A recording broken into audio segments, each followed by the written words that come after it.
அன்று இன்று வரலாற்று பதிவுகளிலிருந்து சில துளிகள். ஆகஸ்ட் 11, 1804 இரண்டாம் பிரான்சிஸ் ஆஸ்திரேலியாவின் முதலாவது மன்னன் ஆனான். ஆகஸ்ட் 11, 1812 இலங்கையில் தாவரவியல் பூங்கா அமைக்கப்பட்டது. 1960 பிரான்சிடமிருந்து சாட் விடுதலை அறிவித்தது. 1968 பிரிட்டிஷின் நீராவி தொடர்ந்து தனது கடைசி பயணிகள் சேவையை நடத்தியது. ஆகஸ்ட் 11, 1999 ஐரோப்பாவிலும் ஆசியாவிலும் முழுமையான சூரிய கிரகணம் தென்பட்டது. ஆகஸ்ட் 11, 2003 ஆப்கானிஸ்தானுக்கு அமைதியை காக்கும் படையை நேச நாடுகள் அனுப்பின. ஆகஸ்ட் 11, 1954 கன்னியாகுமரி மற்றும் செங்கோட்டை மாவட்டங்களை தமிழ்நாடுடன் இணைக்கும் போராட்டம் நடந்தது. ஆகஸ்ட் 11, 1920 வழக்கறிஞர் JM நல்லுசாமி பிள்ளை மறைந்தார். ஆகஸ்ட் 11, 1920 வீணை இசைக்கலைஞர் மைசூர் B. துரைசுவாமி ஐயங்கார் பிறந்தார். ஆகஸ்ட் 11, 1950 ஆப்பிள் நிறுவனர் ஸ்டீவ் வாஸ்னியாக் பிறந்தார். உங்கள் VIT பண்பலை 90.8 அன்று இன்று வரலாற்று பதிவுகளிலிருந்து சில துளிகள்.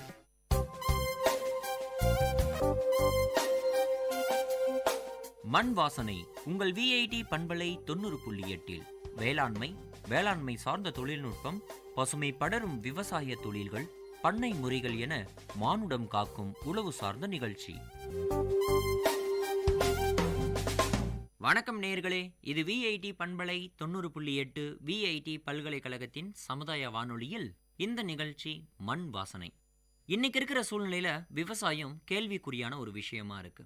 நீர் பற்றாக்குறையினால விவசாயம் செய்யறது கொஞ்சம் கொஞ்சமா குறைஞ்சிக்கிட்டு இருக்கு.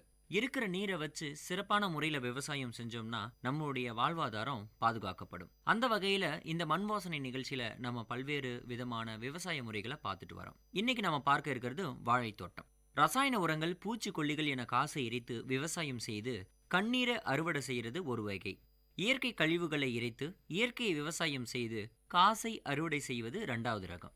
இன்றைய சூழ்நிலையில விவசாயம் குறைந்த போதிலும் இது போன்ற இயற்கை விவசாயம் செய்து வாழையை பராமரிப்பது எப்படி என்பதை இன்றைய நிகழ்ச்சியில் நாம் பார்க்க இருக்கிறோம்.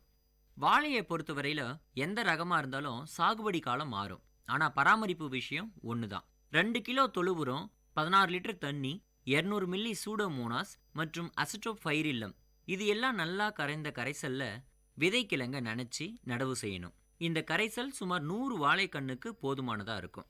நடவு செஞ்ச உடனே முதல்ல தண்ணீர் கொடுக்கணும். அது பாய்ச்சல் நீரா இருக்கலாம் அல்லது சொட்டு நீர் பாசன முறையா இருக்கலாம். எந்த முறையா இருந்தாலும் நட்ட கண்ணுக்கு முதல்ல தண்ணீர் பாய்ச்சறது ரொம்ப அவசியமான ஒண்ணு.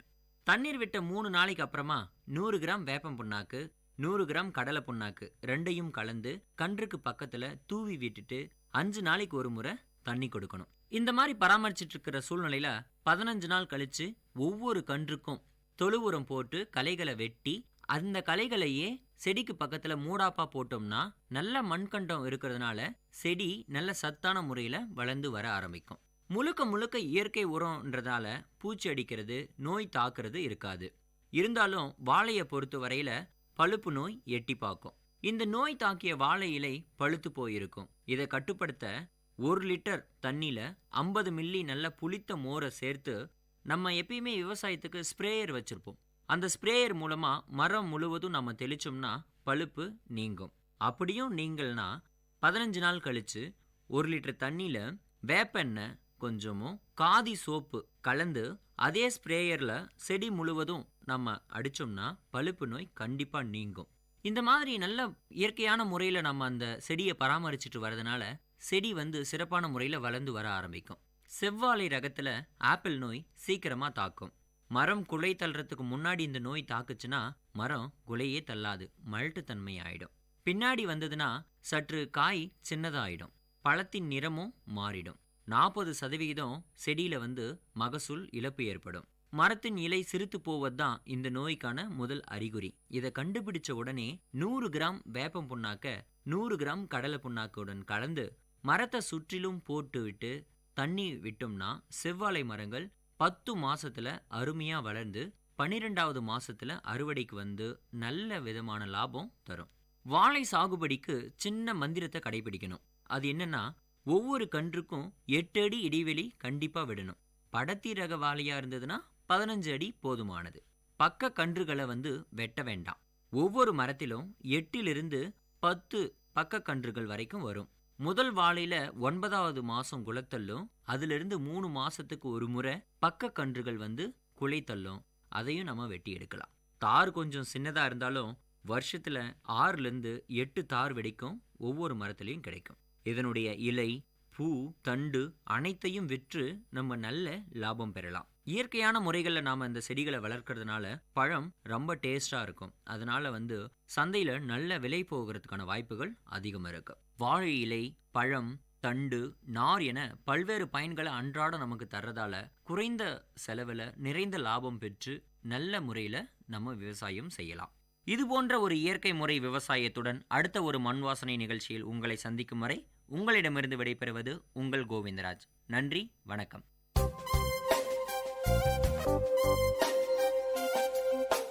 நேயர்கள் இதுவரை கேட்டது மண் வாசனை, உங்கள் VIT பண்பலை 90.8 வேளாண்மை சார்ந்த தொழில்நுட்பம், பசுமை படரும் விவசாய தொழில்கள், பண்ணை முறைகள் என மானுடம் காக்கும் உழவு சார்ந்த நிகழ்ச்சி.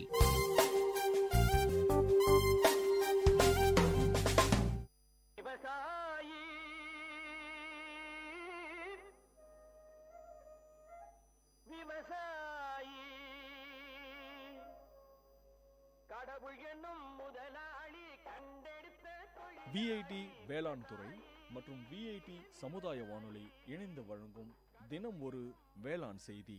வணக்கம்.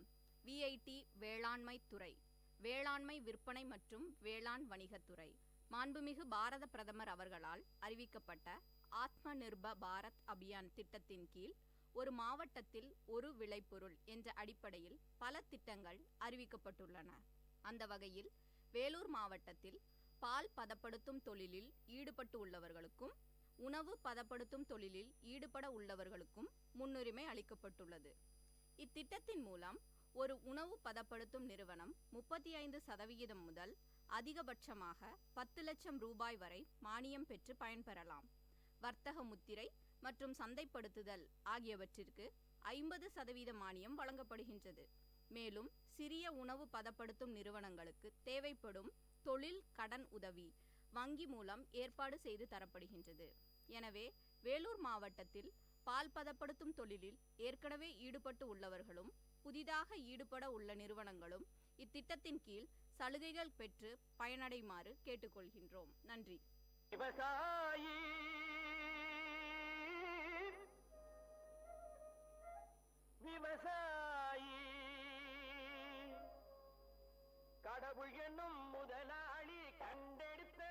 VIT வேளாண் துறை மற்றும் VIT சமுதாய வானொலி இணைந்து வழங்கும் தினம் ஒரு வேளாண் செய்தி.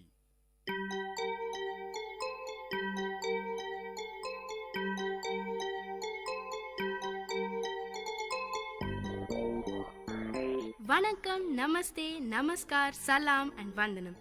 நீங்கள் கேட்டுக்கொண்டிருப்பது VIT பண்பலை 90.8. இது VIT பல்கலைக்கழகத்தின் சமுதாய வானொலி. உங்க எல்லோரையும் புதுமை பெண்கள் நிகழ்ச்சிக்கு வரவேற்கிறேன். நான் உங்க அட்டானா. இந்த நிகழ்ச்சியில எவ்வளோ கடினமான சூழ்நிலையும் தனக்குன்னு ஒரு பாதையை அமைச்சுக்கிட்டு அதுல அவங்க பயணத்தை தொடர்ந்து அதுல வெற்றியும் அடைந்த பெண்களை பத்தி தான் நான் உங்களுக்கு சொல்ல போறேன்.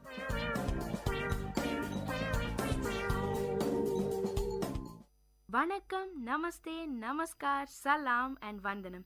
நீங்க கேட்டுக்கிட்டு இருக்கிறது VIT பண்பலை 90.8. இது VIT பல்கலைக்கழகத்தின் சமுதாய வானொலி. இதய துடிப்பு ஒலி கேட்கும் சத்தம் நின்றுவிட்டால் மனிதனின் வாழ்க்கை முடிந்துவிடும். இந்த டெக்னாலஜி வேர்ல்ட்ல எல்லாருக்குமே இதய நோய் ப்ராப்ளம் வந்துகிட்டு தாங்க இருக்கு. முக்கியமா சின்ன வயசுல வரும்போது இது கண்டுபிடிக்க முடியாத ஒரு பெரிய பிரச்சனையா இருக்கு. இந்த மாதிரி இருக்க குழந்தைகளுக்காக பெங்களூர்ல ஐஸ்வர்யா ட்ரஸ்ட் ரிதம் ஆஃப் ஹார்ட்ன்ற ஒரு அமைப்பு மூலமா பல குழந்தைங்களுக்கு சிகிச்சை அளிச்சு உயிர் பிழைக்க செய்யறாங்க.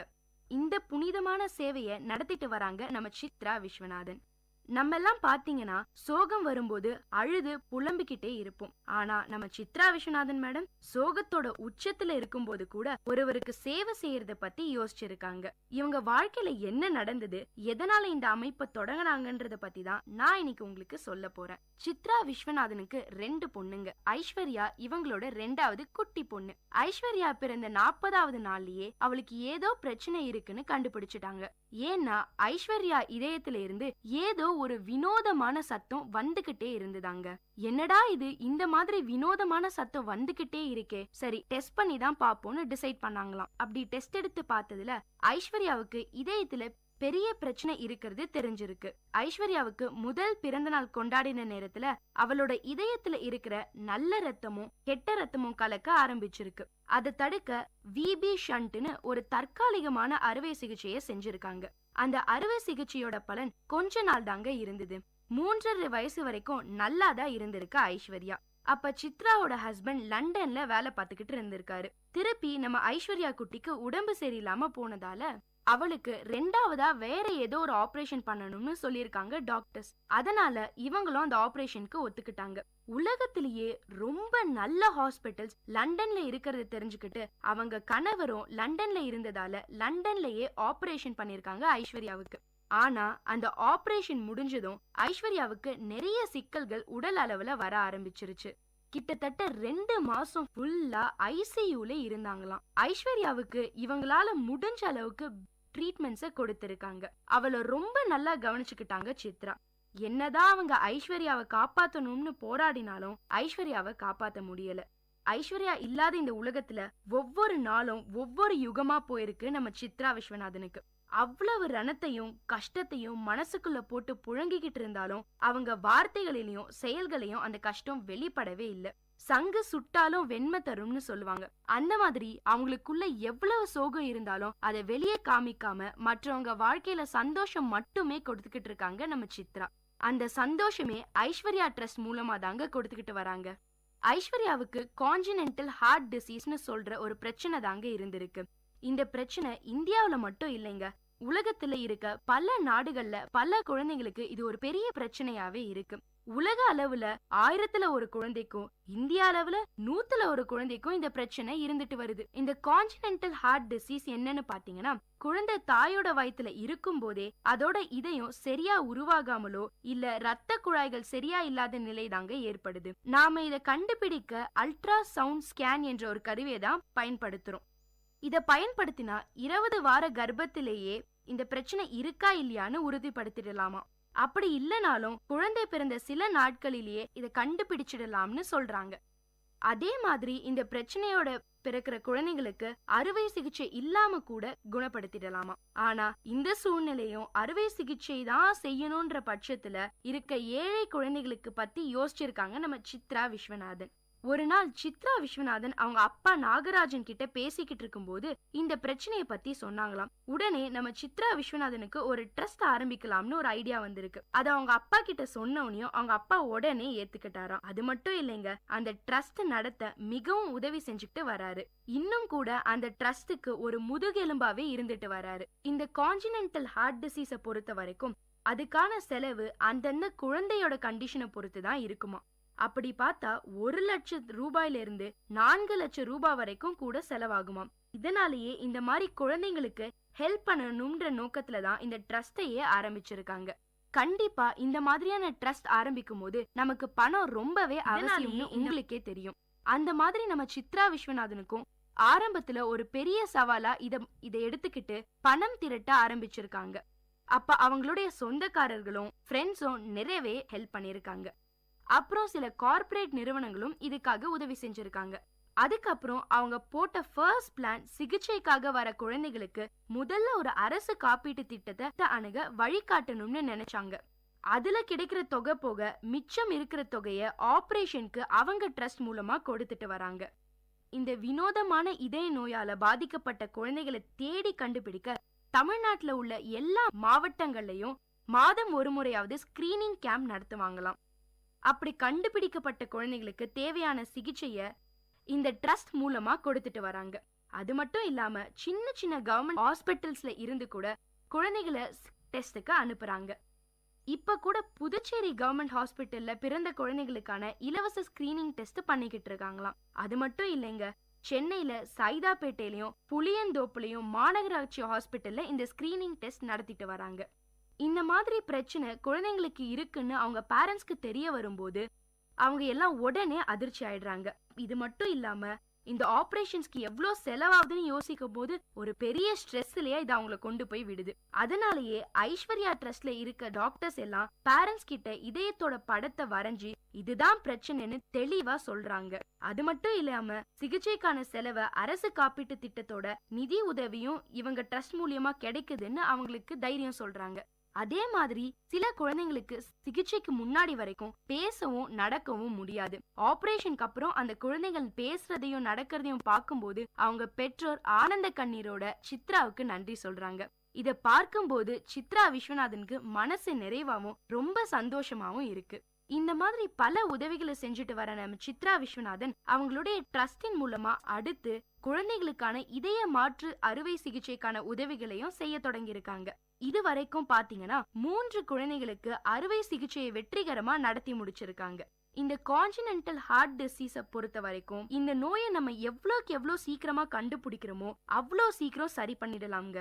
இதை கண்டுபிடிக்க தாமதம் செஞ்சா அறுவை சிகிச்சையால கூட குணப்படுத்த முடியாது. HIV மாதிரியோ இல்ல கேன்சர் மாதிரியோ இந்த நோய்க்கான விழிப்புணர்வு மக்கள் கிட்ட இல்ல.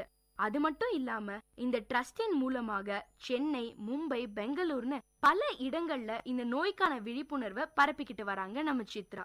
ஒவ்வொரு குழந்தையும் இந்த நோயில இருந்து விடுவித்து அவங்களோட உயிரை காப்பாத்தணும்ன்றதுதான் இந்த ஐஸ்வர்யா ட்ரஸ்டோட நோக்கமேங்க. குழந்தையை இழந்ததோட பெரிய வலிய இன்னமும் அவங்களால மறக்க முடியல. அது வாழ்நாள் பூரா அவங்க கூடவே இருக்கும்னு சொல்றாங்க. நம்ம சித்ரா விஸ்வநாதன் ட்ரஸ்ட் மூலியமா இதுவரைக்கும் 700 குழந்தைகளுக்கும் மேல உயிரை காப்பாத்திருக்காங்களாம். இந்த குழந்தைங்களோட உருவத்திலையும் உயிர்லயும் அவங்க ஐஸ்வர்யாவையே பாக்குறதா சொல்றாங்க. அது மட்டும் இல்லாம ஐஸ்வர்யா அவங்களோட இருக்கிறதாவும் தோணுதான். என்ன நேயர்களே, நம்ம சித்ரா விஸ்வநாதனோட இந்த சேவை எவ்வளவு முக்கியம், அதனால எவ்வளவு குழந்தைங்க பயனடைறாங்கன்னு உங்களுக்கு தெரிஞ்சிருக்கும். இதை செய்ய நம்ம சித்ரா விஸ்வநாதன் எவ்வளோ கஷ்டப்படுறாங்கன்னு உங்களுக்கு தெரிஞ்சிருக்கும். ஆனாலும் அவங்க கனவை நினைவாக்குற இந்த போராட்டத்துல போராடிக்கிட்டே தான் இருக்காங்க. இதே மாதிரி இன்னொரு புதுமை பெண்ணோட உங்களை சந்திக்கும் வரை உங்களிடமிருந்து டாடா பை பை சொல்லி விடைபெறுவது உங்க அட்டானா. இது VIT பண்பலை 90.8.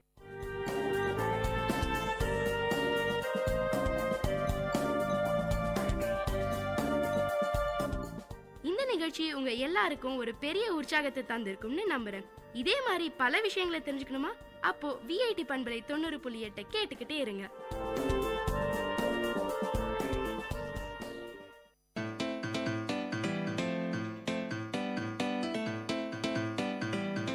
செவிச்செல்வம் VIT பண்பலையின் அறிவு களஞ்சியம். அகரம் முதல் ஆகாயம் வரை, தூரிகை முதல் தொழில்நுட்பம் வரை அறிவுசார் தரவுகளின் பெட்டகம் செவிச்செல்வம்.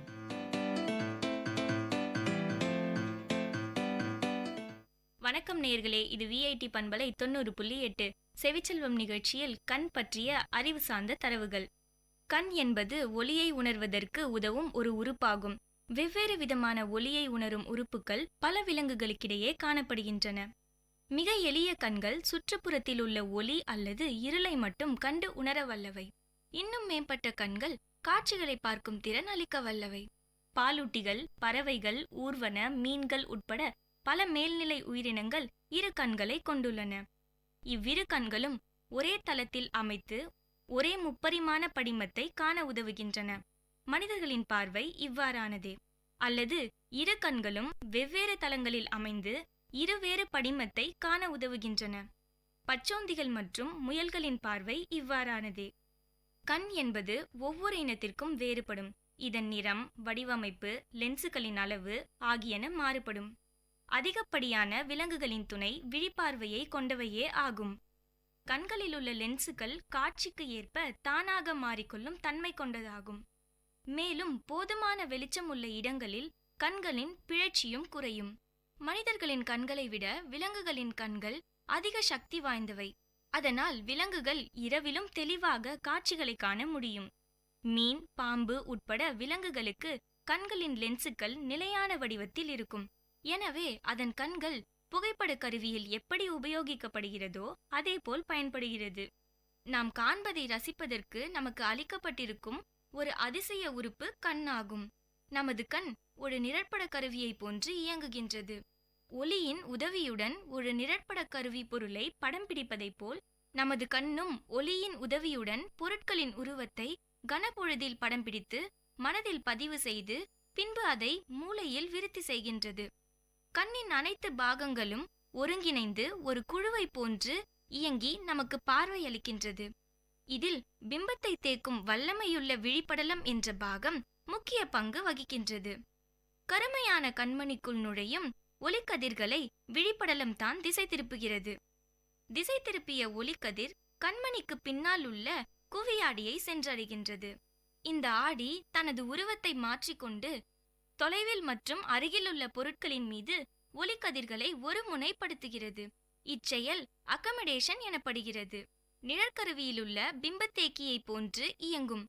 விழித்திரையில் ஒளிமின் மாற்றி என்ற ஆடி ஒரு வகை தலைகீழ் உருவத்தை பதிக்கின்றது. பதிக்கப்பட்ட உருவம் மின்விசைகளால் மூளைக்கு செலுத்தப்பட்டு அங்கு அவை விருத்தி செய்யப்படுகின்றன. கலவை அல்லது கண்கள் பல வகைகள் உள்ளன. குழிக்கண்கள், கோலக்கண்கள், பல லென்சு கண்கள், முறிவு கண்கள், ரிஃப்ளெக்டர் கண்கள், கூட்டுக்கண்கள், அருகமைவாக கண்கள், மேற்பொருந்துதல் கண்கள் ஆகியன கண்களின் வகைகளாகும்.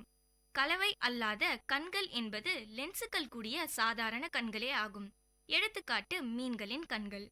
குழிக்கண்கள் ஒளியின் கோணங்களை குறைக்க வல்லதாகும்.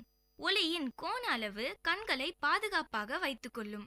குழிகளின் லென்ஸில் ஒளிவிலகல் தன்மையை கொண்டிருப்பதால் அது கோலக்கண்கள் ஆகும்.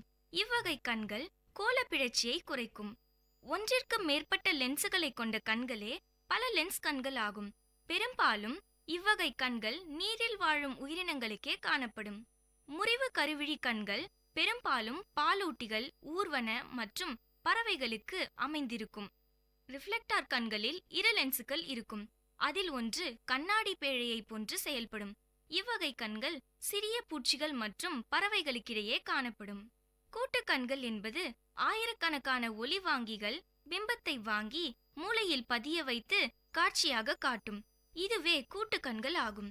பெரும்பாலும் ஈக்களுக்கு இது போன்ற கண்களே இருக்கும். பறக்கும் சிலந்திகளுக்கும் இது போன்ற கண்களே இருக்கும். அதாவது குறுகிய பார்வையை கொண்ட எண்ணற்ற கண்களாக இருக்கும். அருகமைவாக கண்கள் சாதாரண கண்களே ஆகும். மேற்பொருந்துதல் கண்கள் இறால் மீன் போன்ற மீன்களுக்கு இருக்கும் கண்களாகும். கண்களின் பார்வை கூர்மை கண்களின் வகையை பொறுத்தே மாறும். பார்வை கூர்மையை நிர்ணயிப்பது கண்களின் உள்ள லென்சுகள் திறமே ஆகும். உயிர்கள் அனைத்தோடும் ஒப்பிட்டால் கழுகுகளுக்கே பார்வை கூர்மை அதிகம். மேலும் குதிரைகளுக்கும் பார்வை திறன் அதிகமாகும். மனிதர்கள் கண்களை விட விலங்குகளின் கண்கள் அதிக சக்தி வாய்ந்தவை ஆகும். அதனால்தான் விலங்குகள் இரவிலும் தெளிவாக காட்சிகளை காண முடிகின்றது. ஒவ்வொரு வகை விலங்குகளுக்கும் ஒவ்வொரு வகையில் கண்கள் அமைந்துள்ளன. நீரில் வாழ்பனவற்றிற்கு ஒன்று போலவும் நிலத்தில் வாழ்பனவற்றிற்கு வேறுபட்டும் காணப்படுகின்றன. மனிதர்களின் பார்வையும் ஒவ்வொரு மனிதனுக்கும் கண்ணின் கருவிழி நிறத்தை உறுதி செய்வது அவனின் ஜீன்களே ஆகும். நீலம், பச்சை, கருப்பு, பழுப்பு நிறம் ஆகியன மனித கருவிழிகளின் வண்ணங்களாகும். மனிதர்களின் பார்வையும் கூர்மையும் செல்களே தீர்மானிக்கின்றன. ஒவ்வொரு மனிதனுக்கும் கண்ணின் கருவிழி நிறத்தை உறுதி செய்வது ஒவ்வொரு மனிதனுக்கும் அவன் விழித்திரை மாறுபடும். நீலம், பச்சை, கருப்பு, பழுப்பு நிறம் ஆகியன மனித கருவிழிகளின் வண்ணங்களாகும். ஒவ்வொரு மனிதனுக்கும் அவன் விழித்திரை மாறுபடும். உலகில் உள்ள எந்த இரு மனிதருக்கும் விழித்திரை ஒன்றாக இருப்பதில்லை. இரட்டை பிறவிகளுக்கும் மாறுபடும். நேயர்கள், இதுவரை நீங்கள் கேட்டது செவிச்செல்வம் நிகழ்ச்சியில் கண் பற்றிய அறிவு சார்ந்த தரவுகள். வழங்கியவர் Sindhuja.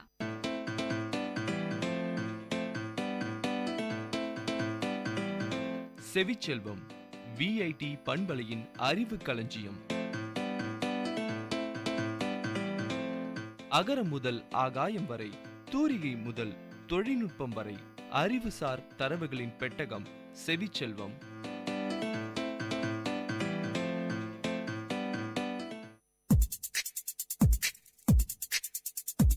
Ladies and gentlemen, guys and girls, this is Data Chunks on Vit Community Radio 90.8 FM. This program features chunks of informative data on various fields, be it computers, environment, technology, physics, or any field. Data Chunks has it all. Hello VIT, I'm Sudeep from MTech ST, and I'm here on Data Chunks to give some chunks of information on nuclear reactor.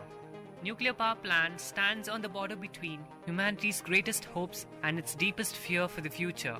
On one hand, atomic energy offers a clean energy alternative that frees us from the shackles of fossil fuel dependence. On the other, it summons images of disaster, quake-reputed Japanese power plants belching radioactive steam, the dead zone surrounding the Chernobyl's concrete sarcophagus. But what happens inside a nuclear power plant to bring such a marvel and misery into being?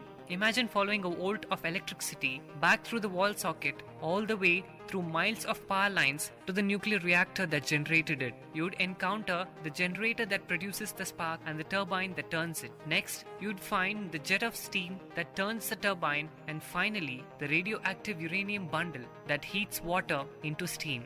Welcome to the nuclear reactor core. The water in the reactor also serves as a coolant for radioactive material, preventing it from overheating and melting down. In March 2011, viewers around the world became well acquainted with this reality as Japanese citizens fled by tens of thousands from the area surrounding the Fukushima Daiichi nuclear facility after the most powerful earthquake on record, and the ensuing tsunami inflicted serious damage on the plant and several of its reactor units. Among other events, water drained from the reactor core, which in turn made it impossible to control the core temperature. This resulted in overheating and partial nuclear meltdown. So let's see what happens in the heart of the reactor, that is, nuclear fission. Despite all the cosmic energy that the word nuclear invokes, power plants that depend on atomic energy don't operate that differently from a typical coal-burning power plant. Both heat water into the pressurized steam, which drives the turbine generator. The key difference between the two plants is the method of heating water. While older plants burn fossil fuels, nuclear plants depend on the heat that occurs during the nuclear fission. When one atom splits into two and releases energy, nuclear fission happens naturally every day. Uranium, for example, constantly undergoes spontaneous fission at a very slow rate. This is why the element emits radiation and why it's natural choice for the induced fission that nuclear power plants require.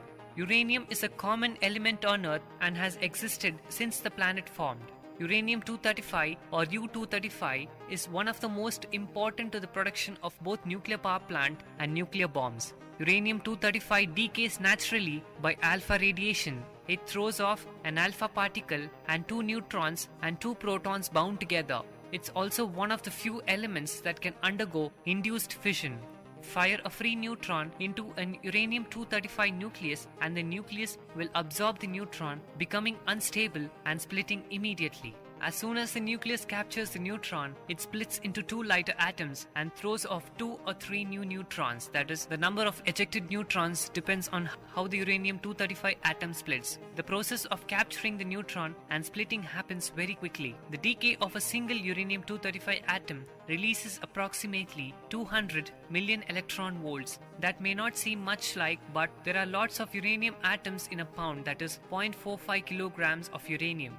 So many, in fact, that a pound of highly enriched uranium as used to power a nuclear submarine is equal to about a millions of gallons of gasoline. The splitting of an atom releases an incredible amount of heat and gamma radiation, or radiation made of high energy photons. The two atoms that result from the fission later release beta radiation, that is, superfast electrons, and gamma radiation on their own too. But for all this to work, scientists have to first enrich a sample of uranium so that it contains 2 to 3% of more uranium-235. 3% enrichment is sufficient for nuclear power plants, but weapon-grade uranium is composed of at least 90% uranium-235. Stay tuned for more episodes on nuclear reactor at Data Chunks with me, Sudeep. Ladies and gentlemen, guys and girls, this is Data Chunks on Vit Community Radio 90.8 FM. See you next time with another interesting, informative chunk of data on Data Chunks.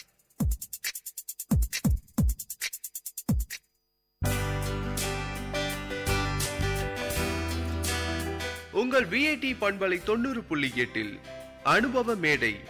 மக்கள் தங்கள் வாழ்க்கை அனுபவங்களையும் முன்னேற்ற பாதைகளையும் விரிவாக கலந்துரையாடும் நிகழ்ச்சி.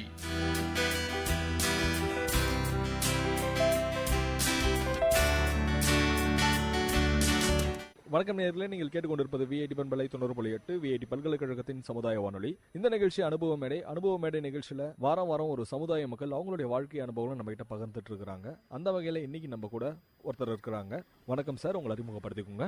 வணக்கம் sir, என் பேர் Sarangan, Brahmapuram B Sarangan. இப்போ முதல் பீடி வேலை செய்யறேன், ரெண்டாவது பூ தொழில் செய்யறேன். அதாவது விஐடி காலேஜ் எதிரில் ஒரு பிள்ளையார் கோயில் இருக்குது, அதில் உட்காந்து பூ வியாபாரம் பண்றேன். நான் எத்தனை வருஷமா அந்த பூ வியாபாரம் செய்றீங்க? 20 வருஷமா நான் செய்யறேங்க. எதனால உங்களுக்கு இது மாதிரி பூ வியாபாரம் பண்ணணும் அப்படின்ற மாதிரி உங்களுக்கு தோணுச்சு? கொஞ்சம் குடும்பமே சரியில்லாத இருந்துச்சு, அது கொஞ்சம் பூ தொழில் செய்து வச்சு எங்கள் குடும்பம் கொஞ்சம் நிம்மதியாக இருக்குதுங்க. இப்போ ஏதோ 10 ரூபாய் சம்பாதிக்குது, மனசாக நிம்மதியாக சாப்பிட்றது எல்லாம். அதுக்கு முன்னே ஒன்றுமே கிடையாது. எனக்கு பீடி சுற்றினேன், பீடி சுற்றி ஒன்றும் பிரயோஜனம், குடும்பம் சரியா என்னால் நடக்க முடியல. அதாவது இந்த பூ தொழில் எடுத்துப்பாடு ஏதோ சக்தியாசாரம் தெரு சுற்றி வியாபாரம் பண்ணுறேன். அப்படி எடுத்துப்பாடு கொஞ்சம் ஓரளவுக்கு ஏதோ வயிறுக்கு பசி இல்லாத கஞ்சி குடிக்கிறேன். இப்போ பீடி வியாபாரம் செய்கிறோம் அப்படின்ற மாதிரி நீங்கள் சொல்லிட்டு இருந்தீங்க, பீடி சுற்றுறோம் அப்படின்ற மாதிரி. இப்போ பீடி சுற்றும் போது அந்த அனுபவத்தை நீங்கள் பகிர்ந்துக்கோங்க. அதில் ஒரு 20-30 வருஷமா வேலை செய்யணும், மனசுக்கு நிம்மதி இல்லை, சந்தோஷமும் இல்லை. இதில் வந்த பிறகு கொஞ்சம் நிம்மதியாச்சு. நம்மளும் வசதியாக கொஞ்சம் சாப்பிட ஆரம்பிச்சிட்டோம். அதாவது கூழ தண்ணி குதிக்கிட்ட கொஞ்சம் சாதம், அப்படி 2 இட்லி இதில் சாப்பிடலாம். ஏன்னா அதில் வர்ற வருமானம் பத்தாக்குறையா போகுது. வீடு சுத்தனாலும் பிரயோஜனம் இல்லை. அதனால அதை விட்டுட்டு நான் பூ தொழில் ஏற்றப்பாடு இந்த 20 வருஷமா கொஞ்சம் நிம்மதியாக இருக்கிறேன். பீடி சுத்துற தொழில் நீங்கள் செய்கிறேன் அப்படின்ற மாதிரி சொன்னீங்க. பீடி சுத்தும் போது ஒரு நாளைக்கு எத்தனை பீடி சுத்துவீங்க? எவ்வளோ உங்களுக்கு பீடி சுத்தினா எவ்வளோ காசு தருவாங்க, அதை பற்றி சொல்லுங்க.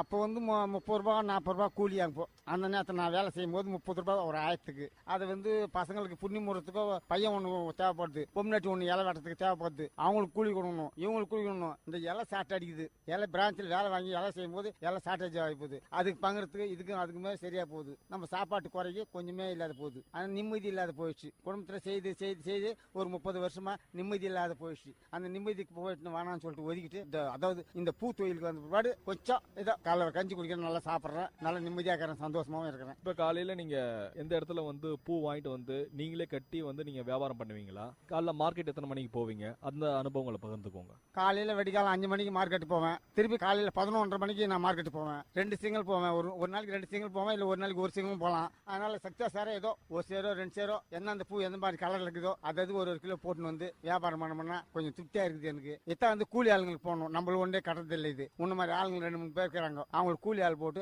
அவங்களும் கூலி கொடுக்கணும். நம்ம இது எத்தனை 150 அவங்களுக்கு கூலி கொடுத்து அவங்க நம்மளுக்கு கட்டி கொடுப்பாங்க. அதை கட்டி கொடுத்த பிறகு நம்ம எத்தனை சேல்ஸ் பண்ணணும். சேல்ஸ் பண்ணி நம்ம தொழில் பண்ணி நமக்கு ஒரு ரூபாய் அது அதெல்லாம் போக ஒரு 150 நம்ம மிச்சம் மாரி நம்மளுக்கு எடுத்துக்கிறோம். கட்டுக்கூலி போக நூலு கிளி எல்லாத்தையும் போக 150 கிடைக்குது, டெய்லி கிடைக்குது. அந்த 100 ரூபாய், அந்த 100 ரூபாய் சந்தோஷமா எனக்கு இருக்குது. நல்லா சொன்னீங்க. நீங்க மார்க்கெட் போயிட்டு பூ வாங்கிட்டு வரோம் அப்படின்ற மாதிரி சொன்னீங்க. இப்போ மார்க்கெட்ல நீங்க போயிட்டு பூ வாங்கும் போது ரெகுலரா ஒரு கடையில போய் வாங்குவீங்களா, இல்ல எல்லா கடையிலயும் போய் நீங்க பூ வாங்கிட்டு வருவீங்களா? ரெகுலரா யாரும் கடையில் நான் வாங்க மாட்டேன். எங்கங்க எனக்கு எந்தெந்த கடையில் என்னென்ன அந்த பொருள்களை பார்த்து தான் நான் வாங்குவேன். ரெகுலர்னா அந்த கடையில் கற்று உங்கள்கிட்ட கற்று அந்த கடையில் இருக்காது. அதனால எல்லா கடையிலையும் வாங்குவேன். எது நமக்கு தேவைப்படுமோ அந்த மாதிரி கடைகளில் நான் வாங்குவேன். நமக்கு தேவைப்பட்ட பூவை அந்த கடையில் இருந்தாக்க அந்த கடையில் தான் வாங்குவேன். இந்த ஒரு கடையிலேயே நான் வாங்க மாட்டேன். இப்போ சீசனுக்கு ஏற்ற மாதிரி இந்த பூ வரும் அப்படின்ற மாதிரி சொல்லுவாங்க. இப்போ எந்தெந்த சீசன்ல எந்தெந்த பூக்கள் கிடைக்கும்? அதாவது புரட்டாசி மாசத்துல சாமந்தி கிடைக்குது. ஒரு 3-4 மாசத்துக்கு முல்லை மல்லி கிடைக்குது. 4 மாசம் 5 மாசம் முல்லை மல்லி கிடைக்குது. அப்ப அடுத்தாப்புல கேந்தி பூ கேந்தி இருக்குது பாரு, அது எப்ப ஒரு 6 மாசம் கிடைக்கும். அது கிடைக்குது. உடனே ஜாதி மல்லி வந்துடுது. ஜாதி மல்லி வந்து உடனே இப்போ இதுக்கு மேல வரப்போது காக்கடா வந்துடுது. அப்பப்ப மாறி வரும், திசை மாறி வருது. நம்மளுக்கு திசை மாசம் இதெல்லாம் மாறி வந்து பாரு. அந்த மாதிரி மாசம் பூ மாறி வந்துடுது. மாத்தி அந்தந்த மாசத்துக்கு 2 மாசத்துக்கு ஒரு ட்ரிப் மாறி வந்துடுது. பூ காக்கடா மல்லி வந்துடுது, முல்லை வந்துடுது, மல்லி வந்துடுது, அப்புறம் ஜாதி மல்லி வந்துடுது. டிசம்பர் வந்துடுது, இந்த சாமந்தி வந்துடுது. இந்த மாதிரி கலர் கலரா நம்ம தேவைப்பட்ட எந்தெந்த கடையில் எங்கெங்க என்னென்ன பொருள் இருக்குதோ அந்த பொருள் வேணுமா, 100 கிராம் வேணுமா இல்ல 1/2 கிலோ வேணுமா, அதில் வாங்கிக்கலாம். நம்ம நீ ஒரு கடையில் தான் வாங்கணுன்ற அவசியம் இல்லை. எனக்கு நம்ம முதல் கொடுக்கறோம், வாங்கிடுறோம். இதுதான் காரணம். பூ வாங்கும் போது வந்து நிறைய பேர் வந்து பாத்தீங்கன்னா அந்த பூ நல்லா ஃப்ரெஷ்ஷா இருக்குதா எப்படி இருக்குன்றதெல்லாம் பார்த்து தான் வாங்குவாங்க. நீங்க எப்படி பூ வாங்கும் போது எப்படி வாங்கிட்டு வருவீங்க? பிரசாதம் தான் அந்த இருந்தால் தான் நான் வாங்குவேன். பூ சரியா இல்லைனாக்கா அந்த பூ நான் சரியா வாங்க மாட்டேன் சார். நான் அந்த பூ வந்து இந்த பொருள் நல்லா இருக்குதா, சரி அதை வாங்கடா, ஓ 2 கிலோ கொடுப்பா. இல்ல ஓ இந்த பூ நல்லா இருக்குதா, இதில் 2 கிலோ கொடுப்பா. சரி சாமந்தி நல்லா இருக்குதா, அந்த 2 கிலோ கொடுப்பா. முல்லை நல்லா இருக்குதா, 2 சேர் கொடுப்பா. மல்லி நல்லா இருக்குதா, அதில் 1 சேர் கொடு. அப்படின்ற ஒரு கணக்கு, ஒரு கணக்கு இருக்குதா. சரி எவ்வளவு 100, 80 ரூபாயா, 100 ரூபாயா, ஒரு 100 கிராம் கொடு. அந்தந்த பூ அந்த வந்து ரகரகமா ஒரே கடையில் இருக்காது, பல கடையில இருக்கும். அது எங்க கடையில் ஒன்று இருக்கும், அவர் கடையில் ஒன்று இருக்கும், அவர் கடையில் ஒன்று இருக்கும். அந்தந்த கடையில் போய் அந்தந்த போய் நின்று வாங்கி வந்துருவேன். இப்போ மார்க்கெட் அப்படின்னாலே வந்து கண்டிப்பா ரேட்டு ஏற்றத்தாழ்வு கண்டிப்பா இருக்கும். இந்த டயத்துல வந்து இந்த பூவோடைய விலை வந்து கொஞ்சம் கூடுதலா சேர்த்து தான் வந்து வச்சு அவங்களும் வியாபாரம் பண்ணுவாங்க. அப்படி இருக்கும்போது நீங்க எப்படி முன்னாடியே போய் வாங்கி வச்சிருவீங்களா, இல்ல அன்னைக்கு வாங்கி அன்னைக்கே வந்து வியாபாரம் பண்ற மாதிரி பண்ணுவீங்களா? அதாவது இந்த வெள்ளி விவசாயகம் வந்து இல்லையா, அந்த விவசாயகம் வந்து புல்லா விலையேற்றுவாங்க. நேற்று 50 ரூபா சேர் போட்டோம்னாக்கா மறுநாள் விவசாயக்காம 100 ரூபாய் சேர் போடுவோம். அந்த 100 ரூபாய் போட்டோம்னா துட்டு இருந்துச்சுனாக்கா அந்த விவசாயக்காம வாங்கி வச்சுக்குவேன். துட்டு இல்லைன்னா அந்த வெள்ளிக்கிழமை வாங்க தந்தா ஏகப்பட்ட விலையாயிடும். அதே புதன்கிழமை வந்துச்சுன்னு வச்சுக்கோ, அன்னைக்கு வாங்கி வச்சுக்குவேன். 50 ரூபாய் விற்குதுனாக்கா மறுநாள் விவசாயக்காம 100 ரூபாய் விற்கும். அது சாயங்காலம் ஒரு வேலை, காத்தால ஒரு வேலை, மத்தியானம் ஒரு வேலை, சொல்ல முடியாது. ஏன்னா பொருளுக்கு ஏற்ற மாதிரி அந்த பொருள் வந்து கூடுதலா அதிகமா வந்துச்சுன்னா கொஞ்சம் கம்மியா போடுவோம். அது கூடுதலா வரல கம்மியா போகுதுன்னு சொன்னா அவன் ஏத்துக்குவான் வேலையை. போயினே இருப்பான். வேலை 10 ரூபா ஒரு சேர், இவ்வளவு வேலை 300 கிராம் ஒரு சேர். அந்த 300 கிராமுக்கு 10 ரூபாய் ஏறிடும் வேலை. அதாவது அங்க பாப்பான் தட்டுக்கல்ல பூ நிறைய இருக்குதான்னு, நிறைய இருந்தா குறைஞ்சிடும். அப்ப ஏற்றமா இருந்துச்சுனாக்கா ஏற்றிட்டு போயினே இருப்பாங்க அவங்க. நம்ம சௌகரியப்பட்டு தான் வாங்கணும் எல்லாத்துக்கும் உள்பட்டு. ஏன்னா இது ஏறும் இறங்கும் சொல்ல முடியாது. தொழில் பத்தி பூ வந்து அன்னாடம் போயிடும். ஆகினால ஏறும் இறங்கும் அதெல்லாம் சொல்ல முடியாது. ஒரு கல்யாணம் வந்துச்சுனாக்கா 100 ரூபான்றத 200 ரூபாய் ஆக்குவோம்.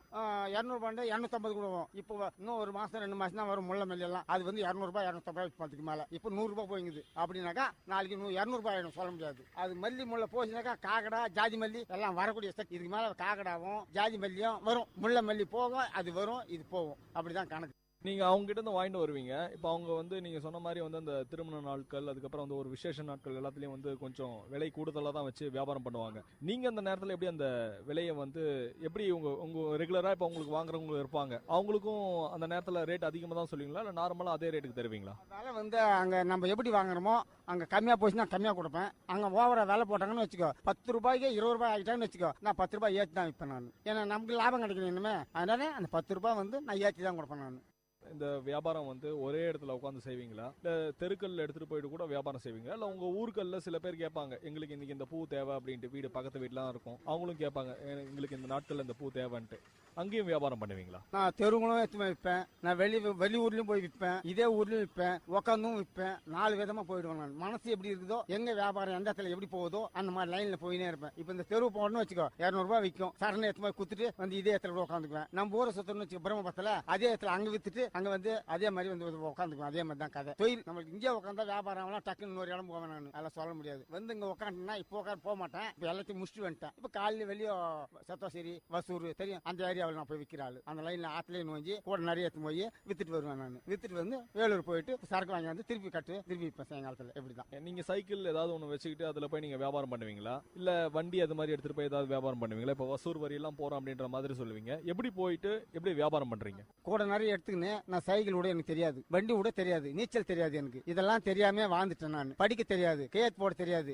எல்லாம் தெரியாத வாழ்ந்துக்கிட்டு 3 பசங்களை பெற்று அதெல்லாம் சீர்திருத்தம் பண்ணி அதெல்லாம் ஒழுங்கான முறையில் தான் லைன் பண்ணி விட்டேன். இந்த தொழில் வச்சு தான் நான் எல்லாத்தையும் குடும்பத்தை இப்போ தற்சமயம் காப்பாற்றினேன். ஒரு நாளைக்கு வரும் இது என்னுடைய தொழில். பூ தொழிலே கூட சரி, ஒரு நாளைக்கு வரும், ஒரு நாளைக்கு வராது. அதை பத்தி ஒரு நாளைக்கு விற்கும், ஒரு நாளைக்கு விற்காது. விற்காத நாளைக்கு அந்த பொன்னாள் மறுநாள் வந்து அந்த பூ நல்லா இருக்காது, நொந்து போடும். இது அன்னைக்கு காலையில 10 மணி வரையும், நாளைக்கு காலையில இப்ப இன்னைக்கு எத்தனை வந்துன்னு வச்சுக்கோ, நாளைக்கு காலையில 10-11 மணி டைம் இருக்கு. அந்த மேல ஆச்சுனாக்கா இது உதவாது, தள்ளிடுவோம் நாங்க. தள்ளிட்டு வேற புது பூ வாங்கிடுவேன். விற்காத போச்சு. அன்னைக்கு வந்து எவ்வளோனாக்கா 1000 ரூபாய், 500 ரூபாய், 200 ரூபாய், 300 ரூபாய் நஷ்டம் வரும் எனக்கு. அன்னைக்கு ஒரு நாளைக்கு 200 வரும், 300 வரும், வித்தும் போடும், 10 போடும். அதெல்லாம் பத்தி நான் குறை சொல்றதுக்கு இல்லை. பூ வாடிடுச்சுன்னா அடுத்த நாளைக்கு வந்து அதை விற்க முடியாது அப்படின்ற மாதிரி சொல்றீங்க. ஏன் நீங்க வந்து ஒரு ஃப்ரிட்ஜ் வச்சு அதுல வச்சீங்கன்னா அதுல கொஞ்சம் வாடாம இருக்கும்ல? வாடாமல்லி வைக்கிறேன்னாக்கா பிரிட்ஜி வந்து கொஞ்சமா நல்லா இருக்காது. ஒரு நாளைக்கு அப்படியே தண்ணி ஊற்றினாப்புல தண்ணி கச்ச கச்ச கச்சான்னு போயிடுது. பிஜில் வச்சா ஒரு நாளைக்கு நல்லா இருக்குது, ஒரு நாளைக்கு கெட்டு போகுது. அந்த பிஜில் வைக்கிற பூ என்ன பண்ணோம், மறுநாள் நல்லா இருக்குது வித்துடணும் வச்சுக்க, மறுநாள் நல்லா இல்லை எடுத்து கொட்டிடுறோம். அப்படி அப்படியே எடுத்து கொட்டிடுவோம். நாங்களே பஜார்ல எப்படி எடுத்து போய் வித்து வியாபாரமான எடுத்து கொட்டிடுறோம் பாரு, அந்த மாதிரி மார்க்கெட்ல அதே மாதிரி தான் இது. நாங்க வாங்கி ஆடுற பூ கெட்டு போச்சுன்னா எடுத்து கொட்டிடுவோம். பிஜில் வைக்கிறோம், ஒரு நாள் 2 நாளுக்கு அப்படியே தண்ணி குச்சி அவள் கெட்டு போச்சு, அவ்வளவுதான். அது வெளியே போட்டு வேண்டியதான், எடுக்கக்கூடாது. சொன்னீங்க இது மாதிரி வந்து பூலாம் வந்து வாடிடுச்சுன்னா எடுத்துட்டு போய் கொட்டிடுவோம் அப்படின்ட்டு. இப்போ கொட்டிடுச்சு அன்னைக்கு வந்து அந்த நாள் உங்களுக்கு கண்டிப்பா வியாபாரம் இருக்காது. அந்த நேரத்துல என்ன பண்ணுவீங்க? வேற ஏதாவது நம்ம இது கூட வாங்கி வச்சு வியாபாரம் பண்ணலாமேன்ற மாதிரி யோசிப்பீங்களா? இதெல்லாம் போட்டு வேற போய் பூ தந்து வேற வச்சு வியாபாரம் பண்ணுவேன். திருப்பி அன்னைக்கு கட்டி போச்சுன்னா அதெல்லாம் எதிர்பார்க்க முடியாது சூழ்நிலை. இதெல்லாம் வந்து ஏதோ அதான் பழப்பு, வேற வழி தெரியாது எனக்கு, வேற படிக்க தெரியாது, வேற வேலை தெரியாது, இதான் பழப்பு அப்படின்னாக்க 4 நாளைக்கு அப்படிதான் இருக்கும். சரி ஒரு 4 நாளைக்கு கூடியதில் ஒரு 10 ரூபாய் சம்பாதிச்சோம் இல்லை, அது சரி கட்டி அப்படி சரி பண்ணி போனாங்க. மாசம் உங்களுக்கு வந்து தோராயிரமா இந்த பூ வியாபாரத்துல என்னால வந்து இவ்வளவு சம்பாதிக்க முடியும் அப்படின்னா ஒரு திருப்தியோட எவ்வளவு சம்பாதிக்கலாம் அந்த பூ வியாபாரத்துல? பூ வியாபாரத்துல சொல்ல முடியாது. ஒரு மாசம் கிடைக்கும், ஒரு மாசம் கிடைக்காது. ஒரு 5000 ரூபாய் சம்பாதிக்கலாம் கூலி வேலை செய்து. அதுக்கு எத்தனை பேர் பொம்னாட்டிங்களாம் பூ கட்டணும். அவங்களும் என்ன கூட லேடிஸ் எத்துவாங்க. எங்க வீட்டுல இருக்கிறாங்கன்னு வச்சுக்கோ, அவங்களும் எத்துவாங்க, தெருமால் விற்பாங்க, நானும் எத்துவோவேன். ஒரு நாளைக்கு விற்கும், ஒரு நாளைக்கு விற்காது, அதெல்லாம் சொல்ல முடியாது. இந்த பூவோட சேர்த்து சில நாட்கள்ல வந்து இதெல்லாம் கூட சேர்த்து ஒரு பண்டிகை நாட்கள்ல ஏதாவது ஒரு நாட்கள்ல இதோட சேர்த்து இதெல்லாம் கூட வியாபாரம் பண்ணா நல்லா காசு பண்ணலாம் அப்படின்ற மாதிரி எந்தெந்த பண்டிகைகள்ல எதெல்லாம் சேர்த்து இது கூட வியாபாரம் பண்ணுவீங்க? இந்தந்த பூ எந்தெந்த பூன்னு சொன்னா, அதாவது அந்தந்த மாசம் திரும்பி வந்து பாருங்க. இந்த முகத்து நாள் வந்துன்னா பூ காலி ஆயிடும், சர்னு ஓடும். இந்த முகத்து நாள் எல்லாம் இன்னைக்கு மாசம் முகத்தை கிடையாதுக்கு மேல முகத்துல கொஞ்சம் டிமாண்டா விற்கும், ரொம்ப மோசமா விற்கும். 4 முகம் விற்கும், 10 முகம் எடுத்து வெளியே போட்டுருவேன். இதான்க்காக விற்கும் விற்காது அதெல்லாம் சொல்ல முடியாது. ஒரு நேரத்துல இந்த முகத்தை வந்துச்சுன்னு வச்சுக்கோ, கொடுப்பா ஒன்று ஒரு 4 பேர் வாங்க மடமடமடான்னு எனக்கு 5 மயம் கொடுப்பா, எனக்கு 4 மயம் கொடு, எனக்கு 10 மயம் கொடு அப்படின்னு வந்து எனக்கு கேட்பாங்க. அப்போ நான் சரி கொடுப்பேன். சில நேரத்தில் இப்போ ஒன்றுமே இல்லை, இன்னைக்கு கல்யாணம் காசு இல்லை, ஒரு வெள்ளிக்கிழமை என்ன 1-2 ஓடும், அவ்வளோதான். இப்போ எல்லாத்துக்கும் கண்டிப்பா வந்து ஒரு வியாபார தந்திரம் அப்படின்றது கண்டிப்பா இருக்கும். நீங்க பாப்பீங்க யார் யாரெல்லாம் பூ நம்ம கிட்ட வாங்குவாங்க, யார் யாரெல்லாம் வாங்க மாட்டாங்க அப்படின்ற மாதிரி. எந்த இடம் கூட்டமா இருக்குதுன்றத பாப்பீங்க, எந்த இடம் கூட்டம் இல்லாம இருக்குதுன்றத பாப்பீங்க. ஒருத்தரை பார்த்தோன்னே கண்டுபிடிப்பீங்களா இவங்க நம்ம கிட்ட பூ வாங்குவாங்க அப்படின்ற மாதிரி? நம்ம கிட்ட வருவாங்கன்றது கரெக்டா தெரியும் எனக்கு. ஏன்னா இவங்க வந்து மாமலா பூ வாங்குறவங்க, இவங்க வந்து நம்ம கிட்ட வர்றாங்க பூவுக்கு அப்படின்னு சொல்லிட்டு அவங்க கூப்பிட்டு, ஏப்பா எனக்கு 4 மயம் கொடுப்பா, அப்பா எனக்கு 2 மயம் கொடுப்பா அப்படின்னு கேட்பாங்க. ஏமா எனக்கு கொஞ்சம் தான் கூடம்பா, இல்ல கொஞ்சம் மிச்சமா தான் விட்டு கூடம்பா அப்படின்னு கேட்பாங்க. சரி யாரவோ குறைவோ இருந்தாமா வாங்கிப்போ அப்படின்னு சொல்லிட்டு கொஞ்சம் விட்டு கொடுப்பேன். சரி 1 ரூபாய் கம்மியாகுதுப்பா, எனக்கு 5 ரூபாய் கம்மியாகுது, எனக்கு 50 ரூபாய் வாங்கிட்டா 40 ரூபாய் தான் இருக்குது, சரி போமா எடுத்துப்போ அப்படின்னு கொடுப்பேன். வியாபாரத்துல இது மாதிரி சொல்லிட்டு இருந்தீங்க, முன்ன பின்ன வந்து இது மாதிரி ஆச்சுனாலும் எடுத்து வந்து வியாபாரம் பண்ணுவோம் அப்படின்ட்டு. உங்களுடைய தொழில் எத்தனை மணிக்கு காலையில ஆரம்பிப்பீங்க, எத்தனை மணி வரையும் செய்வீங்க இந்த தொழில? தொழில் வந்து வெடிகாலம் 4 மணிக்கு 5 மணிக்கு எடுத்துன்னு வெளியே போயிடுவேன். நான் அதாவது வசூர் போயிடுவேன். நான் ஆத்த தாண்டி வசூர் போயிடுவேன். மணி 9 மணி வரையும் காலி பண்ணிட்டு வந்துடுவேன். அந்த பக்கம் 9 மணி வரையும் எல்லாத்தையும் காலி பண்ணிட்டு வீட்டுக்கு வந்துடுவேன். வீட்டுக்கு வந்து ஒரு மணி நேரம் ரெஸ்ட் எடுத்து படுப்பேன்.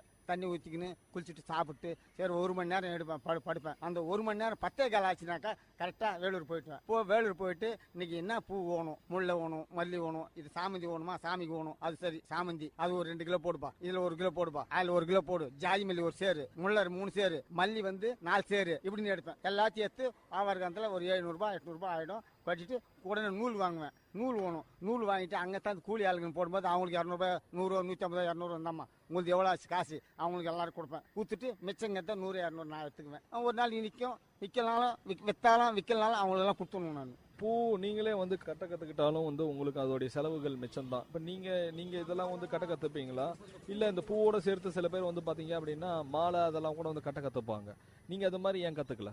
மாலை நான் வந்து பூவே எனக்கு கொஞ்சம் தெரியாத ஆளு. நான் பீடி சுத்தி திடீர்னு நடுவாங்காலத்தில் வந்த ஆளு. நான் சின்ன வயசுலேயே அதுலேருந்து பார்த்தா எல்லாம் தெரிஞ்சுன்னு இருப்பேன். நான் நடுவாங்காலத்தில் பீடி சுத்தினே திடீர்னு வந்தேன். அதனால எந்த ஒரு பூ எனக்கு கட்ட தெரியாது. ஜனங்க கூலி ஆளுக்கு போட்டு கட்டித்தரேன், அதை வியாபாரம் பண்றேன். நான் எனக்கு கட்ட தெரியாது பூ. அதனால சேல்ஸ் பண்ணுவேன், ஆனால் வியாபாரம் தான் போடுவேன், சேல்ஸ் பண்ணுவேன், ஆனால் கட்ட தெரியாது. கூலி ஆள் வச்சு கட்டி எடுத்துன்னு வருவேன், எடுத்து வியாபாரம் பண்ணுவேன். நான் வசூர் வரையும் போறோம் அப்படின்ற மாதிரி சொன்னீங்க. சைக்கிள் எனக்கு ஓட தெரியாதுன்ற மாதிரி. காலையில பஸ்ல போயிடுவீங்களா இல்ல எப்படி? அதை பத்தி அது நடந்து நடு ஆத்துல நோஞ்சி நடந்தே தான் போவேன். நான் வந்து வண்டியில் போதோ ஒரு கூட்டரில் போதோ சைக்கிளில் போதோ இந்த மாதிரி விவகாரத்துக்கெல்லாம் நான் போறதில்லை. நடப்பாதை தான் எனக்கு. நடப்பாதை வித்தாதான், நடுப்பாதை போனதான் பூ வாங்குவாங்க. நீ வண்டியில் புருன்னு போயினே இருந்துன்னு வச்சுக்க, உன் பூ வியாபாரம் ஆகாது. அம்மா என்னம்மா வேணும், அப்பா கோட்டையில் போய் கொண்டு வச்சுட்டு அம்மா பூ வேணுமாம்மா அப்படின்னாக்கா சரி கொடுப்பா 2 மயம், அந்த ஹோட்டலில் எது இருந்தா 2 மயம் கொடுவாங்க. நீ புருன்னு வண்டியில் போட்டுன்னு வச்சுக்க, போனோம் அப்படின்னு சொல்லுவாங்க. அதனால ஏமா பூ வேணுமா அப்படின்னு கேட்டோம்னா அவங்க ஒருத்தர் பக்கத்தில் வாங்கலாம், எதிரில் பார்த்துட்டே இருப்பாங்க. வாங்கப்பா 2 மயம் கொடுப்பா எனக்கு, அப்புறம் பக்கத்தில் பார்த்துட்டே இருப்பாங்க, கொடுப்பா 2 மயம் எனக்கு அப்படின்னு லைன்ல வாங்குவாங்க. நீ வண்டியிலே போயிருந்தா வியாபாரம் டல் ஆயிடும். இப்போ இப்போ ஒரு நாளைக்கு நீங்க சொல்ற கணக்கு பிரகாரம் பார்த்தா வந்து எப்படியும் ஒரு 5-6 கிலோமீட்டர் நீங்க நடந்தே போய் வியாபாரம் பண்ணுவீங்க. டெய்லி ஒரு 5-6 கிலோமீட்டர் போயிட்டு பூ வித்துட்டு எல்லா இடத்துலயும் பூ குத்து தான் நான் வருவேன். கரெக்டா சந்தைகள் ஆச்சுன்னா சந்தைக்கு போயிடுவேன். அதாவது திங்கக்கிழமை நம்ம ஊர்ல பிரம்மபுரத்துல சந்தையில் உட்காருவேன். அங்க கூட கொஞ்சம் பாரா. அப்புறம் 2வது விவசாயக்கிழமை நேத்து சந்தை, சேவு சந்தை நேத்து, அதுல உட்காருவேன். அதுல விற்கும். ஆனா இவன் ஒண்டியா இருந்தா விற்கும். அங்க கேட்டு வந்து 20 பேருக்கு மேல விற்கிறாங்க. அதாவது ஒரு சந்தைனாக்கா பல பேர் வருவாங்க. அது மாதிரி பல பேர் என்ன மாதிரி 20 பேர் வந்து பூ வியாபாரம் பண்றாங்க. அதெல்லாம் ஒரு நாளைக்கு விற்காது, அதெல்லாம் சொல்ல முடியாது.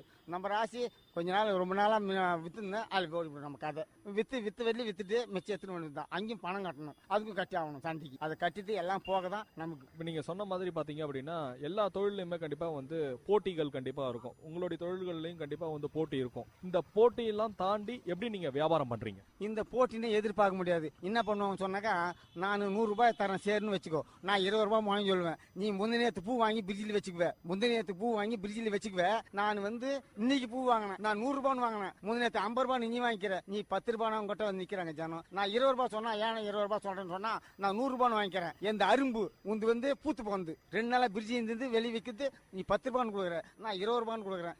சில பேர் வந்து 20 ரூபான்னு கொடுத்தா கூட உங்ககிட்ட பூ கொஞ்சம் நல்லா இருக்குதுப்பா, உங்ககிட்ட பூ நல்லா இருக்குது அரும்பு 2 நாளைக்கு இருக்கும் அப்படின்னு என்கிட்ட வாங்குறாங்க. அவங்ககிட்ட பூ சரியில்லை, அது சரியில்லைப்பா, மலர்ந்து போய்க்குது, அது வந்து 2 நாள் பூ பிஜில் வச்சு பூ பூத்து போய்க்குது அப்படின்னு சொல்லிட்டு சில பேர் 10 ரூபாய்க்கு வாங்கி போவாங்க. துட்டு இருக்கிற மாதிரி அவங்க. அதாவது உங்ககிட்ட 10 ரூபாய் இருக்குது, என்கிட்ட 20 ரூபாய் இருக்குது, நான் 20 ரூபாய்க்கு வாங்கினேன், என்கிட்ட 20 ரூபான்னு வாங்கினேன், நீ அவங்ககிட்ட 10 ரூபான்னு வாங்கினேன். ஏன்பா நீ வந்து அவங்ககிட்ட 10 ரூபாய் வைக்கிற அதே பூ தானே, நீ ஏன்பா 20 ரூபாய் வைக்கிறா? ஏமா அது 3 நாளைக்கு முன்ன வாங்கி பிஜில் வச்ச பூ, இது இன்னைக்கு தந்த பூ, இன்னைக்கு 100 ரூபான்னு வாங்கினேன், நேற்று நீ 50 ரூபான்னு வாங்கினேன். அவங்க 10 ரூபான்னு தான் கொடுப்பாங்க. நான் 100 ரூபான்னு வாங்கினேன், 20 தான். உனக்கு சௌகரியப்பட்ட வாங்க, இல்ல சௌகரியம் போமா, இப்படிதாம்மா. உனக்கு சௌகரியப்பட்டா வாங்க, இல்ல அங்கே போய் வாங்கிக்கமா 10 ரூபாய்க்கு பூ, நான் என்கிட்ட 20 ரூபாய் இல்ல, நான் 100 ரூபாய் தந்துக்கிறேன் அப்படின்னு சொன்னா சில பேர் போயிடுவாங்க. நல்லா சொன்னீங்க. இப்போ ஒரு வியாபாரத்துல கண்டிப்பா ஒருத்தரை கவர் பண்ணணும் அப்படின்னா இந்தந்த விஷயங்கள்லாம் வந்து கண்டிப்பா செஞ்சுதான் ஆகணும்.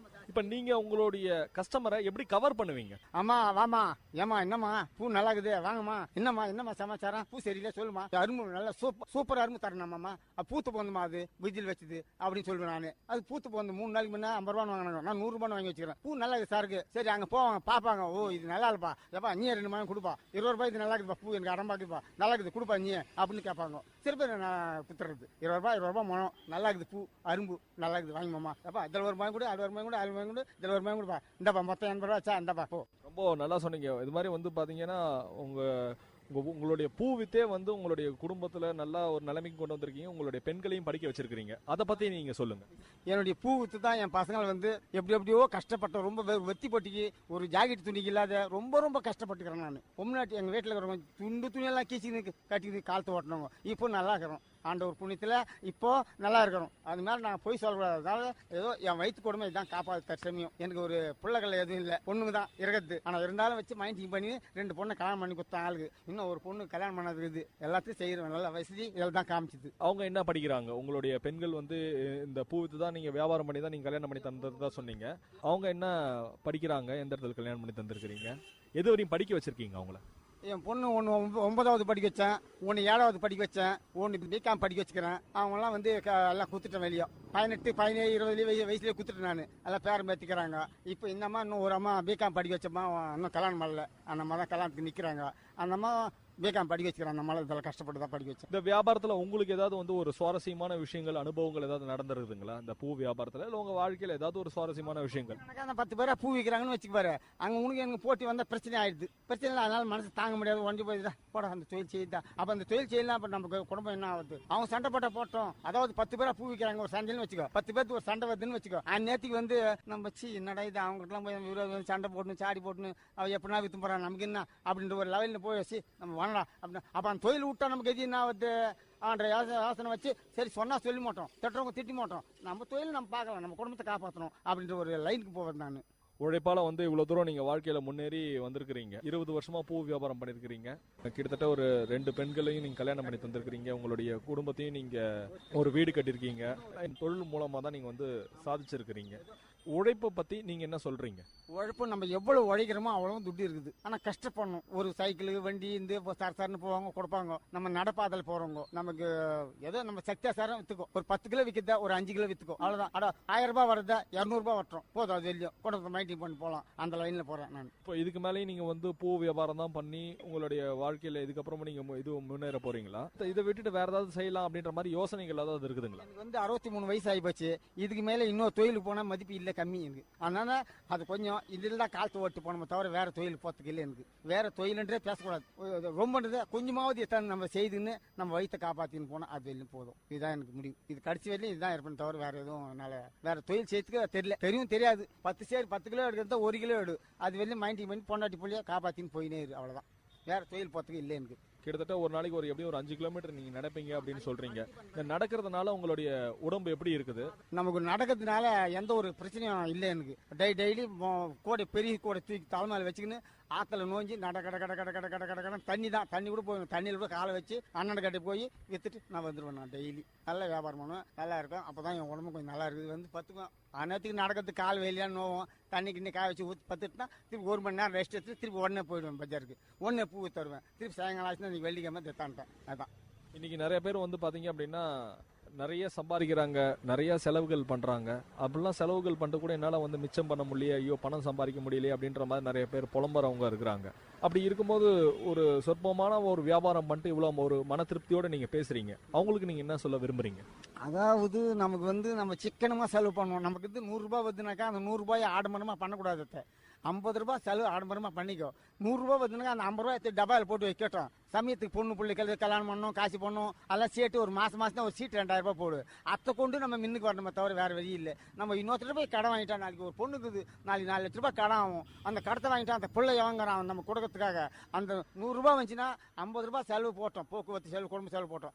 50 ரூபாய் தூக்கி ஒரு டப்பாயில் போட்டு வைக்கட்டும். அந்த 50 ரூபாய் 30 நாளைக்கு 1500 ரூபாய் 2000 ரூபாய் ஆகுது. அந்த 2000 ரூபாய் ஒரு சீட்டு கட்டு. அந்த சீட்டு கட்டி கொஞ்சம் பெருமையா வாழ. அந்த சீட்டு 1 லட்ச ரூபாய் வச்சு அதை வச்சு பத்திரம் பண்ணி அந்த பொண்ணை பாதுகாப்பு பண்ணி கட்டி கொடு. இதுதான் எனக்கு விஷயம். இதில் தான் எனக்கு பழப்பு. வேற பழப்பு இல்லை. வேற வழியும் தெரியாது, வேற வேலையும் தெரியாது, எந்த வேலையும் தெரியாது எனக்கு. ரொம்ப ரொம்ப நல்லா சொன்னீங்க. இவ்வளோ நேரம் வந்து எங்ககிட்ட நிறைய விஷயங்களை வந்து பகிர்ந்துக்கிட்டீங்க. விஐடி கம்யூனிட்டி ரேடியோ சார்பாக நாங்கள் நன்றியை தெரிவிச்சுக்கிறோம். பிரம்மபுரத்தை சேர்ந்த சாரங்கன் பூ வியாபாரி அவர்கள் நம்மகிட்ட அவருடைய வாழ்க்கை அனுபவங்களை நம்மகிட்ட பகிர்ந்துக்கிட்டாங்க. மீண்டும் ஒரு அனுபவ மேடை நிகழ்ச்சியில் உங்களை சந்திக்கும் வரை உங்களிடமிருந்து விடைபெறுவது நான் சரவண கார்த்திக். நீங்கள் கேட்டுக்கொண்டிருப்பது விஐடி பண்பலை 90.8 விஐடி பல்கலைக்கழகத்தின் சமுதாய வானொலி. நேர்கள் இதுவரை கேட்டது அனுபவ மேடை. மக்கள் தங்கள் வாழ்க்கை அனுபவங்களையும் முன்னேற்ற பாதைகளையும் விரிவாக கலந்துரையாடும் நிகழ்ச்சி. உங்கள் விஐடி பண்பலை 90.8 விஐடி பல்கலைக்கழகத்தின் சமுதாய வானொலி.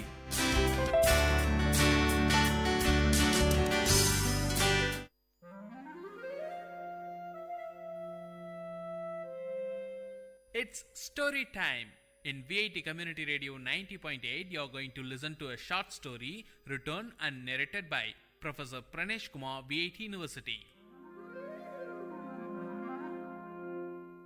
Title of the story: Padma. A land traditionally endued with myths and spirituality, India still pertains to its belief and notions, which sometimes are ridiculed as superstitious. Fortune tellers, tantris and sannyasis are welcomed, and their service is sought by an ordinary man, irrespective of whether he is an urban or rural dweller. The beginning of 1980s was a period in South India, especially in South Tamil Nadu, when most of the homes in villages were electrified, and God said, "Let there be light," and there was light. While some claim that light enlightened people, there are also notions that it wiped away the innocence of the ordinary. The hero of the story, Raghav, was employed in the electricity board. He was looked upon with great wonder and respect. People spoke to him rarely. It must be the fear factor or respect that made the villagers shy away from Raghav. Raghav was in his 40s. He had a fearful appearance with a huge imperialistic mustache, reddish eyes, and a gigantic figure which would scare away children. It was 6:30 p.m. Raghav rushed to the tea shop close to the Panchayat office. Mohan and Aji were waiting there for his arrival.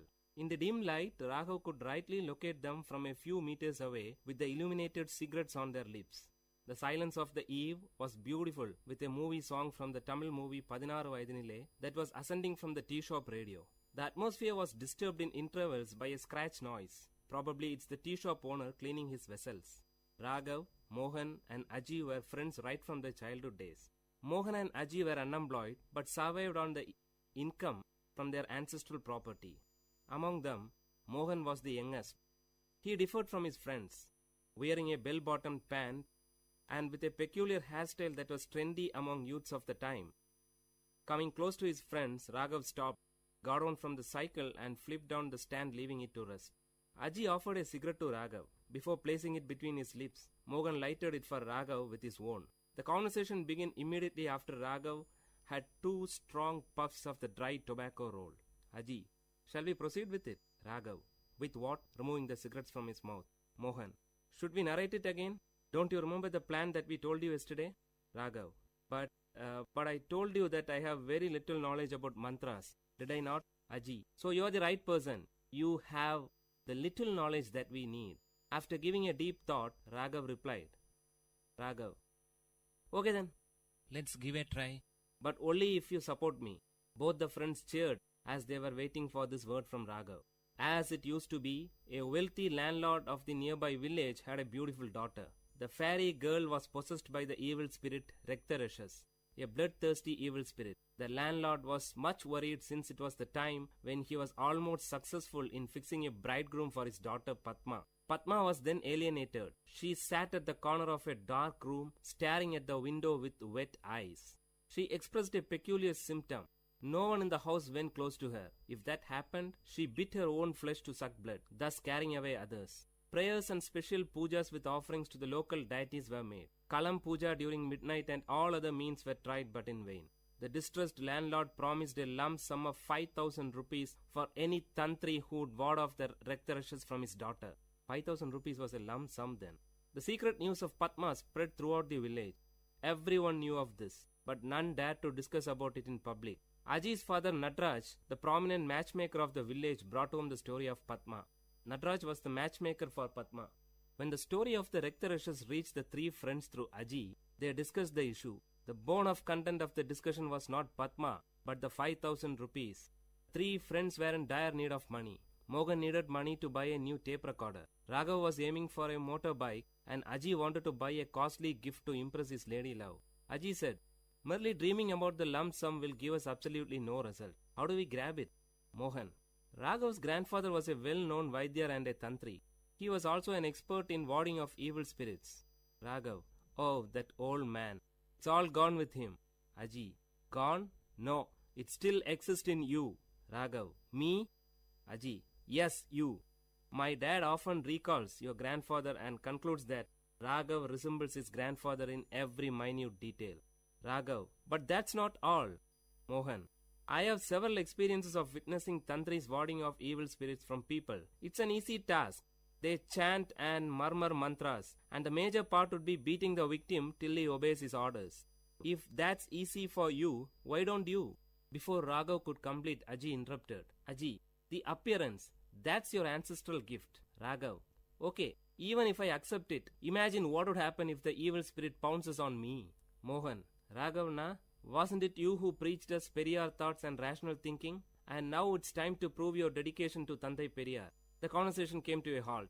All the 3 lighted their cigarettes, which they shared from the same pack.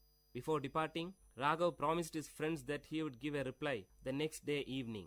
That night, Raghav could continuously listen to the hooting sound of an owl, for he with the owl had a sleepless night. The search for his grandfather's personal records in the old granary began early in the morning before his wife woke up. A few worn-out, hardly readable palm leaf inscriptions were the only record, but he could find a little solace in it. He decided not to back off the challenge. Soon, the news about the arrival of an expert tantri was sent to the landlord with a detailed list of the puja materials. Aji acted as a messenger between the tantri and the landlord. A Paurnami, full moon day Friday, was fixed for the puja. Raghav dressed himself in such a manner that his true identity will not be revealed. The 3 boarded a bus to a particular destination in the village, from where they were fetched by the landlord's car. The driver of the car bowed before Raghav as a sign of respect. This made Mohan and Aji breathe a sigh of relief, but Raghav's heart was pounding heavily. Before descending from the car, Raghav closed his eyes for a few seconds and pretended as if he is drawing energy. In reality, he prayed to his long-dead grandfather seeking guidance. The landlord and his wife warmly welcomed Raghav to their home. Seated majestically, Raghav uttered, "I could feel the presence of an evil as soon as I stepped into your home. She has posed a challenge to me. Don't worry, I'll take her away with me." Meanwhile, Mohan and Aji were busy in the backyard creating the ambience for the puja, which was scheduled to begin soon. Raghav was taken to the isolated room where Padma was held captive. As soon as he stepped in, the light was switched on by the landlord. Raghav's red eyes opened widely and he fixed his gaze on Padma, who was seated on the floor in a corner. Padma did not react immediately at the presence of Raghav, probably because she had had enough experience with tantris quite often by then. Raghav's eyes were still set strong on Padma. Actually, he was stunned by the unblemished beauty of Padma, a beauty that makes one speechless. When Raghav moved close to her, she screamed violently, and in the peak of her fits, she bit her arm close to the elbow along with her garment. Immediately, blood gushed from her mouth and arm. Seeing this, Raghav was taken aback, but did not react. Padma now fainted and threw herself on the floor. She wore a half sari. The visible portions of her body showed red scars, which must have been the result of the beatings she received from the earlier tantris. She lay down like a white hibiscus with red marks. Coming back, Raghav sat before the holy fire and started chanting few mantras as tantris do. He wore a red-colored dhoti and tied a red-colored scarf around his forehead. Flowers and herbs were dropped into the sacred fire with closed eyes and lip chanting mantras. It was midnight. The landlord and his wife witnessed the scene with utmost dedication. After a few minutes, Raghav ordered Aji and Mohan to bring Padma. They both disappeared into the house. Soon a scream was heard. The noise increased as Padma was brought to the backyard.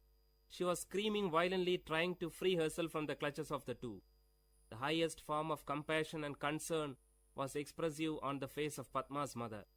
Padma sat helplessly staring at the fire. The blood stains on her face were now clearly visible through the flames. After a few moments, Raghav stretched his arm towards Aji to get a stick from him. Standing up, Raghav started beating Padma violently. Padma did not react. She sat still. No one would ever dare to harm such an innocent beauty. It was as if beating a tender baby for no reason.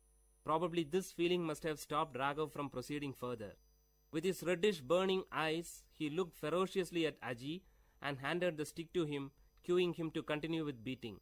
While Aji continued, Raghav shouted, "Will you leave this body?" For which Padma gave a loud cry, "No." Not able to witness the scene, Padma's mother left the place with panic, followed by her father. Second expanded to minutes, and minutes to hours. In another couple of hours it would be dawn. The voice of Padma became faint. She hardly opened her mouth, but shook her head rhythmically to convey the message, "No, no." Padma was wet with sweat and blood. She lay down like a wet flag on the roadside, unattended by party cadres after a meeting. Now Padma was partially dragged to her room. After leaving her alone, the three looked at each other. Raghav gave a tight-lipped expression and nodded his head to admit his failure. He rubbed the kumkum from his forehead and descended down the stairs. He sat on the first step. After giving a second thought, Raghav took a piece of electric wire which was lying on the floor and rushed towards Padma. Padma was cornered. Holding the folded wire in his arm, he raised it to beat Padma, but to his shock, she grabbed his feet, fell on it and pleaded. She cried with a sweet voice, "Please, leave me." Raghav was moved. Raghav closely watched her lips for more words. She paused. A drop of water would fall from a melting ice only when the required amount gets collected. Now the drop fell. "I am normal. I don't have any illness," Padma said in a soft voice. Raghav, "But you?" "Padma, can you help me?" Before Raghav could give an answer, Padma continued, "I am in love with my cousin, but our families are not in good terms. My parents will never accept him as my pair. If I reveal it, Chandran may be in trouble. He is serving in the Indian army. He'll be back by the end of this month. I have to wait just for 15 days more to postpone this marriage that my parents have arranged for me." "Raghav, you tortured yourself by biting?" Raghav paused when Padma took out few packets of kumkum hidden under her garment. That was the secret behind their blood-sucking act. Raghav was stunned. Padma continued, "I know you are not a tantri. Hearing this, Raghav touched his face and dress with his fingers to make sure if his makeup person deceived him. You never uttered a correct mantra. Raghav expressed a surrendered look of a child in front of his mother. Padma continued, "My parents will not let me out of the house." Those were the days when women were denied freedom to move about, especially after the marriage is being fixed. In most of the communities, women did not have any freedom in choosing their life partners too. It was considered wrong for a woman to express her opinion about the choice of her parents. Some women considered that pretension of being possessed by an evil spirit was the only way by which they could get an outlet to express their views. Whatever she uttered in this form was considered as a word of the spirit which possessed her. Padma was one such victim. Raghav was deeply moved by the depth of love that Padma had for Chandran. She had withstood all the humiliations of the Tantri for her love. Padma carefully stood up, stretched her hand towards the picture of goddess Lakshmi, and took a piece of paper which was hidden behind it. She carefully handed the paper to Raghav. "Can you inform Chandran that my parents are busy in getting me married to another man, please?" Raghav took the paper and looked into the contact details. Nodding his head as a sign of acceptance, he moved out. Just as he stepped out of the room, he could hear the murmuring sound of his friends outside. Then something struck him. He swiftly turned back to Padma. Holding the paper in one arm and the other arm holding the door, Raghav uttered to Padma in a feeble sound, "Can you do us a favor?" Padma looked at Raghav with an expression that signaled proceed. "Raghav, I assure you that we will unite you with Chandran. But till then, can you stop this self-punishing at least for our sake?" Hearing this, like streams of water in a dry place, Padma's lips started to smile after a long time. "Padma, don't worry, you will get your reward." The word was kept. Years passed, and today Padma and Chandran are happy with their children and grandchildren. Today, as the opinion of women is being sought by their parents for all the factors that concern their life, the cases of women possessed by evil spirit in the society has declined.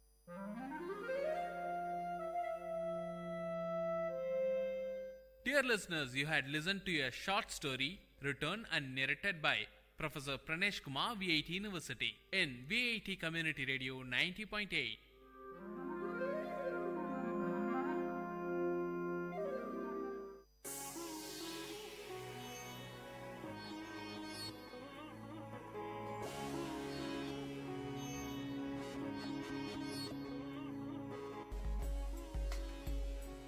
வணக்கம் நேர்களே, இது VIT பண்பலை 90.8. இந்த நிகழ்ச்சி அறிவோம் ஆயிரம்.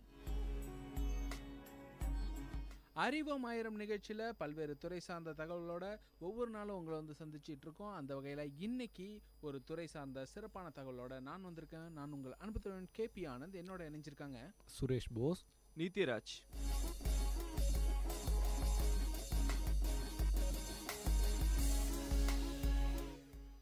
மக்களே, இன்னைக்கு நம்ம எதை பற்றி பேச போகிறோம் அப்படின்னு நேரடியாக உங்கள்கிட்ட நான் பேசுறதுக்கு வந்துட்டேன். என்ன காரணம் அப்படின்னு பார்த்தீங்கன்னா, இந்த கதையான் காரணமா அப்படின்லாம் சொல்லுவாங்க. ஒவ்வொரு மனுஷனும் தன்னுடைய வாழ்க்கையில் ஒரு விஷயத்தை செய்யும் போது அவனுக்கு வந்து உதவியாக இருக்கக்கூடிய ஒரு விஷயத்தை பற்றி தான் பேச போகிறோம். அது என்ன அப்படின்றது உங்கள் எல்லாருக்கும் தெரியும், ஆனால் உங்களுக்கு அது தெரியாது. என்னன்னு பார்த்தீங்கன்னா, மிஷின்ஸ், எந்திரங்களை பற்றி தான் இன்றைக்கி பேச போகிறோம். எந்திரங்களை பற்றி ரொம்பவும் சுவாரஸ்யமான தகவல்கள் நிறைய இருக்குது. சுரேஷ் போஸ் நம்ம கூட இருக்காரு, நித்யராஜ் இருக்காரு. இன்றைக்கி சுரேஷ் போஸ் என்ன தகவலோட ஆரம்பிக்கிறாருன்னு பார்க்கலாம். நிச்சயமாக இப்போ கருவிகள்னு சொல்லும் போது ஒரு மனுஷனோட வேலையை இருக்கிறத விட இன்னும் எளிமையாக மாற்றுறது தான் கருவி. அதை வச்சு தான் வந்து ஒரு விவசாயத்தில் இருந்து நாற்று நடுறதுலேருந்து இன்றைக்கி வந்து பெரிய பெரிய மிஷின்ஸ் வச்சு பண்ணுறது வரைக்கும் நடந்திருக்கு. நீங்கள் ஆமாம் சுரேஷ், அதாவது நீங்கள் சொன்ன மாதிரி முன்னாடிலாம் பார்த்தீங்கன்னா விவசாயத்துக்கு வந்து மாடுகள் பயன்படுத்துவாங்க, ஏர் உழுறதுக்கு. அப்புறம் வந்து நாற்று நடுறது மனுஷங்களே செஞ்சுருவாங்க. ஆனால் இப்போ பரிணாம வளர்ச்சியின் காரணமாக மிஷின்ஸ் அதிகமாக வந்துருச்சு, இயந்திரத்தன்மை அதிகமாக வந்துருச்சு. இப்போ பார்த்தீங்கன்னா நாற்று நடுறதுக்கு கூட மிஷின் வந்துடுச்சு. அப்புறம் ஏர் விடுறதுக்கு டிராக்டர் வந்து போச்சு. ஸோ அதான் நீங்கள் சொன்ன மாதிரி மனுஷனோட வேலைகளை எளிமையாக்குறது சொன்னீங்க மிஷின்ஸ். அதே மாதிரி பார்த்தீங்கன்னா மனுஷனை வந்து கிட்டத்தட்ட கொஞ்சம் சோம்பேறித்தனத்தை கொண்டு வர்றதும் மிஷின்ஸோட பங்குகள் இருக்குதான்னு நான் நினைக்கிறேன். ஏன்னா பார்த்தீங்கன்னா இப்போ இருக்கிற இல்லத்தரசிகள் வந்து தங்களுடைய வேலைகள், அந்த காலத்தில் பார்த்தீங்கன்னா சட்னி அரைக்கிறதுக்கு வந்து மிக்சி கிடையாது, மாவாட்டுறதுக்கு வந்து கிரைண்டர் கிடையாது. அந்த மாதிரியான விஷயம். அது வந்து அதுக்கு ஒரு காரணம் இருக்குது. எதுக்குன்னா அந்த அம்மியில் ஆட்டும்போது அதுக்கு ஒரு தனி டேஸ்ட் இருக்கும். கிரைண்டர் பார்த்திங்கன்னா மாவு அரைக்கிறதுக்கான டேஸ்ட் இருக்கும். அந்த மாதிரியான விஷயங்கள்லாம் இருக்குது. அவங்களுக்கும் ஒரு உடற்பயிற்சி மாதிரி இருந்தது. நாளடைவில் நேரமின்மை காரணமாக வந்து சொல்லலாம், எனக்கு நேரம் இல்லை அதனால் அதை அரைக்கிறதுக்கு. ஸோ அதனால் வந்து இந்த மிக்ஸி கிரைண்டர் வந்து தேவைப்படுதுன்னு சொல்லணும்.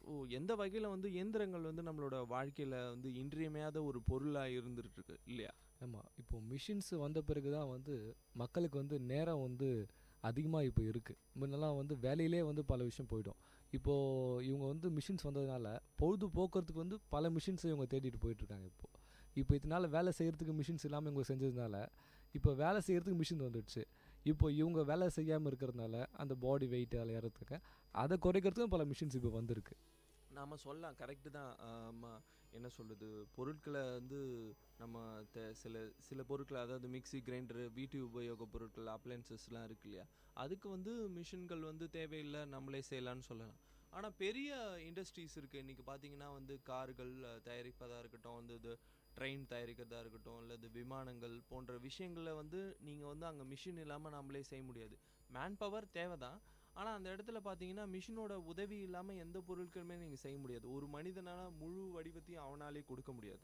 அதாவது மிஷின்ஸ் வந்து எப்படி இருக்கணும்னு என்னோட கருத்து என்னென்னா, மிஷின்ஸ் வந்து மனிதனுக்கு உதவியாக இருக்கணுமே தவிர மனிதனை ரீப்ளேஸ் பண்ணக்கூடாது.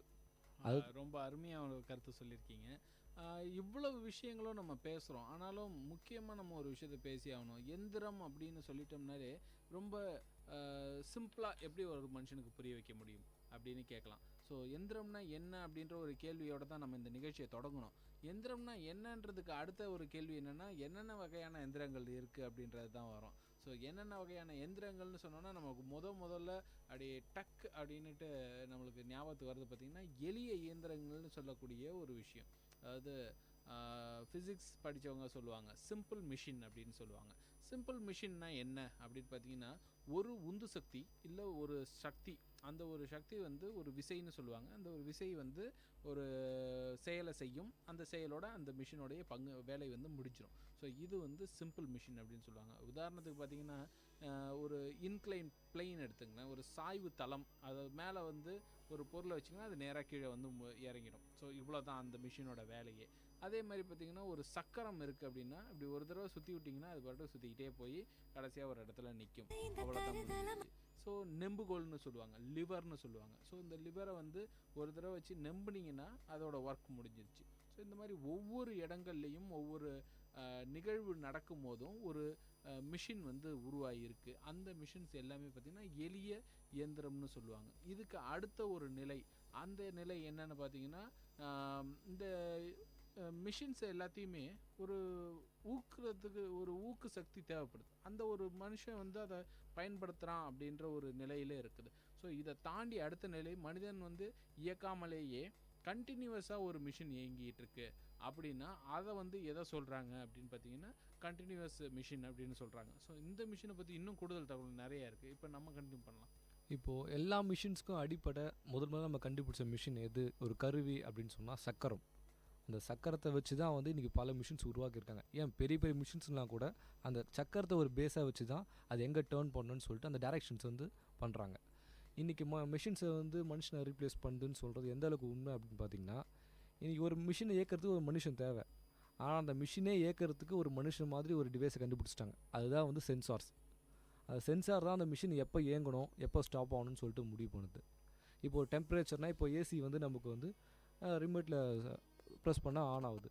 பட் ஆனால் நம்ம ஆட்டோமேட்டிக் மோடில் போட்டுட்டோம்னா அந்த ஏசி என்ன ஆகுனா, நம்ம ரூம் டெம்பரேச்சர் எவ்வளோ இருக்குன்னு அதை கணிச்சு அதுக்கேற்ற மாதிரி ஏசியை வந்து ஆன் பண்ணுது ஆஃப் பண்ணுது. இந்த மாதிரி சென்சார்ஸ் வந்து இன்றைக்கி மிஷின்ஸோட இந்த சயின்டிஃபிக்கோட சூழ்நிலை அந்த சென்சார் வந்து மிகப்பெரிய ஒரு இடத்தை பிடிச்சிருக்கு தான் சொல்லலாம்.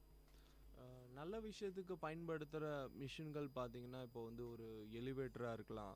அது வந்து ஒரு வகையான ஹெல்ப் பண்ணுது. ரொம்ப தூரத்தில் நடக்க முடியாது, அவங்களுக்கு எலிவேட்டர் பயன்படுத்தலாம். இப்போ வந்து பார்த்திங்கன்னா, இப்போ வந்து கிணத்துல தண்ணி இறைக்கிறோன்னு வச்சுக்கோங்களேன், அங்கே வந்து மோட்டர் வச்சு வந்து தண்ணி இறைக்கிறது, இப்போ கரண்ட் இல்லைன்னா வந்து ஜென்ரேட்டர் யூஸ் பண்ணுறது, அந்த மாதிரியான நிறைய விஷயங்களுக்கு வந்து இயந்திரங்கள் யூஸ் பண்ணுது. ஒரு சில விஷயங்கள் அதாவது மனுஷனுக்கு மாற்றாக மனுஷங்களே இல்லை ஒரு குறிப்பிட்ட ஒரு சுவிட்சை தட்டின உடனே வந்து அதுவே எல்லா ப்ரொடக்ஷன் பண்ணும்போது அந்த மாதிரியான இடத்துல வந்து மிஷின்கள் வந்து தேவை இல்லை தான் சொல்லுவேன். மனுஷங்களே அந்த மாதிரியான ஒர்க்கெல்லாம் செய்யலாம் அப்படின்னு ஒரு இது. ஆமாம். இதில் இன்னும் கூடுதல் தகவல் ஒன்று சொல்கிறேன். அதாவது மனுஷங்களே ஒரு விஷயத்தை செய்யறது, அந்த மனுஷனுக்கு ஒரு விஷயத்தை செஞ்சு கொடுக்குற ஒரு இயந்திரம், இதை பற்றி தான் இன்றைக்கி பேசிகிட்டு இருக்கோம். ஸோ இதில் வந்து சிம்பிள் மிஷின் அப்படின்னு ஒன்று சொல்லியிருந்தேன். அதாவது ஒரு செயலை செஞ்ச உடனே அதோட வேலை முடிஞ்சு போயிடுது அப்படின்னு சொல்லியிருந்தேன். ஆனால் இதை தாண்டி அடுத்த ஒரு நிலையில் பார்த்திங்கன்னா இன்ஜின்ஸுன்னு சொல்லக்கூடிய, இல்லை ஒரு மோட்டார்னு சொல்லக்கூடிய ஒரு செயல்திறன், அந்த ஒரு மிஷின் பார்த்திங்கன்னா என்ன பண்ணும் அப்படின்னா, அது வந்து கண்டினியூஸாக ஒரு மெக்கானிக்கல் மோஷனை வந்து க்ரியேட் பண்ணும். அதாவது அதுக்கு ஒரு ரிசோர்ஸ் தேவைப்படும். அந்த ரிசோர்ஸஸ் எது வேணாலும் இருக்கலாம். ஒரு ஹீட் எனர்ஜியாக இருக்கலாம், இல்லை விண்ட் எனர்ஜியாக இருக்கலாம், இல்லைனா அது வந்து ஒரு எலக்ட்ரிசிட்டியாக இருக்கலாம், எது வேணாலும் இருக்கலாம். ஸோ அந்த மாதிரியான ஒரு எனர்ஜி ரிசோர்ஸஸோட அந்த ரிசோர்ஸை பயன்படுத்தி கண்டினியூஸாக ஒரே மெக்கானிக்கல் மூமெண்ட்டை வந்து அது பண்ணிகிட்டு இருக்கும். அந்த ஒரு மோஷனை க்ரியேட் பண்ணுறதுக்கு பேர் தான் இன்ஜின் இல்லைனா மோட்டார் அப்படின்னு சொல்கிறாங்க. நம்ம கொஞ்சம் காலத்தில் பின்னோக்கி பயணித்தோம்னா நம்மளுக்கு தெரியும். ஒரு காலத்தில் ஏர் உழுறதுக்கு மனுஷன்தான் மாட்டை வந்து ஏர் பூட்டி உழுதுகிட்டு இருந்தான். ஆனால் ஒரு காலத்தில் அது வந்து மாறி டிராக்டர் வந்துச்சு. ஸோ டிராக்டர் வந்தோடனே இதுதான் வந்து மிஷின் அப்படின்ட்டு ஒரு அண்டர்ஸ்டாண்டிங். என்னென்னா நீங்கள் உதாரணத்துக்கு சொன்ன மாதிரி வீல் கண்டுபிடிச்ச பிறகு தான், சக்கரம் கண்டுபிடிச்ச பிறகு தான் ஒரு பெரிய புரட்சியை ஏற்பட்டுச்சு அப்படின்னு சொன்னீங்கல்ல. ஸோ அதே மாதிரி ஒரு எந்திரம் அப்படின்றது என்னைக்கு உழவு சார்ந்த விஷயங்களுக்கு உள்ளே வந்துச்சோ அன்னைக்கு தான் வந்து நம்ம எல்லாருக்குமே அது தெரிய ஆரம்பிச்சிச்சு. ஏன்னா உலகம் பூரா இருக்கிற ஒரே விஷயம் உழவு தான். ஸோ அந்த உழவுக்கு இணையாக மனுஷன் செஞ்சிட்டு இருந்த வேலையை வந்து மிஷின்ஸ் என்னைக்கு செய்ய ஆரம்பிச்சதோ அன்னையிலேருந்தே நம்ம வந்து மிஷின் கூடவே இருந்து வாழ ஆரம்பிச்சிட்டோம் அப்படின்றது ஒரு கூடுதல் தகவல். ஆமாம். இப்போது நிச்சயமாக இப்போ இந்த ஒரு மிஷின்ஸோ ஒரு இன்ஜினோ உருவாகிறதுக்கு அது மனுஷனோட உழைப்பு தேவைப்பட்டுச்சு. இப்போது அந்த மிஷின்ஸுக்கு வந்து ரிசோர்ஸ் தேவைப்படுது. அந்த ரிசோர்ஸ் வந்து ஒரு எலக்ட்ரிசிட்டியாக இருக்கலாம், இல்லை பெட்ரோலாக இருக்கலாம், ஃபியூலாக இருக்கலாம், எதுலாம் இருக்கலாம். அந்த மிஷின்ஸை ரன் பண்ணுறதுக்கு மனுஷன் வந்து அந்த ரிசோர்ஸை கண்டுபிடிக்கிறான் பாருங்கள். அந்த ரிசோர்ஸுக்கு எங்கே போய் தேடுறான்னு பார்த்தீங்கன்னா, நம்ம நாட்டில் இருக்கிறது எல்லா ரிசோர்ஸும் காலி ஆகிட்ட பிறகு நம்ம வந்து மற்ற நாட்டுக்கிட்ட போகிறோம். இதனால் பல இடத்துல வந்து பல நாட்டை வந்து போர் போடுறதும் அந்த மாதிரிலாம் பல விஷயம்லாம் நடந்துகிட்ருக்கு. இன்னும் நம்ம கடல் சார்ந்து முன்னெல்லாம் வந்து பார்த்திங்கன்னா வலை போட்டு மீன் பிடிச்சிட்டு இருந்தாங்க. அது வந்து அந்த கட்டு மரத்தில் போயிட்டு இருந்தாங்க. அதோட வளர்ச்சி இன்றைக்கி பார்த்திங்கன்னா ஆழ்கடலில் வந்து நீர்மூழ்கி கப்பலில் போயிட்டு மீன் பிடிச்சிட்டு வர ரேஞ்சுக்கு நம்ம போயிட்டுருக்கோம். அதே மாதிரி மனுஷன் வாழ்க்கையில் இந்த டிரான்ஸ்போர்ட்டேஷன்ஸ் நடந்துட்டு போவாங்க. அப்புறம் வந்து குதிரை, இந்த மாட்டு வண்டியில் போயிட்டு இருந்த காலத்தில் இன்றைக்கி வந்து ஸ்பேஸ்க்கு வந்து மிஷின் இல்லாமல் போகிற அளவுக்கு வந்திருக்கு. ஸோ இந்த மாதிரி மிஷின் அப்படின்னுட்டு ஒரு பொதுவான ஒரு விஷயத்து கூட நம்ம வந்து நம்மளோட வாழ்க்கையை இணைச்சி பயணிச்சிட்டு இருக்கோம் அப்படின்றது தான் இன்றைக்கி உண்மையான ஒரு நிலை. இந்த ஒரு நிலையில் எளிய இயந்திரம், வெப்பத்தை பயன்படுத்தி செய்யக்கூடிய ஒரு இயந்திரம், இல்லை நீராவி, இல்லை ஒரு எலக்ட்ரிசிட்டியை பயன்படுத்தி தன்னை தானே இயக்கிக்கிற இயந்திரங்கள், இந்த மாதிரி பல வகையான இயந்திரங்கள் வந்துட்டாலும் ஒரு எந்திரத்தை வந்து நம்ம கண்டுபிடிக்கணும்னு ரொம்ப ஒரு ஆர்வத்தோடையே இருக்கும். அது என்ன எந்திரம்னு பார்த்தீங்கன்னா ரோபோட்ஸ்ன்னு சொல்லக்கூடிய ஒரு எந்திர மனிதன். அதாவது நம்மளை மாதிரியே ஒரு ரெப்ளிகாவை வந்து நம்ம உருவாக்கணுன்ற ஒரு முனைப்பில் வந்து பல காலமாக நம்ம வந்து முயற்சி பண்ணிக்கிட்டே இருக்கோம். அந்த ரெப்ளிகா எப்படி உருவாகுது, அந்த உருவாக்கத்துக்கு எது ஆரம்பமாக இருந்தது, இன்றைக்கி எந்த நிலையில் அது இருக்குது, இப்படிப்பட்ட பல தகவல்கள் ஒரு இடைவேளைக்கு அப்புறமா அறிவியல் ஆயிரம் நிகழ்ச்சியில் தெரிஞ்சுக்கலாம். இது விஐடி பண்பலை 90.8. இந்த நிகழ்ச்சி அறிவோம் ஆயிரம்.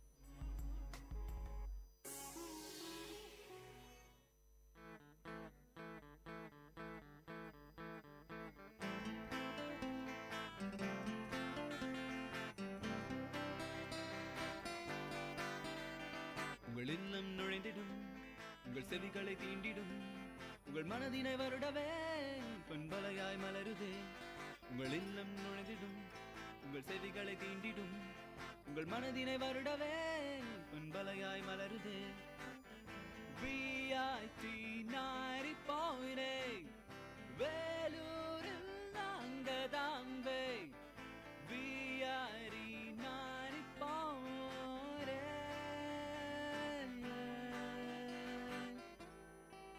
நீங்கள் கேட்டுக்கொண்டிருப்பது விஐடி பண்பலை 90.8 விஐடி பல்கலைக்கழகத்தின் சமுதாய வானொலி.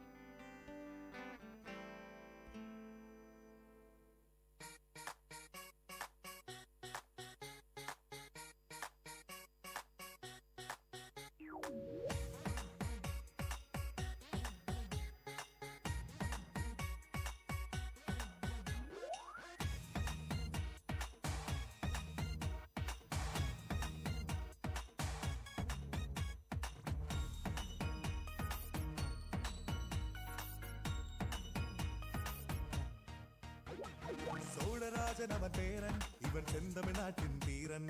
பெருமையோடு தான் சொல்வேன் நான் தமிழன். சாதனை செய்யும் வீரன் நான் உங்கள் அன்பு தோழன். பெருமையோடு தான் சொல்வேன் நான் தமிழன்.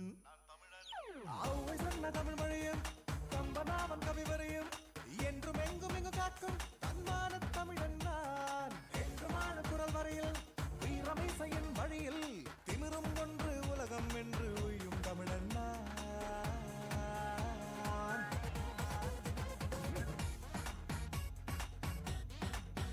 தமிழா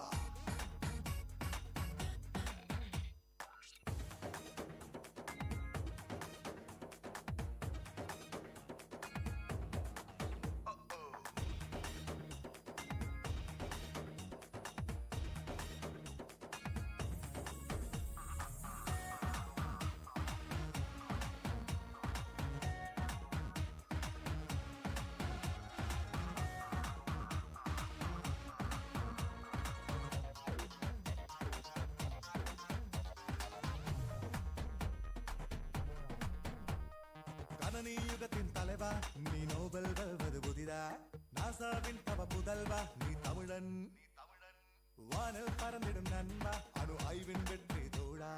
இஸ்ரோவின் தங்க மனிதா நீ தமிழன். உலகம் சுற்றும் துணிவும் இணைய உலகின் நலமும் திறனும் பலமும் இணையும் தன்மான தமிழன் நீ. தேசம் மாறி போகும் திசைகள் கூட மாறும் என்றும் மாறாது வந்து போக வெற்றி தமிழன் நீ.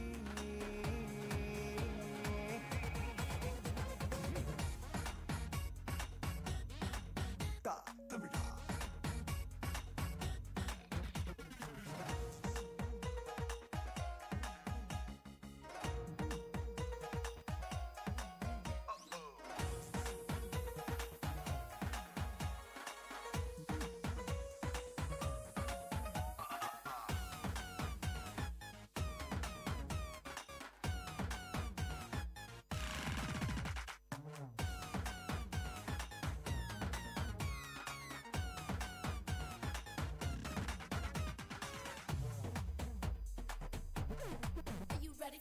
உலக நாயகன் தமிழன், நாம் இசையின் புயலும் தமிழன். சினிமாவின் நிஜ கலைஞன் இவன் தமிழன். விளையாட்டில் இவன் வீரன், கடும் யுத்த களங்களின் சூரன். வர்த்தக உலகின் வேந்தன் இவன் தமிழன். திரகடல் பலவை கண்டதும் திருவியன் கோடி குவிந்தும் சொந்த மண்ணை மறவா தன்மான தமிழர் ஓடி தமிழர் நினைவில் வெற்றி வருவே மடியில் தமிழில் பேசி தமிழில் வாழும் தமிழர் கூட்டம்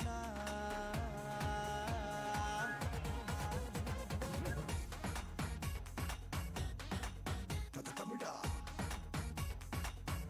தமிழா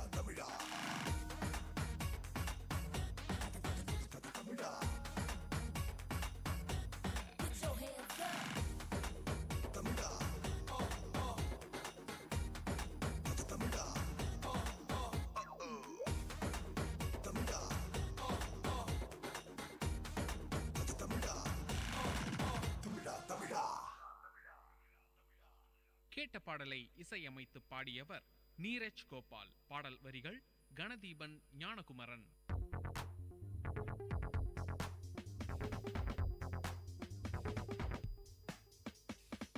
விஐடி வானொலி உங்களின் செவிகளில் தேனை பாய்ச்சிடுதே.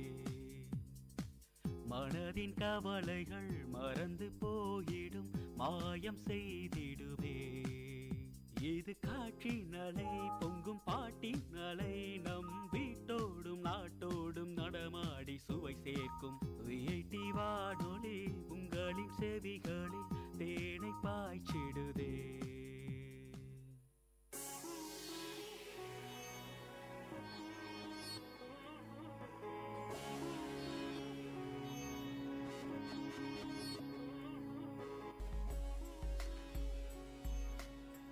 இது விஐடி பண்பலை 90.8. இந்த நிகழ்ச்சி அறிவோம் ஆயிரம்.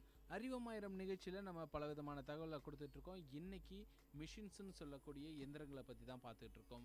இடைவேளைக்கு முன்னாடி நம்ம தானாகவே ஒரு சில வேலைகளை செய்யக்கூடிய ஒரு விஷயத்தை பற்றி பேசிகிட்டு இருந்தோம். அதாவது அந்த மிஷின்ஸ் என்ன பண்ணோம் அப்படின்னா தானாகவே தன்னுடைய வேலைகளை செஞ்சு நமக்கு கொடுக்கும். நம்மளுக்கு வந்து அது பயனுள்ளது அப்படின்னு நினச்சோம்னாலும் கூட அதுக்கு பின்னாடி ஒரு சில விஷயங்கள் இருக்குது. நம்மளால் ரொம்ப லேசியாகக்கூடிய ஒரு விஷயம்.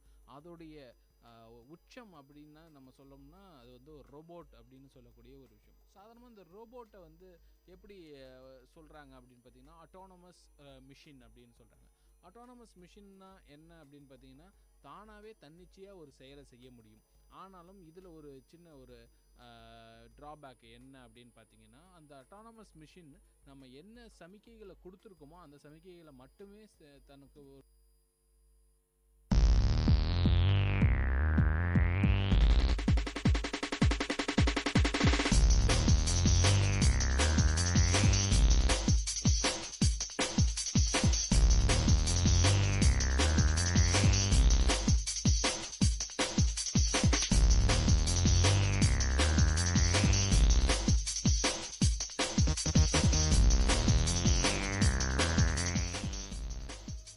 ஹலோ வணக்கம் நேர்களே, நீங்கள் கேட்டுக்கொண்டிருப்ப விஐடி பண்பலை 90.8 இது விஐடி சமுதாய வானொலி. நான் உங்கள் ஆர்ஜே டேனியல். இப்போ நம்மளோட வந்து நம்மளோட கெஸ்ட் 4 பேர் இருக்காங்க. அவங்க இன்ட்ரடியூஸ் பண்ணுவாங்க. நான் உங்கள் ஆர்ஜே சிவபிரியா. நான் உங்கள் ஆர்ஜே பாவனா. நான் உங்கள் ஆர்ஜே தமிழ். ஆமாம், இப்போ பார்த்தீங்கன்னா நம்ம ஏற்கனவே வந்து பார்த்தோம்னா ஊர் சுற்றலாம் வாங்கன்னு சொல்லிட்டு நம்ம ஏற்கனவே 3 எபிசோட் பண்ணோம். போன வாரம் பார்த்திங்கன்னா நம்ம காரைக்குடியை பற்றி பேசணும். காரைக்குடியில் இருக்க நம்ம செட்டிநாடு சாப்பாடு, அப்புறம் அங்கே இருக்க வீடுகள், அப்புறம் வந்து போன தடவை பார்த்திங்கன்னா 1000 ஜன்னல் வீடு அதெல்லாம் பேசணும். அப்புறம் பார்த்திங்கன்னா இந்த வாரம் நம்ம எதை பற்றி பேச போகிறோம்னு பார்த்தீங்கன்னா தேனியை பற்றி பேச போகிறோம். தேனி, உங்களுக்கு தேனியை பற்றி தெரியுமா? தேனி தானே இயற்கை நிறைய நிறைஞ்சிருக்கு. அது வந்து சொல்லுவாங்க பூமியோட மறைக்கப்பட்ட சொர்க்கம் அப்படின்னு. ஆமாம் ஆமாம் ஆமாம் ஆமாம், கரெக்டாக சொன்னீங்க. தேனி பார்த்தீங்கன்னா அதாவது பூமியில் இருக்க ஒரு சின்ன பரலோகம்னு சொல்லுவாங்க. அது மாதிரி வந்து தேனியில் இல்லாத எதுவுமே இல்லை. நீங்கள் வந்து நேராக போய் வந்து சுவிட்சர்லாண்டில் தான் போய் பார்க்கணும் அவசியம் கிடையாது. நீங்கள் தேனிக்கு வந்தாலே வந்து அங்கே இருக்க இயற்கை வளங்கள்லாம் பார்த்து அங்கேயே மயங்கி அங்கேயே ஒரு வீடு வாங்கிடலாம் போல் தோணும். அதே மாதிரி பார்த்தீங்கன்னா பல பெரிய பெரிய ஆட்கள்லாம் அங்கேருந்து வந்திருக்காங்க. நமக்கு தெரிஞ்ச மாதிரி வைரமுத்து ஐயா இருக்காங்கல்ல, வைரமுத்து ஐயா வந்து பிறந்த ஊரும் தேனி. அவர் வந்து தேனியை பற்றி ஒரு பாடல் வந்து எழுதியிருக்காரு. அதை வந்து உங்களுக்கு நான் சொல்கிறேன், ஆசைப்பட்றேன். அது என்ன பாடல் சொல்லியிருக்காருன்னா, தெற்கு தொடர்ச்சி மலை இழைச்சு போகும் அந்த மேகதாத மேல் மூச்சு வாங்கி போகும் மாசம் ஒரு வாட்டி நான் வடுகப்பட்டி போகாட்டி வலது கை நீட்டி நான் மேல் மலையோடு பேசாட்டி வைகை நதி மேலே என் வலது கை நினைக்காம வைகையில் வெள்ளையாடும் வாழை மீன் தூங்காது பூமரத்து கீழே நான் புதுப்பாட்டு எழுதாமல் பூமரத்து கூடாட்டும் புறா இறை கொள்ளாது கந்தகாடு காடு எங்கள் கால் சூடு காங்கமாத்து காங்கூலும் புதரோடு காடை முட்டை போடாது மஞ்சாறு அணையில் நான் மஞ்சக்காத்து வாங்காமல் மஞ்சாத்து மூலையில் மணிக்குறியும் மேயாது மலையை கொஞ்சம் கடிச்சு கிட்டு கூழ் குடிச்சு பூமியடா மண்ணும் மலையும் எங்கள் பரம்பரைக்கு சாமியடா கும்பக்கரை சாலையில் கோமிய வாசம் பிடிக்காம மண்ணுக்குள்ளே மண்ணு கட்டி மல்லிகைப்பூ காத்து கொடையாட்டு மந்தையில் கேடங்கூத்து காஞ்சு போன பொழப்புக்குள்ள கற்பனையே கோமணத்து சாதிசனம் பேசும் மொழி சங்கீதம் கேளாமல் இதிகாச எழுத்துக்கு சாவாசம் இருக்காது சுட்டமின் கவுச்சி வந்த சுருண்டுன ஏறாம என் சீர் விருந்தத்தின் ஏலச்சீர் வராது மலையை கொஞ்சம் கூட்டிக்கிட்டு கூழு கிடிச்சு மூடியடா. எவ்வளோ அருமையான பாடல் பார்த்தீங்களா? அதாவது தேனியை பற்றி அழகாக வந்து வைரமுத்து ஐயா சொல்லியிருக்காரு. அது கேட்கும்போது ஆக்சுவலாக பார்த்தீங்கன்னா வந்து கவிதையாக இருக்குது, ஆனால் வந்து ஒரு பாடலாக பாடும்போது ரொம்ப அருமையாக இருந்துச்சு. இது வந்து நம்ம வேணும்னா வந்து நம்ம வந்து யூடியூப்லலாம் இருக்குது, நீங்கள் வந்து என்ன கேட்டுக்கலாம். இப்போ பார்த்தீங்கன்னா தேனி வந்து எப்படி உருவாச்சு அப்படின்னு சொல்லிட்டு நம்ம கூட வந்து நம்ம ஆர்ஜே வந்து நமக்கு எக்ஸ்பிளைன் பண்ண போகிறாங்க. ஆக்சுவலாக வந்து தேனி வந்து அந்த காலத்தில் வந்து மதுரை மாவட்டத்தோட ஒரு இணைப்பாக வந்து கூடி இருந்துச்சு. அது எப்படி உருவாச்சு, அது எப்படி வந்து பிரித்தாங்க அப்படின்னு சொல்லிட்டு நம்ம ஆர்ஜே சொல்ல போகிறாங்க. ஆர்ஜே சொல்லுங்கள். தேனி மாவட்டம் 1997 தேனி மாவட்டம் 1997ஆம் ஆண்டு தனி மாவட்டமாக அறிவிக்கப்பட்டது. அதுவரை மதுரை மாவட்டத்தின் ஒரு பகுதியாக இருந்த இது மதுரை நகராட்சியின் கீழ் வந்தது.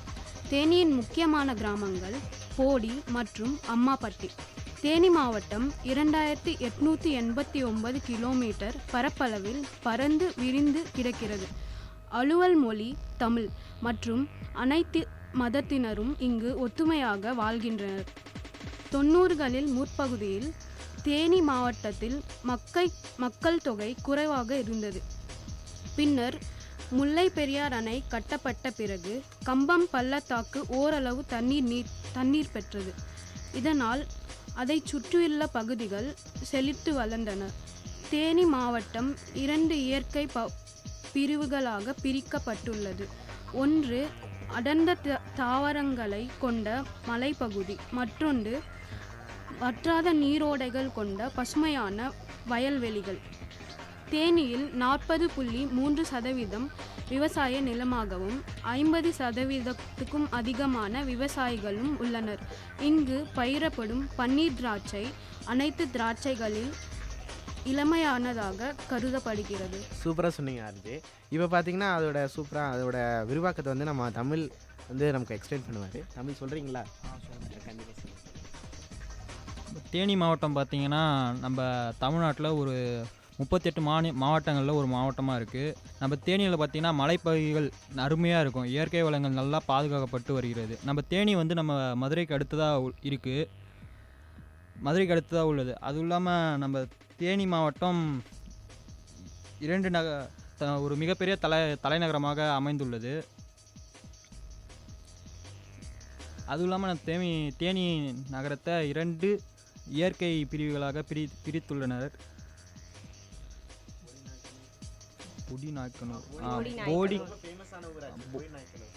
போடிநாயக்கனூர் வந்து ரொம்ப ஃபேமஸான இடம் தெரியுங்களா? போடிநாயக்கூரில் தெரியாது. அப்போ இருந்த ஆட்சி காலத்தில் வந்து நிறைய பாளையங்கள் சொல்லியிருப்பாங்க. அதில் போடிநாயக்கரும் அது வந்து ஒரு பாளையங்களாக கருதப்பட்டுச்சு.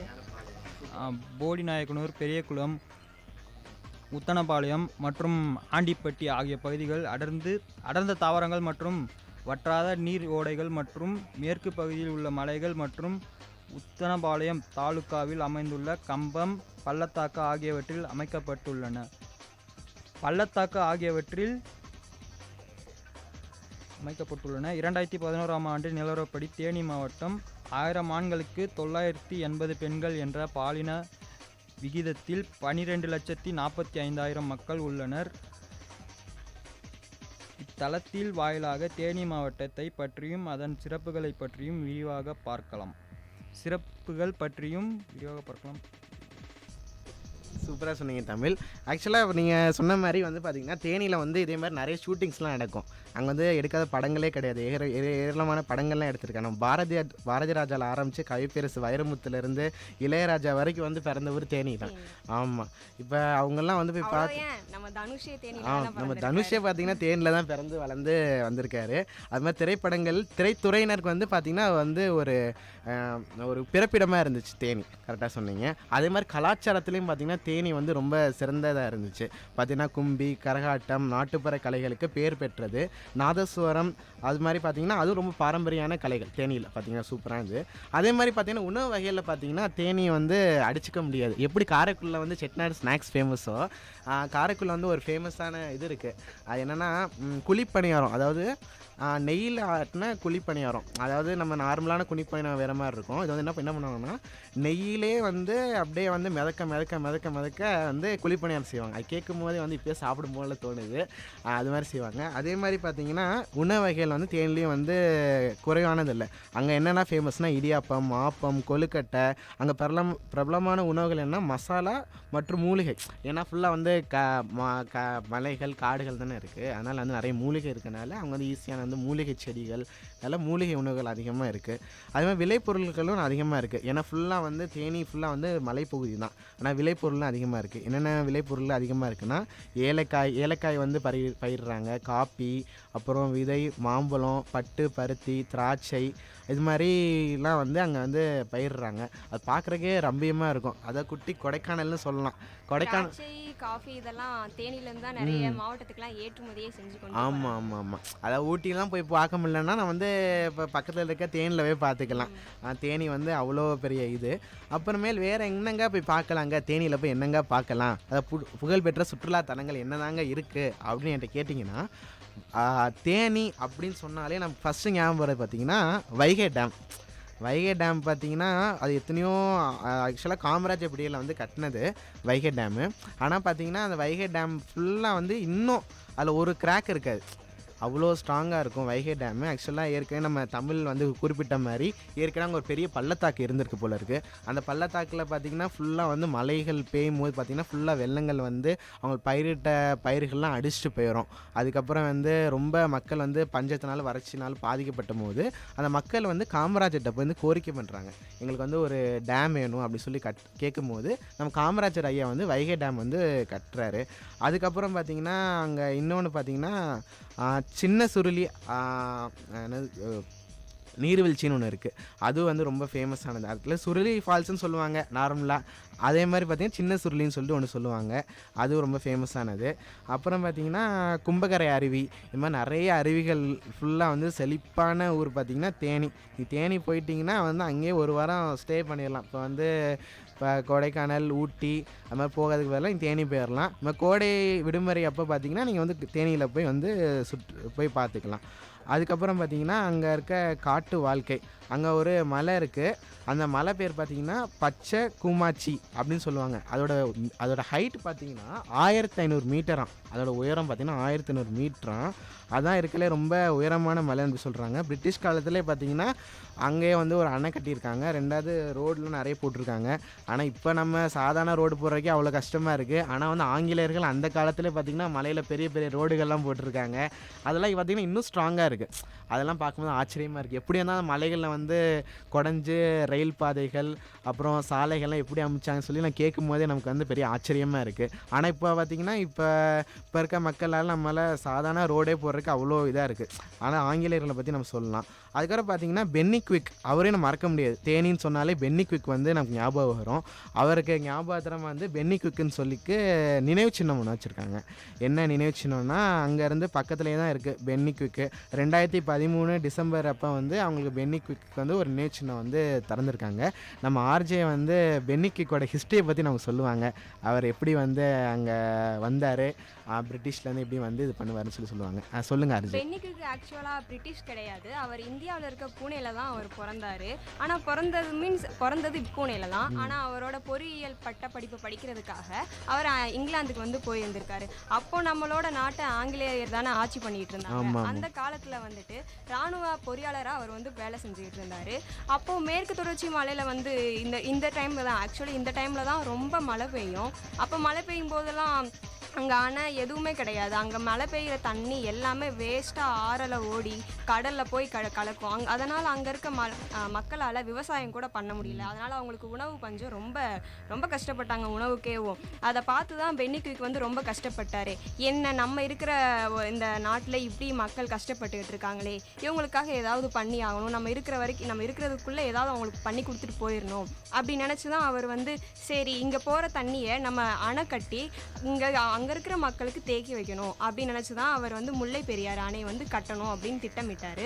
அப்போ அங்கே ஆங்கிலேய கவர்னராக இருந்த வென்லோ கிட்ட போய் சொன்னார், இந்த மாதிரி அவங்களுக்கு கஷ்டமாக இருக்குது, நம்ம ஒரு அணை கட்டி கொடுத்தா அங்கே விவசாயம் பண்ண முடியும், அவங்களோட பஞ்சமும் போகும்னு சொல்லவும் சரின்னு அவங்களும் பென்லோக்கும் தனியாக அவங்களுக்கு அந்த நிதிக்கு வந்து ஒதுக்கிட்டார் முல்லை பெரியார் அணை கட்டுறதுனால.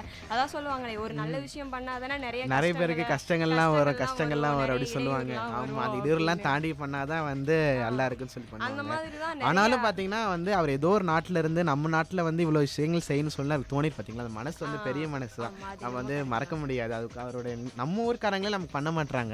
ஆனால் வந்து வெளிநாட்டிலேருந்து வந்து இங்கே தங்கி படித்து நம்ம மக்களுக்காக ஏதாவது செய்யணும் சொல்ல வீடெல்லாம் விற்று வந்து அந்த அணையை கட்டியிருப்பாருன்னு சொல்லுவாங்க. அவரோட நிறைய காடு ஆமாம் நிறைய இருந்துச்சு. அங்கே வேலை செய்கிறவங்க எல்லாம் விஷப்பூச்சி பயங்கரமாக கடிச்சு நிறைய பேர் இறந்துருக்காங்க. ஆமாம், இதெல்லாம் பார்த்து ஆனால் அவங்க அதுக்காகலாம் அந்த ஒர்க்கை வந்து அவங்க நிறுத்தலை. அந்த முல்லை பெரிய அணையை பாதி கட்டிட்டாங்க. ஆனா அப்ப பெஞ்ச மழையால ஒரு பகுதி மட்டும் அடிச்சுட்டு போயிருச்சு. இந்த மாதிரி அடிச்சுட்டு போயிருச்சுன்னு மறுபடியும் அந்த கவர்னர் வென்லோ கிட்ட போய் சொல்லி எங்களுக்கு நிதி ஒதுக்க முடியுமா அப்படின்னு கேட்டாங்க. ஆனா அவர் நிதி ஒதுக்க மறுத்துட்டாரு. என்னால இவ்வளவுதான் கொடுக்க முடியும், இதுக்கு மேல முடியாதுன்ட்டாரு. என்ன செய்யறதுன்னு தெரியாம இந்த இடத்துல சப்போஸ் வேற யாராவது இருந்திருந்தாங்கன்னா யார் எப்படி போனா நமக்கு என்ன அப்படின்ற மாதிரி தான் விட்டுட்டு போயிருந்திருப்பாங்க. ஆனா அவர் அப்படி இல்லாம அவருக்கு சொந்த அதாவது இங்கிலாந்துக்கு திரும்ப போய் அவரோட சொத்து வீடு எல்லாத்தையுமே விற்று அந்த பணத்தை கொண்டு வந்து அந்த பணத்து மூலமா தான் அவர் முல்லை பெரியார் அணையவே கட்டி முடிச்சிட்டாரு. அப்போ காலரா வந்ததுனால அங்கே வேலை செஞ்ச நிறைய இன்ஜினியர்கள்லாம் நிறைய பேர் இறந்துட்டாங்க. தமிழர்கள் மட்டும் கிடையாது, ஆங்கிலேயரே நிறைய பேர் இறந்துருக்காங்க. இவ்வளோலாம் கஷ்டப்பட்டு அவர் அந்த பென்னிக்விக் வந்து நம்ம முல்லை பெரியார் அணையை கட்டினதுனால அங்கே இருக்க தேனி மக்களுக்கு பென்னிக்விக்னா அவ்வளோ பிரியம். அதனால் தேனி பேருந்து நிலையத்துக்கு வந்து பென்னிக்விக் பேருந்து நிலையம் அப்படின்னு தான் அவங்க பேரே வச்சுருக்காங்க. நானும் வந்து சின்ன வயசில் வந்து ஒரு புத்தகத்தில் வந்து படித்தேன். அதாவது அங்கே இருக்க பிறக்கிற குழந்தைகளுக்குலாம் வந்து பென்னிக்விக்கோட பேரே வந்து பெண் பேரை வந்து வச்சிருக்கான்னு சொல்லி கேள்விப்பட்டிருக்கேன். பெண்ணு பையன் யார் பிறந்தாலும் அவங்களுக்கு வந்து நிறைய பேர் பென்னிக்விக்னு பேர் வைக்க ஆரம்பிச்சிட்டாங்க. ஆமாம், அவ்வளோ வந்து நீண்டாத அவங்க மனசில் வந்து இடம் பெற்றிருக்காங்க. அதோ ஒருத்தவங்க மனசில் வந்து அவ்வளோ சீக்கிரம் வந்து இடம் பெற்றிருக்குன்னா அவங்க வந்து எவ்வளோ பெரிய காரியம் வந்து அந்த தேனி மக்கள் செஞ்சுருக்காங்கன்னு சொல்லி இதுலேருந்து நமக்கு தெரியுது. அவ்வளோ பெரிய காரியங்கள் வந்து செஞ்சுருக்காங்க. அதே மாதிரி வந்து இப்போ இருக்க தலைவர்களும் வந்து நமக்கு செய்வாங்கன்ற நம்பிக்கையில் நீங்கள் சொன்னீங்கல்ல இப்போ தேனிக்கு நிறைய பேர் போகலாம். ஆமாம் நிறைய ஆமாம் சுற்றுலா ஆமாம் தலம்னு. அது எந்த அளவுக்கு தாக்கத்தை ஏற்படுத்தியிருக்குன்னா, நம்ம கார்த்தி, சூர்யா, யுவன் சங்கர் ராஜா இவங்கெல்லாம் இருக்காங்கல்ல, இவங்கெல்லாம் அப்போ ஒரு டைம் வந்து சென்னையில் பயங்கரமாக சென்னையில் எப்பயுமே வெயிலாக தானே இருக்கும். அவங்க வந்து பண்ணைப்புறத்தில் இளையராஜாவோட கெஸ்ட் ஹவுஸில் வந்து ஒரு வாரம் தங்கி இருந்தாங்க. ஓ சூப்பர் சூப்பர் சூப்பர். நம்மளும் வந்து இளையராஜா தெரிஞ்ச நம்மளும் ஒரு வீடு பங்களா வில்லா வாங்கி தேனியில் ஒரு வீடு கட்டி நம்மளும் போகலாம். கண்டிப்பாக போகலாம். சூப்பராக சொன்னீங்க. அவங்களுக்கு வந்து பென்னிக்விக்கு இப்போ ஒரு நினைவு சின்னம், அதுக்கப்புறம் ஒரு மணிமண்டபமும் கட்டியிருக்காங்க தேனியில் வந்து. Super super. அவர் கூடலூரில் இருக்க லோயர் கேம்ப்ல தான் அந்த மணிமண்டபம் இருக்குது. யாராவது தேனிக்கு போனீங்கன்னா பார்த்துட்டு வந்துருங்க. கண்டிப்பாக கண்டிப்பாக கண்டிப்பாக. அதே மாதிரி பார்த்தீங்கன்னா அங்கே தேனியில் பார்த்தீங்கன்னா குரங்கலி டாப் ஸ்டேஷன் சொல்லிட்டு ஒன்று இருக்குது. அதான் வந்து ரொம்ப மேற்கு தொடர்ச்சி மலையில் வந்து 400 அடிக்கு வந்து உயரமான இது போல் இருக்குது. அதாவது 400 அடிலேருந்து 6500 அடி வரையும் உயரமாக இருக்குமா அது. அங்கே போய் பார்த்தீங்கன்னா அப்படியே தேனியை வந்து அப்படியே ஃபுல்லாக அப்படியே பார்த்து அப்படியே ரசித்து வந்துடலாம் போல இருக்கு. நான் உங்ககிட்ட ஒன்று சொல்லுங்க. நான் 8th படிக்கும்போது அப்படிதான் குரங்கணியில் வந்துட்டு அப்போ காட்டுத்தீ நிறைய ஏற்படும் தானே. அந்த காட்டுத்தீயால் குரங்கணி மலையே நிறைய தீ பிடிச்சி ஃபுல்லாக பரவ ஆரம்பிச்சிருச்சு. என்ன பண்ணுறதுன்னு தெரியாமல் அதுக்கப்புறம் எப்பயும் என்ன பண்ணுவாங்க, ஹெலிகாப்டரில் தண்ணி ஊற்றி விட்டுடுவாங்க. சில ஒரு 3 நாள் ஆயிருக்கும் அழைக்கிறது. அந்த மாதிரி பண்ணி ஒரு வாரத்துக்கு மேலே தான் அழைச்சாங்க. ஆனால் நிறைய வந்து விலங்குகள் எல்லாம் வந்து அழிஞ்சு போயிருக்கும். இப்போ வந்து தேனியில, அதாவது எங்க ஊர் தான், எங்க ஊர் வந்து கண்டமனூர். அந்த ஊர்ல வந்துட்டு புலிகள் அது எங்க ஊர்ல இருக்க மலை வந்து மேற்கு தொடர்ச்சி மலை தான். அங்க புலிகள் நிறைய வாழுது அப்படி சொல்லிட்டு ஸ்ரீவில்லிபுத்தூர் புலிகள் சரணாலயம் வந்து அங்க தேனியில இருக்கு. அப்படின்னா தேனிக்கு வந்தா புலிகள் சரணாலயம். ஆனா உள்ள அவங்களை எல்லாம் அலோவ் பண்ண மாட்டாங்க. உள்ளெல்லாம் அலோவ் பண்ண மாட்டாங்க. அப்புறம் புலி கடிச்சிருச்சுன்னா அவங்களை யார் பார்த்துப்பாங்க? ஆமா ஆமா, அது காட்டு யானைகள் அங்க அதிகமா இருக்குமா மலைக்கு. அது இப்போ வந்து கம்பம்ன்ற ஒரு இடத்துல கம்பம் பள்ளத்தாக்குன்னு சொல்றாங்கல்ல, அங்க கொம்பேரியன் அப்படின்ற ஒரு யானை. ஆமா, நியூஸ்ல எல்லாம் நான் பார்த்தேன். ஒரு 4 நாளா சுத்திட்டு இருந்துச்சு அங்க. அதாவது எப்படி மனுஷங்க சுத்துற மாதிரி அது ரோட்ல அது பாட்டுக்கு போயிட்டு இருந்துச்சு. ஆமா, நீங்களும் இப்ப கரெக்டா சொன்னீங்க. அதாவது இப்ப வந்து மனுஷங்க இப்ப வந்து முன்னாடி வந்து காடுகள்லாம் இருந்துச்சு. காட்டுகள்ல வந்து எல்லா விலங்குகள் சந்தோஷமா இருந்துச்சு. இப்ப காடுகள்லாம் அழிச்சு நம்ம பெரிய பெரிய வீடுகளா கட்டிட்டோம். அப்புறம் அது எங்க போகும்? ஏன்னா நம்ம வீட்டுக்கு தானே வரும். அதுக்கு கேட்டா அப்புறம் நம்ம துரத்தி விட்டால என்ன நியாயம்? அது சொல்லுங்க. அதுக்கப்புறம் வந்து தான் அங்க இருந்த ஃபாரஸ்ட் ஆபீசர்ஸ் வந்து அந்த யானையை கூட்டிட்டு போய் அதை காட்டுல விட்டுட்டு வந்தாங்க. உங்களுக்கு வந்து தேனியில வந்து ரொம்ப மறக்க முடியாத அனுபவங்கள் ஏதாச்சும் இருக்கா? எனக்கு மறக்க முடியாத அனுபவம்ன்ற விட எங்க பாட்டி சொல்லியிருக்காங்க கண்டமனூர் ஜமீனை பத்தி. சொல்லுங்க. ஏன்னா அவர் வந்து ஜமீன்னாலே நல்லவங்க இந்த மாதிரி சொல்லுவாங்க. ஆனா எங்க ஊர்ல இருக்க ஜமீன் வந்து நல்லவர்லாம் சொல்ல முடியாது. அவர் நல்லவர் கிடையாது. ஏன்னா அவர் வந்து பெண்கள்கிட்ட வந்து ரொம்ப தப்பா நடந்துட்டு இருப்பாரு. அவருக்கு வந்து ஒரு முனிவர் இருக்காரு, வேலப்பர் கோயில், அங்க ஒரு கோயில் இருக்கு. அந்த முனிவர் கிட்ட தான் போய் எந்த ஆலோசனையா இருந்தாலும் மேற்கொள்ளுவாரு. இவர் வந்து மத்த பெண்கள்கிட்ட வச்சுக்கிறது பத்தாம அந்த முனிவரோட ஒய்ஃப் கிட்டையும் அந்த மாதிரி பழகி இருக்காரு. அதனால அவங்களோட முனிவர் கோவப்பட்டு, உனக்கு பையன் குழந்தை தான் பிறப்பான், அப்படி அவன் பிறக்கும் போது நீ உயிரோட இருக்க மாட்ட, உனக்கு பிறக்கிற பெண் ஆண் பையன் பிறந்தான், அது உனக்குன்னு கிடையாது, உன் வம்சத்துக்கு இது தொடரும், யாரு பிறந்தாலும் நீங்க இறந்துருவீங்க அப்படின்ற மாதிரி ஒரு சாபத்தை விட்டுட்டாரு அவரு. இதனால பயந்துட்டே அவர் மேரேஜே பண்ணல. அப்படி இருந்தும் அவங்க வீட்டுல எப்படி மேரேஜ் பண்ணாம விட்டுருவாங்களா? கல்யாணம் பண்ணி வச்சு அவங்களுக்கு குழந்தையும் பிறந்துருச்சு. அவங்களுக்கு குழந்தை பிறந்தோடனே நிஜமா அவர் இறந்துட்டாரு. அவர் எப்படி இறந்தாருன்னா, அதாவது உடல்லாம் ரொம்ப குறுகி, புழுவெல்லாம் ரொம்ப இது பண்ணி, ரொம்ப அப்படியே கையெல்லாம் ஒரு மாதிரி புழு வரிஞ்சு ரொம்ப அருவருப்பான நிலையில தான் இருந்தாரு. அவரை தூக்க கூட அந்த அவர் தான் அவ்வளோ கெட்டது பண்ணி வச்சிருக்காரு. யாரு முன்னாடி போவாங்க? ஒரு 4-5 பேர் தான் கூட்டிட்டு போய் அதுக்கப்புறம் தேனியில இருக்க அந்த ஆத்துக்கு பக்கத்துல இருக்க ஒரு இடத்துல அவருக்கு புதைச்சு சமாதி கட்டிட்டு வந்தாங்க. இன்ன வரைக்குமே, அதாவது ஒரு படத்துல கூட சொல்லுவாங்களே, கண்டமனூர் ஜமீன் ஏதோ ஒரு டயலாக் வரும், அது வந்து ரொம்ப ஃபேமஸ். வடிவேல் தான் வடிவேல் தான் சொல்லுவாங்க, எல்லாம் சொல்லுவாங்க. கரெக்டாக சொன்னீங்க. அதாவது நம்ம வந்து இந்த உலகத்தில் வந்து நம்ம நல்லது நினச்சோம்னா நம்ம கடைசி காலத்தில் நமக்கு நல்லது நடக்கும். இப்போ வந்து நம்ம வந்து தீங்கு நினச்சி தீயான இனங்களோடு இருந்தோம்னா நம்மளோட கடைசி காலங்களே வந்து தீயான இனங்களோட தான் நம்ம இருக்க முடியும். நீ கரெக்டாக சொன்னதுக்கு நீங்கள் அந்த ஜமீன்தார் கதை சொன்னீங்க, அது ரொம்ப ஒரு நல்ல ஒரு உதாரணமாக இருந்துச்சு. அப்புறம் தேனியில் ஏதாச்சும் ஒரு கோயில்கள் அது மாதிரி ஏதாச்சும் இருக்கா? கோயில்கள் நல்லா ஃபேமஸான கோயில் நகரம்னு சொல்லுவாங்க. அதாவது சொல்ல போனா எங்க ஊர்லயே 10க்கும் மேல நிறைய கோயில் இருக்கு. தேனியில வந்து இப்ப சின்ன சுருளின்னு சொன்னீங்கல்ல, அங்கேயும் கோயில் இருக்கு. அங்க வந்து நிறைய குரங்குங்கலாம் பயங்கரமா ஆமா, சும்மா இங்கனக்குள்ளே நிறைய குரங்குகள் இருக்கு. அங்க அதிகமான குரங்குகள் அதிகமா இருக்கும், அட்டகாசப்படும். வந்து அங்க அதாவது நான் இப்ப சொல்ற கோயில்லாம் உங்களுக்கு தெரியுமான்னு தெரியல. அதாவது கம்பத் பக்கத்துல ஒரு கோயில் இருக்கு, சனீஸ்வரன் கோயில். இந்த கோயிலுக்குலாம் இங்க இருக்கவங்களுக்கு தெரியுமான்னு தெரியல. ஆனா மதுரை திண்டுக்கல்ல இருந்து நிறைய பேர் வருவாங்க அந்த கோயிலுக்கு வந்து சாமி கும்பிடுறது. அதுக்கப்புறம் நான் இதை சொல்ல மறந்துட்டேன், வீரபாண்டி கோயில் அப்படின்னு ஒரு கோயில் இருக்கு. அதுதான் ரொம்ப ரொம்ப ரொம்ப ரொம்ப பிரபலமான கோயில். 15 நாள் நடக்கும் திருவிழா மட்டுமே.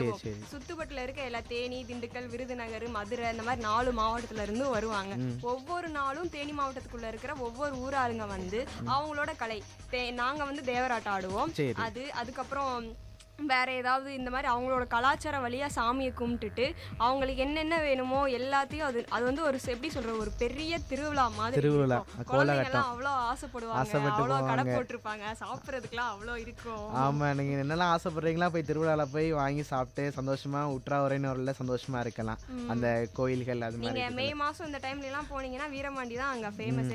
எந்த டைம்ல வந்து நீங்க தேனிக்கு வந்தா நல்ல ஏற்றமான இடம்? இப்போ வந்து பார்த்தீங்கன்னா இப்போ ஊட்டி கொடைக்கானல் போனீங்கன்னா இப்போ சம்மர் டைமில் போனால் நல்லா இருக்குன்னு சொல்லுவாங்க. அதே மாதிரி வந்து தேனிக்கு வந்து எந்த டைம் போனால் எல்லா விஷயங்களும் பார்க்கலாம். இப்போ ரொம்ப பக்தியான ஆளுங்களா இருந்தாங்கன்னா சாமி அப்படி இருந்தாங்கன்னா மே மாதம் போகலாம். ஏப்ரல் மேலே போனால் அங்கே நிறைய திருவிழா தான். ஏப்ரல் டைமில் வந்து ஒவ்வொரு ஊர்லேயுமே திருவிழா கொண்டாடுவாங்க.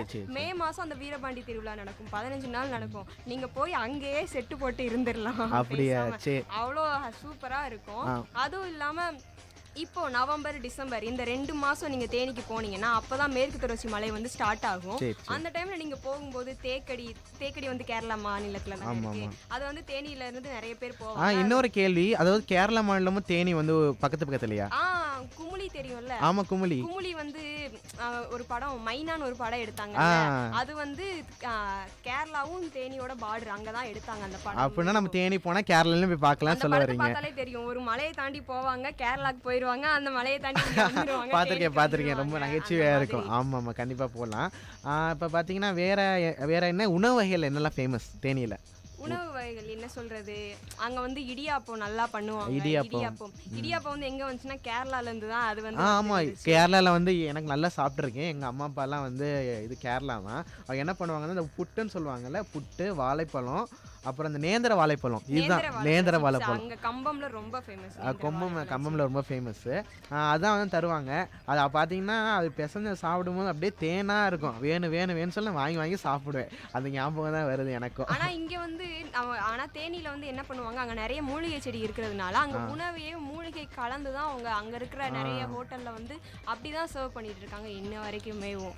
அதுவும் இல்லாம அங்க மகாலிங்கம்னு ஒரு கோயில் இருக்கு. அங்க வந்து ஒரு 4-7 மலை தாண்டி போகணும் அந்த கோயிலுக்கு. நடந்தே தான் போயிருக்காங்க. நான் சின்ன பிள்ளையில போயிருந்தேன். அதுக்கப்புறம் கேரளால இருக்க சபரிமலை இருக்குல்ல, அங்கெல்லாம் எங்க அப்பா அண்ணன் இவங்கெல்லாம் அந்த டைம்ல வந்து மாலை போட்டு நடந்துதான் போவாங்க. அவங்க யாருமே வண்டி எல்லாம் யூஸ் பண்ண மாட்டாங்க, நடந்தே தான் போய். ஆனா ரொம்ப நல்லா இருக்கும் கோயிலுக்கு போக. பரவாயில்ல. இப்போ நம்ம தேனிக்கு வந்து நம்ம நேர்கள் வந்து போகணும்னு வச்சாங்கன்னா எப்படிலாம் போகலாம்? இப்போ வந்து ரோட்வேஸ்லாம் பார்த்தீங்கன்னா மதுரை வழியா தான் போக முடியும். மதுரை வழியா போகலாம், திண்டுக்கல் வழியா போகலாம். ரயில்வே ஸ்டேஷன் இருக்கா தேனியில?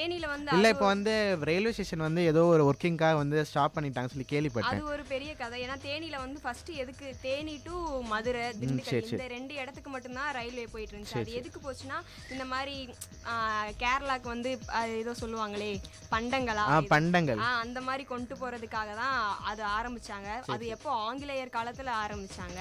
அதுக்கப்புறம் ஆங்கிலேயர் போனதுக்கு அப்புறம் அது பயன்பாட்டிலேயே கிடையாது. அதுக்கப்புறம் என்ன பண்ணிட்டாங்க, சரி நம்ம வந்து அதை விரிவுபடுத்தணும் இன்னும் அப்படி சொல்லிட்டு தான் அங்கே பெரிய ரயில் ரோடு போட்டு மதுரை அதுக்கப்புறம் இந்த மாதிரி நிறைய இடத்துக்கு போகிறது கொண்டு வந்தாங்க. ஆனால் இப்போ வந்து தேனி டு கம்பம் டு இங்கே திருப்பதிக்கே ட்ரெயின் விட்டுருக்காங்க. அப்படியா? ஆமா, இப்போ புதுசு ஏதோ ரயில்வே ட்ராக் வந்து அகலப்படுத்திருக்காங்க சொல்லிட்டு கம்பம்ல இருந்து திருப்பதிக்கு வந்து இல்ல ஆண்டிப்பட்டிக்கு வந்து ஏதோ ட்ரெயின் விட்டுருக்காங்க கேள்விப்பட்டேன். அத மதுரையில இருந்து ஆண்டிப்பட்டிக்கு வந்து ட்ரெயின். அதுதான் ஃபர்ஸ்ட் ஸ்டார்டிங்கேவும் கம்பம்ல இருந்து மதுரை வரைக்கும், அதாவது தேனி ஸ்டாப், இடையில ஆண்டிப்பட்டி ஸ்டாப், அதுக்கப்புறம் மதுரை ஸ்டாப். இங்க போற வேலை செய்யறவங்களுக்காக தான் அதோட மெயின் மோட்டிவே. வேலை செய்யறவங்க வந்து ட்ரெயின்ல போனா காசு கம்மியா வரும்ல, பஸ்ல வந்து நிறைய காசு ஆகும் அப்படின்றதுக்காக தான் அந்த ட்ரெயின் விட்டாங்க. இப்போ அதுக்கப்புறம் திருப்பதிக்கு வந்து நிறைய மக்கள் போறாங்கல்ல, அதுக்காக தான் அவங்க திருப்பதிக்கு மறுபடியும் ட்ரெயின். இப்போ ஏர்போர்ட் வழியா வராங்கன்னா பக்கத்து ஏர்போர்ட் வந்து மதுரை ஏர்போர்ட். அது ஒரு 75 கிலோமீட்டர் பக்கத்தில் இருக்கு. நீங்க சொல்ற மாதிரி ட்ரெயின்ல வரலாம், இந்த மாதிரி ரோட்ல வரலாம். இது மாதிரி விஷயங்கள்லாம் இருக்கு. நம்ம ஆர்ஜே புவனா வந்து ரொம்ப பேசாம இருக்கேன். உங்களுக்கு தேனியை பத்தி நீங்க இவ்வளோ கேட்டோம்ல நாங்கள் பேசுறத பத்தி, உங்களுக்கு தேனியை பத்தி என்ன தோணுது? உங்களுக்கு போய் பார்க்கணும்னு தோணுதா? போய் பார்க்கணும்னு கண்டிப்பாக பார்க்கணும்னு தோணுது.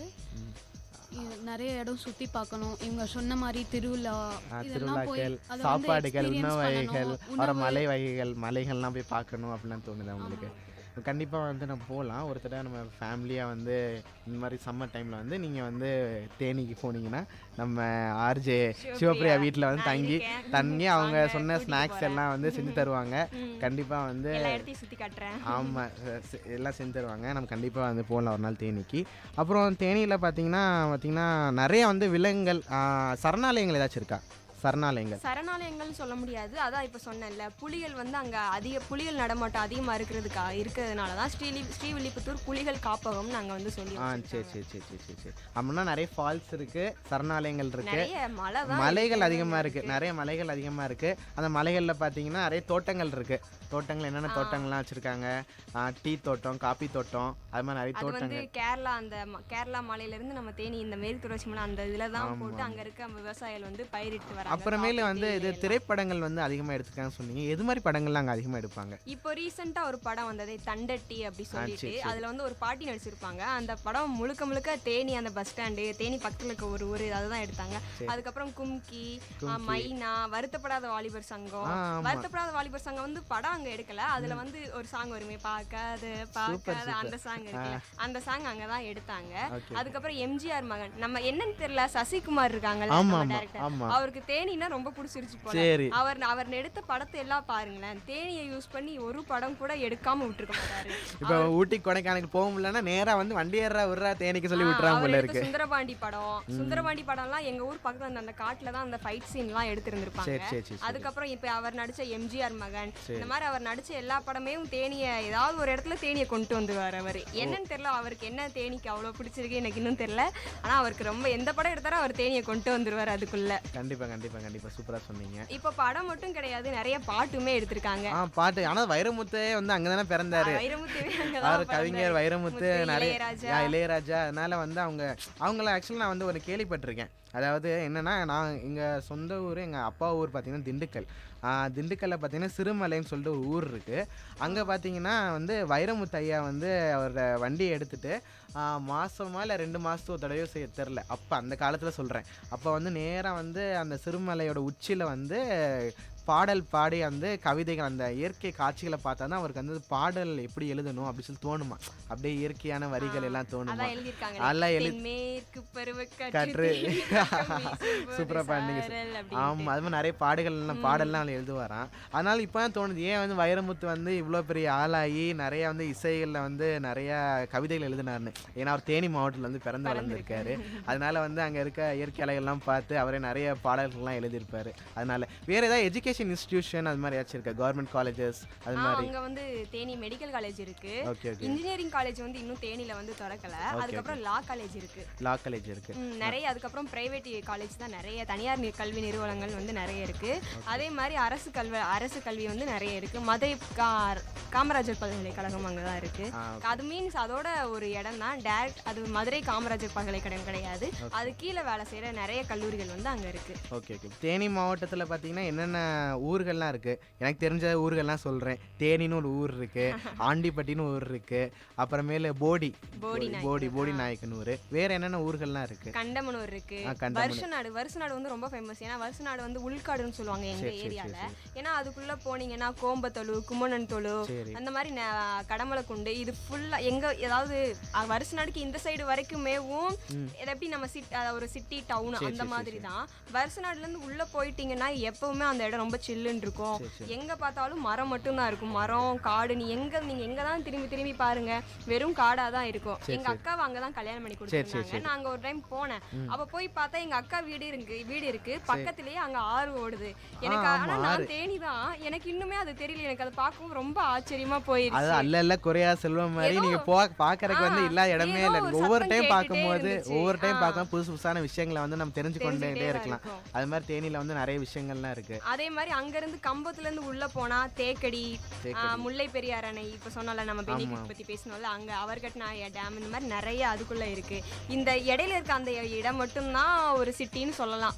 இந்த சைடு போனாலும் காடு தான், அந்த சைடு போனாலும் காடு. சுத்தி வந்து விவசாய இடங்கள், அந்த இடங்கள்ல நீ சொல்லும் போதே பாத்தீங்கன்னா எனக்கு அப்படியே வந்து அந்த உலகத்துக்கே போயிட்டு அப்படியே எனக்கு என்ன தோணுது, தேனி போய் பார்க்கணும். வந்து மறைக்கப்பட்ட சொர்க்கம், ஹிடன் பாரடைஸ் இன் தி வேர்ல்ட்னு. ஆமா, அங்க வந்து மறைக்கப்பட்ட சொர்க்கம். அங்க பருத்தி வந்து ரொம்ப அதிகமா விளைவிக்கிறதுனால இரண்டாவது மான்செஸ்டர்னு தேனியை சொல்றாங்க. அங்க இண்டஸ்ட்ரி வந்து அதிகமா இருக்கு. காஃபி இண்டஸ்ட்ரி காஃபி தொழிற்சாலை இருக்கு, சர்க்கரை ஆலை இருக்கு. அங்க பயிரிடப்படுற காஃபி, அந்த தேயிலை, அந்த இலையெல்லாம் கொண்டு வந்து இங்கதான் அவங்க தொழிற்சாலையில அவங்களே காஃபி பொடி வந்து டாடா காஃபி சொல்லுவாங்க. ஆமா, கேள்விப்பட்டிருக்கேன். ரொம்ப ஃபேமஸான டாடா காஃபி அங்கதான் வந்து. கண்டிப்பா நீங்க அடுத்த தடவை வந்து ஊர்ல இருந்து வரும்போது எனக்கு வந்து ஒரு காஃபி பவுடர் வந்து நீங்க கொண்டு வரீங்க. கண்டிப்பா நீங்க கொண்டு வரீங்க. வேற வந்து தேனியை பத்தி உங்களுக்கு தெரிஞ்ச விஷயங்கள் ஏதாச்சும் இருக்குங்களா? வேற நீங்க எதை பத்தி கேக்குறீங்க? வேற சாப்பாடு வகைகளை பத்தி சொல்லியாச்சு. வைகடம் நீங்க சொல்லியிருந்தீங்கல்ல, அது வந்து ஒரு 111 அடி உயரம் இருக்கு. அங்க வந்து எனக்கு தெரிஞ்சு நாங்க தேனியில் இருக்கவங்க மோஸ்ட்லி போறதை விட மதுரை, திண்டுக்கல்ல இருந்து தான் நிறைய பேர் வருவாங்க. ஏன்னா அங்க குழந்தைங்க விளையாடுறது மாதிரி நிறைய. இப்ப எப்படி அது வைகை டேம் பாத்தீங்கன்னா இப்ப ஆண்டிப்பட்டில தான் இருக்கா? ஆண்டிப்பட்டில இருந்து ஒரு 7 கிலோமீட்டர் தூரத்துல இருக்கு. பஸ்லாம் விட்டுருக்காங்களா? பஸ்லயும் நம்ம போலாம். பஸ் வந்து அதுக்குள்ள அதாவது ரேரா தான் இருக்கும் பஸ். பஸ்லயும் நம்ம போலாம். நம்ம வண்டி எது வேணா எடுத்துட்டு போலாம். ஏன்னா அவ்வளவு தூரம்லாம் கிடையாது, பக்கத்துல தான் இருக்கு. நாம வேணா போய் பாத்துக்கலாம். அது எப்படின்னா ஏதோ சொல்லுவாங்களே, தேனி சும்மாவே மலைக்காடு மாதிரி தான் இருக்கு. அந்த வைகடாம்குள்ளேயும் மலை இருக்கிற மாதிரி தான் அவங்க வந்து இதெல்லாம் பொம்மை மாதிரிலாம் நிறைய வச்சிருந்திருப்பாங்க. அங்க சோத்துப்பாறை டேம், கும்பக்கரை நீர்வீழ்ச்சி, இதெல்லாம் நிறைய இருக்கு. சின்ன சுருளி, அது மாதிரிலாம் நிறைய இருக்கு. ஆமா ஆமா ஆமா ஆமா. சரி, இல்லை நம்ம சூப்பராக வந்து பேசணும். அதே மாதிரி பார்த்தீங்கன்னா அடுத்த வாரம் வந்து வேற ஒரு ஊரை பற்றி வந்து கண்டிப்பாக பேசலாம். இதுவரை நம்ம ஷோலேருந்து நிறைவேற்றிருக்கலாமா? கண்டிப்பாக. நீங்கள் கேட்டுக்கொண்டிருப்பது ஊர் சுற்றலாம் வாங்க எபிசோட் 3. அடுத்த வாரம் நாங்கள் இன்னொரு ஊரை பற்றி உங்களோட பேச வரோம். அதுவரை இணைந்திருங்க. இது விஐடி பண்பலை 90.8. இது விஐடி சமுதாய வானொலி. நன்றி, வணக்கம்.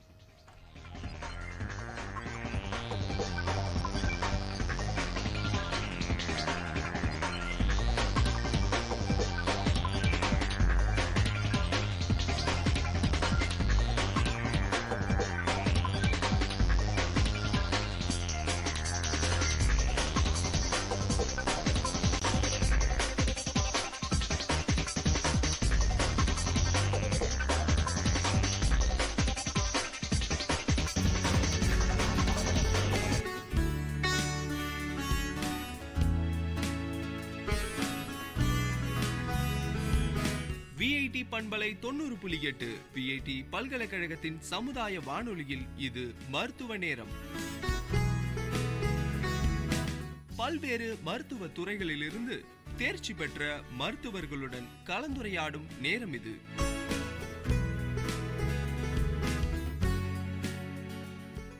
வணக்கம். இது விஐடி பண்பலை 90.8 விஐடி பல்கலைக்கழகத்தின் சமுதாய வானொலி. இந்த நிகழ்ச்சி மருத்துவ நேரம் நிகழ்ச்சியில் இன்னைக்கு ஸ்ரீ நாராயணி ஹாஸ்பிட்டல் மற்றும் ரிசர்ச் சென்டர் மருத்துவர்கள் கிட்ட தான் நம்ம இன்னைக்கு பேசிட்டு இருக்கோம். நம்ம நிகழ்ச்சியில் இன்னைக்கு டாக்டர் கே வெங்கட்ரமணன் இருக்காங்க. அவங்க கூட தான் நம்ம இன்னைக்கு பேச போகிறோம். வணக்கம் சார்.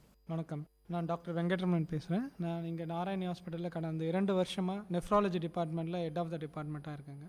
ஸோ நெஃப்ராலஜி இப்போ தான் நெஃப்ராலஜி யூராலஜின்னு 2 இது இருக்குது. நெஃப்ராலஜினா யூஸ்வலாக கிட்னி சம்மந்தப்பட்ட மெடிக்கல் ரிலேட்டட் இஷ்யூஸை வந்து டீல் பண்ணுறவங்க நெஃப்ராலஜி டாக்டர்ஸ். அதே வந்து ஏதாவது சர்ஜரி மூலமாக சரி பண்ண முடியும்னா அதை டீல் பண்ணுறவங்க யூராலஜி டாக்டர்ஸ். ஏன்னா நம்ம நிறைய பொதுமக்களுக்கே இந்த டவுட் இருக்கும், கிட்னி டாக்டர் கிட்ட போகணும்னு சொல்லுவாங்க, ஆனால் யூராலஜின்றாங்க, சில பேர் நெஃப்ராலஜின்னு சொல்லுவாங்க, தேவையில்லாமல் 2 அப்பாயின்மெண்ட் போடுற மாதிரி இருக்கும். ஸோ நெஃப்ராலஜின்றவங்க இந்த கிட்னி ஃபங்க்ஷன்ஸ் செயல் இழந்துடுச்சுன்னா அதுக்கப்புறம் அதை வந்து நார்மல் பண்ணுறதோ அதை பற்றி சம்மந்தப்பட்டவங்க தான் நெஃப்ராலஜிஸ்ட். அதே யூராலஜிஸ்ட் வந்து அதை சர்ஜரி மூலமாக சரி பண்ணணும் அப்படின்னு நினைக்கிறவங்க தான் யூராலஜிஸ்ட். ஸோ இதுதான் முக்கியமான வித்தியாசம். ஆனால் அவங்க 2 பேருமே கிட்னி நல்லதுக்காக பாடுபடுற டாக்டர்ஸ் தான் அவங்க 2 பேருமே, யூராலஜிஸ்ட் அண்ட் நெஃப்ராலஜி. ஸோ நான் வந்து நெஃப்ராலஜி டாக்டர். நீங்கள் சொன்ன மாதிரி உடம்புல 2 கிட்னி இருக்கிற மாதிரி 2 ஸ்பெஷலிஸ்ட் இருக்காங்க. ஸோ சிறுநீரக சம்பந்தமான வியாதிகள் என்னென்ன இருக்குது சார்?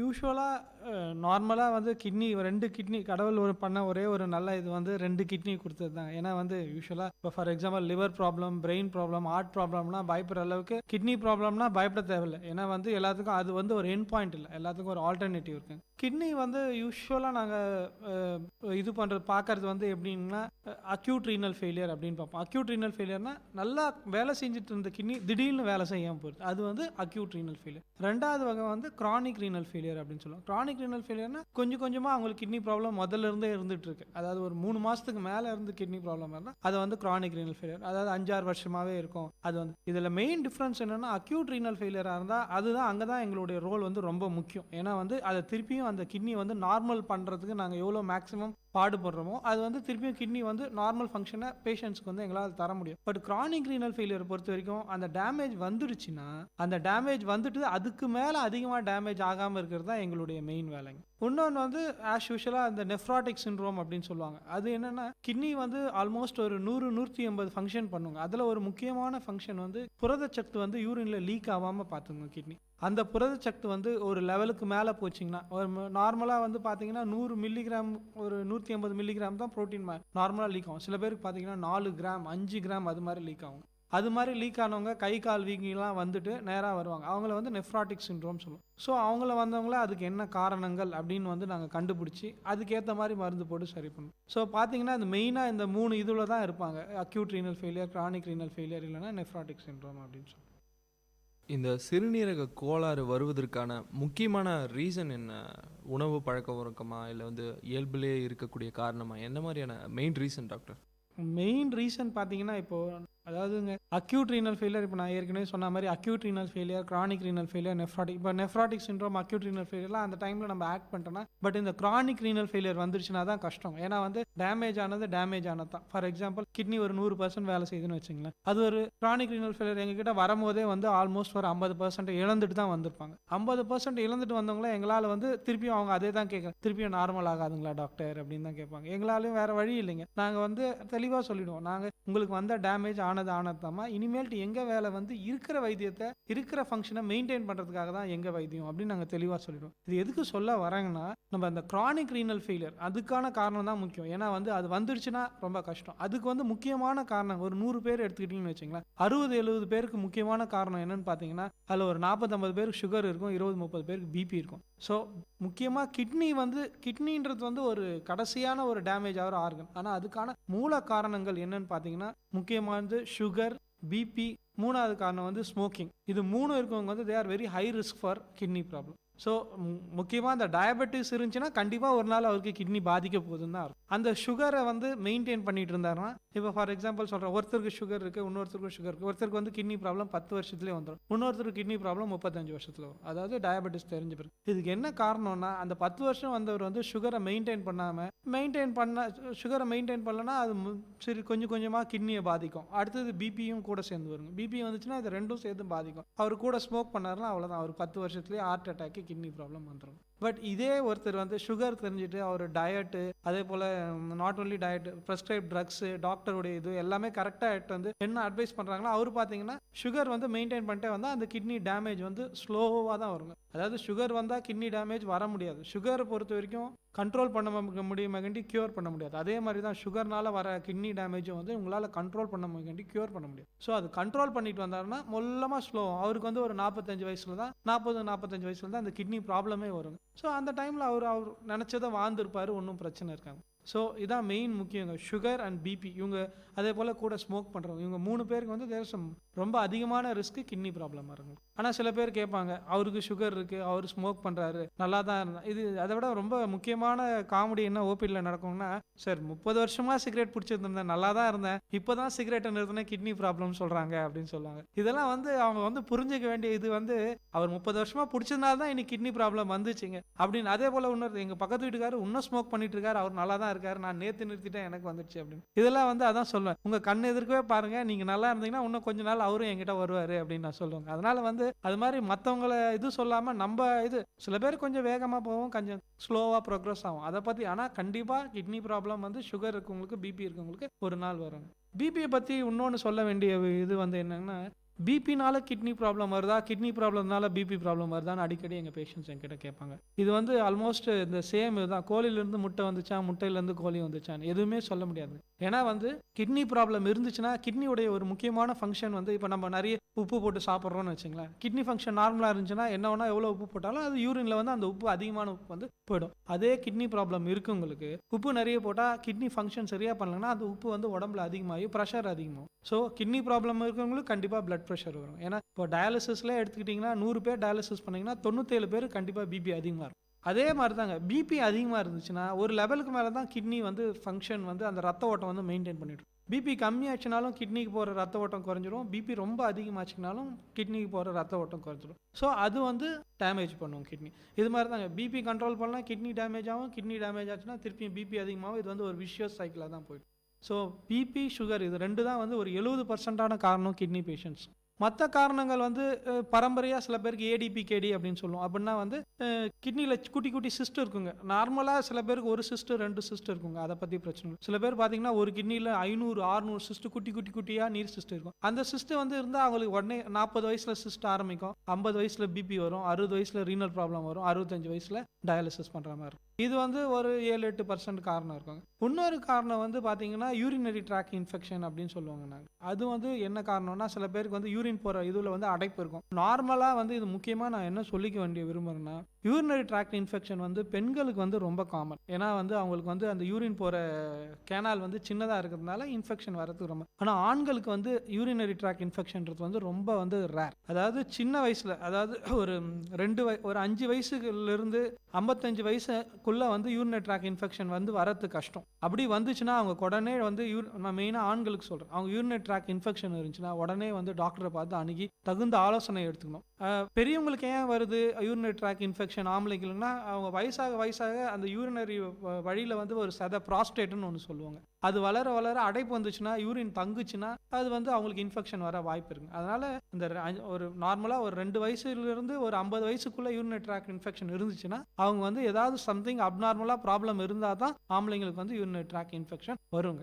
அதுக்கப்புறம் காரணம் வந்து கிரானிக் இன்டர்ஸ்டிஷியல் நெஃப்ரைட்டிஸ் சொல்லுவோம். இது யாருக்குன்னா மெயினாக அந்த நிறைய கிராமத்தில் பார்ப்போம், வயசான பாட்டிங்களுக்கு வந்து மூட்டு வலி, இடுப்பு வலி இல்லாத 50 வயசுக்கு மேலே இருக்கிற ஃபீமேல்ஸை நம்ம வந்து பார்க்குறதே ரொம்ப கஷ்டம் தான். அவங்க வலி வரும்போதெல்லாம் போயிட்டு மெடிக்கல் ஷாப்பில் 10 ரூபா கொடுத்து மாத்திரை வாங்கி சாப்பிடுவாங்க. இவங்க வந்து சில பேர் வந்து 2 வருஷம் 5 வருஷம் இது மாதிரி தொடர்ந்து சாப்பிட்றவங்க வந்து அனல்ஜெசிக் நெஃப்ரோபதி அப்படின்னு சொல்லுவோம் நாங்கள். அதாவது கிட்னினால அந்த ஹை டோஸ் எடுத்துக்கிறதுனால கிட்னி கண்டிப்பாக அதனால தான் வந்து பாதிக்கும். அதனால தான் வந்து வலி மாத்திரைகளை வந்து தகுந்த ஆலோசனை இல்லாமல் வாங்கி சாப்பிடக்கூடாது அப்படின்றது நாங்கள் வந்து பொதுமக்களுக்கு வந்து அறிவுறுறோம். ஸோ இதெல்லாம் தான் முக்கியமான காரணங்கள். ஆனால் அதில் முக்கியமான ரொம்ப காமன் காரணம் வந்து சுகர் அண்ட் பிபி. அடுத்ததாக உணவு முறைகள் டாக்டர், எந்த மாதிரியான உணவு முறைகள் எடுத்தால் வந்து இந்த கிட்னி வியாதி வராது, எந்த பிரச்சனையும் சந்திக்க முடியாது அப்படின்னு?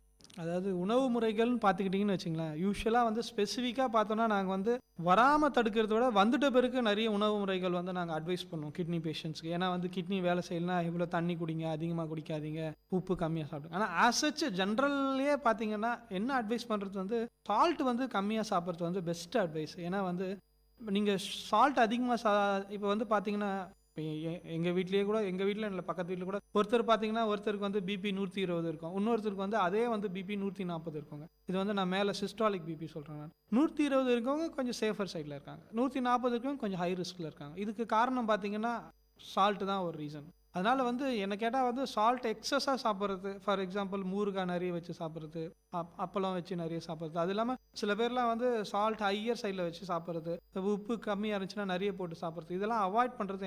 அதாவது என்ன சொல்கிறதுனா அந்த ஃபேமிலியே ஒரு சால்ட் வந்து கொஞ்சம் கம்மியாக, அதே போல் காரம் எங்கெங்கெல்லாம் அதிகமாக இருக்கோ அங்கெல்லாம் உப்பு போட்டால் தான் டேஸ்ட் வரும். ஸோ காரம் உப்பு ரெண்டும் கொஞ்சம் கம்மியாக சாப்பிட்றது, இது ஒரு நல்ல அட்வைஸு. இன்னொரு ப்ரிவென்ஷன் வந்து அதே போல் தண்ணி குடிக்கிறது. தண்ணி வந்து இப்போ மேபி யூராலஜி டாக்டர்ஸ், நம்ம வெள்ளூர் தெரியும், வெள்ளூர் ஹாட் கிளைமேட்டு, எப்போல்லாம் சம்மர் பார்த்தீங்கன்னா இங்கே வந்து நிறைய பேர் கல்லுன்னு வந்துடுவாங்க ரீனல் ஸ்டோன். இது எதுக்கு சொல்ல வரேன்னா, நம்ம உடம்புல வந்து மினிமம், அதாவது நாங்கள் என்ன சொல்லுவோம்னா மினிமம் ஒரு நாளைக்கு யூரின் 500 ml வந்தால் போதும் அப்படின்னும். பட் வந்து தண்ணி வந்து ஒரு மினிமம் ஒரு 3 லிட்டர்ஸ் ஒரு நாளைக்கு குடிக்கணும். அது வந்து என்னுடைய அட்வைஸுங்க. 3 லிட்டர்ஸ் குடிக்கணும். அதே போல் வந்து என்ன பார்த்தீங்கன்னா, தண்ணியை பொறுத்த வரைக்கும் நிறைய பேர் இதான் கேட்பாங்க, இது கிட்னி ப்ராப்ளம் வந்தால் தண்ணி குடிக்கக்கூடாதுன்னு சொல்கிறாங்களே. அது கிட்னி ப்ராப்ளம் வரவங்களுக்கு, வராது இருக்கிறவங்க, நல்லா கிட்னி இருக்கிறவங்களுக்கு தண்ணி நிறைய குடித்தா இன்னும் கொஞ்சம் நல்லா கிட்னி வந்து ஃபங்க்ஷன் ஆகுன்றது என்னுடைய அட்வைஸ். அதே போல் காலையில் எழுந்த உடனே வெறும் வயிற்றில் அட்லீஸ்ட் ஒரு 500 to 750 ml குடிச்சிங்கன்னா தட் இஸ் டயூரிசிஸ், கிட்னி வந்து நல்லா வேலை செய்யும். அது இல்லாமல் இந்த மலச்சிக்கல் ப்ராப்ளம் இதெல்லாம் வராமல் இருக்கும். ஸோ என்னுடைய பெட்டர் அட்வைஸ் வந்து காலையில் எழுந்த உடனே ஒரு வெறும் வயிற்றில் பல் வளர்க்கறதுக்கு முன்னே ஒரு 750 ml குடிச்சிங்கன்னா தட் இஸ் த திங். அதே போல் தண்ணி சில பேர் நிறைய பேர் என்ன பண்ணுவாங்க, தண்ணி குடிச்சிக்கிட்டே இருப்பாங்க. சாயந்தரம் 6 மணிக்கு மேலே தான் நிறைய தண்ணி குடிப்பாங்க. அது மாதிரி தண்ணி குடிக்கக்கூடாது. தண்ணி குடிக்கிறவங்க காலையிலேருந்து குடிச்சிட்டு ஒரு 7 o'clock 8 o'clock ஆனவொடனே குறைச்சிக்கணும். ஏன்னா வந்து நைட்டு வந்து தண்ணி குடிச்சாங்கன்னா அடிக்கடி யூரின் போயிட்டு இருப்பாங்க. அது தேவையில்லாமல் ஒருத்தர் மினிமம் வந்து 6 மணி நேரம் தொடர்ந்து தடையில்லாத தூக்கம் வந்து ரொம்ப முக்கியம். ஒரு மனுஷன் வந்து அடுத்த நாள் வந்து ஃபேமஸ், அதாவது ஒரு எனர்ஜெட்டிக்காக வேலை பார்க்குறது. இது மாதிரி தண்ணி குடிச்சா நடுவில் யூரின் போவாங்க. இது முக்கியமாக இந்த வயசு அதிகமானவங்களுக்கு தான் ரொம்ப காமனாக இருக்கும். 60 வயசு மேலே இருக்கவங்க அடிக்கடி யூரின் போவாங்க. அப்படி இருக்குன்னா அவங்களுக்கு வந்து இந்த ப்ராஸ்டேட் ப்ராப்ளம் இருக்குன்னு அர்த்தம். ஏன்னா வந்து நார்மல் கடவுளுடைய படைப்பு படி நம்ம யூரின் போயிட்டோன்னா யூரினரி பிளாடர்னு சொல்லுவாங்க, அந்த பை தேங்குற, அதில் வந்து 1 ml கூட நிற்காதுங்க தண்ணி. ஈவன் உங்களுக்கு இன்ஃபெக்ஷனே இருந்தால் கூட யூரின் ஃபுல்லாக போயிட்டுனா ஒரு பொட்டு இருந்தால் கிருமி இருக்க வாய்ப்பு இல்லைங்க. யூரின் ஸோ ஃபுல்லாக வந்துடும், க்யூர் ஆகிடும். ஆனால் அதே இப்போ ப்ராஸ்டேட்டு இது மாதிரி தேங்குறது பாருங்களா யூரின், அவங்களுக்கு தான் பிரச்சனை வரும். ஏன்னா வந்து அந்த என்னதான் நாங்கள் ஆன்டிபயோட்டிக் கொடுத்தாலும் அதை வந்து கிளியர் பண்ண முடியாது. ஏன்னா அந்த யூரின் வந்து அந்த இன்ஃபெக்ஷன் வந்து அந்த யூரின்லேயே தான் இருந்துட்டு இருக்கும். அவங்க தண்ணி யூரின் போய் முடித்தாலும் ஒரு 50 ml 100 ml அவங்களுக்கு தங்கும். ஸோ அவங்க தான் வந்து அந்த யூரின் இருக்கிறதுனால அடிக்கடி அவங்க யூரின் போனாலும் திருப்பியும் போன மாதிரி இருக்குங்க. அடிக்கடி நைட்டில் கேட்டிங்கன்னா 5 முறை நாங்கள் போகிறோம், 4 முறை போகிறோம் அப்படின்னு. இதுவே வந்து பெஸ்ட்டு சிம்டம்ஸ். இது இருந்தாவே டாக்டர்ஸை வந்து அணுகி அதுக்கான வைத்தியம் பண்ணிக்கணும்னு நாங்கள் அட்வைஸ் பண்ணுறோம். அடுத்ததாக வந்து கிட்னி வந்து செயலில் இருந்து போச்சு, அடுத்த கட்ட நடவடிக்கை என்னடா, இந்த டயாலிசிஸ் அந்த மாதிரி ப்ராசஸ் பற்றி சொல்லுங்கள்.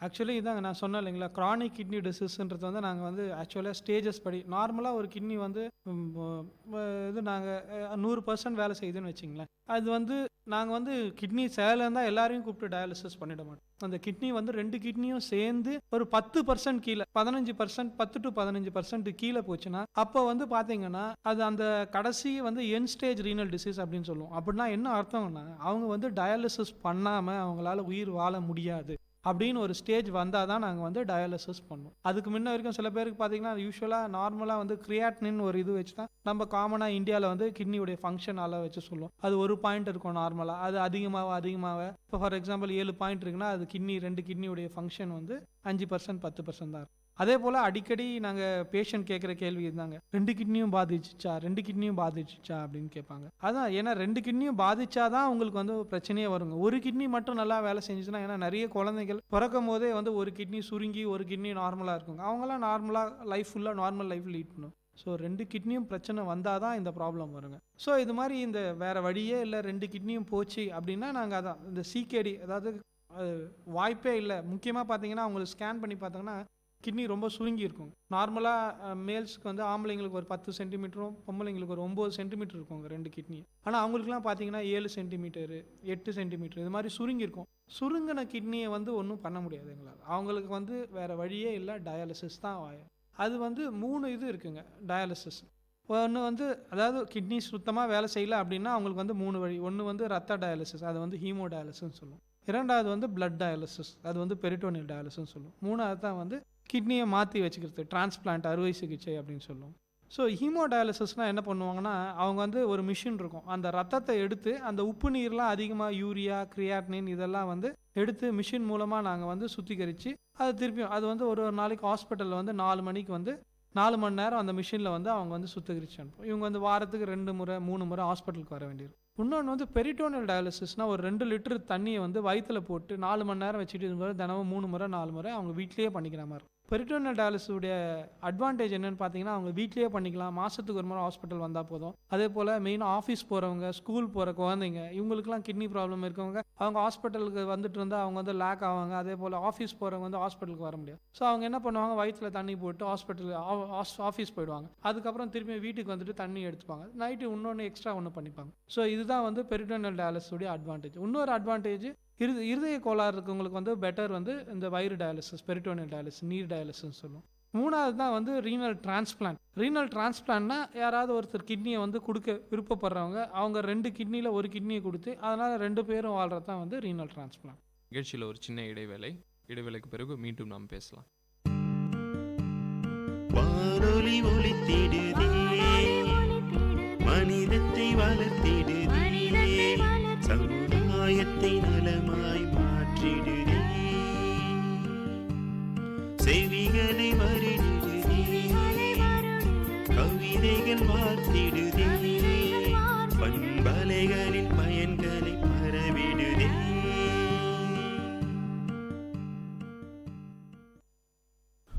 இடைவேளைக்கு முன்னாடி வந்து இந்த டயாலிசிஸ் பற்றி பேசிகிட்டு இருந்தோம். இப்போ அடுத்ததாக பார்த்தீங்கன்னா இந்த தானம் சார், கிட்னி தானம், டிரான்ஸ்பிளான்ட் பண்ணுறது.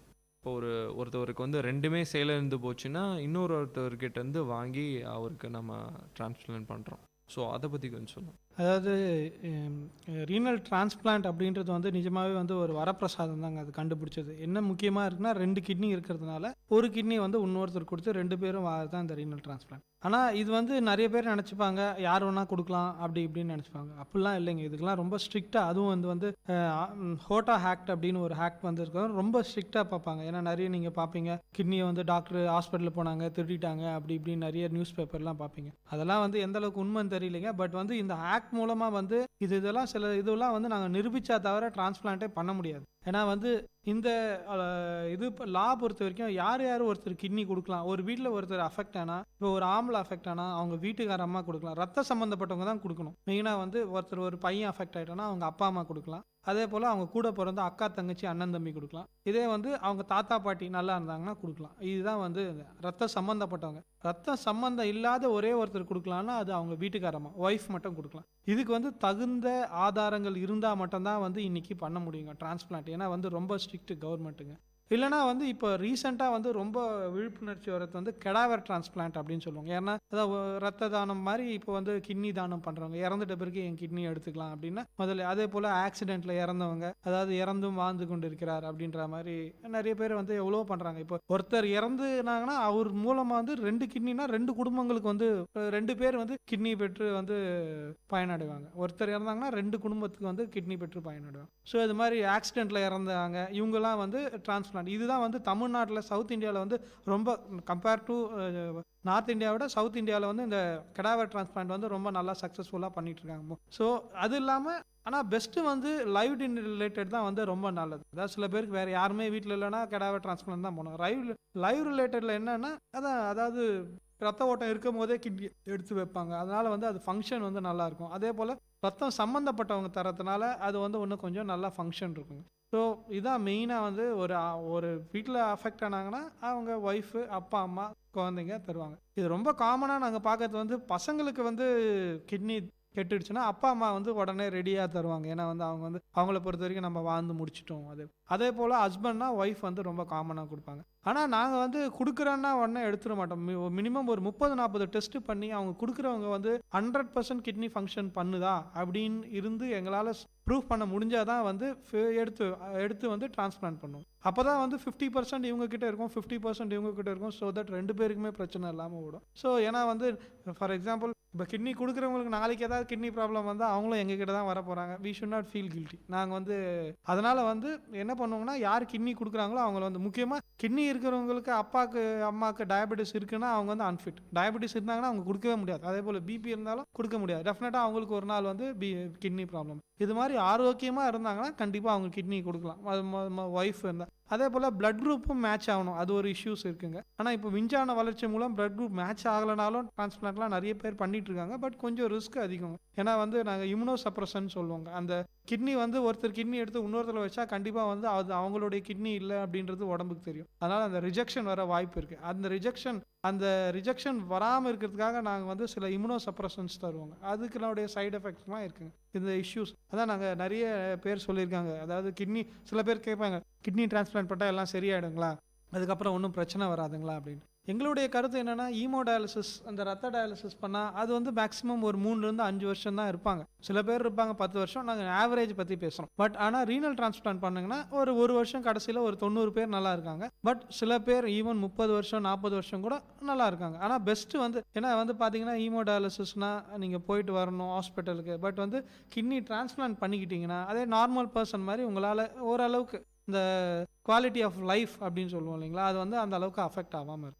ஸோ பெஸ்ட்டு நாங்கள் எப்போவுமே வந்து டிரான்ஸ்பிளான்ட் தான் அட்வைஸ் பண்ணுவோம். ஆனால் வந்து அதுலேயும் கொஞ்சம் ரிஸ்க் இருக்குது. அதான் கிளாசிக்கலாக ஒரு டாக்டர் சொல்லுவார், டிரான்ஸ்பிளான்ட் வந்து கல்யாணம் பண்ணுற மாதிரி தான். கல்யாணம் வந்து நல்லா இருக்கணுன்றதுக்காக பண்ணுறோம், அதுலேயும் ஒரு 5-10 பேருக்கு டைவர்ஸ் ஆகுது. அது மாதிரி தான் டிரான்ஸ்பிளான்ட். சில பேருக்கு ரிஜெக்ஷன் ஆக வாய்ப்பு இருக்குது. But always best is the transplant. சரி டாக்டர், இப்போ டிரான்ஸ்பிளான்ட் பற்றி சொன்னீங்க. இப்போ இன்கேஸ் வந்து ஒருத்தர் தானம் பண்ணுறாரு, அவருக்கு சிங்கிள் கிட்னி தான் இருக்குது. ஸோ அவரோட எப்படி அவருக்கு வந்து கவுன்சிலிங் கொடுப்பீங்க? அவருக்கு எப்படி ஐயோ நம்ம கொடுத்துட்டோமே, சரி இப்போ பையனுக்காகவே கொடுத்துதா இருந்தால் கூட சிங்கிள் கிட்னி வச்சுருக்கிறோட மனநிலை எப்படி இருக்கும், அவங்களோட ஹெல்த் கண்டிஷன் எப்படி இருக்கும் டாக்டர்? அதாவது சிங்கிள் கிட்னி அவர் கொடுத்துட்டா நாங்கள் முதல்லே தான் பார்த்து தான் அவங்களுக்கு பிபி இருக்கா, சுகர் இருக்கா, அதே போல் கிட்னி ஃபங்க்ஷன் பர்சன்டேஜ் ஒரு டெஸ்ட் ஒன்று பண்ணும், டிடிபிஎஸ் ஸ்கேன். அந்த பர்சன்டேஜில் வந்து அவர் ஃபங்க்ஷன் எது இருக்குது, அதுக்கேற்ற மாதிரி எந்த கிட்னி வந்து ஒரு சில பேருக்கு வந்து பார்த்தீங்கன்னா 2 கிட்னி இருக்கும். ஆனால் வலது கிட்னி 60% வேலை செய்யும், இடது கிட்னி 40% வேலை செய்யும். இதெல்லாம் பார்த்து தான் நாங்கள் தருவோம். அதே போல் அதான் மெயினாக வந்து சில பேர் வந்து அப்பாக்காக குழந்தைங்க கொடுத்தவங்களும் இருக்காங்க. அது மாதிரி இருக்கவங்க தான் அவங்க வந்து கொஞ்சம் ஜாக்கிரதையாக இருக்கணும். ஏன்னா அதே போல் ஃபீமேல்ஸ் நிறைய பேர் வந்து கொடுப்பாங்க, அண்ணனுக்காக தங்கச்சி கொடுக்கறது இவங்க. பட் அவங்களாம் வந்து ஃபேமிலி கம்ப்ளீட் பண்ணிட்டாங்களான்னு பார்த்து தான் அலோவ் பண்ணுவோம். ஏன்னா வந்து சில டைம் ப்ரெக்னென்சி அப்போ ஒரு கிட்னி இருந்தால் கொஞ்சம் ரிஸ்க் தான். ஏன்னா நிறைய உடம்புல வந்து சேஞ்சஸ் நடக்கும் ப்ரெக்னென்சி. ஸோ அவங்க வந்து 2 குழந்தை 3 குழந்தை முடிச்சிட்டாங்க அப்படின்னோடனே நாங்கள் வந்து சரி பெட்டர் அது மாதிரி. ஆனால் போய் கல்யாணமே ஆகலை, என் பொண்ணு எனக்கு கொடுக்க வரா அப்படின்னா நாங்கள் இதெல்லாம் இந்தந்த பிரச்சனைகள் இருக்குது அப்படின்னு நாங்கள் சொல்லிட்டு தான் அதுக்கப்புறம் வந்து கன்சர்ன் ஆகுது. பட் ஒரு கிட்னி இருக்கவங்க வந்து கொஞ்சம் ஜாக்கிரதையாக இருக்கணும். அதெல்லாமே நாங்கள் அட்வைஸ் பண்ணுவோம். அதை மெயினாக வந்து ஹைப்பர் டென்ஷன் வருதா இல்லையான்னு அவங்களும் அட்வைஸ் பண்ணிக்க சொல்லுவோம். அதை உப்பு கம்மியாக சாப்பிட்றது, அதே போல் இந்த கிட்னி டேமேஜ் ஆகிற ஆன்டிபயோட்டிக்ஸு, அதே போல் கிட்னி டேமேஜ் ஆகிற பெயின் கில்லர்ஸு இதெல்லாம் வந்து சாப்பிடக்கூடாது. அதெல்லாம் வந்து கவுன்சிலிங்லாம் பண்ணி தான். கிட்னி ரிலேட்டட் டிசீஸ்க்கு எந்த மாதிரியான அட்வான்ஸ் டெக்னாலஜிலாம் வந்திருக்கு இப்போ யூஸ் பண்ணிட்டு இருக்காங்க டாக்டர்?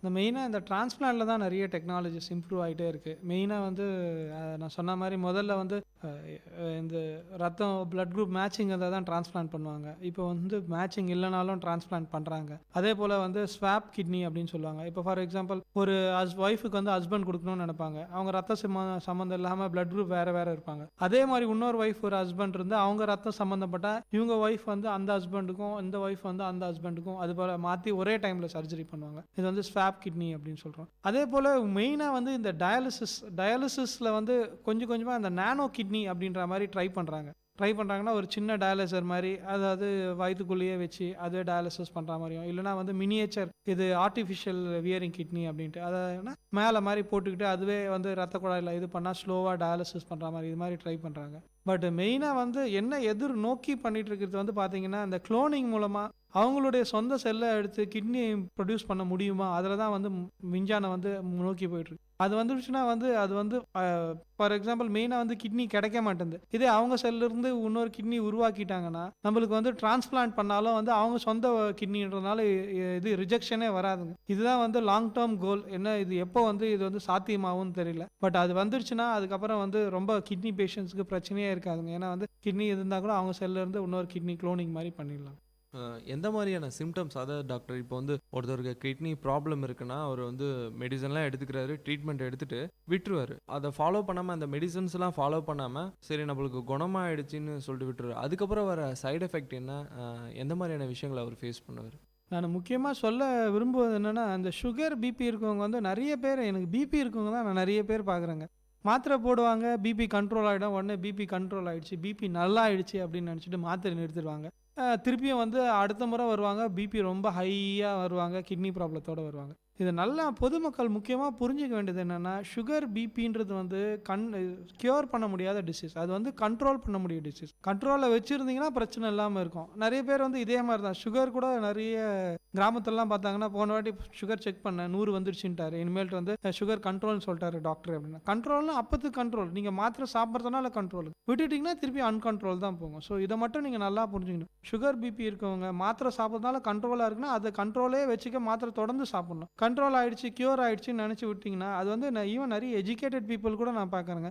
கண்ட்ரோல் ஆனவொடனே எப்போ பிரச்சனை வருதோ அப்போ தான் டாக்டரே ஞாபகம் வராங்க. அது வரைக்கும் வந்து இப்போ நிறைய பேஷண்ட்ஸ் வந்து பார்த்தீங்கன்னா, நான் ஏற்கனவே சொன்னேன் இல்லைங்களா, கிட்னி ஃபங்க்ஷனை கொஞ்சம் இம்ப்ரூவ் பண்ணி டயாலிசிஸ் இல்லாமல் அனுப்புவாங்க. நல்லா ஆயிடுச்சுன்னொடனே அப்படியே விட்டுருவாங்க. 6 மாதம் கழிச்சு வருவாங்க, திருப்பியும் வந்து பார்த்தீங்கன்னா அந்த டைமில் வந்து 5% கீழே இருக்கும், 10% கீழே இருக்கும், நாங்கள் டயாலிசிஸ் பண்ணுற மாதிரி இருக்கும். ஸோ இதுதான் வந்து முக்கியமானது. அதே போல் முக்கியமாக நான் சொல்ல வேண்டியது என்னென்னா, கிட்னி ப்ராப்ளம்னால சில பேருக்கு சிம்டம்ஸே இல்லாமல் இருக்காங்க.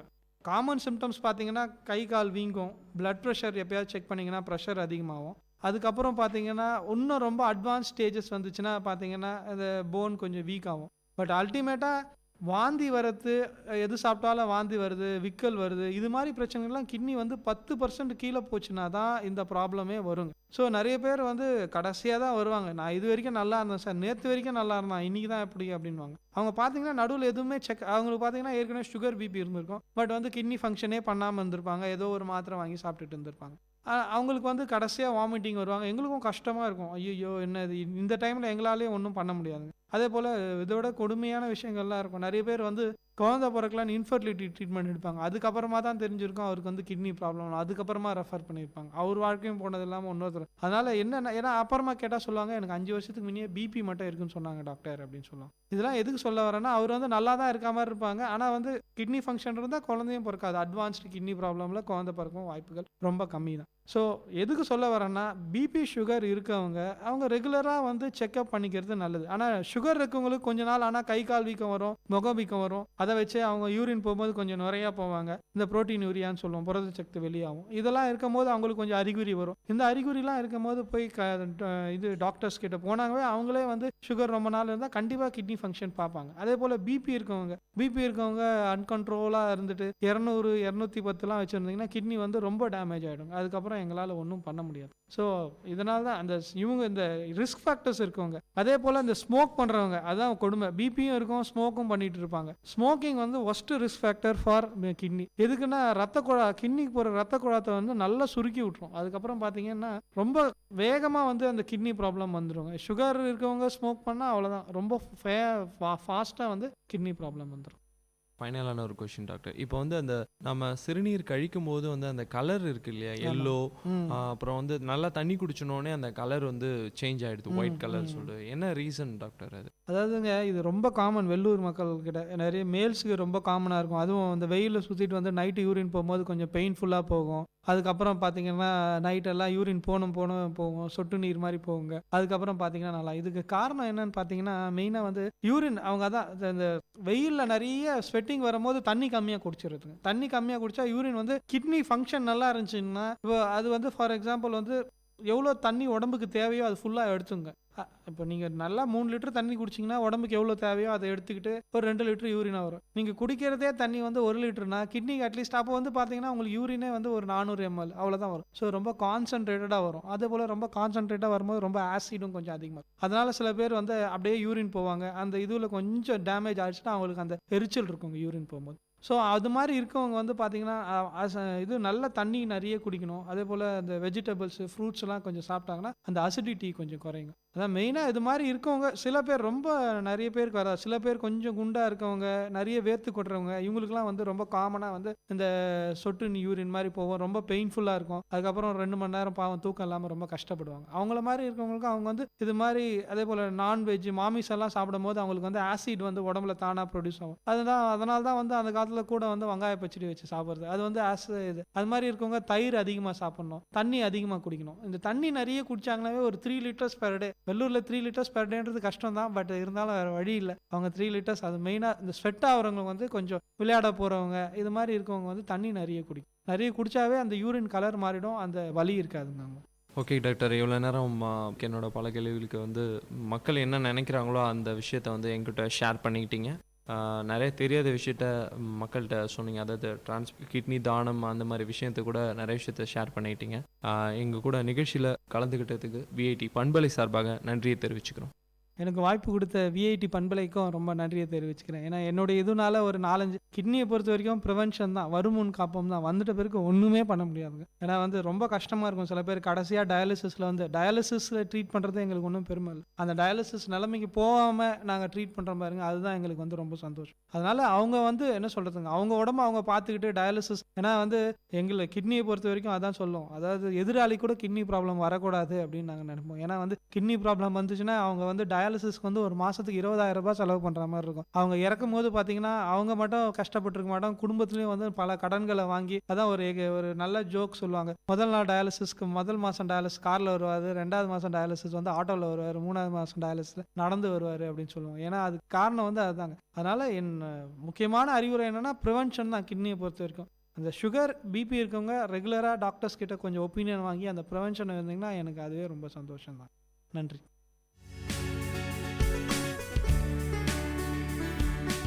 நேயர்கள் இதுவரை கேட்டது பல்வேறு மருத்துவ துறைகளிலிருந்து தேர்ச்சி பெற்ற மருத்துவர்களுடன் கலந்துரையாடல்.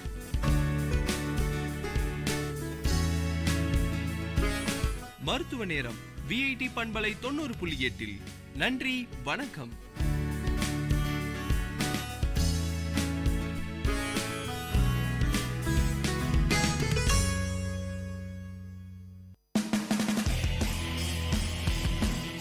உங்கள் விஐடி பண்பலை 90.8 வழங்கும் கருத்துக்களம். மக்கள் கருத்துக்கள் அரங்கேறும் ஒளித்தளம். உங்கள் குரல்களில் ஒருங்கிணையும் கருத்துக்களம். விஐடி பல்கலைக்கழகத்தின் சமுதாய வானொலியில். வணக்கம் நேர்களே, இது விஐடி பண்பலை 90.8 விஐடி பல்கலைக்கழகத்தின் சமுதாய வானொலி. இந்த நிகழ்ச்சி கருத்துக்களம். நம்ம இன்னைக்கு டிகேஎம் காலேஜ்ல இருக்கிறோம். நம்ம முன்னாடி ஒரு மாணவி இருக்கிறாங்க. இன்னைக்கு வந்து நம்ம நிகழ்ச்சியில் என்ன பத்தி பேச போறோம்னா, மழை நீரை எப்படி வந்து நம்ம சேமிக்கலாம் அப்படின்றத பத்தி தான் நம்ம பேச போறோம். வணக்கம், உங்க பேர் சொல்லுங்க. வணக்கம், செந்தமிழ் செல்வி. என்ன டிபார்ட்மெண்ட் படிக்கிறீங்க? என்ன படிக்கிறீங்க? ஃபர்ஸ்ட் இயர் தமிழ் டிபார்ட்மெண்ட் படிக்கிறேன். ஓகே, உங்களுடைய கருத்து சொல்லுங்க. எப்படி வந்து மழை நீரை சேமிக்கலான்ட்டு உங்களுடைய கருத்து என்னவோ அதை சொல்லுங்க. மழை பெய்யும் போது வீட்டில் வந்து தண்ணீர், அதான் மழை நீர் சேகரிப்புன்னு ஒரு தொட்டி கட்டிட்டு அது மூலிமா மழை பெய்யும் போது அந்த தண்ணீராக சேவ் பண்ணலாம். ஓகே, தண்ணீராக சேவ் பண்ணலாம். இப்போ வந்து வாட்டரோடைய ஃபெசிலிட்டி ரொம்ப கம்மியாயிடுச்சு இல்லைங்களா? இப்போ வந்து பியூர் வாட்டர் 3% தான் இருக்குது. அதே மாதிரி வந்து மிச்சம் எல்லாமே வந்து சால்ட் வாட்டராக இருக்குது. எப்படி நம்ம பியூர் வாட்டரை வந்து சேவ் பண்ணலாம்? இப்போ சேமித்து வச்சிருக்க மழை நீரை வந்து மறுசுழற்சி பண்ணி நம்ம மழை நீரை வந்து குடிநீராக மாற்றிக்கலாம். மழை நீரை குடிநீராக ஆக்கலாம்னு எங்களுடைய கருத்தை சொல்கிறீங்க. சரி, இப்போ வந்து வாட்டர் லெவல் இன்க்ரீஸ் பண்ணுறதுக்காக உங்களுடைய முயற்சி என்ன செய்வீங்கன்னு சொல்லுங்கள். மாணவர்களுக்கு இடையே போய் வந்து ஒரு விழிப்புணர்வு நடத்தலாம். நம்ம தண்ணியெல்லாம் எப்படிலாம் சேவ் பண்ணலாம், மழை பெஞ்ச தண்ணீர் எல்லாம் எப்படி அதிகப்படுத்தி நம்ம மக்களுக்கு எல்லாம் கொடுக்கலாம் அப்படின்ற வந்து பள்ளிக்கும் கல்லூரி இடையில ஒரு விழிப்புணர்வை ஏற்படுத்தலாம். அதில் நம்ம வீட்லேயே நம்மளே மறுசுழற்சி பண்ணி வீட்டில் பயன்படுத்தலாம். Okay, thank you. நன்றி. வணக்கம் நேயர்களே, நீங்கள் கேட்டுக்கொண்டிருப்பது விஐடி பண்பலை 90.8 விஐடி பல்கலைக்கழகத்தின் சமுதாய வானொலி. இந்த நிகழ்ச்சி கருத்துக்களம். நம்ம முன்னாடி இன்னொரு மாணவி இருக்கிறாங்க. அவங்களுடைய கருத்து என்னன்னு கேட்கலாம். மழை நீரை எப்படி சேமிக்கிறதுன்ட்டு. உங்க பேர் சொல்லுங்க. ரோசி, என்ன படிக்கிறீங்க? ஃபர்ஸ்ட் பிஏ ஹிஸ்ட்ரி படிக்கிறீங்க. ஓகே, உங்களுடைய கருத்தை சொல்லுங்க. மழை நீரை எப்படி சேமிக்கலாம்? மழை நீர் வந்து வேஸ்ட் பண்ணக்கூடாது. அதாச்சும் நம்ம வீட்டுக்கு யூஸ் பண்ணுறோன்னா கொஞ்சம் தண்ணி யூஸ் பண்ணிட்டு மீதி இருக்கிற தண்ணி வந்து பூச்செடிங்களுக்கு, அதான் மரம் செடியெல்லாம் பின்னாடி நட்டு வச்சிருக்கலாம், அதுக்கு வந்து யூஸ் பண்ணனா அது மூலம் வந்து நம்மளுக்கு நிறைய பலன் கிடைக்கும். அதனால பழைய தண்ணி வந்து அவ்வளோ வேஸ்ட் ஆகாது. வீட்டுக்கு செலவு பண்ணுற தண்ணி மிச்சமாகும். அதாச்சும் காரு, அதுக்கப்புறம் வண்டி அதெல்லாம் கழுவுறோம்ல, அந்த தண்ணியெலாம் பூச்செடிக்கு விட்டோன்னா அது மூலம் மரங்கள்லாம் வளருதில்ல, அதனால மழையும் நம்மளுக்கு கிடைக்கும். அது மரத்துல இருந்து வர காய்கனிகளும் நம்மளுக்கு பயன்படும். ரொம்ப நல்லா சொன்னீங்க.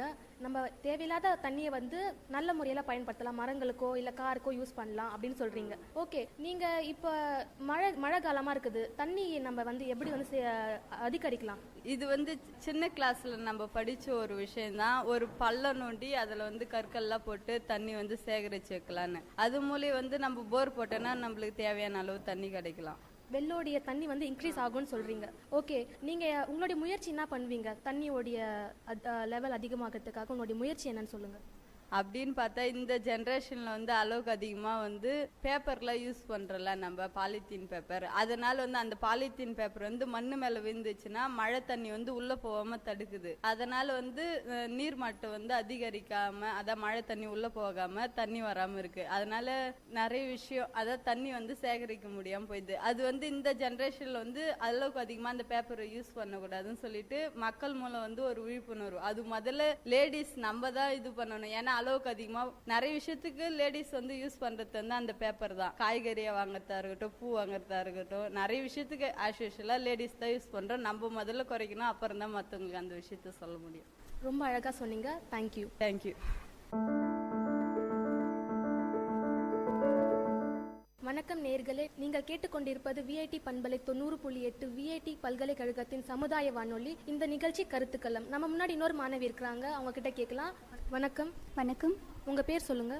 என் பேர் Srimathi Dharshini, 3rd BSc nutrition TKM காலேஜில் படிக்கிறேன். சரி, உங்களுடைய கருத்து சொல்லுங்க. இப்போ நிறைய தண்ணி வந்து ரொம்பவே கம்மியாயிட்டு போறது இல்லைங்களா? இப்போ அந்த வேலி முள்களை வந்து எடுக்க சொல்லி கவர்மெண்ட் வந்து ஆர்டர் பண்ணிக்கிறாங்க. நீங்க என்ன நினைக்கிறீங்க அதை பத்தி? அது ஒரு நல்ல விஷயம் தான் நான் நினைக்கிறேன். நம்ம கவர்மெண்ட் வந்து ஒரு நல்ல செயலுக்காக தான் அதை ஏற்படுத்தியிருக்காங்க. அது மட்டும் இல்லாமல் நம்ம வாழ்க்கையில் சாப்பாடு இல்லாமல் கூட இருந்துடலாம், ஆனால் ஒரு நாள் கூட கொஞ்ச நேரம் கூட தண்ணி இல்லாமல் நம்மளால இருக்க முடியாது. நம்ம வீட்டில் நம்ம வந்து அதிகமாக பயன்படுத்த இடம் பார்த்தீங்கன்னா சமையலறை. அந்த இடத்துல நம்ம வந்து சாப்பாடு, அப்புறம் இந்த காய்கறிகள் கழுவுறதுக்கு, அதுக்கெலாம் நம்ம வந்து நிறைய தண்ணி யூஸ் பண்ணுவாங்க. நிறைய பேர் வந்து 3-4 வாட்டி கூட யூஸ் பண்ணிட்டு வேஸ்ட்டாக கீழே ஊற்றுவாங்க. அப்படிலாம் இல்லாமல் நம்ம அந்த வேஸ்ட்டாக இருக்கிற தண்ணியை நம்ம பூச்செடிங்களுக்கெலாம் ஊற்றினா அந்த செடியும் நல்லா வளரும். அது மூலயமா நம்மளுக்கு மழை தண்ணியும் கிடைக்கும்.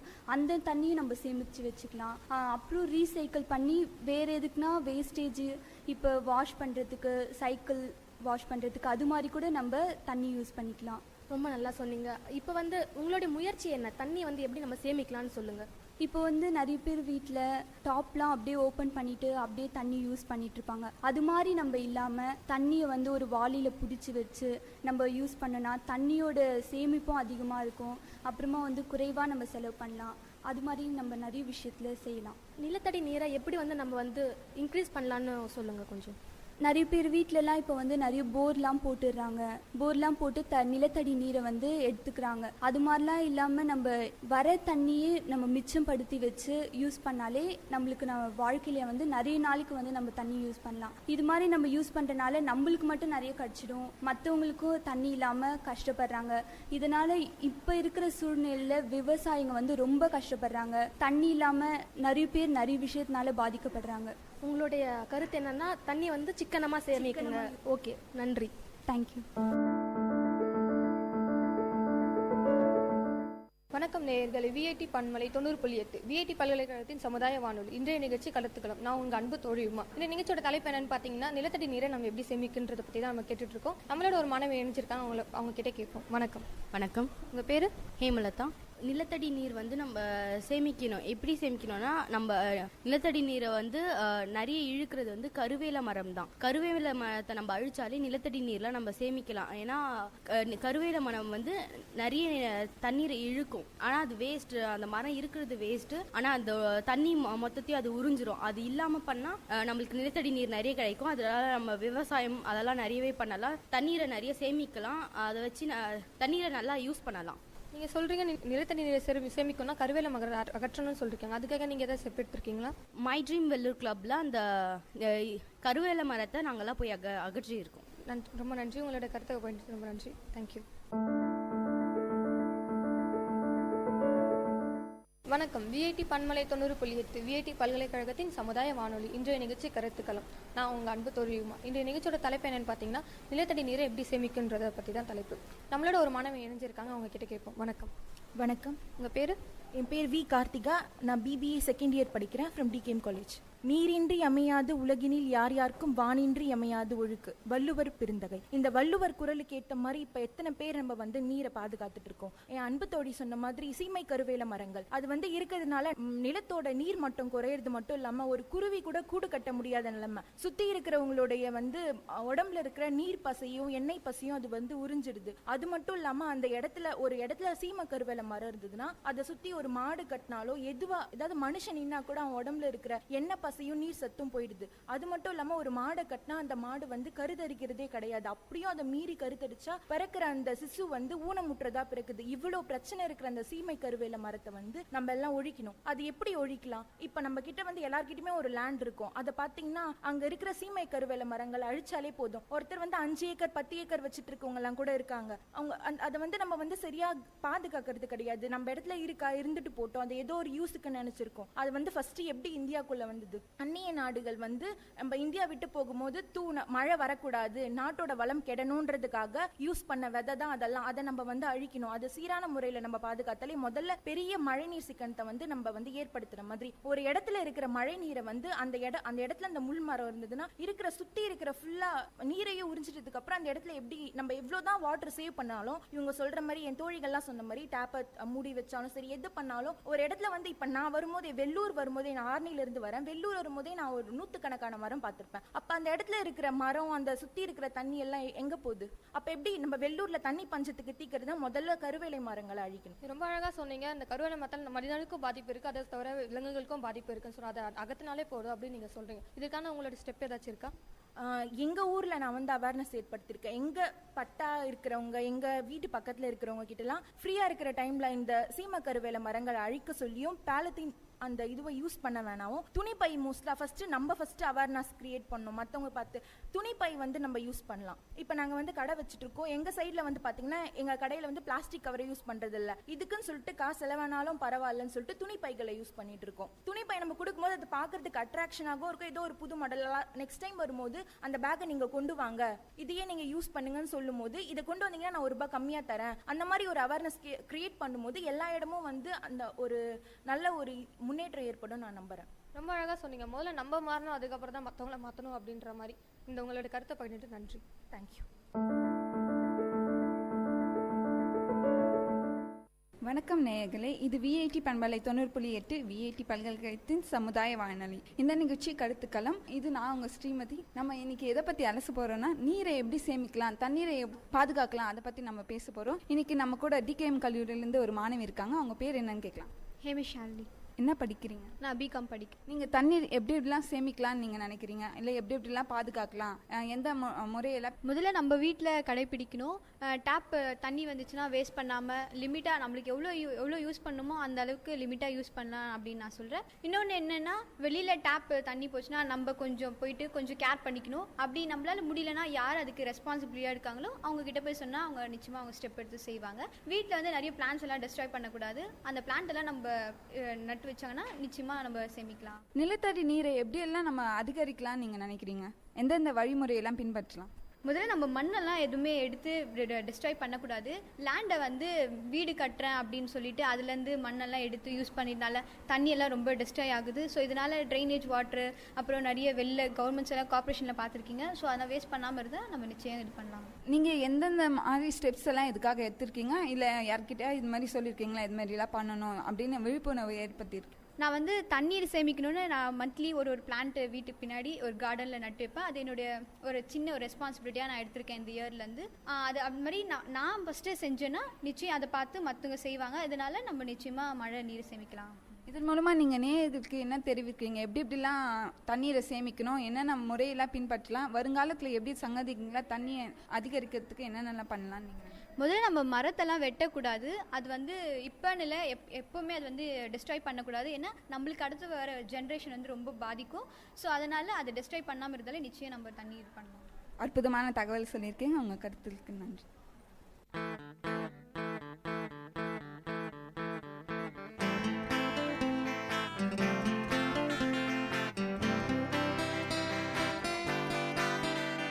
உங்கள் இல்லம் நுழைந்திடும், உங்கள் செவிகளை தீண்டிடும், உங்கள் மனதினை வருடவே பண்பலையாய் மலருதே. உங்கள் இல்லம் நுழைந்திடும், உங்கள் செவிகளை தீண்டிடும், உங்கள் மனதினை வருடவே பண்பலையாய் மலருதே. VIT 90.8 வேலூரில் நாங்கதாம்பே. VIT 90.8.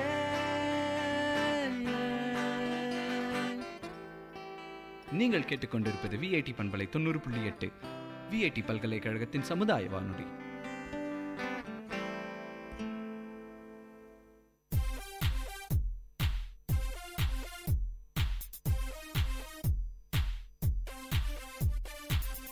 Hey Mintu, do you know anything about waste sorting? Now, is that any of your new eco-conservation ideas? Exactly, you know me so well. Yeah. Tell me, what is it? Actually, this is very simple. Just sort waste into biodegradable and non-biodegradable waste bins, and this way you can do some waste management. That sounds cool.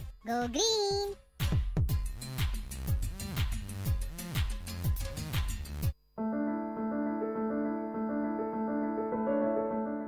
வணக்கம் நேயர்களே, VIT பண்பலை 90.8 VIT பல்கலைக்கழகத்தின் சமுதாய வானொலி. இந்த நிகழ்ச்சி கருத்துக்களம். இது நான் உங்க ஸ்ரீமதி. இன்னைக்கு நம்ம நீரை எப்படியெல்லாம் சேமிக்கலாம், அதை பத்தி வழிமுறைகளை தான் பத்தி பேச போறோம். இன்னைக்கு நம்ம நேயர்கள் DKM கல்லூரியில அவங்க கிட்ட பேசலாம். வணக்கம், உங்க பேர் சொல்லுங்க. வணக்கம், என் பேர் உதயகுமாரி. DKM கல்லூரியில BA English literature final year படிச்சுட்டு இருக்கேன். நீங்க உங்க கருத்தை சொல்லுங்க. நீரை எப்படி சேமிக்கலாம், எந்தெந்த வழிமுறையெல்லாம் பின்பற்றலாம் அப்படின்னு நீங்க நினைக்கிறீங்க? கண்டிப்பா இந்த கருத்தை சொல்றதுக்கு நான் நிஜமாவே கடமைப்பட்டிருக்கேன். ஏன்னா வேலூர்னாவே வெயில்னு சொல்லிட்டு இருப்போம். அது வெயில் மட்டுமே அப்படின்னு சொல்லிட முடியாது. எல்லாத்துக்குமே ஃபேமஸ்னு சொல்றதை விட தண்ணி பஞ்சம் நிறையவே இருந்துட்டு இருக்கு. முக்கியமான இது எடுத்துக்கிட்டீங்கன்னா, தனிப்பட்ட மனிதனா வீட்டுல எல்லாருமே நேரம் இருக்கிறது கிடையாது. நேரம்னா வாளியில புடிச்சு தண்ணியை யூஸ் பண்றதுக்குலாம் எனக்கு நேரம் இல்லை அப்படின்னு சொல்லிட்டு போற யங்ஸ்டர்ஸ் இருக்காங்க. ஸோ அப்படிப்பட்ட இடங்களை நம்ம என்ன பண்ணலாம், டாப்ஸ் யூஸ் பண்ணுவாங்க இல்லையா, ஷவர் யூஸ் பண்ணுவாங்க. அந்த ஷவரோட அந்த அளவு குறைச்சிட்டோம் அப்படின்னா அவங்க கரெக்ட் டைமுக்கு குளிச்சுட்டு வெளியில வரதுக்கு கரெக்டா இருக்கும். தண்ணி வீணாவது தடுக்கலாம். அது மட்டும் இல்லாம தானியங்கி குழாய்களை யூஸ் பண்ணலாம், பயன்படுத்தலாம். இந்த மாதிரி பயன்படுத்துறதுனால இப்போ ஒரு 500 மில்லிலிட்டர் தண்ணி நம்ம பயன்படுத்துறோம் நார்மலா கை கழுவும் போது அப்படின்னா, தானியங்கி குழாய்களை பயன்படுத்தும் போது 80 மில்லிலிட்டர் தான் வீணாவது. அதுக்கப்புறம் இன்னொரு விஷயம் என்ன சொல்றோம் அப்படின்னா, இப்போ நம்ம சமையல் அறையில நிறைய தண்ணி பயன்படுத்துறோம், முக்கியமா அந்த வாஷ் பேஷன்ல. அப்புறமா காய்கறி கட் பண்ணும் போது நிறைய தண்ணி யூஸ் பண்றோம். அந்த மாதிரியான தண்ணிகளை கண்டிப்பா குடிக்க திரும்ப பயன்படுத்த முடியாது. அந்த தண்ணியை நேரா எங்க அனுப்பலாம் அப்படின்னு பாத்தீங்கன்னா, செடிகளுக்கு அனுப்பலாம். இப்ப எல்லாருக்குமே செடிகளுக்கு தண்ணி ஊத்தணும், வீணாவாம இருந்தா நிலத்தடி நீர் பாதுகாப்பா இருக்கும்னு சொல்றாங்க. ஆனா தண்ணி ஊத்துறதுக்கும் சில நேரங்கள் இருக்கு. எப்படின்னா, வெயில் காலங்கள்ல தண்ணி ஊத்தும் போது அந்த நீர் எல்லாமே ஆவியாய் வேஸ்டா போயிடுது. சோ நிலத்தடி நீரை சேமிக்க முடியாது. குளிர்ச்சியான நிலை இருக்கும் போது, தட்பவெப்ப நிலை இருக்கும் போது, அந்த மாதிரி நேரங்கள்ல செடிகளுக்கு தண்ணி ஊத்தும் போதோ தண்ணி நிலத்தடியில பாதுகாக்கப்படுது. சோ இதுதான் என்னோட கருத்து. உலக தண்ணீர் தினம் கொண்டாடணும், ஆனா அந்த அளவுக்கு நாம தண்ணீரை சேமிச்சு வச்சிருக்குமான்னு தெரியல. அதனால ஒவ்வொரு தனி மனிதனும் அவங்களால முடிஞ்ச கடமைகளை செய்யணும் அப்படின்றதான் என்னோட கருத்து. நன்றி. வணக்கம் நேயர்களே, இது விஐடி பண்பலை 90.8 இது விஐடி பல்கலைக்கழகத்தின் சமுதாய வானொலி. இந்த நிகழ்ச்சி கருத்துக்களம். இன்னைக்கு நம்ம எந்த டாபிக் பற்றி பேச போகிறோம்னா, எவ்வளோ மழை நீர் பெய்தாலும் நிலத்தடி நீர் மட்டும் அதிகரிக்க மாட்டிருக்கு. என்ன காரணம் நம்ம இன்னைக்கு பேச போகலாம். இன்னைக்கு நம்ம DKM மகளிர் கல்லூரியில் இருக்கோம். நம்மளோட ஒரு மாணவி இருக்காங்க, வாங்க பேசலாம். வணக்கம், என்னுடைய பேர் ஜெனிட்டா. நான் செகண்ட் BSc ஜுவாலஜி படிக்கிறேன். எவ்வளோ மழை நீர் பெய்தாலும் நிலத்தடி நீர் மட்டும் அதிகரிக்க மாட்டேங்குது, என்ன காரணம்? ஏரி குளங்களெல்லாம் நம்ம ஒழுங்கான முறையில் பாதுகாத்தோம் அப்படின்னாலே அது நிறைய தண்ணி சேகரிக்கிறதுக்கு வரி வருது. ஏரியிலேருந்து அதிக அளவு மணல் அள்ளுறது மூலமாக அது அதிக அளவு பள்ளமாகுது. அது ஒருவாக தூர்வார முடியறது இல்லை. அதனால இந்த காரணங்களால் தண்ணி அதிக அளவு ஏரி குளங்களில் தேங்கிறது கிடையாது. இதனாலவே ஆக்சுவலி நிறைய தண்ணி வீணாகுது. அதனாலவே பாதுகாக்க முடியறது கிடையாது. ஏரி குளம் பாதுகாத்தா நிலத்தடி நீர் அதிகரிக்கும்னு சொல்கிறீங்க, கரெக்ட் தான். இப்போ நிறைய பில்டிங் எல்லாம் கட்டியிருக்காங்க, அதனால தண்ணி உள்ளே போக மாட்டிருக்கு. ஏன்னா சிமெண்ட் ரோட் தான் போடுறாங்க. சிமெண்ட் ரோட் போடுறதுனால நிலத்தடி நீர் உள்ளே போக மாட்டிருக்கு. இதுக்கு நீங்கள் என்ன சொல்கிறீங்க, என்ன ஸ்டெப் எடுக்கலாம்? ஸ்டெப் எடுக்கிறது மட்டும் என்ன சொல்கிறதுன்னு சொல்ல முடியாது. ஆனால் நம்ம சிமெண்ட் ரோட் போடுறதுக்கு பதிலாக நார்மலாக ஒரு ரோட் போடுறோம் அப்படின்னா தண்ணி நிலத்துக்கு போய் அது நிலத்தடி நீராக நம்ம யூஸ் பண்ண முடியும் அப்படின்ற மட்டும்தான் அந்த மாதிரி வழி ஏற்படுத்திட்டு அது மாதிரி சிமெண்ட் ரோட் போட்டோம் அப்படின்னா அது நம்ம பாதுகாக்கலாம் நிலத்தடி நீரை. வணக்கம் நேயர்களே, இது விஐடி பண்பலை 90.8. இது விஐடி பல்கலைக்கழகத்தின் சமுதாய வானொலி. இது கருத்துக்களம். நம்ம எங்க இருக்கோம்னா, எவ்வளோ மழைநீர் இருந்தாலும் நிலத்தடி நீர் மட்டும் அதிகரிக்க மாட்டுக்கு. என்ன ரீசன் அப்படின்ட்டு ஒரு சில பேரை கேட்க போறோம். வணக்கம், உங்க பேரு? என் பேர் எஸ் சத்யபிரியா. நான் செகண்ட் பிஎஸ்சி ஜுவாலஜி படிக்கிறேன், செகண்ட் இயர் படிக்கிறேன். இப்போ நிலத்தடி நீர் சேமிக்கிறதை பற்றி சொல்கிறீங்களே, நிறைய பெரிய பெரிய பில்டிங்லாம் உருவாக்குறாங்க, அப்புறமா நிறைய தொழிற்சாலைகள்லாம் உருவாக்குறாங்க. அந்த தொழிற்சாலையெல்லாம் யூஸ் பண்ணுறாங்க. அந்த தண்ணி வந்து வேஸ்ட்டாக திரியும் வர தண்ணி வந்து யூஸ் ஆக மாட்டேங்குது. அந்த தண்ணியெலாம் வேஸ்ட் பண்ணி திரியும் நிலத்தடி நீருக்கு வந்து வந்துடுதா. அது வந்து விவசாயம் பண்ண முடியாது போயிடுது. அதனால் ரொம்ப கஷ்டமாயிருது, நம்மளுக்கு சாப்பாடுக்குலாம் ரொம்ப கஷ்டமாயிருது. அதனால் அந்த மாதிரி தண்ணிலாம் மறுசுழற்சி செஞ்சு வேறு எதனா பிளான்ட்டுக்கு யூஸ் பண்ணலாம். நிறைய போர் போடுறாங்க, நிறைய வீட்டில் தனிக்குன்னு ஒரு 2-3 போர் போட்டுக்கிறாங்க. அந்த மாதிரி போடக்கூடாது, ஒரு போர் போட்டுக்கலாம். அது வந்து கொஞ்சமான தண்ணி யூஸ் பண்ணிக்கலாம். நிறைய தண்ணி யூஸ் பண்ணுறதுனால ரொம்ப கஷ்டமாயிருது. நம்ம தண்ணி யூஸ் பண்ணுறோம், வேணான்னு சொல்லலை. ஆற்று சைட்லலாம் மணல் வந்து நிறைய வாடுறாங்க. அந்த மணல் வாரதுனால தண்ணி வந்து சேமிக்க முடியாத போயிடுது. நிறைய பள்ளத்தோட தோண்ட தண்ணி வந்து சேமித்து வைக்க முடியாமல் அளவுக்கு ஆயிடுது. அப்புறமா வந்து செடிங்களாம் நிறைய வளர்க்கலாம். நெக்ஸ்ட்டு வந்து விவசாயங்கள் அவங்களால நிறைய யூஸ் பண்ண முடியல. இப்போது தண்ணி கம்மியாயிட்டு இருக்கிறதுனால அவங்க எப்படி கட்டுப்பாடோட யூஸ் பண்ணலாம், இந்த செடிக்கு இந்த அளவுக்கு தண்ணி யூஸ் பண்ணால் போதும், ஏன்னா நிறைய யூஸ் பண்ணுறாங்க அவங்க தான். நீங்கள் என்ன சொல்கிறீங்க இதை பற்றி? எங்கள் வீட்டில் விவசாயம் செய்கிறாங்க, நெல் பயிர் செய்வாங்க, அப்புறமா கேழ்வரகு அந்த மாதிரிலாம் செய்வாங்க. கேழ்வரகு வந்து 2 டைம்ஸ் வந்து தண்ணி பாய் வைப்பாங்க. அது வந்து ஒரு டைம் வந்து தண்ணி பாய் வச்சாவே போதும், அது நல்லா வளர்ந்துடும். அதுக்கு வந்து தண்ணி விடணும்னு ரொம்ப அவசியம் ஒன்றும் கிடையாது. நெல் பயிருக்கு வந்து எப்படின்னா தண்ணி வந்து ஈரம் வந்து காத்துனே இருக்கணும். அப்போ தான் நெல் பயிர்கள் மணி வந்து பெருசாக வரும். அப்போ தான் சாப்பாடு தான் நல்லா இருக்கும். தேங்க்யூ, நல்லா சொன்னீங்க. இவ்வளோ நேரம் நம்ம கூட இருக்கவங்க நல்லா பேசினாங்க. இன்னும் நிறைய நேயர்கள் வெயிட் பண்ணுறாங்க, அவங்க கூட பேசலாம். வணக்கம் நேயர்களே, இது விஐடி பண்பலை 90.8. இது விஐடி பல்கலைக்கழகத்தின் சமுதாய வானொலி. இந்த நிகழ்ச்சி கருத்துக்களம். இன்னைக்கு நம்மளோட ஒரு நேயர்கள் இருக்காங்க. நம்ம என்ன டாபிக்னா, எவ்வளோ மழைநீர் இருந்தாலும் நிலத்தடி நீர் மட்டும் அதிகரிக்க மாட்டுக்கு, என்ன காரணம்ட்டு நம்ம டிஸ்கஸ் பண்ணலாம் நம்ம கூட இருக்கிறவங்க கூட. வணக்கம். வணக்கம், என் பேர் மோகனப்பிரியா, டிகேஎம் காலேஜில் படிக்கிறேன். மழைநீரை சேகரிக்கிறோம் அப்படின்னு மட்டும் சொல்கிறோம். மழை முதல்ல வந்தால் தானே அது வர தண்ணியை நம்ம சேகரிக்க முடியும். முதல்ல வந்து அதுக்கு மரத்தை வெட்டாமல் இருக்கணும். மரத்தை வெட்டாமல் இருந்தால் தான் மழை வரும். அதுக்கப்புறம் தான் அந்த மழையை நம்ம சேமித்து வைக்கணுமா வைக்க வேண்டாமான்ற டாப்பிக்கே நம்ம பேசணும். இங்கே இப்போ வர ஜென்ரேஷன் பார்த்திங்கன்னா மரம் வந்து ரொம்ப கம்மியாயிட்டு போகுது, அதனால மழைநீரும் ரொம்ப கம்மியாயிட்டு போகுது. ஸோ கண்டிப்பாக சேகரித்து வைக்கிற கட்டாயத்தில் தான் நம்ம இப்போ இருக்கிறோம். அதனால் தண்ணியை வந்து எதுக்கு யூஸ் பண்ணணுமோ அதுக்கு மட்டும் தேவையான அளவு நம்ம யூஸ் பண்ணிக்கலாம். இப்போ செடிக்கெல்லாம் தண்ணி ஊற்றுறோன்னா, இப்போது நம்ம ட்ரெஸ்லாம் வாஷ் பண்ணுற அந்த வேஸ்ட் வாட்டர்ஸ்லாம் கூட நம்ம செடிக்கெலாம் தோட்டத்துக்கெலாம் யூஸ் பண்ணிக்கலாம். அதுக்காக பியோர் வாட்டர் தான் நம்ம யூஸ் பண்ணணும் அப்படின்லாம் அவசியம் கிடையாது. ஸோ நம்ம தேவையான அளவுக்கு நம்ம வாட்டர் வந்து சேவ் பண்ணலாம். அப்புறம் இந்த மழைநீர் சேகரிப்பு அந்த திட்டத்தெல்லாம் நம்ம கொண்டு வந்து இன்னும் நல்லா அதை டெவலப் பண்ணி தண்ணியை வந்து நல்லா சேகரிக்கலாம். அதுக்கப்புறம் இப்போ வந்து குடி தண்ணீரை கூட வாட்டர் பாட்டிலில் நம்ம விற்கிற நிலைமை ஆயிடுச்சு இப்போ இந்த ஜென்ரேஷனில். ஸோ அந்த நிலைமை மாறணும்னா மழைநீரை சேகரிக்கணும். அதுக்கு முன்னாடி மரத்தை வெட்டாமல் இருக்கணும். உங்களால் முடிஞ்ச அளவுக்கு மரத்தை நல்லா நட்டு வைங்க.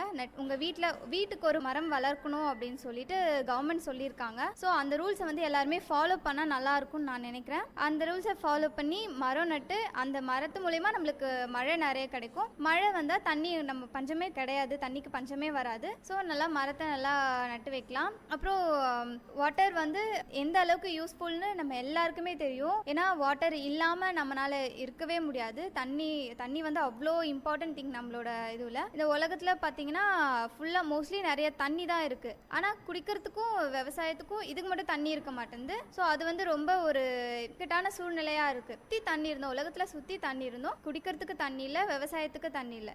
இதுக்கான ரீசன் வந்து என்ன பார்த்தீங்கன்னா, மழைநீர் வராமல் இருக்குது. நெக்ஸ்ட்டு நம்ம தண்ணியை வந்து சேவ் பண்ணாமல் இருக்கும். ஸோ தண்ணியை சேவ் பண்ணி மரத்தெல்லாம் நல்லா நட்டு மழைநீர் வர அளவுக்கு நம்ம வந்து நம்ம சூழ்நிலையை நம்ம மாற்றிக்கிட்டா இன்னும் நல்லாயிருக்கும். மழையும் நம்மளுக்கு நல்லா வரும், தண்ணியும் நம்மளுக்கு நல்லா கிடைக்கும். வறட்சின்ற ஒரு இதுவே இருக்காது நம்ம உலகத்தில். ஸோ மழைநீரை வந்து சேகரிக்க என்னோட கருத்து இதுதான். சூப்பராக சொன்னீங்க. நீங்கள் மக்களுக்கு என்ன சொல்ல வரீங்க? விழிப்புணர்வு எப்படியெல்லாம் ஏற்படுத்தலாம் மழைநீர் சேகரிப்பை பற்றி? இப்போ வந்து நிறைய ஸ்கூல் காலேஜஸ்லாம் நிறைய அவேர்னஸ் கொண்டு வராங்க. மழைநீரை எப்படி சேகரிக்கணும், அப்புறம் மரம் நடணும் அப்படின்ற நிறைய அவேர்னஸ் கொண்டு வராங்க. ஸோ அதெல்லாம் நல்லது தான். அதை இன்னும் நல்லா டெவலப் பண்ணணும். எல்லா ஸ்கூல்ஸ் எல்லா காலேஜஸும் இந்த இன்ஃபர்மேஷனை வந்து சொசைட்டிக்கு தெரியப்படுத்தணும் அப்படின்னு நான் நினைக்கிறேன். நல்லா சொன்னீங்க, நல்ல பாயிண்ட் எல்லாம் சொல்லியிருக்கீங்க. மக்கள் இதை பயன்படுத்துவாங்கன்னு நம்புகிறேன். தேங்க்யூ. நன்றி. வணக்கம் நேயர்களே, இது விஐடி பண்பலை 90.8. இது விஐடி பல்கலைக்கழகத்தின் சமுதாய வானொலி. இந்த நிகழ்ச்சி கருத்துக்களம். வணக்கம். நம்ம எங்கே இருக்கிறோன்னா டிகே மகளிர் கல்லூரியில் இருக்கிறோம். நம்மளோட ஒரு மாணவி இருக்காங்க, பேசலாம் வாங்க. வணக்கம். வணக்கம். என் name Srimathi Dharshini, 3rd BSc nutrition. நான் ராணிப்பேட்டிலேருந்து வரேன். நான் இப்போ என்ன சொல்ல வரேன்னா, காலேஜ் நிறைய இடத்துல வந்து நிறைய அவேர்னஸ் கொடுக்குறாங்க. அது மாதிரி நம்ம வீட்டில் இருக்கவங்களுக்கு கூட அவேர்னஸ் கொடுக்கலாம். நம்மளால வெளியே போய் மற்றவங்களுக்கு சொல்ல முடியலனாலும் நம்ம வீட்லேயே வந்து சின்ன குழந்தைங்களா இருப்பாங்க. அவங்களுக்கு வந்து தண்ணியோட இம்பார்ட்டன்ட்னா என்னன்னு தெரியாது. அது நம்ம வருங்காலத்தில் கிடைக்குமா அப்படின்னு தெரியாமல் இதுக்கு மேலே நம்ம யூஸ் பண்ணுவோமா இந்த தண்ணி, அது மாதிரிலாம் தெரியாமல் வீணாக்கிட்டு இருக்காங்க. அவங்கள்ட்ட போய் நம்ம சொல்லலாம், இது மாதிரிலாம் வீணாக்கக்கூடாது அப்படின்னு சொல்லி அவங்கள்ட்ட சின்ன வயசுலேருந்தே நம்ம வளர்த்தோம்னா அவங்க வந்து பெரிய வயசில் வந்து அவங்க கஷ்டப்பட தேவையில்லை.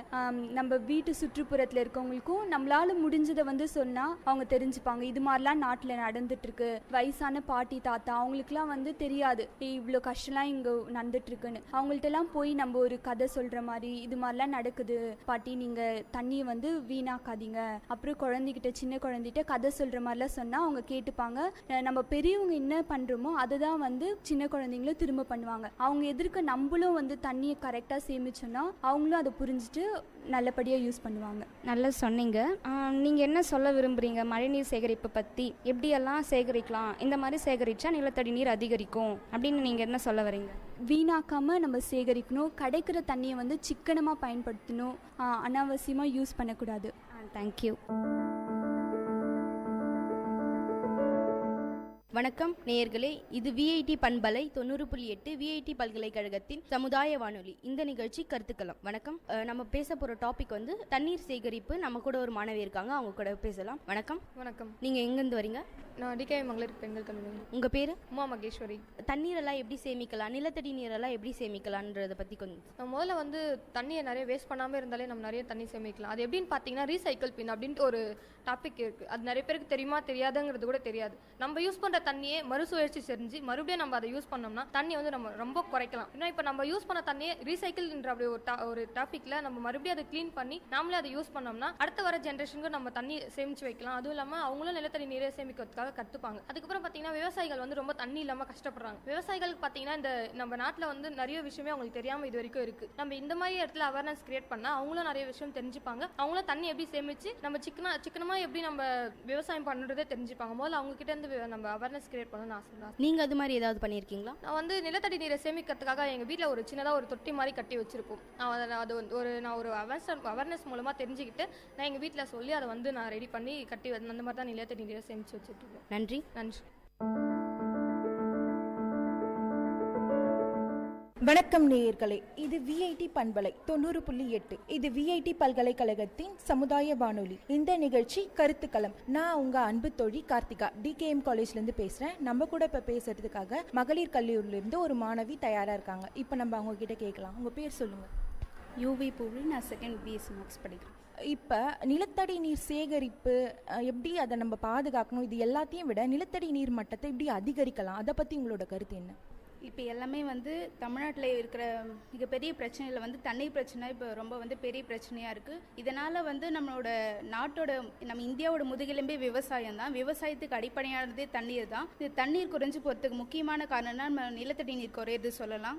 இதை நம்ம வந்து பல வழியில் பாதுகாப்பலாம். இப்போ வந்து நம்ம உதாரணமாக எடுத்துனா 2015 வெள்ளம் வந்துச்சு. அப்போது அவ்வளோ தண்ணி வந்து நம்மளால் பாதுகாக்க முடியாமல் தான் போச்சு. ஏன்னா அவ்வளோ தண்ணியை வந்து கடலில் தான் போய் தேவையில்லாமல் கலந்துச்சு. அப்போ நம்ம நினச்சிருந்தா கண்டிப்பாக அதை பாதுகாத்துருக்கலாம். இது மாதிரி நம்மளுக்கு எப்போ மழை வருதோ அப்போல்லாம் வந்து அதை ஒழுங்காக ஏரி குளம்லாம் நம்மளுக்கு எவ்வளோ இருக்குது, அது சரியான முறையில் அதெல்லாம் தூர்வாரி அதெல்லாம் ஒழுங்காக நிலத்தடி நீர் சேமிச்சா கண்டிப்பாக நம்ம விவசாயிகளுக்கு எந்த பிரச்சனையும் இருக்காது. மழை வர டைமில் ஒழுங்காக சேமிச்சா அவங்களோட விவசாயமும் கண்டிப்பாக நல்லபடியாக இருக்கும். அதனால எந்த பிரச்சனையும் வராது. நம்ம எல்லாருமே வந்து 3வது உலகப் போர் வந்து தண்ணீருக்காக தான் வரும் சொல்லிட்டே இருக்குமே தவிர அதற்கான நடவடிக்கை வந்து எதுவுமே எடுக்காம தான் இருக்கும். அதனால் இது மாதிரி சின்ன சின்ன ஒரு செயல்களால் கூட கண்டிப்பாக நிலத்தடி நீரை நம்ம பாதுகாக்கும். இப்போ நீங்கள் சொல்கிற மாதிரி பார்த்தீங்கன்னா விவசாயம்னு எடுத்துக்கிட்டோன்னா இப்போ எவ்வளோ பிரச்சனை விவசாயத்தில் நடந்துட்டு இருக்கு.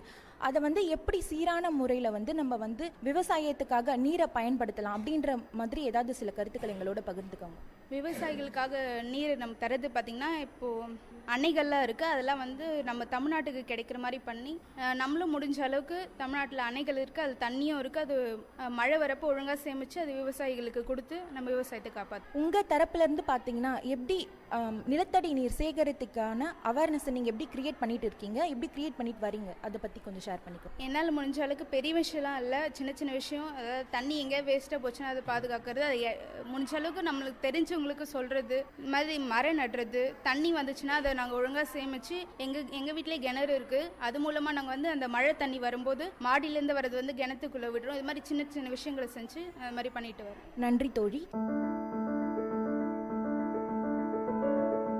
வணக்கம் நேயர்களே, இது விஐடி பண்பலை 90.8. இது விஐடி பல்கலைக்கழகத்தின் சமுதாய வானொலி. இந்த நிகழ்ச்சி கருத்துக்களம். இன்னைக்கு நம்ம பேச போற டாபிக் என்னன்னா, நிலத்தடி நீரை நம்ம எப்படி எல்லாம் சேமிக்கலாம்னு நம்ம கேட்க போறோம். இன்னைக்கு நம்மளோட ஒரு மாணவி இருக்காங்க, அவங்க கிட்ட கேட்கலாம். உங்க பேர்? மீனா. என்ன படிக்கிறீங்க?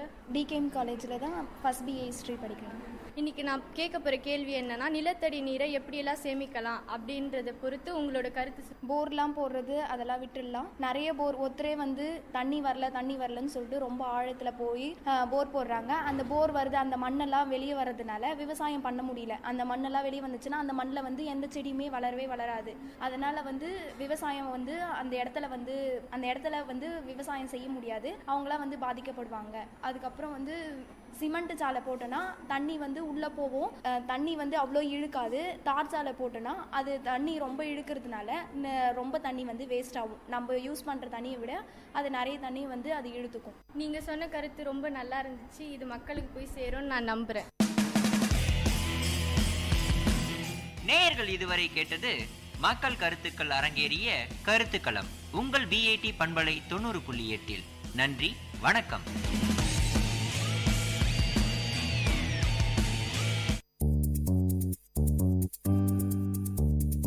மழலைகளின் மொழிகளோடும் மாணவர்களின் திறன்களோடும் வாராவாரம் ஆர்ப்பாட்டம், பள்ளி பிள்ளைகளின் கொண்டாட்டம்.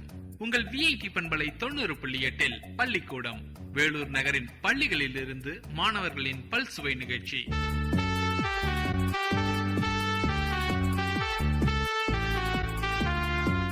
இன்றைய பள்ளிக்கூடம் நிகழ்ச்சியில் பாக்யதா சாலியத் உருது பள்ளி மாணவர்கள் வழங்கும் பல்சுவை நிகழ்ச்சிகளை கேட்கலாம். நிகழ்ச்சியில் அடுத்ததாக உருது பாடல் பாட இருக்கிறார்கள் ஃபரீதுதீன் மற்றும் ஃபைசுதீன். दिल में इश्क़ नबी की वो ऐसी लगन तुम तड़पती रही, दिल मचलता रहा, जिंदगी का मजा एक एहसास से या मोहम्मद मोहम्मद निकलता रहा. दिल में इश्क़ नबी की वो ऐसी लगन, दिल में इश्क़ नबी की वो ऐसी लगन उन तड़पती रही, दिल मचलता रहा, जिंदगी का मजा एक यार सांस से या मोहम्मद मोहम्मद निकलता रहा. या मोहम्मद मोहम्मद मैं कहता रहा, या मोहम्मद मोहम्मद मैं कहता रहा. नूर के मोतियों की लड़ी बन गई, आयतों से मिलाता रहा, आयतों से मिलाता रहा.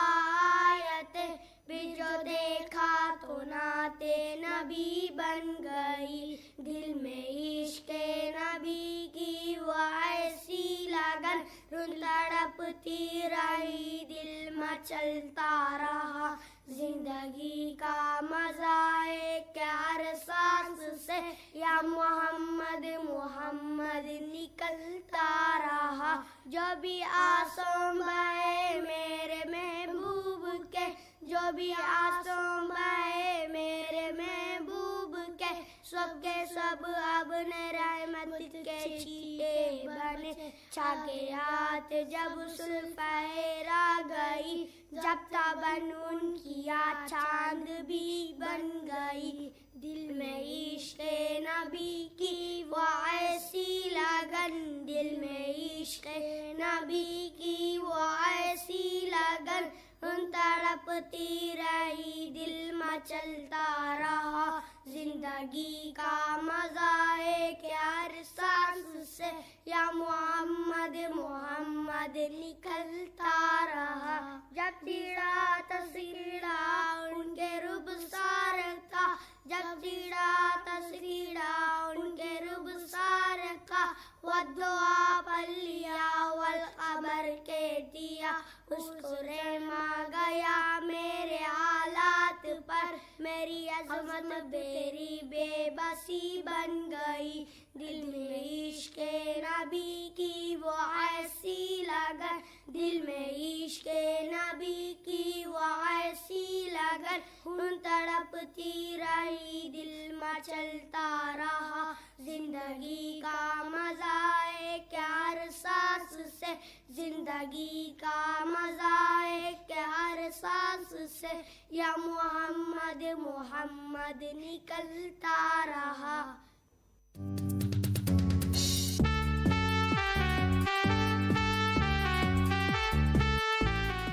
நிகழ்ச்சியில் அடுத்ததாக ஆங்கில உரையாடல் வழங்க இருக்கிறார்கள் ஆதிஃப் மற்றும் Inzamam. What is the name of our country? India is the name of our country. What is the another name of our country? Bharat is the another name of our country. Which is the capital of our country? New Delhi is the capital of our country. How many states are there in India? There are 29 states in India. What is the name of our state? Tamil Nadu is the name of our state. Which is the capital of our state? Chennai is the capital of our state. How many districts are there in Tamil Nadu? There are 32 districts in Tamil Nadu. What is the name of our district? Vellore is the name of our district. Name the Prime Minister of our country. Honorable Shri Narendra Modi is the Prime Minister of our country. Name the President of our country. Honorable Shri Pranab Mukherjee is the President of our country.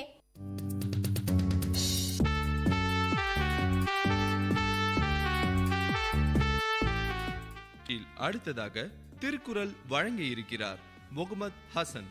Thirukkural நன்றி மறப்பது நன்றன்று நன்றல்லது அன்றே மறப்பது நன்று நன்றிக்கு வித்தாகும் நல்லொழுக்கம் தீயொழுக்கம் என்றும் இடும்பை தரும் சொல்லுக சொல்லிற் பயனுடைய சொல்லற்க சொல்லில் பயனிலா சொல் தன்னெஞ்சறிவது பொய்யற்க பொய்த்த பின் தன்னெஞ்ச தன்னை சுடும் தன்னை தான் காக்கின் சினம் காக்கே காவாக்கால் தன்னையே கொல்லும் சினம் எண்ணி துணிக கருமம் துணிந்த பின் எண்ணுவம் என்பது இழுக்கு குணம் நாடி குற்றமும் நாடி அவற்றுள் மிகை நாடி மிக்க கொழல் வெள்ளத்தனையது மலர் நீட்டம் மாதர்த்தம் உள்ளத்தனையது உயர்வு முயற்சி திருவினையாக்கும் முயற்சின்மை புகுத்தி விடும் இன்னா செய்தார்க்கும் இனியவே செய்யாக்கால் என்ன பார்த்ததோ சால்பு.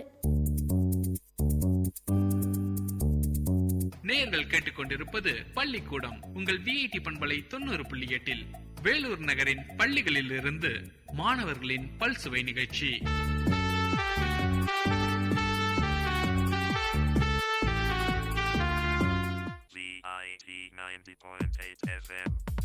உள்ளம் கொள்ளை போகுமே விஐடியின் ரேடியோ பங்கு பெற வாருங்கள்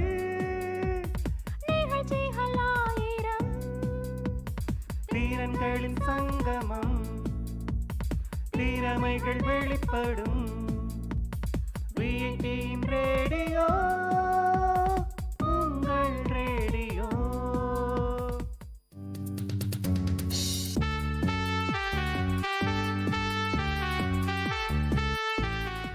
நிகழ்ச்சியில் அடுத்ததாக உருது பாடலை பாட வருகிறார் முகமது அமீன்.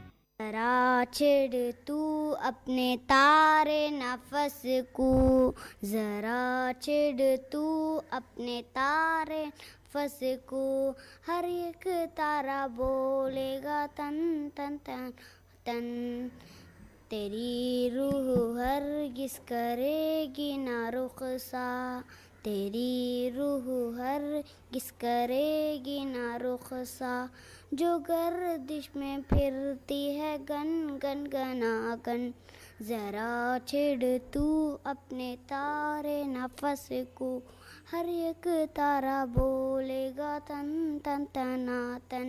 तबीयत मेरी मुस्तफ़ा पर दीवानी, तबीयत मेरी मुस्तफ़ा पर दीवानी, नहीं मानती है किसी की कहानी। मेरे शीशाए दिल को लिल्ला तोड़ो, मेरे शीशाए दिल को लिल्ला ना तोड़ो। जो टूटेगी बोलेगा छन छन छना छन। ज़रा छिड़ तू अपने तारे नफस को, हर एक तारा बोलेगा तन तन तना तन। असीरी मेरी देख कर रोज़े महशर, असीरी मेरी देख कर रोज़े महशर, इशारा करेंगे वो महबूबे दावर। मेरे दस्तों पाँव में जो जंजीरें होगी, मेरे दस्तों पाँव में जो जंजीरें होगी, जो टूटेगी बोलेगी चन चन चना चन। ज़रा छिड़ तू अपने तारे नफस को, हर एक तारा बोलेगा तन तन तना तन। उतर आया बुर्राख फर्श ज़मी पर, उतर आया बुर्राख फर्श ज़मी पर, ज़मी से गए आप अर्श बरी पर। हवाओं से गुज़रे फिज़ाओं से गुज़रे, हवाओं से गुज़रे फिज़ाओं से गुज़रे, चले जा रहे थे वो सन सन सनासन। ज़रा छेड़ तू अपने तारे नफस को, हर एक तारा बोलेगा तन तन तना तन।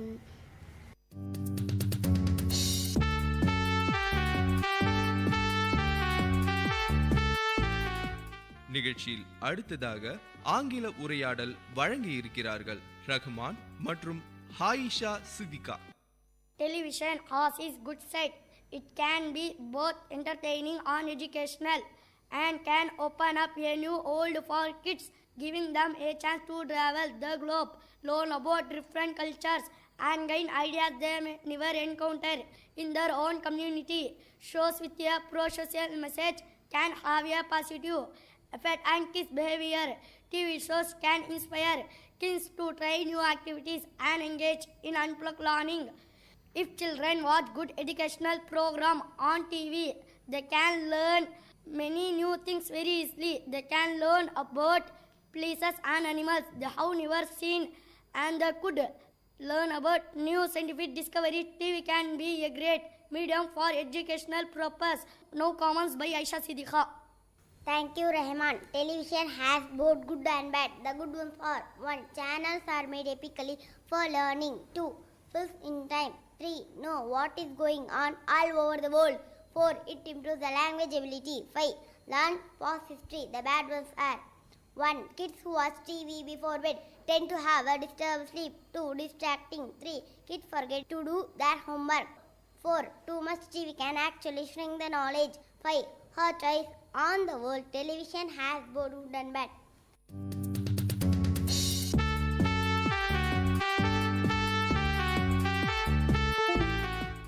நிகழ்ச்சியில் அடுத்ததாக ஆத்திச்சூடி வழங்க இருக்கிறார் ஹுஸ்னா கௌசர்.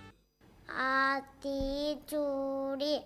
அறம் செய்ய விரும்ப ஆறுவது சினம் இயல்வது கராவே ஈவது விளக்கு உடையது விளம்பே உகமது கைவிட எண்ணெடுத்து இகாயே ஏற்பது இகழ்ச்சி அயமெட்டவன் ஒப்புரவு ஒழுகு ஓதுவது ஒய்யே அவ்வியம் பேசு ஔவையார்.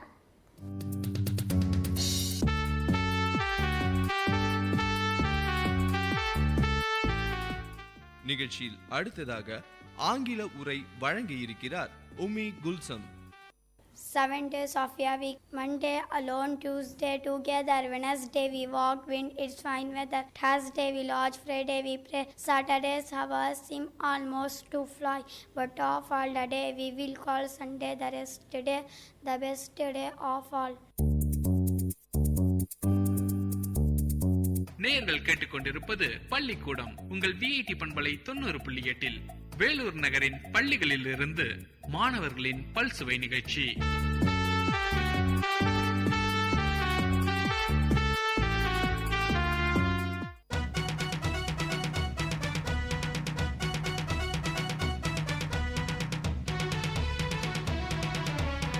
பசுமை பாசற எங்களின் கல்லூரிதான், கோட்டை நகரத்தையே தூக்கி நிற்கும் கல்லூரிதான். ஊரை கொஞ்சம் யோசி, வாழ்வில் வண்ணம் பூசி வந்தனோ சொல்லு எங்கள் எஃப்எம்முக்கு தான். பசுமை பாசற எங்களின் கல்லூரிதான், கோட்டை நகரத்தையே தூக்கி நிற்கும் கல்லூரிதான்.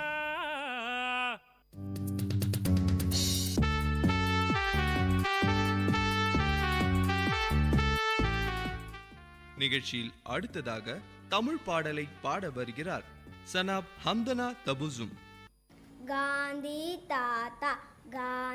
தாத்தா வந்தாரு, கருணை எங்கும் விளைத்தாரு.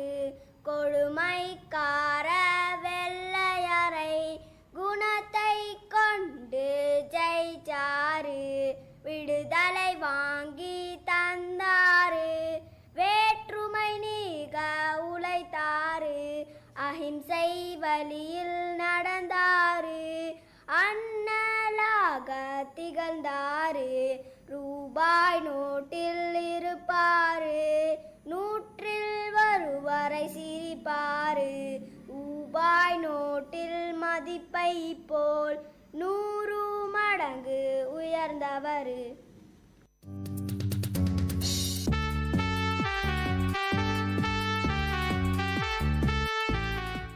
நிகழ்ச்சியில் அடுத்ததாக அன்னையின் அன்பு என்ற உருது பாடலை வழங்க இருக்கிறார் நேஹா கவுனின். अम्मी जान हमारी जान, अब्बू जान पे हम कुर्बान. अम्मी जान हमारी जान, अब्बू जान पे हम कुर्बान. अम्मी जान हमारी जान, अब्बू जान पे हम कुर्बान. अम्मी ने बचपन में हमको मनचाहा आराम दिया है. अब्बू ने कितना खुश होकर हमको अपना नाम दिया है. थाम के अम्मी जान की उंगली हमने चलना सीखा है. अब्बू जान ने डाला जैसे वैसे डलना सीखा है. लेकर अपने बाद उनके हम पर कितने ही एहसान. अम्मी जान हमारी जान, अब्बू जान पे हम कुर्बान. अम्मी जान हमारी जान, अब्बू जान पे हम कुर्बान. हरदम मेहनत और शफकत करके हमको पाला भी है. हम बच्चे कमजोर थे कितने, पाला और संभाला भी है. खाना पीना चलना फिरना जीना तक सिखलाया है. जो कुछ अपनी पास यारो हमने उनसे पाया है. बिन मांगे ही दे रखा है रोटी कपड़ा और मकान. अम्मी जान हमारी जान, अब्बू जान पे हम कुर्बान. अम्मी जान हमारी जान, अब्बू जान पे हम कुर्बान. नरम मुलायम हाथ की थपकी मीठी नींद सुलाएं अब भी. लोरी की आवाज़ हमारे कानों में लहराए अब भी. अब्बू जी बाहों का झूला झूले अब भी सारी रात. महके ऐसे प्यार की खुशबू जैसे के फुलवारी रात. हम क्या उनको अपना बोले, हम हैं उनकी अपनी जान. अम्मी जान हमारी जान, अब्बू जान पे हम कुर्बान. अम्मी जान हमारी जान, अब्बू जान पे हम कुर्बान. अम्मी जान हमारी जान, अब्बू जान पे हम कुर्बान.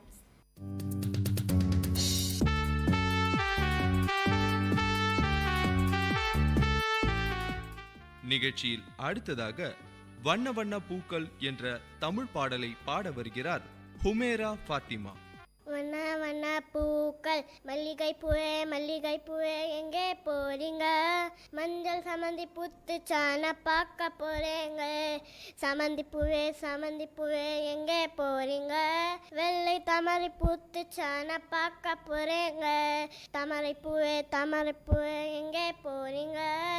வெள்ளை தாமரை புத்து சாண பார்க்க போறேங்க. ரோஜா பூவே எங்கே போறீங்க? பூத்த பூவை பறிச்சு உனக்கு சுட்ட போறேங்க.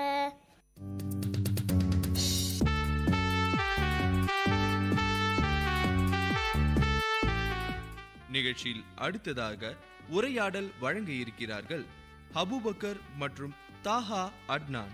Hi friend, how are you? Why you were absent for the past 2 days? My health is not well. I was suffering from fever, Abu Bakr. How is your health now? Did you went to hospital? By Allah's grace, I feel better. Yes, my father took me to hospital. Okay friend, how are you going to complete your schoolwork? I am also worrying about the same. You don't worry, I will help you with my books. Thank you friend. No thank and no sorry between friends. I am very lucky to have a friend like you. Come, let's go for lunch. My mom sent carrot halwa for you. Oh, very nice. Let's go. My mom also sent something for you. Guess what? Laddu? No. Fried rice? No. Chicken fry? Yes, you are right. நேயர்கள் கேட்டுக்கொண்டிருப்பது பள்ளிக்கூடம் உங்கள் VIT பண்பலை 90.8 வேலூர் நகரின் பள்ளிகளில் இருந்து மாணவர்களின் பல்சுவை நிகழ்ச்சி.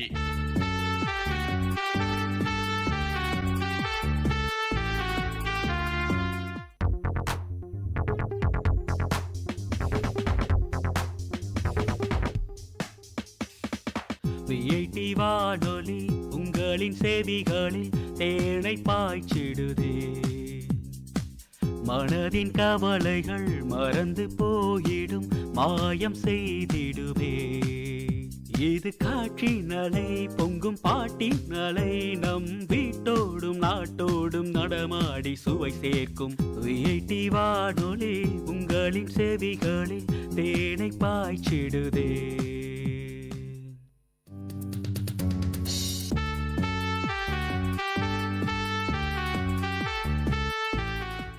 நிகழ்ச்சியில் அடுத்ததாக உருது பாடலை பாட வருகிறார் ஹஸ்மா ஹுஸ்னா.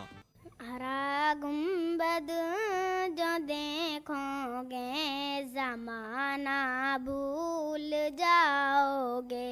हरा गुंबद जो देखोगे जमाना भूल जाओगे.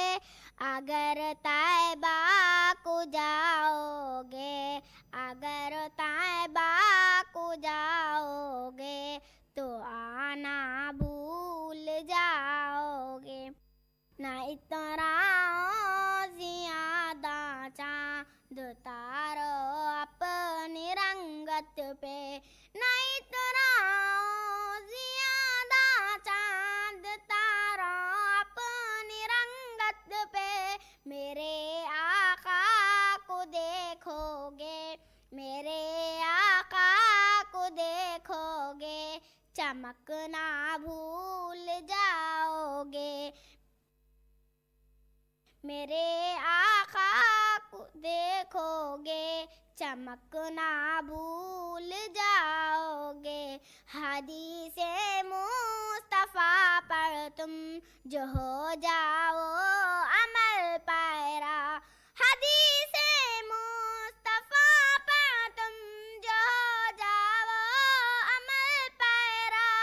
कसम अल्लाह की माँ को, कसम अल्लाह की माँ को सताना भूल जाओगे.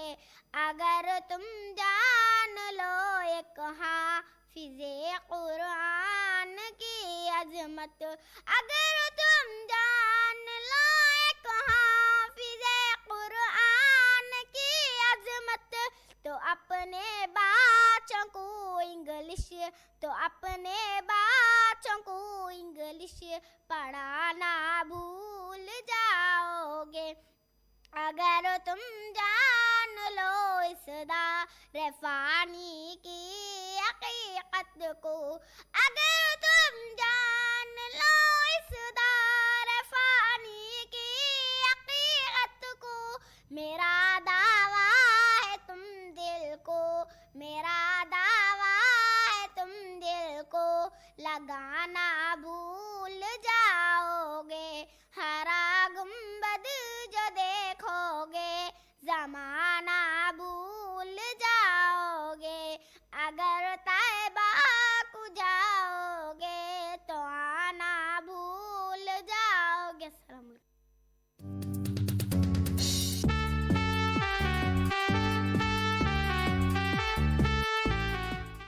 நிகழ்ச்சியில் அடுத்ததாக உருது பாடலை பாட வருகிறார்கள் ஆஃப்ரீன் மற்றும் தாலியா தபுசும்.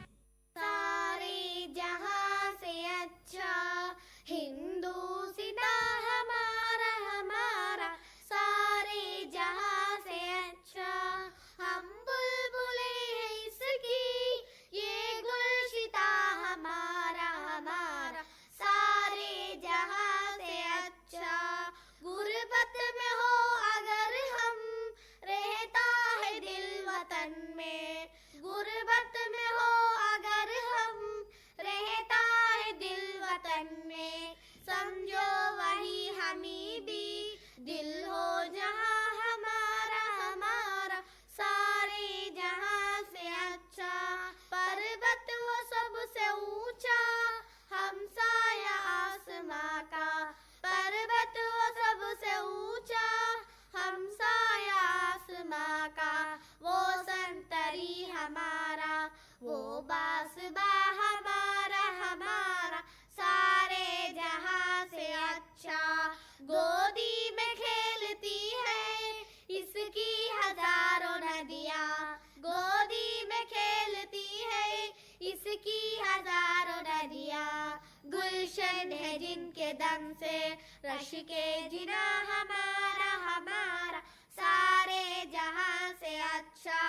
मजहब नहीं सिखाता आपस में बैर रखना, मजहब नहीं सिखाता आपस में बैर रखना, हिंदी हम वतन है हिंदू सीता हमारा हमारा सारे जहां से अच्छा। इकबाल कोई मुहर्रम अपना नहीं जहां में, इकबाल कोई मुहर्रम अपना नहीं जहां में, मालूम क्या किसी को दर्द निहा हमारा हमारा सारे जहां से अच्छा। हिंदू सीता हमारा हमारा हम बुलबुले हैं इसकी ये गुलशिता हमारा हमारा सारे जहां से अच्छा। हिंदू सीता हमारा हमारा सारे जहां से अच्छा।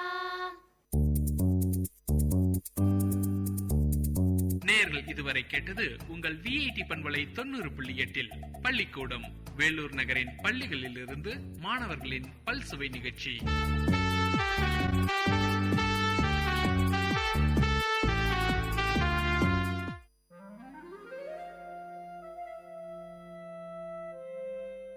It's story time. In Vit Community Radio 90.8, you are going to listen to a short story written and narrated by Professor Pranesh Kumar, VIT University. Title of the story: The Changes of Time. Time, the fastest and cruelest magician, did not spare her. I gazed at her for a long time. Mashing beetle leaf, preparing pan, she did not notice me.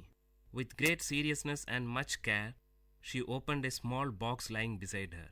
From it, she took a polythene bag and carefully unwinded it, took out a pinch of tobacco, and crushed it along with other ingredients. 70% of her hair has lost its color. My curiosity about her grew more and more. As I sat there, inhaling the fresh smell of pan, I must talk to her, I said to myself. I got up and found a suitable place beside her. She smiled at me with her toothless gums, while her hands were busy rearranging the contents in the pan box. The skin of her arm seemed coarse like the epidermis of an old tamarind tree. She herself was like an old tree that had witnessed many springs and summers. Dressed in a white saree and without a blouse, she looked like a typical old woman from South Tamil Nadu. Each time she moved her head, her heavy pampadums, these are nothing but ornaments meant for the ear, moved to and fro rhythmically. She must not have felt the unease, used as she was to those two pampadums from her early teens. They were huge pieces of gold ornament, different shapes, cubes, circles, triangles, and horseshoes closely packed with the usual wax stuffing. She could often be seen seated on the veranda of that old house with tiled roof. Nobody knew her name. People called her member's wife, since her husband became a panchayat member. Being the senior most person in the area, people from the surrounding area called her great grandma in respect. She lived with her younger son's family. We both gazed at each other until I broke the ice by asking her about the tattoo on her arms. She had tattooed the picture of a peacock across her biceps. The peacock had lost its vigor as the skin that supported it has withered. For a fraction of a second flashed across my mind the modern tattoos that movie artists and DJs have on them. I asked her the intention behind her tattooing and why a peacock. She opened her mouth carefully, holding her head upwards so that the pan from her mouth did not spill. Son, while we live, we earn many things and lose many things. But we can never take anything to the grave except this tattoo. She stressed that none could snatch it away from her. Saying this, she carefully spat out the pan juice. I was taken aback by the philosophical attitude she had for a simple tattoo. Her immediate and sharp answer was impressive, but her reply to my next question was only a stale smile. It was about her age. Might be she did not know her exact age, or she did not wish to reveal it. I don't know for sure. I did not question her anymore, but she started talking. She murmured the names of Tamil months: Thai, Margari, Pankini, Chittirai. It will rain today, she said to herself. She must have observed the casual smile and expression on my face. She continued, I am sure it usually rains on the final day of Mandakiyat festival. It's a local temple festival of South Kanyakumari. But only if the deity is pleased. She seemed to have memorized the dates of local festivals and the names of local deities. Soon she was interrupted by her daughter-in-law approaching her with a tumbler of tea. Placing the tea beside her mother-in-law, she disappeared into the house. Spitting out the remaining pan from her mouth, the great-grandma stared into the tea for a while. With a deep sigh, she lowered her voice to speak again. Today's women are indolent. They don't know the pleasure of working. They enjoy only staring at the television for hours together. When we were young, we never had the time to stare at anything. We took great pleasure in working for the family. During harvest season, my husband and I used to join the workers to make things easy. He worked hard till his end. There was a great pause. We used to work in full swing throughout the season. During the tamarind season, I buried myself in hectic work. Shelling the tamarind was my prime job then. My daughter and younger brother shared the work with me. We used to divide the heap of tamarind among ourselves and were confined to labor even till after midnight until our share of work was totally completed. Piercing out the seed from the ripe tamarind was the next task. Our happiness knew no bounds since the work was completed in the midst of the heaps of mangoes and jackfruit and other festive eatings. Hearing this from her, I said to myself that she is not aware of the multi-dimensional task that today's women handle. So much for the joys of an uncluttered childhood, she continued. Apart from all this, I had the regular task of preparing palm jaggery from palm juice. Early in the morning before dawn, palm tree climbers would collect palm juice from the small pots tied to the treetop. Those climbers would howl and shriek from the treetop to convey the message that their work was done. As soon as he received the signal, my younger brother would run to collect the juice and bring it home. It would be brought ice cold. I boiled it using dried leaves and finally prepared palm jaggery. During the peak season, we might even get 30 cakes a day. That was our prime source of income. Now all those things have become a matter of past. She sighed nostalgically. When great-grandma narrated these mundane events, I could visualize them in my mind. I said to myself, she is grieving over a lost culture. This culture must have been prevailed some 75 to 80 years back, roughly in the 1930s. Today, her granddaughter is working for a leading multinational IT company in Chennai. The sharp contrast from palm jaggery to an IT company shouts out loud that change is inevitable. Before she could continue, someone called out to me from behind. It was my friend for whom I had been waiting. We usually played cricket with a few others in a large ground behind the great-grandma's house. The match must have begun and I had to join them. I shook my head to her, telling that I had to leave. Her eyes wore a pathetic expression to convey, "Wait, I have more to say." But her lips remained silent. I left her to join my friends, and from a far distance, I turned back to get a glimpse of her. I could hardly see her. She sat there sipping her tea. By that time, it must have gone cold. Currents of thought about the giant running wheel called time and the disability and helplessness of man or any other mighty power to stop or alter it flashed over my inner mind.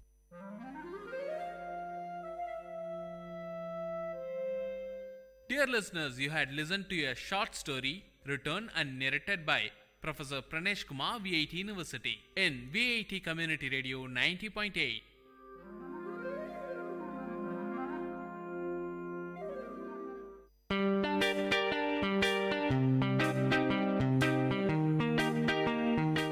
Dear listeners, for the next hour, you are going to listen to the program Team Speak Time in VIT Community Radio 90.8 FM.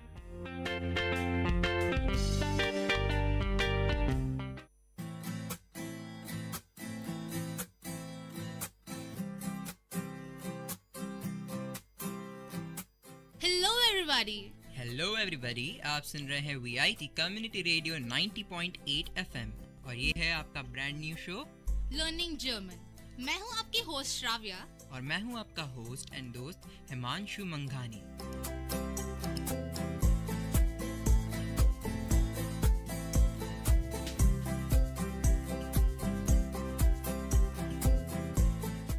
यार ये क्या हो रहा है? हम लोग यहाँ पे जर्मन सीखने आ रहे हैं और हम क्या नॉर्मल भाषा में बात कर रहे हैं। तो ठीक है, चलो मैं शुरू करती हूँ। इश बिन श्राव्या। ओह, तुमने अगर जर्मन में खुद को इंट्रोड्यूस किया है तो मैं भी अपने आप को जर्मन में इंट्रोड्यूस करता हूँ। इश बिन हिमांशु मंघानी और मैं हूँ हिमांशु मंघानी। तो श्राव्या, आज हम क्या करने वाले हैं? भाई हमने तो लास्ट शो में बोला था कि हम बहुत सस्पेंस लाने वाले हैं, तो इस शो तो बहुत थ्रिलिंग होने वाला है। तो आई गेस हम सीधा जाएंगे WH सेंटेंसेस पर। WH क्वेश्चन में ऐसा क्या थ्रिल है? अरे तुम्हें कुछ पूछना है किसी से या कुछ बताना है तो तुम कैसे बताओगे? WH बिना यूज करके बताओ मुझे। WH बिना यूज करे कौन बता सकता है श्राव्या, बट इसमें ऐसा थ्रिलिंग क्या है?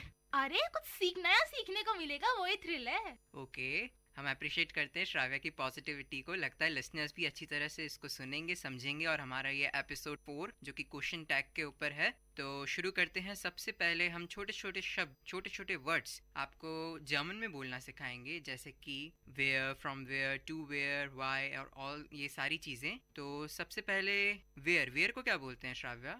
वेयर को बोलते हैं वो, WO, वो। राइट। सो वेयर को बोलते हैं वो, और फ्रॉम वेयर को Where you're coming from, मतलब उसको हम बोलते हैं वोर, WOHRE, वोर। और टू वेयर को वोहिन। अच्छा, ये थोड़ा मतलब पोएटिक टाइप है। वो जैसे वोयर था, फ्रॉम वेयर यानी वो हर, वो ही है, पर उसमें हमने हर और जोड़ दिया। It's WOHER, HRE Himanshu, HRE। अच्छा, मैंने गलत लिख रखी है स्पेलिंग। नहीं, वोहर है। ओके, मैंने स्पेलिंग गलत लिख रखी है, चूक हो जाती है। सही। और जैसा कि हम हमेशा बोलते हैं कि आप अगर बोलेंगे गलतियां करेंगे, बट गलतियों से ही आप सीखेंगे। और सच्ची जो गलती करके सीखता है इंसान, उसको जल्दी से जल्दी वो चीज ज्यादा समझ आती है और याद भी अच्छी तरह रहती है। हाँ, जैसे कि हम बोल रहे हैं, हमें याद हो रही है कि मैंने जैसे गलती अभी वो हर बोला। वो हर मतलब कुछ नहीं होता, वो हर, यही अब सही बोला मैं? हाँ, सही बोला। ओके, तो इसका मतलब है फ्रॉम वेयर। हाँ, और देखिए गलती से मुझे याद आ गया हिमांशु का साई सी वाला मिस्टेक, मुझे अभी तक याद है। सही है। साई और सी, जी है वो, ना ही साई है। हाँ, जी, ना ही साई है ना ही सी है, वो जी है। बढ़िया, काफी अच्छा चल रहा है। गुड। तो चलिए अभी वेयर टू को हम वोहिन बोलते। वेयर टू को वोहिन, जैसे कि ये पूरा पीरियोडिक है। वेयर यानी वो, फ्रॉम वेयर वोहर, और वोयर इन to where. Right. Okay, cool. 3 शब्द सीख गए, बढ़िया। अरे यार 3 से क्या, हम काफी नहीं है और बहुत कुछ सीखना है हमें। हाँ, जरूर। चलो, अब वॉट को क्या बोलते हैं श्राव्या? वॉट को बोलते हैं वॉस। अरे ये तो बहुत इजी है, बस थोड़ा वॉट है और ये वॉज है। वॉज भी इंग्लिश वर्ड है, ऐसे सोच लो। इंग्लिश में जो वॉज है वो जर्मन का वॉट है। बट भाई हम लोग ना इंग्लिश और जर्मन को कंपेयर ना करें, वही बेहतर है, क्योंकि हम बहुत कंफ्यूज हो जाएंगे। सही है, बहुत कंफ्यूज हो जाएंगे, क्योंकि लैंग्वेज बहुत कंफ्यूजिंग होती है अगर तुम उसे एज इट इज रिलेट करोगे।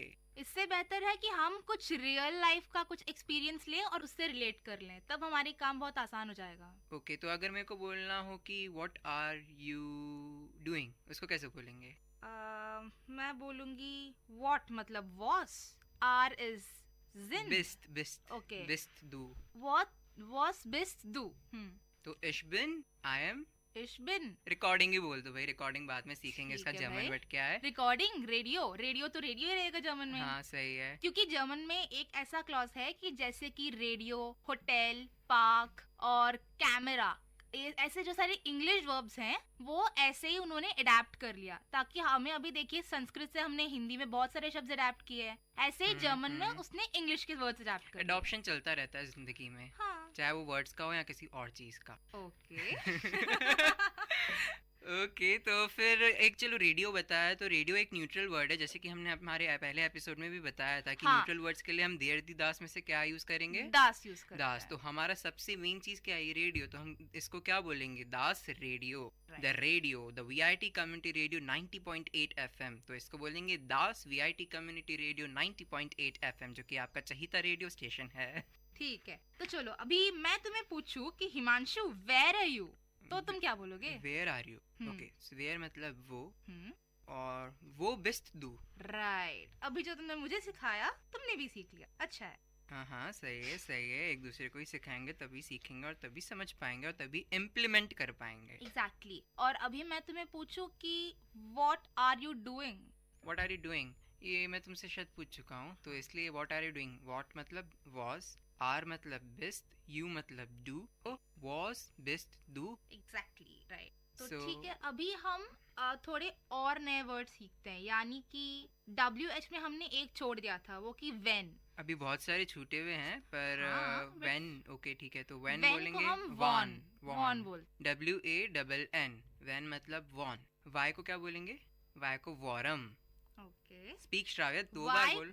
वाई को हम बोलते हैं वॉरन। वॉरम। वॉरम। वाई को मतलब वॉरम। वाई इज वॉरम। वाई इज वॉरम। ओके, और विच को विच को बोलते हैं वेल्शे। वो क्या था? वेल्शे। वेल्शे। WELSCHE। ओके, तो विच बन गया वेल्शे। या विच वेल्शे, थोड़ा सा उससे मिलता जुलता है जैसे विच का वेल्शे। हालांकि बहुत इमेजिनेशन करना मुश्किल है, अगर मैं बोलूँ बिल्कुल इंग्लिश से सेम है, पर थोड़ा कुछ आप प्रेडिक्ट कर सकते हो कि विच मतलब वेल्शे। यार इस सबसे बढ़िया तकनीक है इसको याद करने का, दोस्तों के साथ सीखो। हाँ, जैसा कि मैं और श्राव्य इस समय कर रहे हैं, हम आपस में बोल रहे हैं, बातचीत कर रहे हैं और जितना हो सके हम इन वर्ड्स को यूज कर रहे हैं। तो आशा जब आप सुन रहे होंगे तो आप भी अपने दोस्तों के साथ थोड़ा फन लीजिए, थोड़ा मजा कीजिए, क्योंकि लैंग्वेज एक मजा करने का भी जरिया बन सकता है अगर उसको सीखे सही तरीके से, क्योंकि कुछ कुछ ऐसी गलतियां हो जाती है। हम तो पहले दिन से बोल रहे हैं कि भाई मजे करो, दोस्तों के साथ सीखो। हाँ, क्योंकि क्लास में तो समझ आने वाला है नहीं, वही बोरिंग लेक्चर्स होंगे, तो क्यों ना साथ में सीख लो। लेक्चर्स होते ही बोरिंग है, but it depends upon you कि तुम उसको कितना इंटरेस्टिंग बनाते हो। हाँ, जैसे कि हम अभी लेक्चर्स ही ले रहे हैं बट थोड़ा इंटरेस्टिंग ले रहे हैं। ये लेक्चर नहीं है, मैं इसको लेक्चर नहीं बोलूंगी। ओके, चलो तुम्हारी जो डेफिनेशन श्राव्या, चलो वापस से मैं तुम्हारा रिवीजन कराता हूँ और हो सकता है शायद लिसनर्स जो सुन रहे हो वो भी रिवीजन करें। तो वॉरम मतलब क्या था? वॉरम मतलब कि वाई। गुड। वेल्शे? वेल्शे इज विच। वो इज वेयर। वो हर? वोहरा। वोहरा इज वेयर फ्रॉम। वोहरन? वोहिन। It's not wohin, it's wohin. Okay, wohin. Wohin is where to. Was? Was मतलब what. और ये मैंने अभी शब्द नहीं बताया है, वी को क्या बोलेंगे? WIE। WI को हाउ बोलेंगे। मतलब हाउ का मतलब हो गया वी, WIE वी। इसका एक नॉर्मल सेंटेंस भी है। मैं अभी बोलूंगी हाउ आर यू। हाँ, वी गेट्स। वी गेट्स ये एक मतलब टैगलाइन समझ लीजिए। अब मैं अगर अपने रिस्पेक्टफुल पर्सन से बात करूंगा जो मुझसे बड़ा है, तो आई विल नॉट यूज वी गेट्स, मैं नॉर्मली यूज करूंगा कुछ दूसरा शब्द। उसके लिए हम नेक्स्ट एपिसोड में देखेंगे, बट आज के लिए अगर आपको अपने दोस्तों से या आपके जो नॉर्मल एज वाले, आपके जो एज वाले ग्रुप हैं उनसे बात करोगे तो आप क्या बोलोगे हाउ आर यू को श्राव्या? वी गेट्स। वी गेट्स। तो अभी वी गेट्स। अच्छा, मैंने तुमसे क्वेश्चन पूछा, वी गेट्स। I am fine. तो इश बिन गुड। Okay, I am good. I am fine के लिए तभी हमें वर्ब नहीं पता, तो हम आई एम गुड बोलेंगे। तो इश बिन गुड। ओके, मैं और श्राव्य भी व्हाट्सएप पे बात कर रहे थे, तो फाइन का मतलब ही नहीं होता है, बट इसकी स्पेलिंग में थोड़ा डिफरेंस है। FIEN, right? या ग्रेट ग्रेट, गुड श्राव्य। अरे नहीं, मैं कल जर्मन ऐसे कुछ वर्ड सीखने की कोशिश कर रही थी, तो मुझे ये सेंटेंस आ गया कि वी हाइस्ट दू। So how are you called? सही बोला मैं? How are you called? Hi मतलब is- that's nothing but what's your name? In या short. What's your name in short, but Huygens का एग्जैक्ट मतलब होता है call, how you called means एक तरह से हाइजन।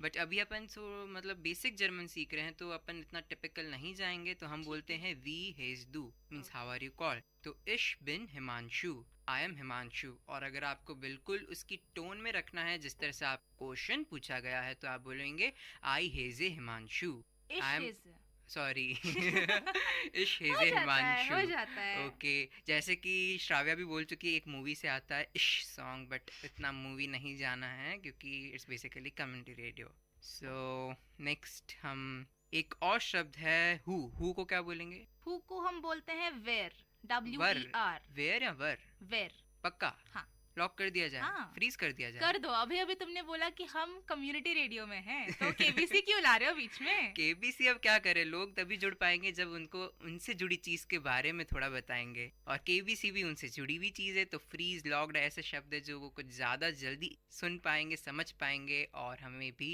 अप्रिशिएट करेंगे, आई बिलीव। कंग्रेचुलेशंस, आपने 1 करोड़ जीत लिया। आय हाय छोड़ो ये इंजीनियरिंग, कौन करे अब ये इंजीनियरिंग?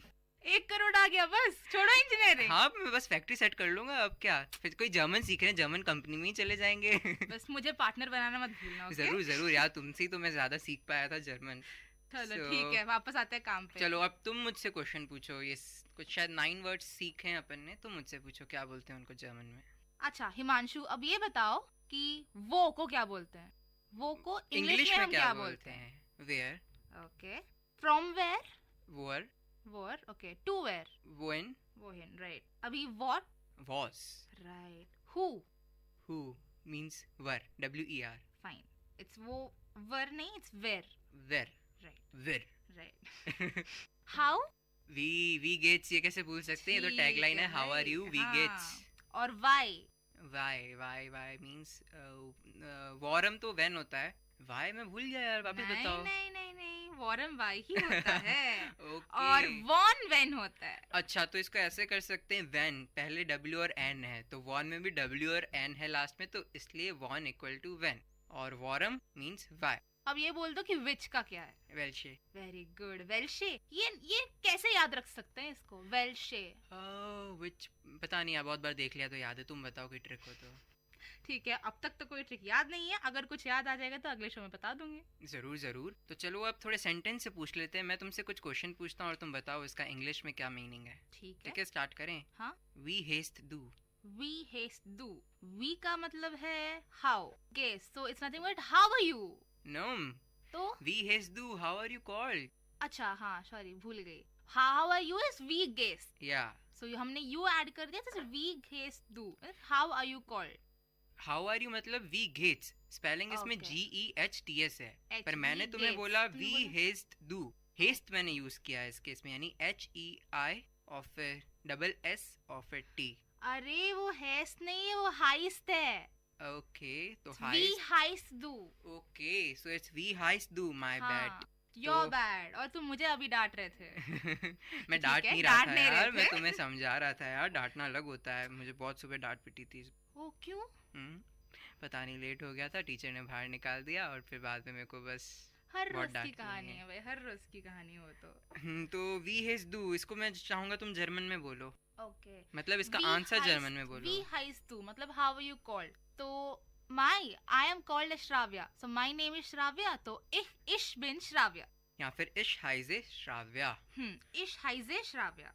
वो वुंस डू, वो वुंस डू इज वो मतलब where, so where are you working, क्योंकि वोन का मतलब है काम करना। नो, अर्बाइटे इज वर्क करना। हाँ, वोन्स तो मतलब स्टे, वेयर यू स्टे। हाँ भूल गई। जल्दी बताओ श्राव्या, तुम रहती कहाँ, लिसनर्स जानना चाहते हैं। इश वोना इन हैदराबाद। इश वोना इन हैदराबाद। हाँ। अभी तो तुम वेलोर में हो तो ठीक है भाई, मुझे घर जाने का मन कर रहा था, हैदराबाद बोल दिया।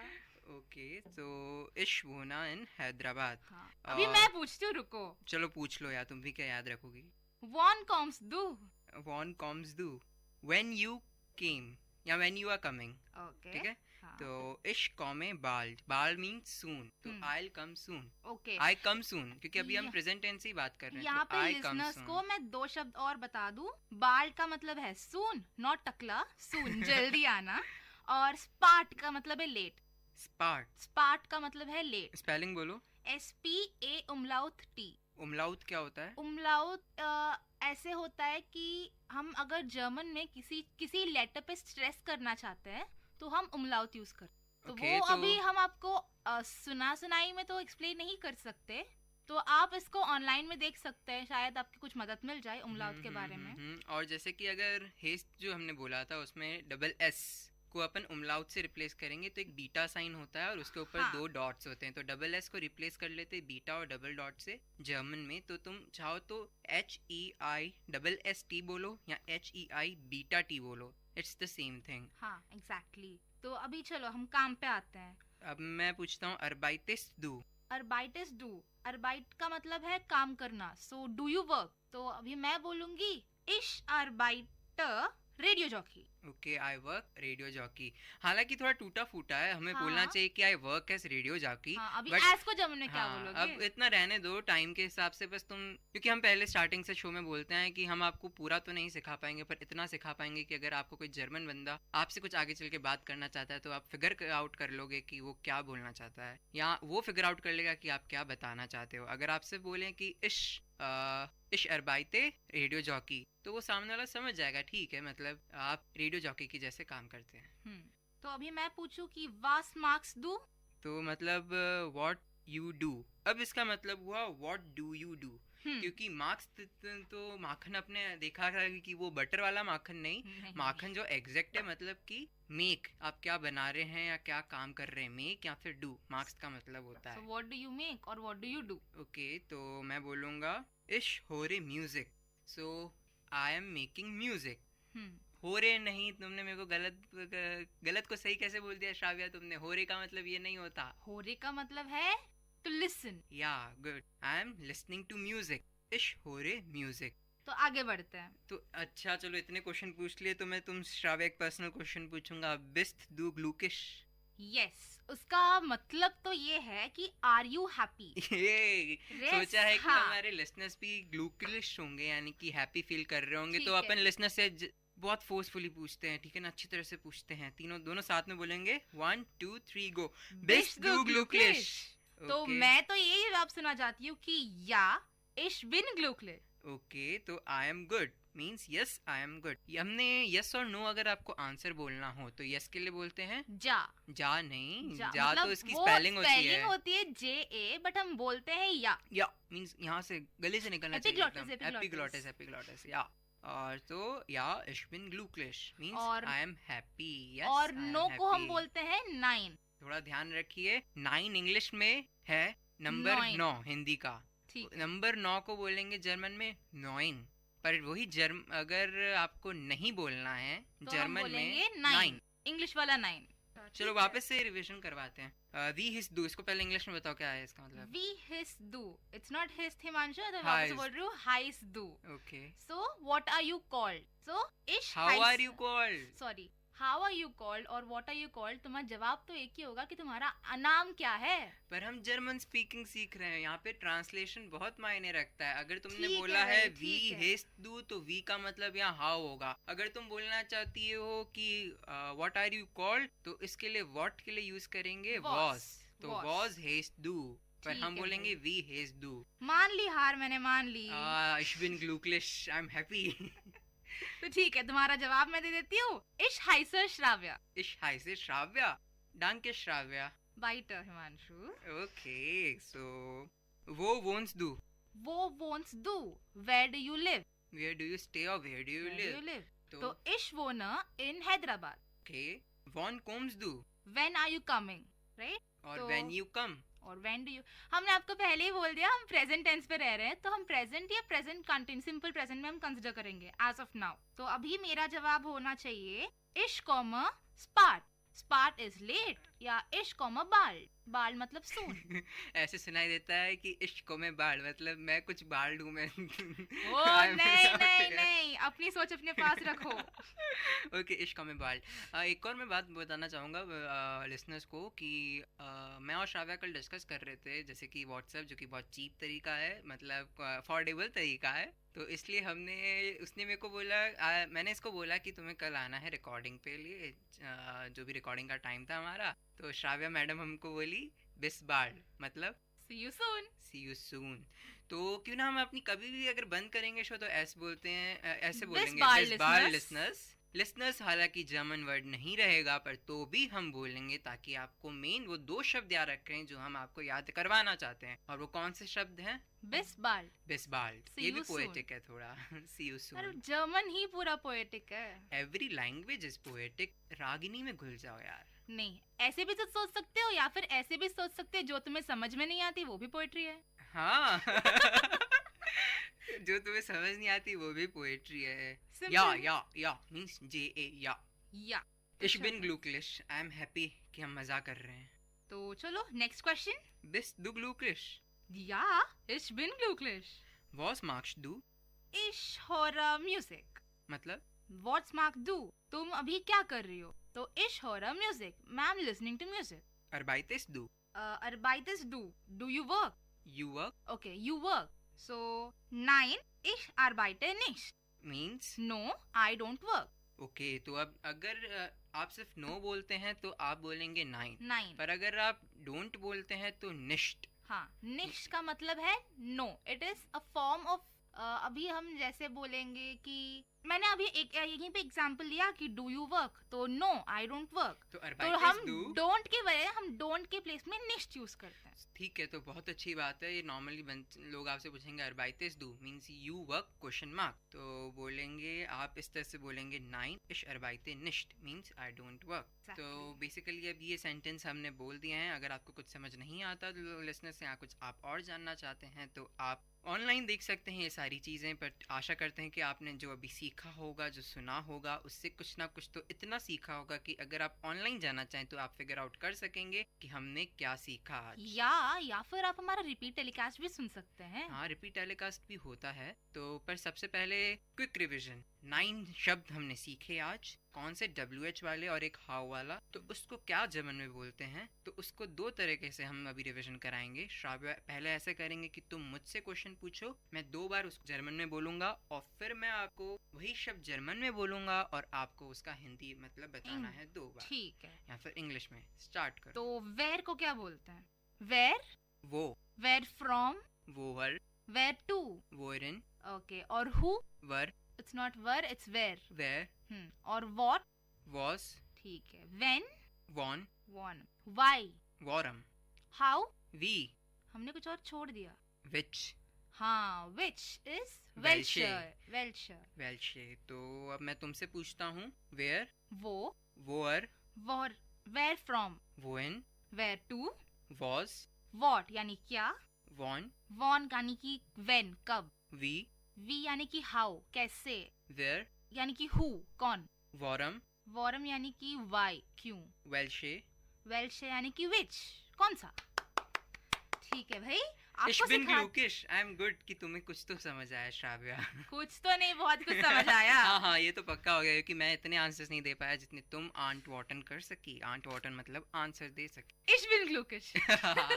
गुड। तो चलिए एक बार वापस से हो जाए, अब तो मैं सही तरह से बोल के बताऊंगा। ठीक है, तो शुरू। तुम मुझे ऐसे बोलो, तुम मुझे जर्मन में बोलो, मैं उसका इंग्लिश बोलूंगा क्योंकि जर्मन से English is very easy. Okay, तो इस बात का बताओ। वेल्शे। विच। वॉरम। व्हेन। No, why. वापस से दोहराती हूँ। वॉरम। वाई। वॉरम वाई। वॉरम वाई। वॉरम why. Why are you forgetting Himanshu? Ich bin, I am sad। Sad का वो हम नेक्स्ट क्लास में बताएंगे। तो अभी वो। Where। वोहर। From where। वोहिन। To where। Won। When। Where। Who। Was। What। और क्या बच गया? We। How we get। How are you? ठीक है, आशा करते हैं कि आप सबने भी WH क्वेश्चन सीख लिए हैं। और ठीक है, दिस इश बिन श्राव्या एंड इश बिन हिमांशु मंघानी, और मैं हूं आपका होस्ट एंड दोस्त हिमांशु मंघानी, और आप सुन रहे थे हमारा brand new show learning German. और प्लीज प्लीज प्लीज सुनते रहिए VIT community radio 90.8 FM।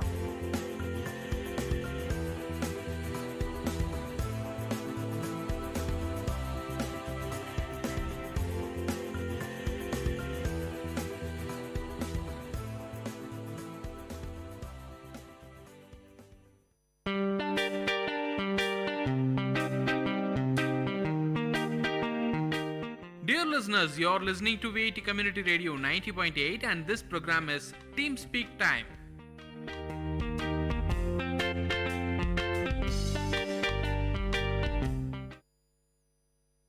Hello, hi, Namaste VIT. You are listening to VIT Community Radio 90.8.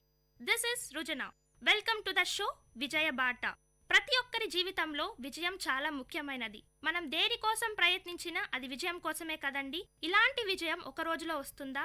రాదు. ఎంతో కృషి చేయాలి, మళ్ళీ కృషి చేయాలి. ఎన్నో అవరోధాలు వస్తాయి, వాటిని ఎదుర్కొనాలి. అప్పుడే విజయం మన సొంతం అవుతుంది. అప్పుడే ఆ విజయానికి మనం నిజమైన వ్యక్తులుగా మారుతాం. Innovation distinguishes between a leader and follower అన్నారు ఒక వ్యక్తి. ఈ వాక్యం వినగానే మీకెవరు గుర్తొచ్చారండి? అవును, స్టీవ్ జాబ్స్ గారే. ఈ రోజు మనం మాట్లాడబోయే వ్యక్తి స్టీవ్ జాబ్స్ గారి గురించే. ఒకానొక సమయంలో కంప్యూటర్ వెలుగులోకి వచ్చినప్పుడు ఆ కంప్యూటర్ ఒక రూమ్నే ఆక్రమించిందండి. కానీ ఇప్పుడు అదే కంప్యూటర్ ఇంకా బెస్ట్ ఫీచర్స్తో మన జోబులో పెట్టుకునేంత చిన్నదిగా మార్చేశారు. ఇదంతా ఒక్క రోజులో వచ్చిన విజయం కాదు, ఎంతో మంది చాలా కృషి చేశారు. అటువంటి వ్యక్తుల్లో స్టీవ్ జాబ్స్ గారు ఒకరు. స్టీవ్ జాబ్స్ గారు ఒక మంచి మనిషే కాదండి, వ్యాపారవేత్త, యాపిల్ వ్యవస్థాపకుడు, పర్సనల్ కంప్యూటర్ విభాగంలోనే విప్లవం తెచ్చిన మహామేధావి. యాపిల్ సృష్టించిన ప్రభంజనం యావత్ ప్రపంచానికే పాకేసింది. స్టీవ్ జాబ్స్ కృషి ఎంతో ఉందని ప్రపంచం కొనియాడుతుంది. ఇదంతా ఒక్క రోజులో వచ్చిన విజయం కాదండి, మళ్ళీ చెప్తున్నా. ఆత్మస్థైర్యం, దీక్ష, పట్టుదల, శ్రామికత ఇవన్నీ కలగొలిపితేనే వచ్చింది ఆ విజయం. మానవాళికి అద్భుత బహుమానం స్టీవ్ జాబ్స్ గారు. ఫిబ్రవరి 24, 1955లో శాన్ ఫ్రాన్సిస్కోలో జిందలీ అండ్ శబ్దలీలకు జన్మించారు స్టీవ్ జాబ్స్. ప్రతి ఒక్కరి కుటుంబంలో గొడవలు సహజం. ఇలానే ప్రేమించి పెళ్లాడిన జిందలీ అండ్ శబ్దలీ గారులకు కూడా గొడవలొచ్చాయి. కానీ ఆ గొడవలు ఎంత దారుణానికి ఒడిగట్టాయంటే వాళ్ళు స్టీవ్ జాబ్స్ గారిని అడాప్షన్కి ఇవ్వడానికి కూడా వెనుకాడలేదు. కానీ శబ్దలీ గారు చదువు అంటే మక్కువ కాబట్టి బాగా చదువుకున్న ఒక కపుల్కి అడాప్షన్కి ఇవ్వాలని నిర్ణయించుకున్నారు. ఈ రోజు మనం చూస్తున్నాం, ఎవరైనా పేరెంట్స్ పిల్లలు వద్దు అంటే డస్ట్బిన్స్ దగ్గర, ప్లాట్ఫామ్స్ దగ్గర వదిలేస్తున్నారు. కానీ ఈ కపుల్ చాలా దూరదృష్టి కలవారు. అందుకే స్టీవ్ జాబ్స్ ని పాల్ అండ్ క్లారా అని బాగా చదువుకున్న వ్యక్తులకు దత్తక్కిచ్చారు. పాల్ అండ్ క్లారా శబ్దలీ గారికి మాట ఇచ్చిన విధంగానే స్టీవ్ జాబ్స్ ని చాలా బాగా చదివించారండి. ఇప్పుడు మనం చూస్తున్నాం, ఎంతో మంది చదువు లేక తిండి లేక బతుకుతున్నారు. అడాప్షన్ తీసుకున్న వాళ్లకు మళ్ళీ పిల్లలుంటే వీళ్ళని సరిగ్గా చూసుకోరు. కానీ పాల్ అండ్ క్లారా వీళ్లకు భిన్నం. ఎంతో బాగా చూసుకున్నారు స్టీవ్ జాబ్స్ గారిని. నచ్చిన వస్తువులు కొనించి మంచి చదువులు చదివించడానికి ప్రయత్నించారు. చిన్నప్పటి నుంచి ప్రతిభావంతుడైన స్టీవ్ జాబ్స్ గారు ఇప్పుడు మనం చూస్తున్నాం, ఎవరైనా బాగా ఇంటెలిజెంట్ గా ఉంటే కొంతమంది ఉంటారు, మార్కులు వస్తే చాలు, డిగ్రీ వస్తే చాలు, ఇంకేమీ అవసరం లేదని. కానీ స్టీవ్ జాబ్స్ గారు వీళ్ళకంతా వ్యతిరేకమండి. తను ప్రతిభను గుర్తించుకున్నాడు. ఆయన మనసులో ఎన్నో సంఘర్షణలు, ఏదో చెయ్యాలి, ఇంకా సాధించాలి, ప్రపంచం కోసం ఏదైనా చెయ్యాలి అని తన మనసులో ఎప్పుడూ ఒకటి ఉండేది. అలానే చదివేవాడు. తన క్లాసులో ఉండేటప్పుడు ఆయన చదువు మీద కంటే ఏదో ఒకటి చెయ్యాలి అనే తపనే ఎక్కువగా ఉండేది. కాబట్టి ఆ చదువు అతని ప్రతిభకు సరిపోలేదని ఆయన భావించాడు. కాబట్టి 1972లో రీడ్ కాలేజ్ నుంచి డ్రాప్ అవుట్ అయ్యాడు స్టీవ్ జాబ్స్ గారు. ఈ రోజు మనం అంటుంటాం, స్టీవ్ జాబ్స్, బిల్ గేట్స్ వీళ్ళంతా డ్రాప్ అవుట్స్, కాబట్టి మేము కూడా కాలేజీకి వెళ్ళకపోతే ఇలాంటి యాపిల్, మైక్రోసాఫ్ట్ కనుక్కుంటామని. కాదండి, అలా అనుకునే వాళ్ళు ఇది వినండి. డ్రాప్ అవుట్ అయిన స్టీవ్ జాబ్స్ గారు ఇంటికెళ్లలేదు. ఏదో ఒకటి సాధించాలి అనే తపన ఆయనను వెంటాడింది కదా. నవ్య భావాలకు నిలయమైనది ఆయన బ్రెయిన్. అక్కడ ఫీజు ఎక్కువైంది కాబట్టి వాళ్ళ పేరెంట్స్ కట్టలేకపోయాడు. ప్లస్ ఆయనకు అక్కడ చదువు నచ్చలేదు, ఆయన ప్రతిభకు సరిపోదని భావించాడు. కాబట్టి తన ప్రతిభకు తగినది ఏదో ఒకటి చేయాలనుకున్నారు కదా స్టీవ్ జాబ్స్ గారు. కాబట్టి తనలాగే తన ఫ్రెండ్స్ కొందరు ఉండేవాళ్ళండి. కాబట్టి ఆ ఫ్రెండ్స్ని దగ్గర తీసుకున్నాడు. వాళ్ళతో కలిసి ఏదో ఒకటి చేయాలని భావించేవాడు. స్టీవ్ జాబ్స్ గారిలాగే సేమ్ ఆలోచనలు కలిగిన వాళ్ళ ఫ్రెండ్స్ కూడా ఉన్నారు. మనం అంటుంటాం కదా, the birds of same feather flock together అని. అలాగే స్టీవ్ జాబ్స్ గారి ఫ్రెండ్స్ కూడా ఇటువంటి ప్రతిభ కలిగిన వాళ్ళు, ఏదో చెయ్యాలనే తపన కలిగిన వాళ్ళు ఇంకా ఇద్దరున్నారండి. కాబట్టి వీళ్ళ ముగ్గురు కలిసి కార్ గ్యారేజ్ లో ఒక ల్యాబొరేటరీని ఏర్పరచుకున్నారు. నేల మీద పడుకునే వాళ్ళు, చెప్పాను కదా కోక్ బాటిల్స్ అమ్మినప్పుడు వచ్చిన డబ్బులు చూసి ఆనందపడేవాళ్ళు. ఇటువంటి ఈ కష్టం చూసినప్పుడు ఒక వ్యక్తి అనుకున్నారు, ఇంత యూత్ కి, ఇంత ప్రతిభ కలిగిన వాళ్ళకి మనం ఏదో చేయాలి అని వాళ్ళ కోసం ఇన్వెస్ట్ చేశారు. రెట్టించిన ఇంట్రెస్ట్ తో ఇంకా ఇంకా ఎక్కువ కృషి చేశారు. స్టీవ్ జాబ్స్ గారు ఇంతే కాదండి, ఖాళీ సమయంలో ఇష్టమైన క్లాసులకు వెళ్ళేవాడు. అదే కాలిగ్రఫీ ఏంటా అనుకుంటున్నారా? అదేనండి, అందంగా అక్షరాలను రాయడం. సాఫ్ట్వేర్ ఇంజనీర్ అండ్ ఇంజనీర్ అయిన స్టీవ్ జాబ్స్ గారు అందమైన అక్షరాలు నేర్చుకుని ఏం చేస్తారు అనుకుంటున్నారా? కానీ కాలిగ్రఫీ నేర్చుకున్న తర్వాత స్టీవ్ జాబ్స్ గారు ఎప్పుడూ అనుకోలేదు, ఎందుకు ఆ క్లాస్కి వెళ్ళాను, అనవసరంగా డబ్బులు వేస్ట్ చేశా, అనవసరంగా టైం వేస్ట్ చేసుకున్నా అనుకోలేదండి. కాలిగ్రఫీ అంటే అందమైన అక్షరాలు రాయడం. లేట్రాన్ స్టీవ్ జాబ్స్ గారు కొన్ని పరికరాలను కనుక్కున్నారు కదా, ఆ పరికరాల్లో ఫాంట్ ఫేసెస్ అని ఉన్నాయి. అంటే డిఫరెంట్ టైప్స్ ఆఫ్ లెటర్స్ ఉంటాయి. ఆయన చెప్తుంటారు, ఆ రోజు నేను కాలిగ్రఫీ క్లాసులకు వెళ్ళకపోయింటే ఈ రోజు అందమైన అక్షరాలు ఈ పరికరాల్లో ఉండేవి కాదు అని. దీన్ని బట్టి ఏం అర్థమవుతుందండి, జీవితంలో మనం ఏం చేసినా అది ఒక మంచి రీజన్ కోసమే. దేనికి ఎప్పుడు రిగ్రెట్స్ ఉండవు. మీరు తెలివిని సంపాదించుకున్నా, ఏమైనా విజ్డమ్ని సంపాదించుకున్నా అవి మనకు ఫ్యూచర్లో ఎప్పుడో ఒకప్పుడు యూజ్ అవుతాయి. కాబట్టి అందుకని మీరేమి టైం వేస్ట్ చేయడం, తాగడం, తిరగడం ఇలాంటివి కాదు. ఇలాంటి మంచి విషయాలను నేర్చుకోండి. ఇవి ఏదో ఒక పాయింట్ ఆఫ్ టైంలో మీ జీవితంలో యూజ్ అవుతాయి. ఇటువంటి చిన్న కార్ గ్యారేజ్ నుంచి బయటకు వచ్చిందే యాపిల్ కంప్యూటర్. మొదట్లో ఎప్పుడైనా తప్పులు సహజమే కదండి. ఈ యాపిల్ కంప్యూటర్లో కూడా కొన్ని తప్పులుండేవి. హరే రామ్ హరే కృష్ణ అని హిప్పీ కల్చర్ ఉర్రూతలూగిపోతుందండి. అలాంటి సమయంలో స్టీవ్ జాబ్స్ గారు అనుకున్నారు, మనం కూడా ఏదో ఒకటి చెయ్యాలి అని. కానీ ఆయన వెళ్ళి అలా చేయలేదు. మంచి ఆహారం దొరుకుతుందని వారానికి ఒక్కసారి కిలోమీటర్లు మేర నడిచి లార్డ్ కృష్ణ టెంపుల్కి వెళ్ళి తినేవాళ్ళు. దీన్ని బట్టి అర్థమవుతుంది, ఆయన రిలీజియస్గా కూడా ఒకచోటే డివియేట్ అవ్వలేదు. ప్రతి ఒక్కరిని గౌరవించడం స్టీవ్ జాబ్స్ గారి అద్భుత లక్షణం. అదే అంటారు కదండి, simplicity is the nature of great souls అని. ఇది నేను మొన్నెక్కడో ఎవరో స్టేటస్ అప్డేట్ చేస్తే అనుకున్నాను. అప్పుడు నాకు మొట్టమొదటిగా గుర్తొచ్చింది స్టీవ్ జాబ్స్ గారే. సైన్స్ పట్ల ఆసక్తి, అభిమానం, ఏదో చెయ్యాలని తపన, ఇవన్నీ ఒక్క రోజులో రాలేదండి. ప్రతి ఒక్కరి జీవితంలో ప్రతి ఒక్కరూ విజయం సాధించాలనుకునే వాళ్ళలో ఒక ఇన్స్పిరేషన్ అంటూ ఎక్కడి నుంచో వస్తుంది.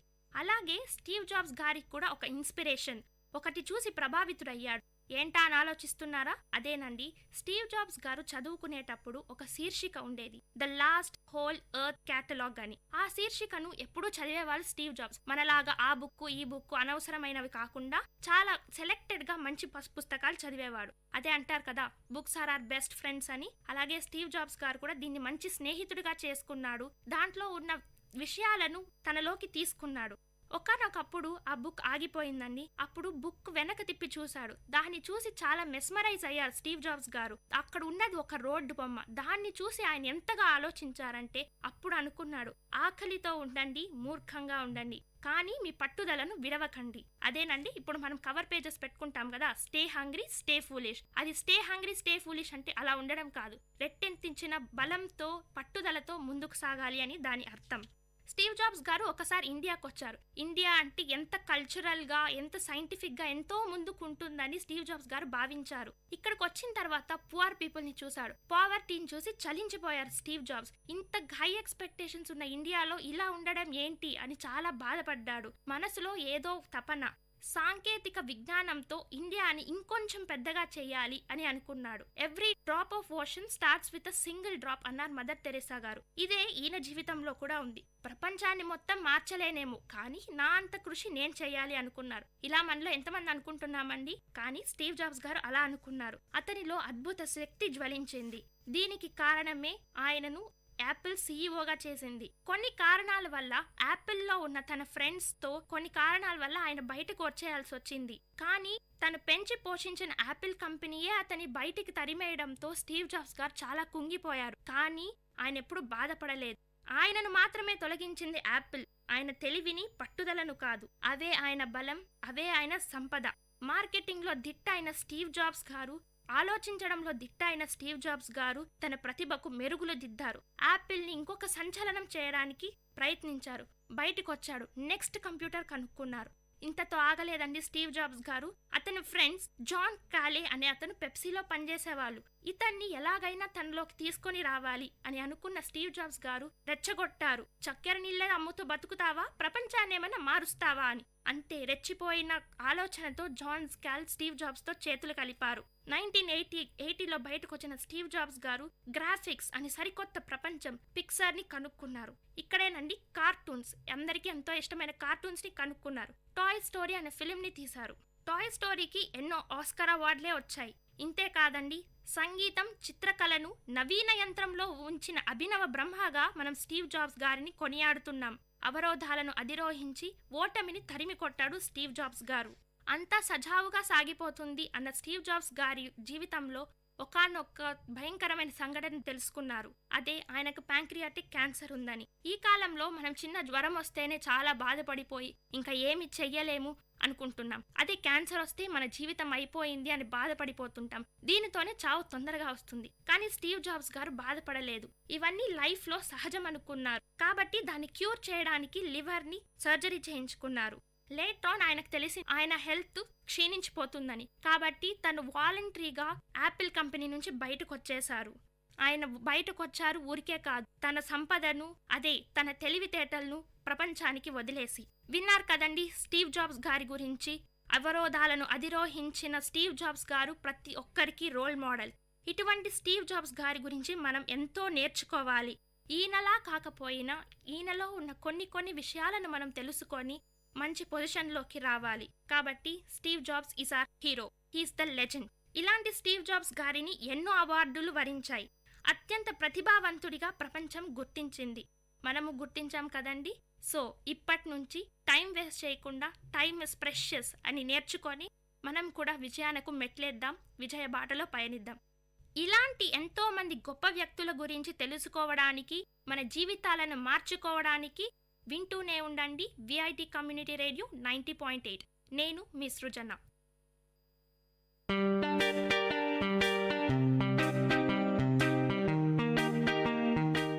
Dear listeners, you're listening to VIT Community Radio 90.8 and this program is Team Speak Time.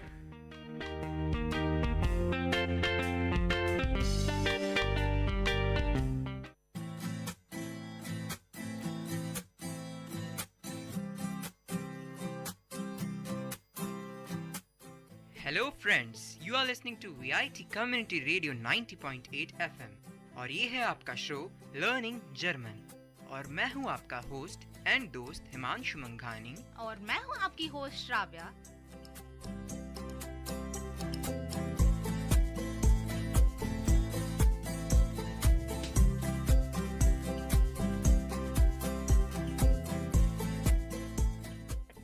यार बहुत हो गया इंग्लिश और हिंदी. चलो I start in German.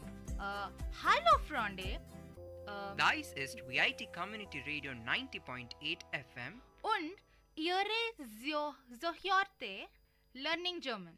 Ich bin Himanshu मंघानी und ich bin Shravya. Okay, तो हमने जो पहले हिंदी और इंग्लिश का मिक्सचर बोला था तो हमने उसको जर्मन में बोला. हमने बोला कि Dies ist VIT Community Radio 90.8 FM, मतलब That means this is VIT Community Radio 90.8 FM. और फिर बाद में हमने बोला Here is Zohjort Learning German. So Zohjoren मतलब to learn, to listen. So, you are listening to VIT Learning German show और Ich bin Himanshu मंघानी मतलब मैं हूँ हिमांशु मंघानी. Und ich bin श्राव्या मतलब and this is Shravya. Okay, तो देखिए अब धीरे धीरे हमने इंट्रोडक्शन तो तुम्हें बता ही दिया है. तो आज सबसे पहले हम क्या पढ़ने वाले हैं? सबसे पहले मुझे तो सुबह सुबह ये याद आ गया कि हम होंगे कामयाब. क्यों, ऐसा क्यों? ऐसे ही, मतलब यू नो विल पावर बढ़ गया बहुत. तो तब मुझे याद आया कि भाई हमने तो अपने लिसनर्स को विल, शैल और ऐसे मॉडल वर्ब्स के बारे में तो बताया ही नहीं. तो ठीक है, आज सोचा हम आज मॉडल वर्ब्स कवर अप कर लेते हैं, यानी कि will, shall, like, would, might, may and all. Okay, तो इसको बोलते हैं मॉडल वर्ब्स. चलो ठीक है, अब धीरे धीरे हम इतना आगे बढ़ चुके हैं तो अब ये इस मॉडल पे आ गए हैं कि हम आज ये पढ़ेंगे. तो सबसे पहले रिवीजन करा देते हैं कि लास्ट 2 क्लासेस में हमने क्या किया. हाँ. हमने कुछ 10 रूट वर्ड्स पढ़े थे. तो वो कौन से थे Shravya? 10 root words? Root words जैसे कि मतलब पॉसेसिव प्रोनाउन. अरे हाँ मेरा का हाँ, माइन। भूल गए। तो फॉर हम मेरा का बोलेंगे माइन, तुम्हारा, यानी कि जब हम एक बंदे को स्पेसिफाई कर रहे हैं तब हम बोलेंगे दाइन, पर जब हम बहुत सारे लोगों को स्पेसिफाई कर रहे हैं हम यूज करेंगे यूर। Oh cool. Right. तो इसको ऐसे बोल सकते हैं, आई के लिए बोलेंगे माइन, और आर के लिए बोलेंगे उनसेर, और यू Your. के बोलेंगे, हाँ, यू के लिए बोलेंगे दाइन, और यू ऑल के लिए बोलेंगे यूर। हाँ, और फिर बाद में ही और इट के लिए सीन, साइन, और फिर जी के लिए बोलेंगे ईयर। ईयर। ठीक है, सारे जी के लिए मतलब हाँ। फॉर्मल इनफॉर्मल जो कुछ भी हो हम ईयर ही यूज हाँ, करेंगे। क्योंकि जी लड़कियों के लिए भी बोलते हैं, रिस्पेक्ट के लिए भी बोलते हैं, और दे ऑल के लिए भी बोलते हैं, यानी थर्ड पर्सन प्लूरल के लिए भी बोलते जी हैं। हाँ। और फिर- कल हमने आर्टिकल्स भी किए थे, डेफिनेट और इनडेफिनेट आर्टिकल्स के लिए हम कौन सा प्रोनाउन यूज करते हैं। तो द के लिए देर दी दास, मस्कुलिन, फेमिनिन और न्यूट्रल के ऑर्डर था। और फिर ए और एन को बोलेंगे आइन। आइन में ही हम मास्कुलिन और न्यूट्रल के लिए यूज करेंगे आइन, और फेमिनिन और प्लूरल के लिए यूज करेंगे आइना। ठीक है, तो बेसिकली 10 वर्ड्स हो गए।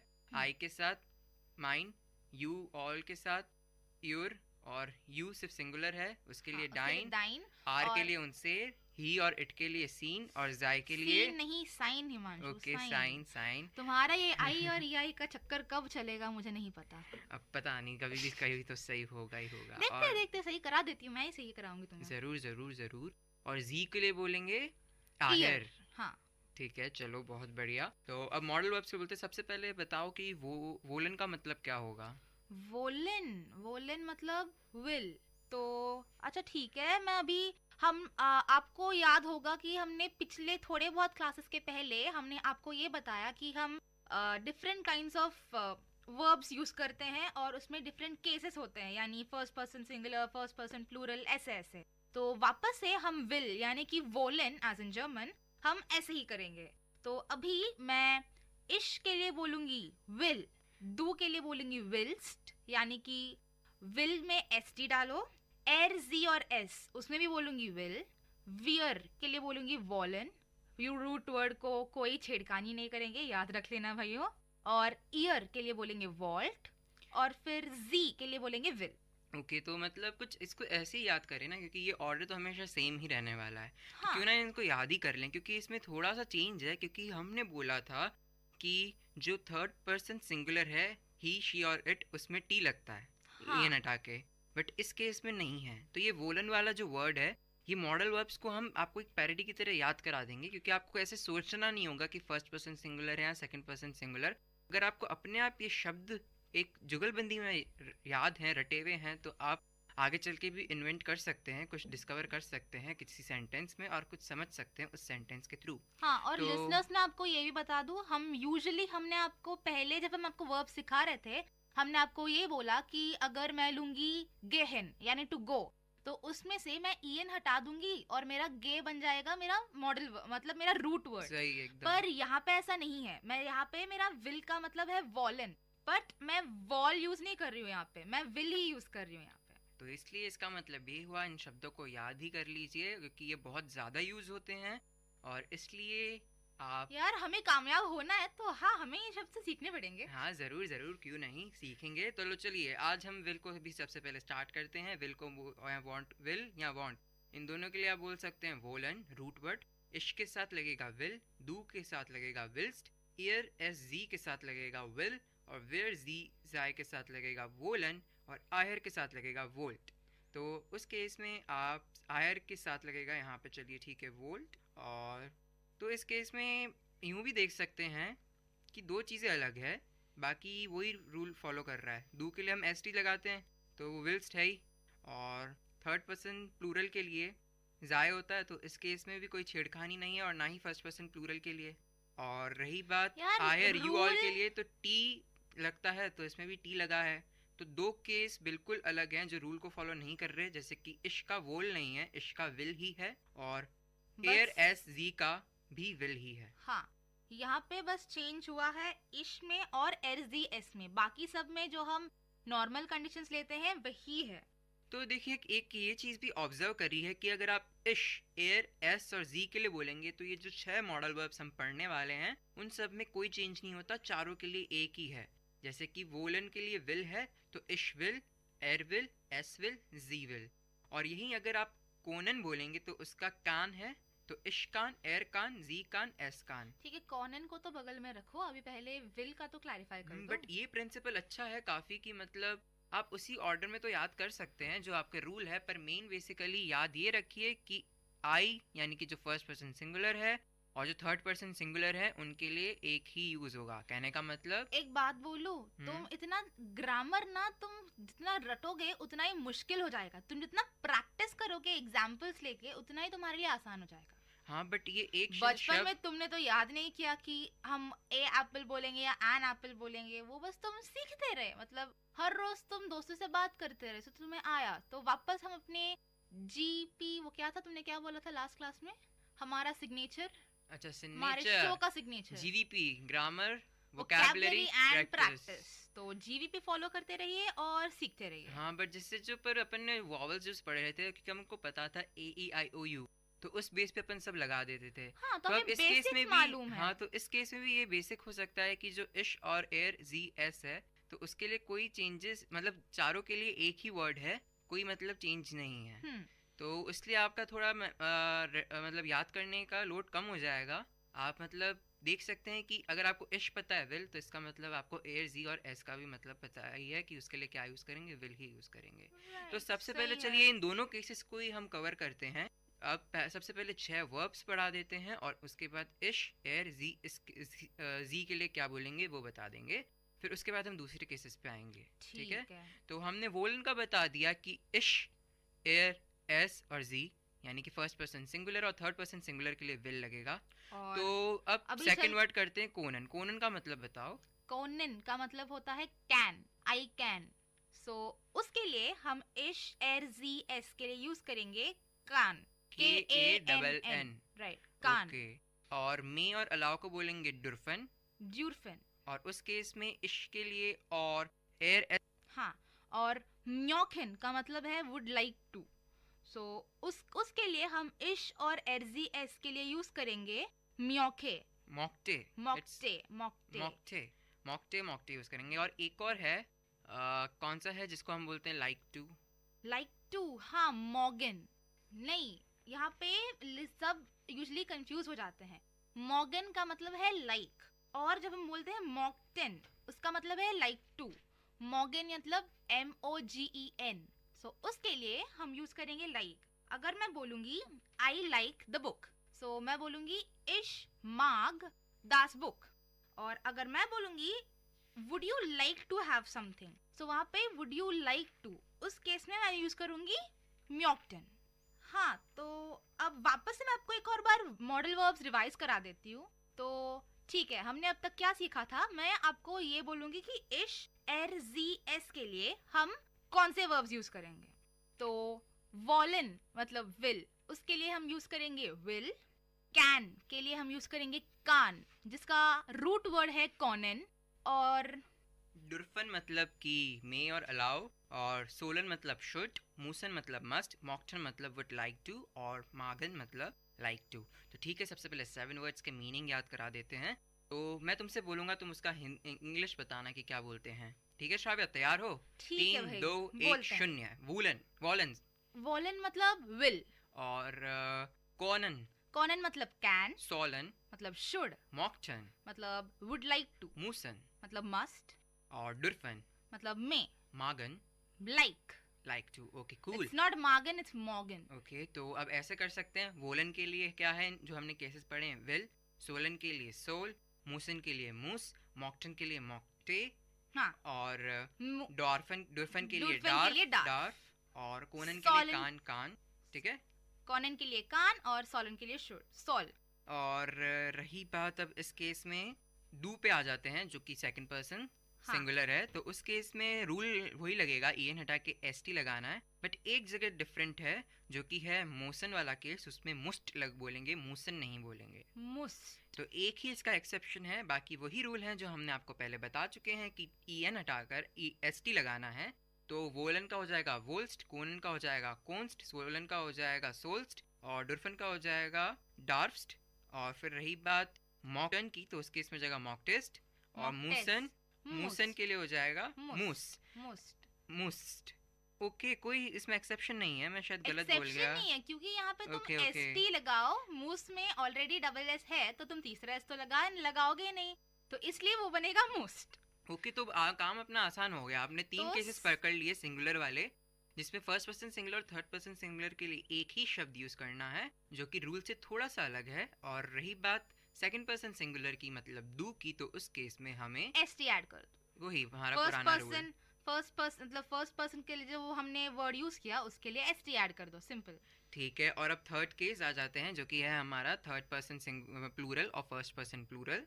जिस केस में हमने बोला था रिस्पेक्ट करते हैं, तो इसके लिए कैपिटल एस लगा देंगे जी में। और अगर थर्ड पर्सन प्लूरल की बात करें तो जी है नॉर्मल, मतलब दे ऑल, और यूं बोलेंगे वेर मतलब आर, फर्स्ट पर्सन प्लूरल के लिए। तो इस केस में भी कोई टेंशन नहीं, कोई भी दिक्कत नहीं होगी। तुमने जो पहले के रूल्स पढ़ रखे हैं वही पता होने चाहिए, तो इसमें भी कोई चेंज नहीं है। और बस तुम्हें रूट वर्ड पता होना चाहिए क्या है। तो ठीक है, तो सबसे पहले रूट वर्ड भी बताओ श्राव्या, और उसको क्या बोलेंगे वो भी बताओ श्राव्या, ठीक है? याद रखिए दोस्तों, अभी हम विर और जी को पकड़े बैठे हैं और उसके लिए कोई भी रूट वर्ड में चेंज नहीं है। तो आपके पास एक अच्छा मौका है कि आप रूट वर्ड के मीनिंग्स भी जान सकें, क्योंकि अब जो यूज कर रहे हैं हम रूट वर्ड्स वो एज इट इज वाले रूट वर्ड्स हैं, कोई चेंज नहीं है। क्योंकि ग्रामर कहती है जब एकता है तो कोई चेंज नहीं है, कोई भी तुम्हें बदल नहीं सकता। एकता एंड ऑल, ओके फाइन। तो ठीक है, चलो शुरू करते हैं। अभी मैं शुरू से करती हूँ। वॉलन, वॉलन मतलब विल या वांट। सो मैं इश और एस दी एस के लिए यूज करूंगी विल, डू के लिए यूज करूंगी विल्स, विर जी यानी कि सारे plurals, are and they all उनके लिए यूज कर, ईयर यानी कि यू ऑल उसके लिए मैं यूज करूंगी वॉल। श्राव्या ये बाद में करेंगे, अभी सिर्फ उस वाले केस को पकड़ो, विर जी और जाए वाले केस को, क्योंकि तुम्हें सिर्फ रूट वर्ड बताना और उसके मीनिंग बताना है। चलो ठीक है श्राव्या, तुम रहने दो, मैं ही स्टार्ट कर लेता हूँ, ठीक है? तो विर जी, विर मतलब वी, जी मतलब दे, और जी यानी कि एस जिसमें छोटा है मतलब यू विथ रिस्पेक्ट। अगर मुझे बोलना हो वी विल, यू विल और दे विल, तो मैं बोलूँगा विर वोलन, जी वोलन, जी वोलन। कॉनन के लिए बोलूँगा विर जी कोनन। और डुरफन के लिए बोलूँगा, जिसका मतलब है मी और अलाउ। कहने का मतलब अगर मैं बोलना चाहूँ वी मे अलाउ, तो विर डुरफन। अगर मैं बोलूँ शी मे अलाउ, तो मैं बोलूँगा जी डुरफन, मतलब स्मॉल एस आई और ई, जी डुरफन। अगर मैं बोलना चाहूँ दे मे अलाउ, तो उसके लिए बोलूँगा जी डुरफन। फ़र्क सिर्फ इतना सा है कि जो छोटा जी था, कहने का मतलब जिसमें छोटा एस था, जिसके लिए हमने बोला था शी, अगर उस छोटे एस में बड़ा एस कर दो यानी कि जी, तो वो हो जाएगा यू विथ रिस्पेक्ट, यानी अगर रिस्पेक्ट देना हो। Very simple. चौथा वर्ड सोलन, जोलन मतलब शुड। अगर मुझे बोलना हो वी शुड, तो मैं बोलूँगा विर जोलन। अगर मुझे बोलना हो शी शुड, तो मैं बोलूँगा जी जोलन। ठीक है, बहुत इजी है। जो वर्ड था वो रूट वर्ड बिल्कुल चेंज नहीं हुआ, जैसा कि मैं हमेशा बोलता आया हूँ कि एकता में रहो, तो इसलिए कोई चेंज नहीं है। अब आगे बढ़ते हैं। मूसन, श्राव्य तुमने बताया था कि म्यूजन का मतलब होता है मस्ट, तो उस केस में अगर अपन बोलना चाहें वी मस्ट, तो अपन बोलेंगे विर मूजन। अगर बोलना चाहें शी मस्ट, तो क्या बोलेंगे? अरे भाई बहुत सिंपल है, मतलब जी मूजन। अब आगे बढ़ते हैं। मॉकटन मतलब वुड लाइक टू। अगर बोलें हम वी वुड लाइक टू, तो क्या बोलेंगे? हम बोलेंगे विर मॉकटन।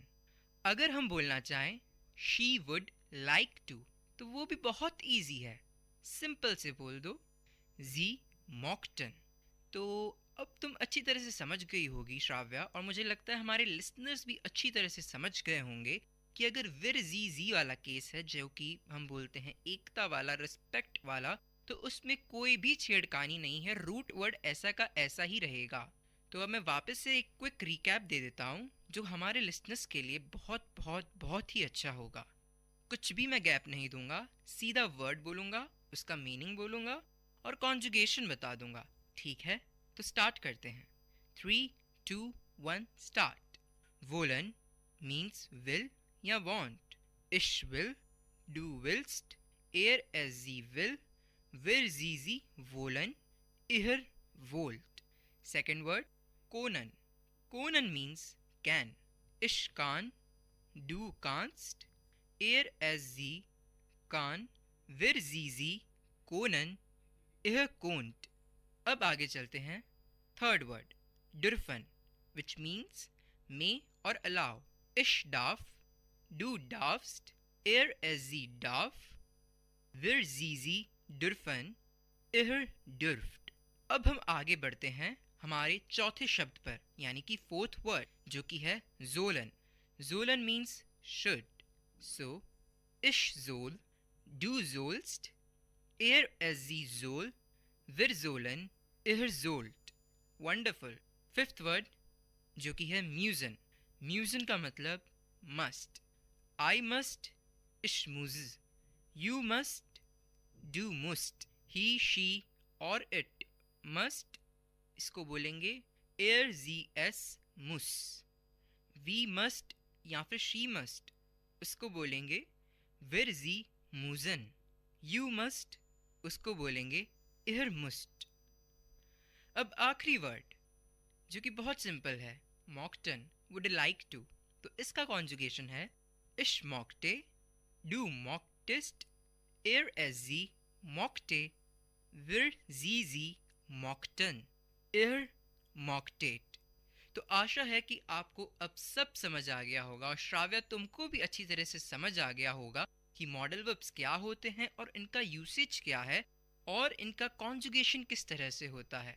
6 रूट वर्ड्स थे, जो कि थे woollen, Conan, डुर्फन, Jolen, Musan, मॉक्टन. Woollen मतलब विल और वांट, कोनन मतलब कैन, डुर्फन मतलब मे और अलाउ, जोलन मतलब शुड, मूसन मतलब मस्ट, मॉक्टन मतलब would like to.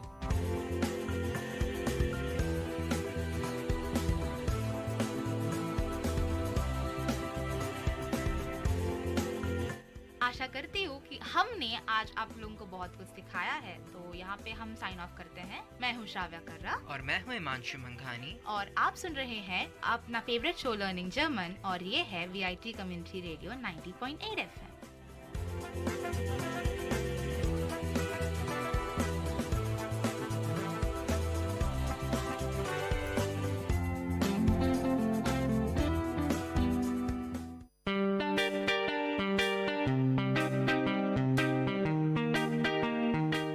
Dear listeners, you're listening to VIT Community Radio 90.8 and this program is Team Speak Time.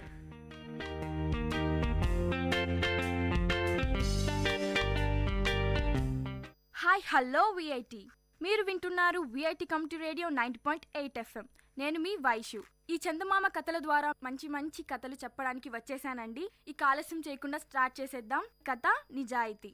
Seethapuram అనే ఊరిలో రామయ్య కట్టెలు కొట్టుకుంటూ జీవనం సాగించేవాడు. రోజులాగానే అడవికి వెళ్ళాడు. చెరువు గట్టు మీద ఉన్న చెట్టు ఎక్కి కట్టెలు కొడుతుండగా తన చేయి జారి గొడ్డలి చెరువులో పడిపోయింది. తన జీవన ఆధారమైన గొడ్డలి నీటిలో పడిపోవడంతో రామయ్య చాలా బాధపడ్డాడు. విచారంతో ఇంటికి వెళ్లకుండా చెరువు గట్టు మీద కూర్చొని ఏం చేయాలో తెలియక ఆలోచనలో పడ్డాడు. అతని బాధ చూసిన జలదేవత నీటిలోంచి బయటకు వచ్చి రామయ్యకు దర్శనమిచ్చింది. జలదేవత రామయ్య విచారానికి గల కారణం తెలుసుకొని నీటిలోకి వెళ్లి వెండి గొడ్డలి తెచ్చి రామయ్యకు ఇచ్చింది. రామయ్య ఆ వెండి గొడ్డలి తనది కాదన్నాడు. దీంతో జలదేవత మళ్లీ నీటిలోనికి వెళ్లి బంగారు గొడ్డలితో బయటికి వచ్చింది. దానిని రామయ్యకు ఇచ్చింది. కాని రామయ్య ఆ గొడ్డలి తనది కాదు అన్నాడు. జలదేవత మళ్లీ నీటిలోకి వెళ్లి మామూలు ఇనుపగొడ్డలితో బయటకు వచ్చింది. తన ఇనుపగొడ్డలిని చూసిన రామయ్య సంతోషంతో ఆ గొడ్డలి తనదే అంటూ రుణపడి ఉంటానంటూ చెప్పాడు. తన నిజాయితీని మెచ్చిన జలదేవత రామయ్యకు వెండి, బంగారం మరియు ఇనుపగొడ్డలి 3 ప్రసాదించింది. రామయ్య సంతోషంగా ఇంటికి వెళ్ళాడు. రామయ్య జరిగిన విషయాన్ని తన భార్యతో చెబుతుండగా దొంగచాటుగా సీతయ్య విన్నాడు. సీతయ్య కూడా ఆ మరునాడు రామయ్య లాగానే అడవికి వెళ్ళాడు. సీతయ్య చెరువు గట్టు మీద ఉన్న అదే చెట్టును ఎక్కి కట్టెలు కొడుతూ కావాలనే తన గొడ్డలిని నీటిలో పడేశాడు. కావాలనే గట్టు మీద కూర్చొని గట్టిగా ఏడ్చాడు. ఇది చూసిన జలదేవత నీటిలోంచి బయటకు వచ్చి సీతయ్య బాధకు గల కారణం తెలుసుకుంది. దీంతో జలదేవత నీటిలోకి వెళ్లి ఇనుపగొడ్డలితో బయటకు వచ్చింది. కాని సీతయ్య అది తనది కాదంటూ అబద్ధం చెప్పాడు. దీంతో జలదేవత మళ్లీ నీటిలోకి వెళ్లి బంగారు గొడ్డలితో బయటకు వచ్చింది. బంగారు గొడ్డలి చూసిన సీతయ్య అది తనదే అంటూ ఆనందించాడు. నిజం తెలిసిన జలదేవత, మూర్ఖుడా, అతి ఆశ పడతావా, నిజాయితీగా బతకాలి అంటూ కోపగించుకుంది. ఈ కథ ద్వారా మనకు ఏం తెలిసింది? అతి ఆశ పడకూడదు, ఇతరుల వస్తువులకు ఆశపడకూడదు, నిజాయితీగా ఉండాలి. అప్పుడు రామయ్యలా మనకు మంచే జరుగుతుంది. ఇంకా మంచి కథలు వినాలనుకుంటే వింటూనే ఉండండి విఐటి కమ్యూనిటీ రేడియో 90.8 FM. మీ వైషు.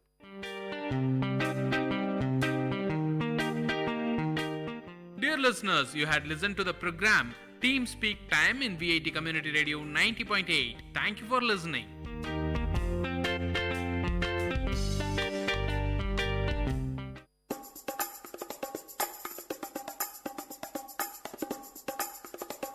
காரசாரம் விஐடி பண்பலையின் விவாத மேடை. ஆரோக்கியமான வாதங்களுடன், அன்றாட நிகழ்வுகளின் தரவுகளுடன், மக்களின் குரல்கள் ஒன்றிணையும் கருத்துக்களம்.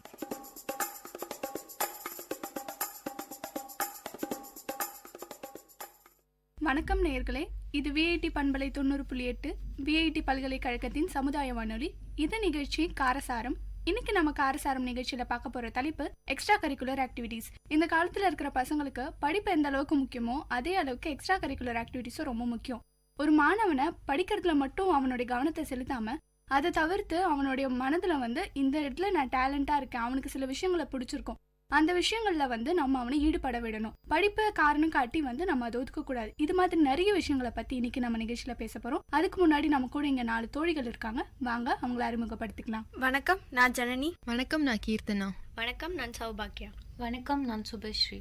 வணக்கம், நான் சஞ்சு. இப்போ இருக்கிற காலகட்டத்தில் இருக்க மாணவ மாணவிகளுக்கு எக்ஸ்ட்ரா கரிக்குலர் ஆக்டிவிட்டிஸ் எந்த அளவுக்கு முக்கியம்னு நினைக்கிறீங்க? இப்போ என்னை பொறுத்த வரைக்கும் எக்ஸ்ட்ரா கரிக்குலர் ஆக்டிவிட்டி அப்படின்ற ஒரு விஷயம் அவனுக்குள்ள அவனுக்கே தெரியாம இருக்க டேலண்ட்டை வெளில கொண்டு வர விஷயம் தான் சொல்லணும். முன்னெல்லாம் பார்த்தோம்னா ஸ்கூல்ஸ்லயும் சரி காலேஜ்லயும் சரி எந்த அளவுக்கு ஸ்டடீஸ்க்கு மட்டுமே இம்பார்ட்டன்ஸ் கொடுத்தாங்களோ இப்போ அந்த அளவுக்கு 60% அதுக்கு கொடுத்துட்டு 40% இந்த மாதிரி எக்ஸ்ட்ரா ஆக்டிவிட்டிஸ்க்குலாம் நிறைய கொடுக்க ஆரம்பிச்சிருக்காங்க. இதனால என்ன ஒரு ப்ளஸ் பாயிண்ட் நம்ம பார்த்தோம்னா, சின்ன வயசுலேருந்து ஒரு பொண்ணும் சரி ஒரு பையனும் சரி ஒரு விஷயத்தை இன்ட்ரெஸ்ட் எடுத்து பண்ண அந்த ஆக்டிவிட்டி அவனுக்கே தெரியாம அவனுக்குள்ள இருக்க டேலண்ட்டை வெளில கூட்டிட்டு வர ஒரு விஷயம் தான் நினைக்கிறோம். இதனால அவன் ஸ்டடீஸ் எல்லாம் தவிர்த்து அதெல்லாம் தவிர்த்து ஒரு விஷயத்துல அச்சீவ் பண்ண நிறைய வாய்ப்புகள் இருக்கு. இப்போ எக்ஸ்ட்ரா கரிக்குலர் ஆக்டிவிட்டிஸ் அப்படின்னு பார்த்தீங்கன்னா ஸ்போர்ட்ஸ் மட்டும் இல்லாமல் மற்றதுலேயும் இருக்கணும்.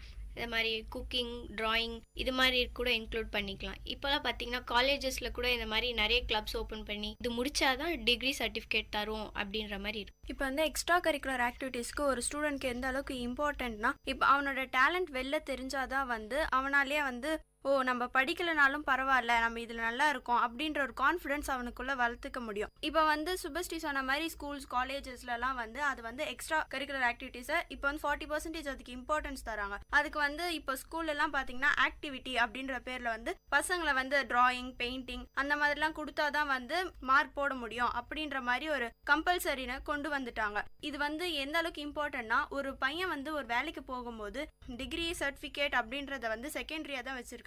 அவனுக்குள்ள இருக்கிற டேலண்ட்னால தான் அவன் ஸ்பெசிஃபிக்கா தெரிய முடியும். எல்லாரும் ஒரே டிகிரி படிச்சிருப்பாங்க, ஆனா ஜாப் எடுக்கிறவங்க எப்படி பார்ப்பாங்கன்னா அவனுக்கு என்ன டேலண்ட் இருக்கு அப்படின்னு தான் பார்ப்பாங்க. ஸோ நம்ம டேலண்ட்டை வளர்த்துக்கிறதுக்கு எக்ஸ்ட்ரா கரிக்குலர் ஆக்டிவிட்டிஸ் பேஸ் கொடுக்குது அப்படின்னு தான் சொல்லுவோம். எக்ஸ்ட்ரா கரிக்குலர் அப்படின்றது ஒரு குழந்தைக்குள்ள இருக்க திறமையை வெளியே கொண்டு வரதான். இப்போ அந்த குழந்தைக்கே தெரியாது அதுக்குள்ள இருக்கிற என்ன திறமை அதுக்கு இருக்குது அப்படின்னு சொல்லிட்டு. இப்போ ஒரு பையன் நல்லா பேசுறான்னா பார்த்து அவனுக்கு ஸ்பீச் நல்லா வரும். சில பேர் டிராயிங் பண்ணுவாங்க. பேரண்ட்ஸோ டீச்சர்ஸோ அதை பார்த்து கண்டுபிடிச்சி அவனுக்கு ஏற்ற மாதிரி இப்போ டிராயிங் கிளாஸ் அனுப்பலாம். தனியாக பிரித்து அவனை அதுக்காக ஈடுபடுத்தினா மட்டும்தான் அவனுக்கு அந்த திறமை வளரும். சரி இவன் பண்ணுறான் ஏதோ பண்ணுறான்னு சொல்லிட்டு நம்ம விட்டுட்டோம்னா அது அவனால் அந்த திறமையை வளர்த்துக்க முடியாது. நம்ம கூட இருக்கவங்க அதுக்கும் ஏற்ற ஸ்டெப்ஸ் எடுத்தா மட்டும்தான் அவன் அந்த என்ன பர்டிகுலர் அவளுடைய எய்ம்ல அவன் அச்சீவ் பண்ண முடியும். இப்போ எக்ஸ்ட்ரா கரிக்குலர் ஆக்டிவிட்டி எந்த அளவுக்கு ஒரு இம்பார்ட்டன்ஸ்னா, ஏன்னா ஒரு விஷயத்த சின்ன வயசுலேருந்து இன்ட்ரெஸ்ட் எடுத்து செய்ய ஜன்னி சொன்ன மாதிரி அவன் வேலைக்கு அப்படின்னு நாளைக்கு போகும்போது அங்கே கிரியேட்டிவிட்டி அப்படின்ற ஒரு விஷயம் ரொம்ப முக்கியமான ஒரு விஷயமா இருக்கும். அந்த விஷயம் எப்போ வரும்னா, சின்ன வயசுலேருந்தே எக்ஸ்ட்ராவாக அவன் ஒரு ஆக்டிவிட்டி அந்த ஸ்போர்ட்ஸை தவிர்த்து மிச்சதெல்லாம் இருக்குல்ல, நீங்கள் சொன்ன மாதிரி மியூசிக்காக இருக்கட்டும், ட்ராயிங்காக இருக்கட்டும், அந்த மாதிரி நிறைய விஷயங்கள் பண்ண ஒரு கிரியேட்டிவிட்டி வரும். அதுதான் இப்போ இருக்க காலகட்டத்தில் முக்கியமாக ஜாப் அப்படின்னு ஒன்று போகும்போது ரொம்ப முக்கியமாக பார்க்குறாங்க. இதுக்கு முன்னாடி இருந்த காலத்தில் இருந்த மாணவ மாணவிகள் வந்து ஸ்போர்ட்ஸாக இருக்கட்டும் வேறு ஏதாவது ஆக்டிவிட்டீஸில் ரொம்ப குறைவாகவே ஈடுபட்டுட்டு இருந்தாங்க. ஆனால் இப்போ இருக்கிற பெற்றோர்கள் என்ன பண்ணுறாங்கன்னா, ஒரு சின்ன வயசில் ஒரு குழந்தை எல்கேஜி அந்த மாதிரி போயிடுச்சுன்னா கூட சம்மர் வெக்கேஷன்ஸ் அப்படின்ற பேரில் டான்ஸ் ஸ்விம்மிங் அந்த மாதிரி நிறைய விஷயங்களில் வந்து குழந்தைங்களை எடுத்துகிட்டு போய் விடுறாங்க. இது அவங்கள டேலண்ட்டை டெவலப் பண்ணணும்னு நினைக்கிறீங்களா, இல்லை வந்து அவங்கள ஃபோர்ஸ் பண்ணி திணிக்கிறதா நினைக்கிறீங்களா? நீங்கள் சொன்ன உடனே தான் எனக்கு ஒரு விஷயம் ஞாபகம் வருது. இப்போ இந்த விஷயம் வந்து இருக்கலாம், அது வந்து நல்லது தான், ரொம்ப நல்லது தான். பட் இப்போ இருக்க பேரண்ட்ஸ் என்ன பண்ணுறாங்க, நீங்கள் சொன்ன மாதிரி சம்மர் வெக்கேஷன்ஸில் கூட அவங்கள கொண்டு போய் இந்த மாதிரி ஒவ்வொன்றுத்துக்கும் தனித்தனியாக ஒரு கிளப்பு மாதிரி போய் ஜாயின் பண்ணி விடுறது வந்து ரொம்ப ஒரு கெட்ட விஷயம். அவங்களுக்குள்ள இருக்க டேலண்ட்டை வெளில கூட்டிகிட்டு வரணும். அவங்க எல்லாத்தையும் பண்ணணுன்ற அவசியம் இங்கே கிடையவே கிடையாது. ஏதாவது ஒன்று பண்ணி அதில் அச்சீவ் பண்ணால் போதும்னு நினைக்கிறது இல்லை. எல்லாத்துலேயும் என் பொண்ணு சேர்ந்துருக்கணும், எல்லாத்துலேயும் என் பையனுக்கு பேர் வரணும் அப்படின்னு என்ன பண்ணுறாங்க, அவனை வந்து மியூசிக் கிளாஸாக இருக்கட்டும், டிராயிங் கிளாஸாக இருக்கட்டும், டான்ஸ் கிளாஸாக இருக்கட்டும். இப்போது என்னை பொறுத்த வரைக்கும் நான் பார்த்த பசங்களே சொல்கிறேன், இப்போ வந்து 2nd ஸ்டாண்டர்ட் 3rd ஸ்டாண்டர்ட் படிக்க ஆரம்பிச்சிட்டாலே மார்னிங்லேருந்து ஸ்கூலுக்கு போயிட்டு வந்ததுக்கப்புறம் டியூஷன் எவ்வளோ இம்பார்ட்டண்ட்டாக பேரண்ட்ஸ் அனுப்புவாங்களோ அதே மாதிரி இதையும் ஆக்கிட்டாங்க. வாரத்தில் 3 நாள் டிராயிங் கிளாஸ், வாரத்தில் 2 நாள் டான்ஸ் கிளாஸ், இந்த மாதிரி ஒரு ஃப்ரீ டைமே இல்லை. ஃப்ரீ டைம் இருந்தால் தான் ஏதாவது ஒன்றுத்தை கான்சென்ட்ரேட் பண்ணாதானே நம்மளாலே அது முழுசாக கற்றுக்கிட்டு நிறைய செய்ய முடியும். எல்லா விஷயத்துலையும் இருக்கும் போது அது ஒரு அன்ஃபினிஷாகவே ஃபீல் பண்ணுறேன். இப்போ எக்ஸ்ட்ரா கரிக்குலர் ஆக்டிவிட்டீஸ் அப்படின்னு பார்த்தீங்கன்னா அது ஒரு செகண்ட் பார்ட் தான். ஃபர்ஸ்ட் வந்து ஸ்டடீஸ்க்கு இம்பார்ட்டன்ட் கொடுக்கலாம். அதே மாதிரி இந்த சண்டே கிளாஸ்க்கு அனுப்புறது இதெல்லாம் ரொம்பவே தப்பு. பசங்கன்னு வரும்போது சண்டே தான் ஃப்ரீயாக இருப்பாங்க. ஸோ அப்பயும் நீ கிளாஸுக்கு போ, டான்ஸ் கிளாஸ் போ, கராத்தே கிளாஸ் போன்றது ரொம்ப தப்பு. ஸ்ட்ரெஸ் பண்ணக்கூடாது பசங்களை. இப்போ வந்து பேரண்ட்ஸ் என்ன பண்ணா, எக்ஸ்ட்ரா கரிக்குலரில் சேர்த்து விடுறன்ற பேரில் இப்போ வந்து அவங்க வந்து அது வேற மாதிரி யோசிக்க, இப்போ டான்ஸ் கற்றுக்கணும், பாட்டு கற்றுக்கணும் அப்படின்னு சொல்லிட்டு அவங்க பேரண்ட்ஸ் யோசிச்சிருப்பாங்க. அதெல்லாம் முடியல, இது வந்து நான் வந்து அச்சீவ் பண்ண முடியாதுல, என் பசங்களை வச்சு நான் அச்சீவ் பண்ணிக்கணும். அவங்களுக்கு இன்ட்ரெஸ்டே இல்லாத ஒரு விஷயத்தில் எடுத்துகிட்டு போயிட்டு அவங்கள சேர்த்து விட்டுருவாங்க. அது வந்து என்ன பண்ண, அப்போ வந்து அந்த குழந்தை வந்து தனக்கு பிடிக்காதது ஒன்றத்தை வந்து கற்றுக்கும் போது வந்து அது முழுசாக கற்றுக்காது, அரையும் குறையுமா தான் கற்றுக்குமே காண்டி நம்ம பேரண்ட்ஸ் சேர்த்து விட்டுட்டாங்களே அப்படி. பேரண்ட்ஸ் ஃபர்ஸ்ட் வந்து யோசிக்கணும், நம்ம பசங்களுக்கு எது பிடிச்சிருக்கோ அதை சேர்த்து விடணும். அதை எப்படி நான் கற்றுக்கல, அது வந்து என் பசங்க கற்றுக்கணும் அப்படின்னு சொல்லிட்டு வந்து அவங்கள சேர்த்து விட்டால் வந்து பசங்களுக்கும் யூஸ் இல்லாமல் தான் போகும், அவங்க மணியும் தான் வேஸ்ட்டாக. பசங்களுக்கு எது இன்ட்ரெஸ்ட் இருக்கோ வந்து அதில் சேர்த்து விட்டால் வந்து அவங்க நல்லா அதை கற்றுப்பாங்க, அச்சீவ் பண்ணுவாங்க. இப்போ வந்து பேரண்ட்ஸ் வந்து எந்த அளவுக்கு வந்து பசங்களோட எக்ஸ்ட்ரா கரிக்குலர் ஆக்டிவிட்டீஸில் ஈடுபடுறாங்க, அந்த மாதிரி நிறைய விஷயங்களை நம்ம பேசிட்டு இருந்தோம். இப்போ நம்ம அடுத்து என்ன பேச போகிறோம்னு பார்த்தீங்கன்னா, பசங்க வந்து இப்போ ஒருத்தருக்கு ஒரு டேலண்ட், சில பேருக்கு கிரிக்கெட் பிடிக்கும், அந்த மாதிரி நிறைய விஷயங்களில் பார்த்தீங்கன்னா டிராயிங், டான்ஸிங், சிங்கிங் அந்த மாதிரி நிறைய இருக்குது.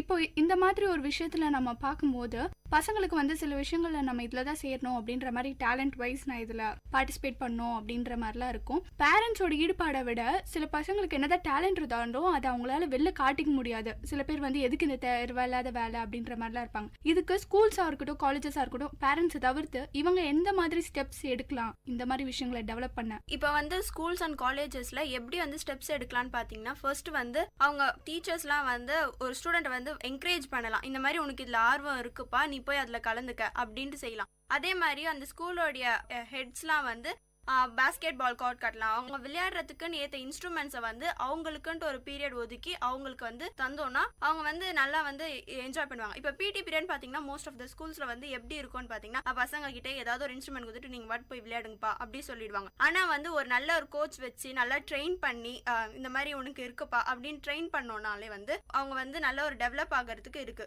ஸோ ஸ்கூல்ஸ் அண்ட் காலேஜஸில் வந்து கோச் வச்சு ஸ்டூடெண்ட்ஸ்க்கு வந்து எந்த ஒரு இதுவாக இருந்தாலும் தரலாம்.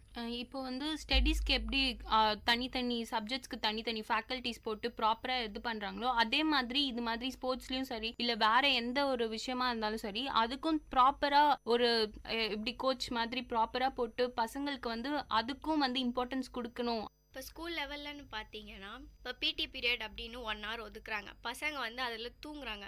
ஸோ பிடி பீரியட் அப்படின்னு வந்தாலே எல்லாரும் ப்ராப்பராக பிடி சார் சொல்கிறத கேட்டு கேம்ஸ் எல்லாம் கற்றுக்கிறதுக்கு தான் பிடி பீரியட். காலேஜ் லெவலில் பார்த்தீங்கன்னா இப்போ இந்த கிளப்ஸ் எல்லாம் சொன்னேன் இல்லையா, கிளப்ஸ் எல்லாம் மேண்டேட்டரி ஆக்கலாம். சில பேருக்கு வந்து பயமாவே இருக்கும், நம்மளுக்கு வந்து இந்த விஷயம் தெரியும், நம்ம போயிட்டு அங்கே பண்ணும்போது நம்ம தப்பா பண்ணி யாராவது சிரிச்சிருவாங்களா அப்படின்னு சொல்லி வந்து செல்ஃப் கான்ஃபிடென்ட்டே இல்லாமல் இருக்கும். இப்போ வந்து செல்ஃப் கான்ஃபிடென்ட் வர வரைக்கும் கூட இருக்கிறவங்க தான் வந்து அவங்கள என்கரேஜ் பண்ணும், நீ போய் இது பண்ணு உன்னால முடியும் அப்படின்னு சொல்லிட்டு கூட இருக்கிறவங்க இப்போ டீச்சர்ஸோ பேரண்ட்ஸோ வந்து என்கரேஜ் பண்ணால் மட்டும்தான் வந்து அவங்களால அந்த விஷயத்தை கரெக்டாக பண்ண முடியும். இப்போ பார்த்தீங்கன்னா இப்போ ஸ்கூல்ஸ்னே எடுத்துக்கோங்களேன், பிடி பீரியட் வந்து ஒரே ஒருத்தவங்க தான் இருப்பாங்க. அதை ஒருத்தவங்களே வந்து எத்தனை கேம்ஸ் அவங்களால சொல்லிக் கொடுப்போம்.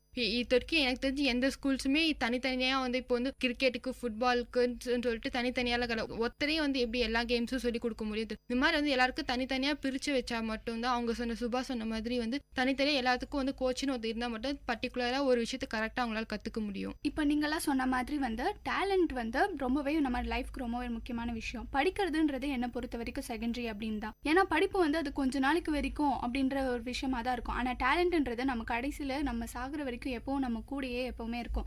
ஒரு பையனுக்கு டேலண்ட் இருக்குன்னும் போது அதை நம்ம எப்பவுமே தடுக்கக்கூடாது. இப்போ வீட்டில் இருக்கிறவங்க வந்து அந்த பையனுக்கு என்ன டேலண்ட் இருக்குன்னு தெரியாம ஸ்கூலாக இருக்கட்டும் காலேஜாக இருக்கட்டும் அந்த பையனை ஃபோர்ஸ் பண்ணக்கூடாது. அவனுக்கு இன்ட்ரெஸ்டாக இருக்கிற விஷயத்த முதல்ல நம்ம கண்டுபிடிக்கணும். அவன் எந்த இதில் வந்து ரொம்ப இன்ட்ரெஸ்டடாக இருக்கான், எதில் அவன் வெல் நோன் நல்ல ஒரு பர்சனாக வருவான் அப்படின்ற மாதிரி விஷயங்களை தெரிஞ்சுட்டு அவனுக்கு நல்லா ப்ராக்டிஸ் கொடுக்கணும். இப்போ அதே மாதிரி இன்னொரு முக்கியமான ஒரு விஷயம் பேசணும்னா இதில் இருக்கிற டிஸ்அட்வான்டேஜஸ் பற்றி பேசலாம். இப்போ வந்து நம்மளே டிவியில் அந்த மாதிரி நிறைய ஷோஸ்லலாம் பார்த்தோம்னா இப்போ டான்ஸ் அப்படின்ற மாதிரி ஒரு விஷயத்தை எடுத்து வந்தாங்கன்னா அவங்களோட பேக்ரவுண்ட்லேருந்து பார்த்தீங்கன்னா நிறைய கஷ்டம் இருக்கும். வீட்டில் வந்து அக்செப்ட் பண்ணிப்பாம அவங்கள வெளில அனுப்பியிருப்பாங்க. ஒரு டேலண்ட்டை எதுக்கு ஸ்டடீஸ்க்கு கொடுக்குற இம்பார்ட்டண்ட்டை பசங்களோட டேலண்ட்டுக்கு இம்பார்ட்டன்ஸ் கொடுக்க மாட்டேங்கிறாங்க. என்ன கேட்டால் இதனால தான் எக்ஸ்ட்ரா கரிக்குலர் ஆக்டிவிட்டிஸ் கம்மியாதோ என்னமோன்னு நான் நினைக்கிறேன். இதை பற்றி நீங்கள் என்ன நினைக்கிறீங்க?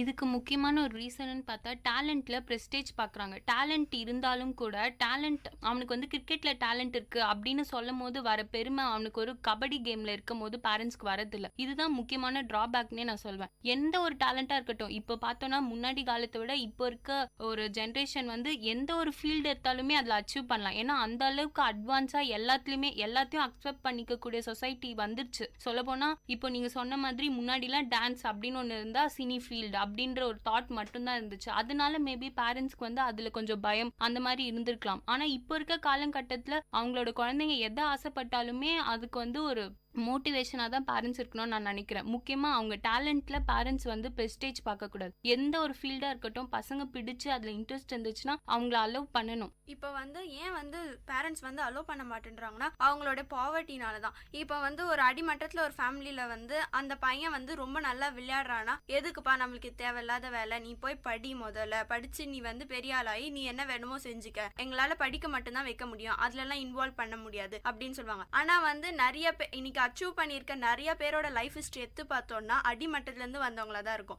Like example Sachin Tendulkar and பிடி உஷா, இவங்கெல்லாம் வந்து இன்னைக்கு இந்தியாவுடைய ப்ரைட் ப்ரௌட் எல்லாமே சொல்லலாம். நம்ம பசங்களுக்கும் டேலண்ட் இருக்கு, அவனை சேர்த்து விட்டோம்னா அவன் நல்லா வளருவான் அப்படின்னு புரிஞ்சுக்கிறது கிடையாது. இப்போ பார்த்தீங்கன்னா வந்து படிப்புக்கு இருக்க வேலையை வந்து ஸ்போர்ட்ஸ்லேயோ மற்ற எக்ஸ்ட்ரா கரிக்குலரோ இல்லைன்னு சொல்லிட்டு பேரண்ட்ஸ் நம்புறாங்க. நம்ம பையன் வந்து இப்போ நல்லா படித்தாலோ எம்பிஏவோ எம்சிஏவோ படிச்சுட்டு முடிச்சுட்டு போனால் நல்லா ஐடி கம்பெனியில் வேலை கிடைக்கும் அப்படின்னு நினைக்கிறாங்க. ஆனால் வந்து வேலை கிடைக்கும் போது வந்து அவங்க வந்து சர்டிஃபிகேட் மட்டுமே எதிர்பார்க்கறது கிடையாது எந்த ஒரு இதில் இன்ஸ்டியூட்லையும். இப்போ வந்துட்டு இப்போ பார்த்தீங்கன்னா வேலைக்கு நீங்கள் எக்ஸ்ட்ரா கரிக்குலராக வந்து நீங்கள் என்ன யூஸ் பண்ணி இப்போ பார்த்தீங்கன்னா ஸ்போர்ட்ஸில் வந்து நல்லா இருந்தாலே வந்துட்டு அவங்களுக்கு வேலை கொடுக்குறாங்க. எக்ஸ்ட்ரா கரிக்குலரில் எவ்வளோ வந்து ஈடுபாடு இருக்கோ அதுக்கேற்ற மாதிரி வந்துட்டு வேலை தராங்க. இப்போ வந்து பார்த்தீங்கன்னா எந்த ஒரு கம்பெனிஸ்லையும் சரி ஃபஸ்ட்டு எடுத்துகிட்டு போய் நீட்டின உடனே அவங்களுடைய மார்க் லிஸ்ட் எதுவும் பார்க்கறதில்ல. அவங்களுடைய பேச்சு திறமையில் எப்படி இருக்குதோ அந்த என்ன சொல்கிறது அவங்களுடைய எக்ஸ்ட்ரா கரிக்குலர் அவங்களுடைய பாசிட்டிவ் தாட்ஸ்லாம் எவ்வளோ இருக்குதோ அதை தான் பார்க்குறாங்களே கண்டி மார்க் பேஸ் பண்ணி வந்து யாருமே இப்போ வேலை கொடுக்கறது கிடையாது. அது வந்து நம்ம பேரண்ட்ஸ் புரிஞ்சுக்கிட்டு அவங்களுக்கு ஏற்ற மாதிரி கொஞ்சம் மாறணும். இது வரைக்கும் நம்ம வந்து ஸ்போர்ட்ஸோட இம்பார்ட்டன்ஸ் பற்றி பார்த்தோம். எந்தெந்த விஷயங்கள்லாம் அவங்களுக்கு தடங்களாக இருக்குது, இன்னும் எந்த மாதிரி ஸ்டெப்ஸ்லாம் ஸ்கூல்ஸ் அண்ட் காலேஜஸ்ல ஏற்படணும் அப்படின்ற மாதிரி நிறைய விஷயங்களை பேசிட்டு இருந்தோம். தொடர்ந்து பேசலாம். இது வரைக்கும் நீங்கள் கேட்டுட்டு இருந்த காரசாரம் நிகழ்ச்சியில் ஒரு சிறிய இடைவெளிக்கு பின் தொடரும்.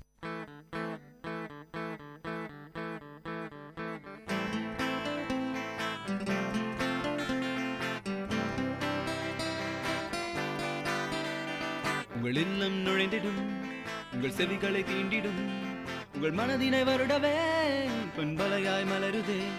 உங்கள் இல்லம் நுழைந்திடும், உங்கள் செவிகளை தீண்டிடும், உங்கள் மனதினை வருடவே பொன்பலையாய் மலருதே. VIT 90.8 வேலூரில் நாங்க Tambe. VIT 90.8.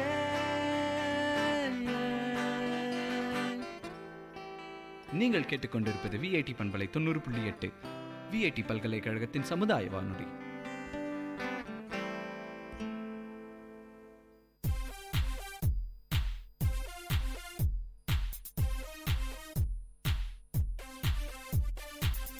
Hey Mintu, do you know anything about waste sorting? No, is that any of your new eco-conservation ideas? Exactly, you know me so well. Yeah. Tell me, what is it? Actually, this is very simple. Just sort waste into biodegradable and non-biodegradable waste bins, and this way you can do some waste management. That sounds cool. Go green!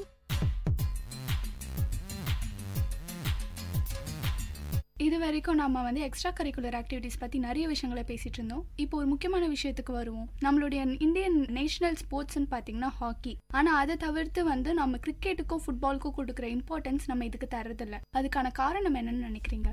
இப்போ பார்த்தீங்கன்னா வந்து cricket அப்படின்னு பார்த்தீங்கன்னா sponsors நிறைய வருவாங்க. இப்போ மற்ற கேம்ஸ்லாம் வந்து பார்த்தீங்கன்னா இப்போ வந்து ஒரு கேம் எடுத்துக்கிட்டிங்கன்னா வந்துட்டு அதுக்கு வந்து விளம்பரம் அப்படின்றது ரொம்பவே அடிப்படையான ஒன்று. இப்போ வந்து எந்த கேமுக்கு வந்து நிறைய வந்து விளம்பரப்படுத்துகிறாங்களோ அதுதான் வந்து எல்லாரும் வந்து அதை நோக்கி தான் போவாங்களே.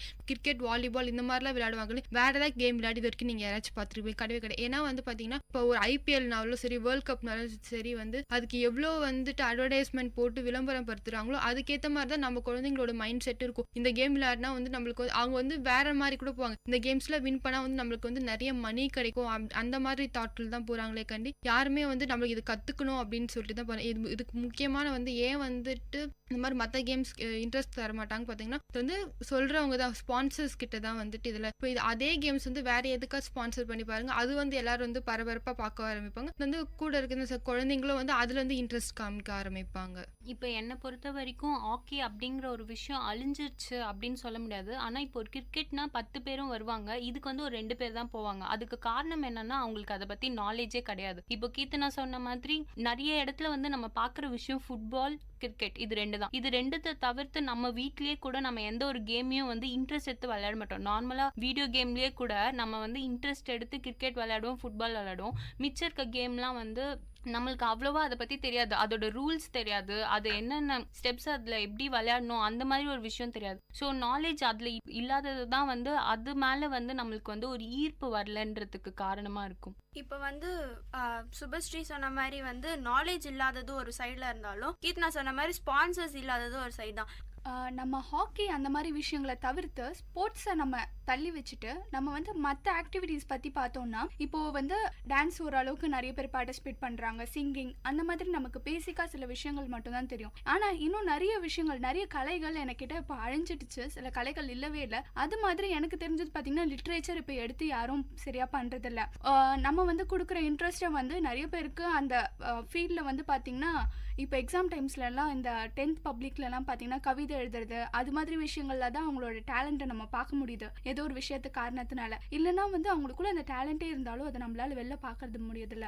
அது மாதிரி அழிஞ்ச சில கலைகள் ஏதாவது இருந்தால் அதை பற்றி இப்போ வந்து அந்த மாதிரி அழிஞ்சிட்டு வர கலைகள்னு பார்த்தீங்கன்னா பேச்சு திறனும் கவிதை எழுதுறதும் தான் சொல்வேன். நம்ம ஸ்கூல்ஸ்லாம் பார்த்தோம்னா இங்கிலீஷ் டெவலப் ஆகிட்டு வருது, அது தப்பு சொல்ல முடியாது. இங்கிலீஷ் வந்து நம்மளுக்கு வந்து ரொம்பவே ஒரு இம்பார்ட்டன்டான லாங்குவேஜாக ஆயிடுச்சு. அதுக்காக தமிழை வந்து மொத்தமாக வந்து இந்த மாதிரி வந்து ஒதுக்கிடுறாங்க ஒரு சில ஸ்கூல்ல எல்லாம். வந்து பசங்களுக்கும் அதுல வந்து இன்ட்ரெஸ்ட் வர மாட்டேங்குது.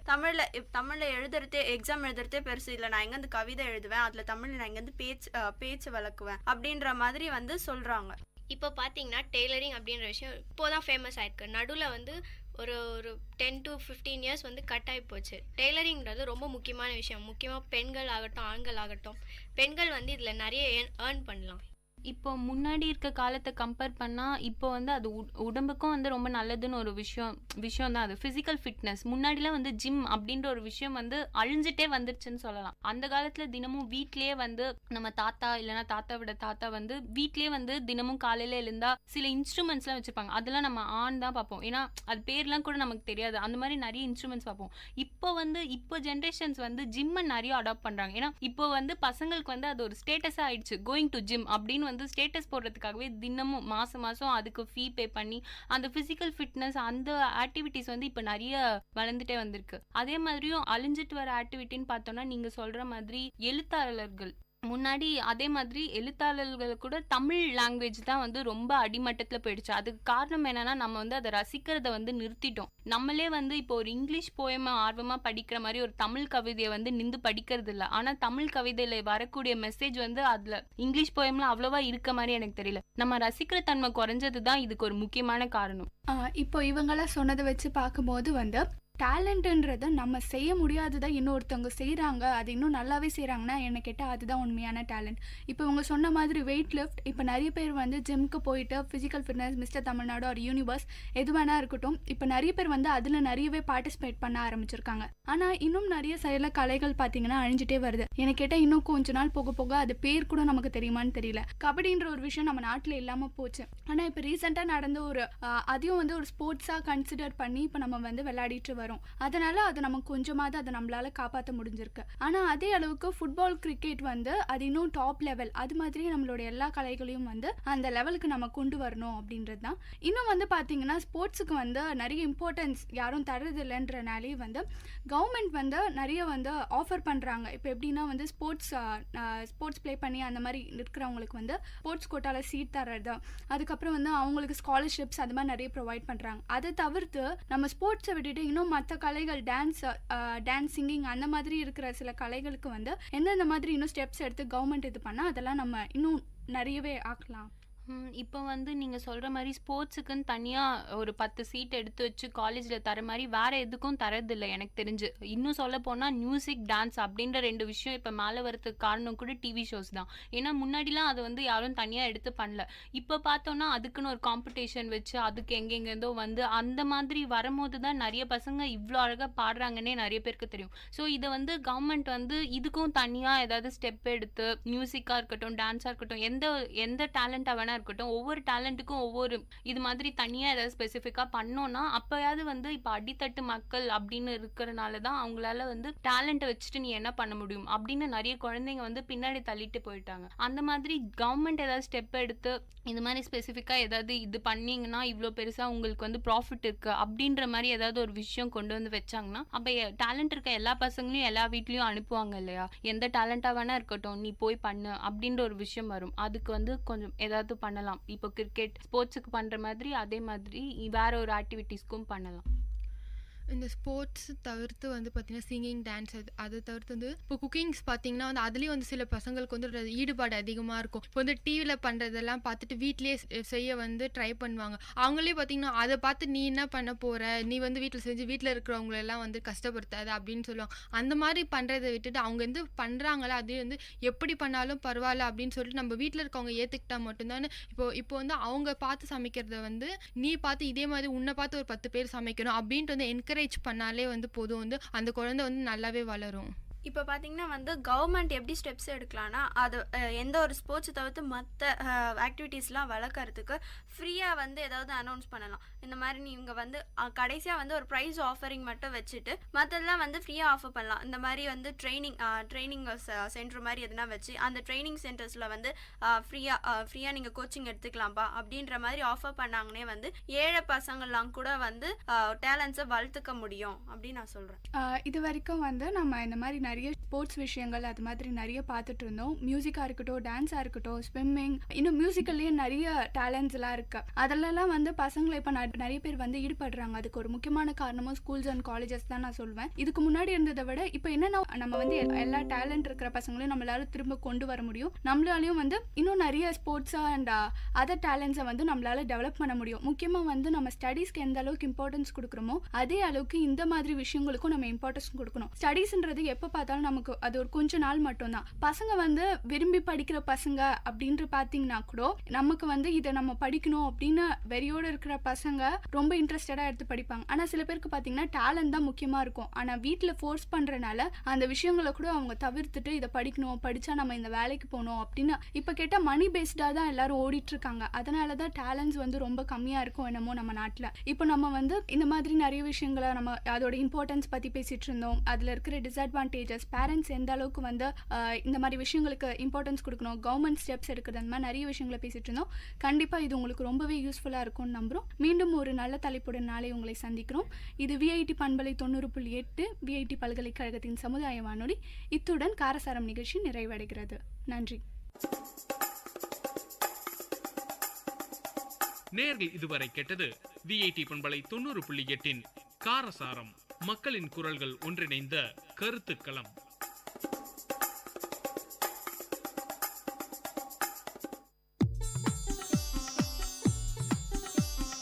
தமிழ்ச்சுடர், வாழ்வும் இலக்கியமும் சங்கமிக்கும் ஒளி ஓவியம் உங்கள் விஐடி பண்பலை 90.8.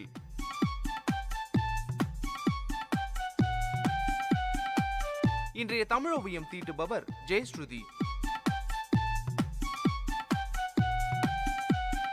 வணக்கம்.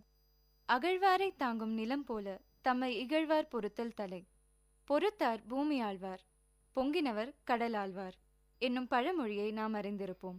எவரேனும் மற்றவர்களால் துன்பம் அடையும் போது ஆறுதலுக்காக இதை கூறுவார்கள். பெரியவர்கள் பொறுமை என்னும் இந்த பண்பு நம்மிடம் இருக்க வேண்டும் என்று விரும்பினர். பிறர் தரும் துன்பங்களை பொறுத்து கொள்ள அறிவு வேண்டும். பிறர் செய்யும் தீங்குகளை பொறுத்து கொள்பவர்கள் நீண்ட காலம் இந்த உலகத்தில் வாழ்வார்கள். பொறுமை குணமுடையவன் அடிக்கடி உணர்ச்சி வசப்பட மாட்டான். அதனால் அவனுடைய உடல்நிலை ஒரே சீராக இருக்கும். உடலை ஒரே சீராக வைத்திருப்பவர்கள் நீண்ட காலம் உயிர் வாழ்வார்கள். பொறுமை குணம் இல்லாதவர்கள் அடிக்கடி உணர்ச்சி வசப்படுவார்கள். இதனால் உடலின் நலமும் அடிக்கடி சீர்குலைகிறது. ஒழுங்காக இருக்கும் இரத்த ஓட்டம் திடீரென விரைந்து பாயத் தொடங்குகிறது. இதனால் நாம் நீண்ட காலம் உயிரோடு வாழ இயலாமல் போகிறது. இது நானாக சொல்கிற கருத்தில்லை, மருத்துவ நூலார் கண்ட உண்மை இது. இப்படி பொறுமையாக இருக்க வேண்டும் என்று சொல்லும் பொழுது உங்களுக்கு சில ஐயங்கள் தோன்றலாம். யார் எதை செய்தாலும் பொறுத்து கொள்வதா? எந்த நிலையிலும் பொறுத்து கொள்வதா? நாம் அழிய நேரிட்டாலும் பொறுத்து கொள்வதா? எந்த நிலையிலும் பொறுத்து கொண்டிருந்தால் அதன் பிறகு என்ன இருக்கிறது என்ற வினாக்கள் உங்கள் உள்ளத்தில் எழும். பொதுவாக கூறினால் யார் எதை சொன்னாலும் செய்தாலும் எந்த நிலையிலும் பொறுமையாக இருக்க வேண்டும். பொறுமைக்கும் எல்லை உண்டு என்பர் சிலர். இது தவறு. பொறுமைக்கு எல்லையே இல்லை. அப்படியே எல்லை உண்டு என்று கருதினாலும் அந்த எல்லை தீமை செய்பவன் திருந்தினாலும் செய்வனாக மாறுவதே பொறுமையின் எல்லை என்கிறார் முகமது நபி. நிலம் பயன்பாடுடையது. பயன்படு பொருள்கள் பல பல தருவது. இந்த நிலத்தையே நாம் அகழ்ந்து துன்புறுத்துகின்றோம். ஆயினும் நிலம் அகழ்வாருக்கு தீங்கு தருவதில்லை, மாறாக பயன்களையே தருகிறது. ஒருவரால் பிறர் செய்யும் தீமையை பொறுத்து கொள்ள முடியவில்லை என்று வைத்துக் கொள்வோம். அப்படிப்பட்டவனுக்கு முதலில் தோன்றுவது எது? சினம். சினம் தோன்றினால் என்ன ஆகும்? தான் எதை பேசுகிறோம் என்பதே அவன் உணரமாட்டான். எதை செய்கிறோம் என்றே சிந்தித்து பார்க்க மாட்டான். ஆகையால் அறிவு ஒழுக்கங்கள் தன்னை விட்டு நீங்காமல் இருக்க வேண்டும் என ஒருவன் விரும்புவார் ஆயின் பொறையுடைமை தன்னிடம் நீங்காமல் பாதுகாத்து கொள்ள வேண்டும். ஒருவர் மற்றவருக்கு தீங்கு செய்கின்றார். தீங்கு செய்யப்பட்டவர் அந்த தீங்கை பொறுத்து கொள்கிறார். இதையெல்லாம் அறிந்தவர்கள் தீங்கு செய்தவனையா பாராட்டுவார்கள்? அந்த தீமையை பொறுத்து கொண்டவனையே பாராட்டுவார்கள். அதே சமயம் பழிக்க பழி வாங்கினால் அவனும் தவறு செய்தான், இவனும் தவறு செய்தான் என்று கூறுவர். பட்டப்படிப்பு படித்த ஒரு இளைஞன் அரசு வேலைக்கு முயன்று கொண்டிருந்தான். ஓய்வு நேரங்களில் தன் உடல் மன வலிமையால் பணிபுரிய முடிவு செய்தான். அதனால் கட்டட தொழிலாளியாக வேலைக்கு சேர்ந்தான். அங்கு ஒருவர் எல்லாரையும் வம்பு இழுப்பதையே வேலையாக கொண்டிருந்தார். அவர் அந்த இளைஞனை பார்த்து, "நீ போலீஸ் வேலைக்கு சேர போனியாமே, என்ன ஆச்சு?" என்று கிண்டலாக கேட்டார். "எல்லா தேர்வுகளும் நன்றாகத்தான் செய்தேன்" என்று அவன் கூறினான். "அப்படியா, சுவர் கட்ட சொன்னாங்களா?" என்று கேலி செய்தார் அவர். அதோடு நிற்காமல், "படித்தவன் பாட்டை கெடுத்தான், எழுதினவன் ஏட்டை கெடுத்தான், இவன் எல்லாத்தையும் கெடுத்தான்" என்று பேசினார் அவர். இதை கேட்டு மற்றவர்களும் சிரித்தனர். அவனோ எதுவும் பேசவில்லை. அவன் வேலையை செய்து கொண்டிருந்தான். இப்படி அவனை கேலி பேசிக்கொண்டே தன் உணவை எடுத்த பொழுது கை தவறி உணவு கீழே விழுந்தது. உடனே அந்த இளைஞன் அவரை அழைத்து தன் உணவை அவருக்கு பகிர்ந்து கொடுத்து உண்டான். அப்போது மனம் திருந்தி அவர் இளைஞனை நோக்கி, "நான் உன்னை அடிக்கடி இகழ்ந்து பேசினேன், என்னை வெறுக்காமல் எனக்கு நல்லது செய்கிறாயே" என்று கேட்டார். அதற்கு அந்த இளைஞன், "நாம் இந்த பூமி தாயை குத்தி வெட்டினாலும் அவளே நம்மை தாங்குகிறாள். அதுபோல நம்மை இகழ்பவரையும் பொறுத்து கொள்ள வேண்டும்" என்று சொல்ல, அதே சமயம் அங்கு வந்த தபால்காரர் ஒரு கடிதத்தை அந்த இளைஞரிடம் கொடுத்தார். அது போலீஸ் வேலைக்கான உத்தரவாக இருந்தது.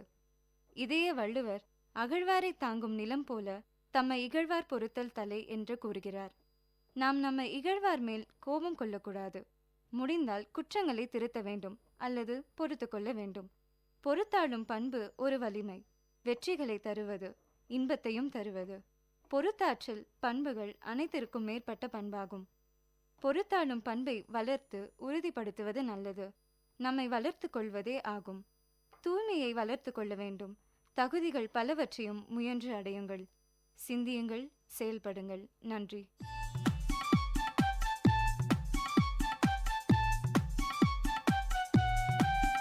நேயர்கள் இதுவரை கேட்டது வாழ்வையும் இலக்கியத்தையும் இணைத்த ஒளி ஓவியம் தமிழ் சுடர். இன்றைய தமிழ் ஓவியம் தீட்டியவர் ஜெயஸ்ருதி. இது உங்கள் VAT பண்பலை 90.8.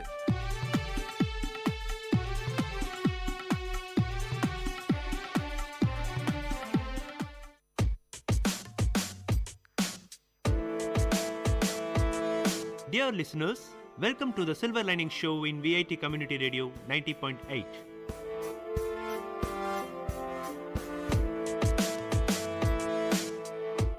The program to reach heights, a motivation to enhance the positivity in you.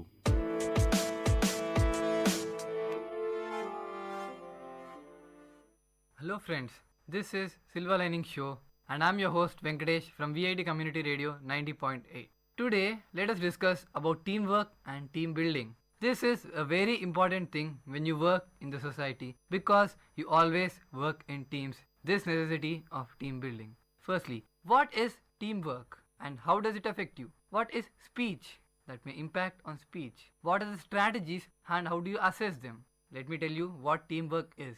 It is almost impossible to progress through life without being part of a team of some sort. Teams may come in all shapes and sizes. Families, seminar groups, office groups, and colleagues at work. These are all teams.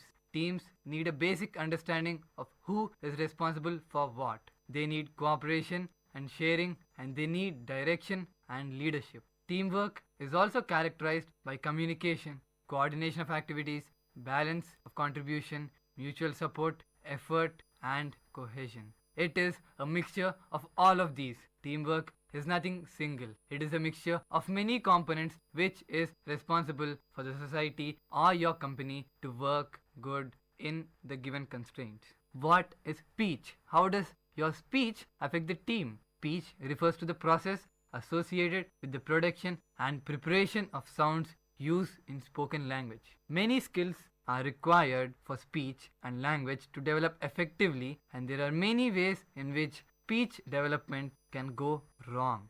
Some people may have difficulty in moving the muscles that control speech, while others can't understand how a conversation works or the meaning of a sentence. Some people can't understand or use language whatsoever. These are a few problems which people face when they speak.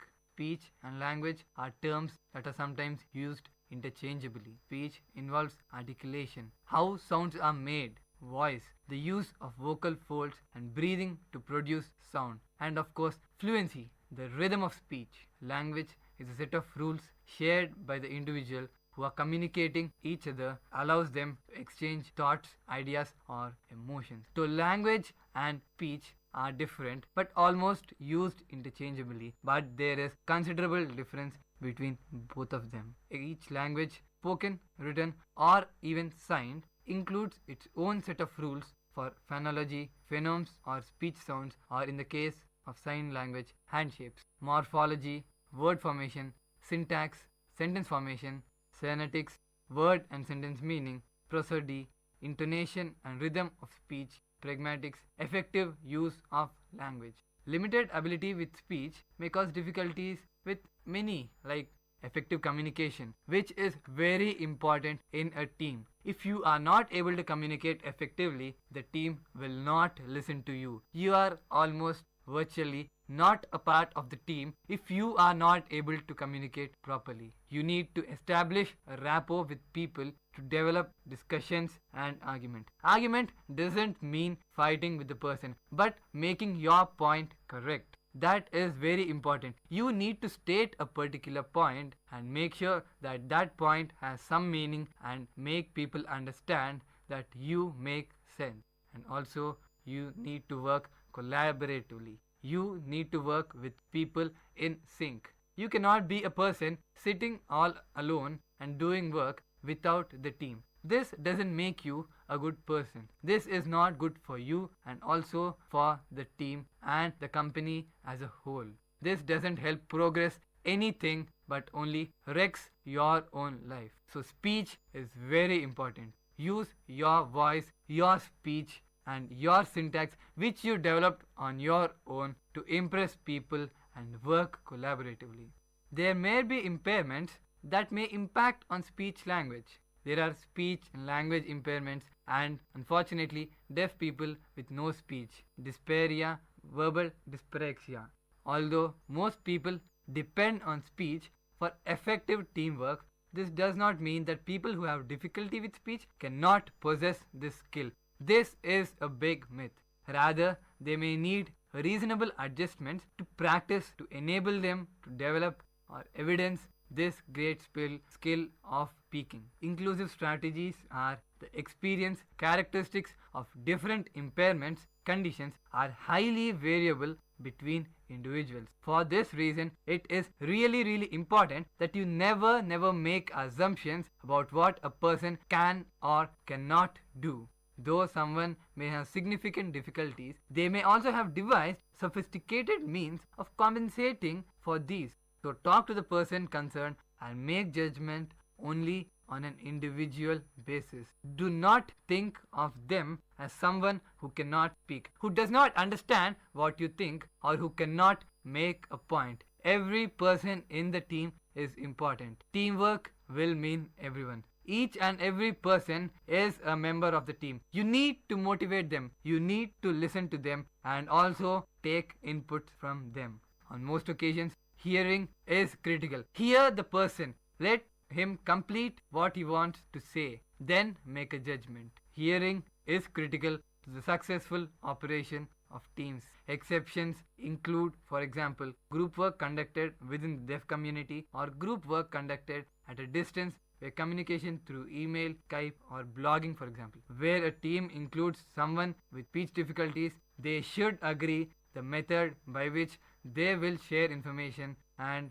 contact each other, for example, email or text. Do not think that this is not your way of communicating. Let them speak their way. In a team, understand each and every person around you. Let them make their point. Let them talk to you. Speak to them as if they are your friends from childhood. Discuss with the group different cultural conventions of discussion. Agree on ground rules which ensure that no one is at a disadvantage. For example, allow additional time for responses if someone has a stammer or word finding difficulties. This generally happens with many. If someone is unable to speak properly or is stammering, you say, okay, this guy cannot speak. He is not worthy of making an argument with.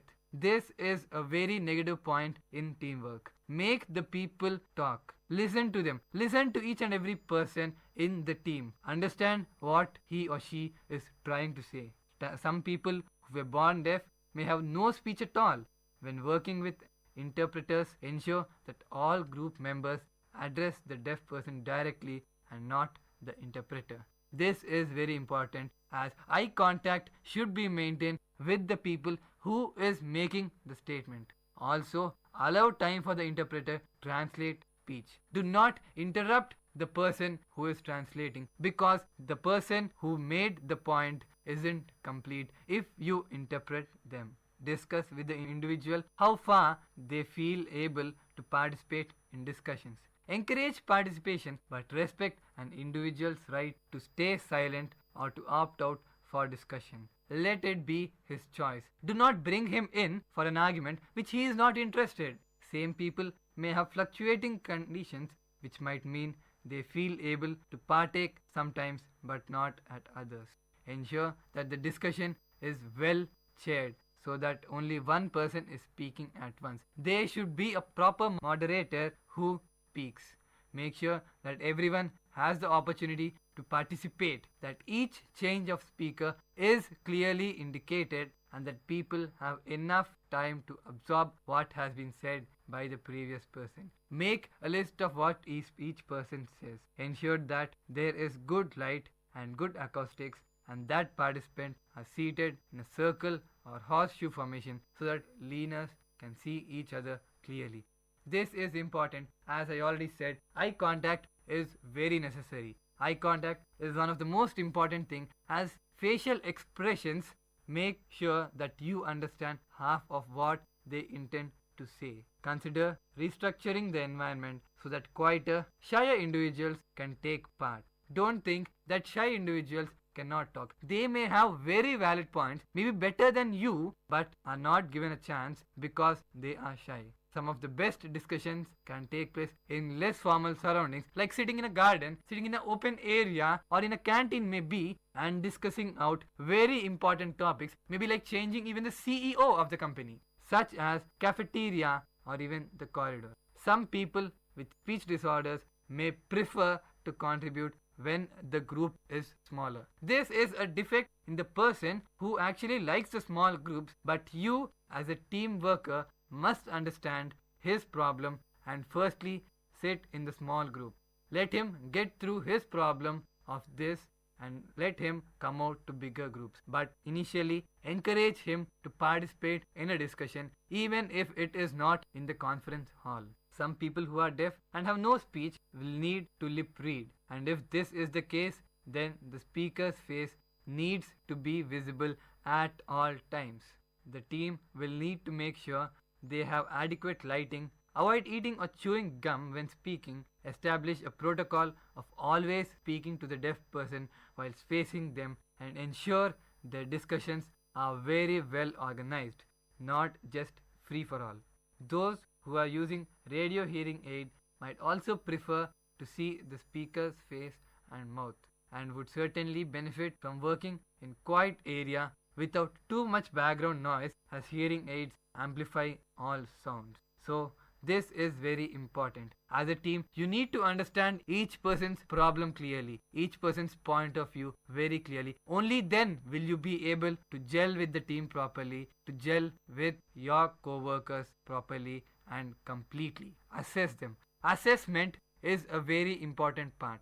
Remember that people with the same impairments may need different adjustments to practice to enable them to engage with the assessment progress and demonstrate their learning. When assessing your learners, be very clear about exactly what is you are trying to test. For example, in asking learners to write an essay in an exam, are you testing the learner's knowledge and understanding the topic, or the ability to write clearly and precisely? Decide what you are assessing.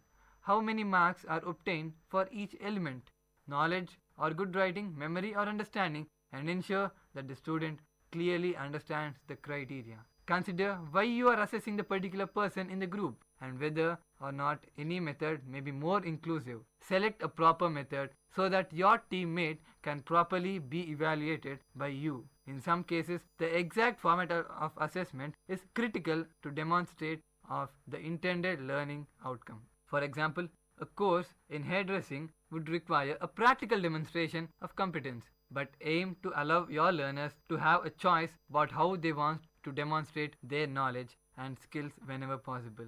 It may be through a software also. Let it be their choice. Just help your teammate to do what he wants. In other words, allow them to demonstrate their knowledge and skills using a variety of formats.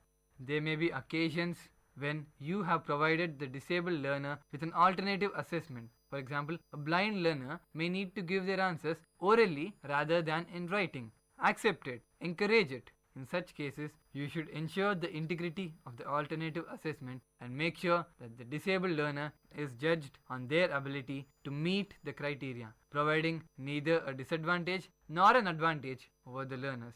Set the bar right. Do not raise it higher or lower. True teamwork is the rarest, most exhilarating, and most productive human activity possible. Every business wants to harness this incredible energy, but achieving such a level of motivation and spirit is not always easy. So always try to know your team properly. Know how they want to work. Know how they want to express themselves clearly. Only then will you be able to work as a team. Build your team properly. A team is not just a group of individuals who work at the same location or have the same logo on their business card. A real team is made up of people who may be unequal in experience, talent, or maybe education also, but who are equal in their commitment to working together to achieve the goals and good of the organization, each other and their customers. So people, know what your team wants to do. Know how they want to develop the organization.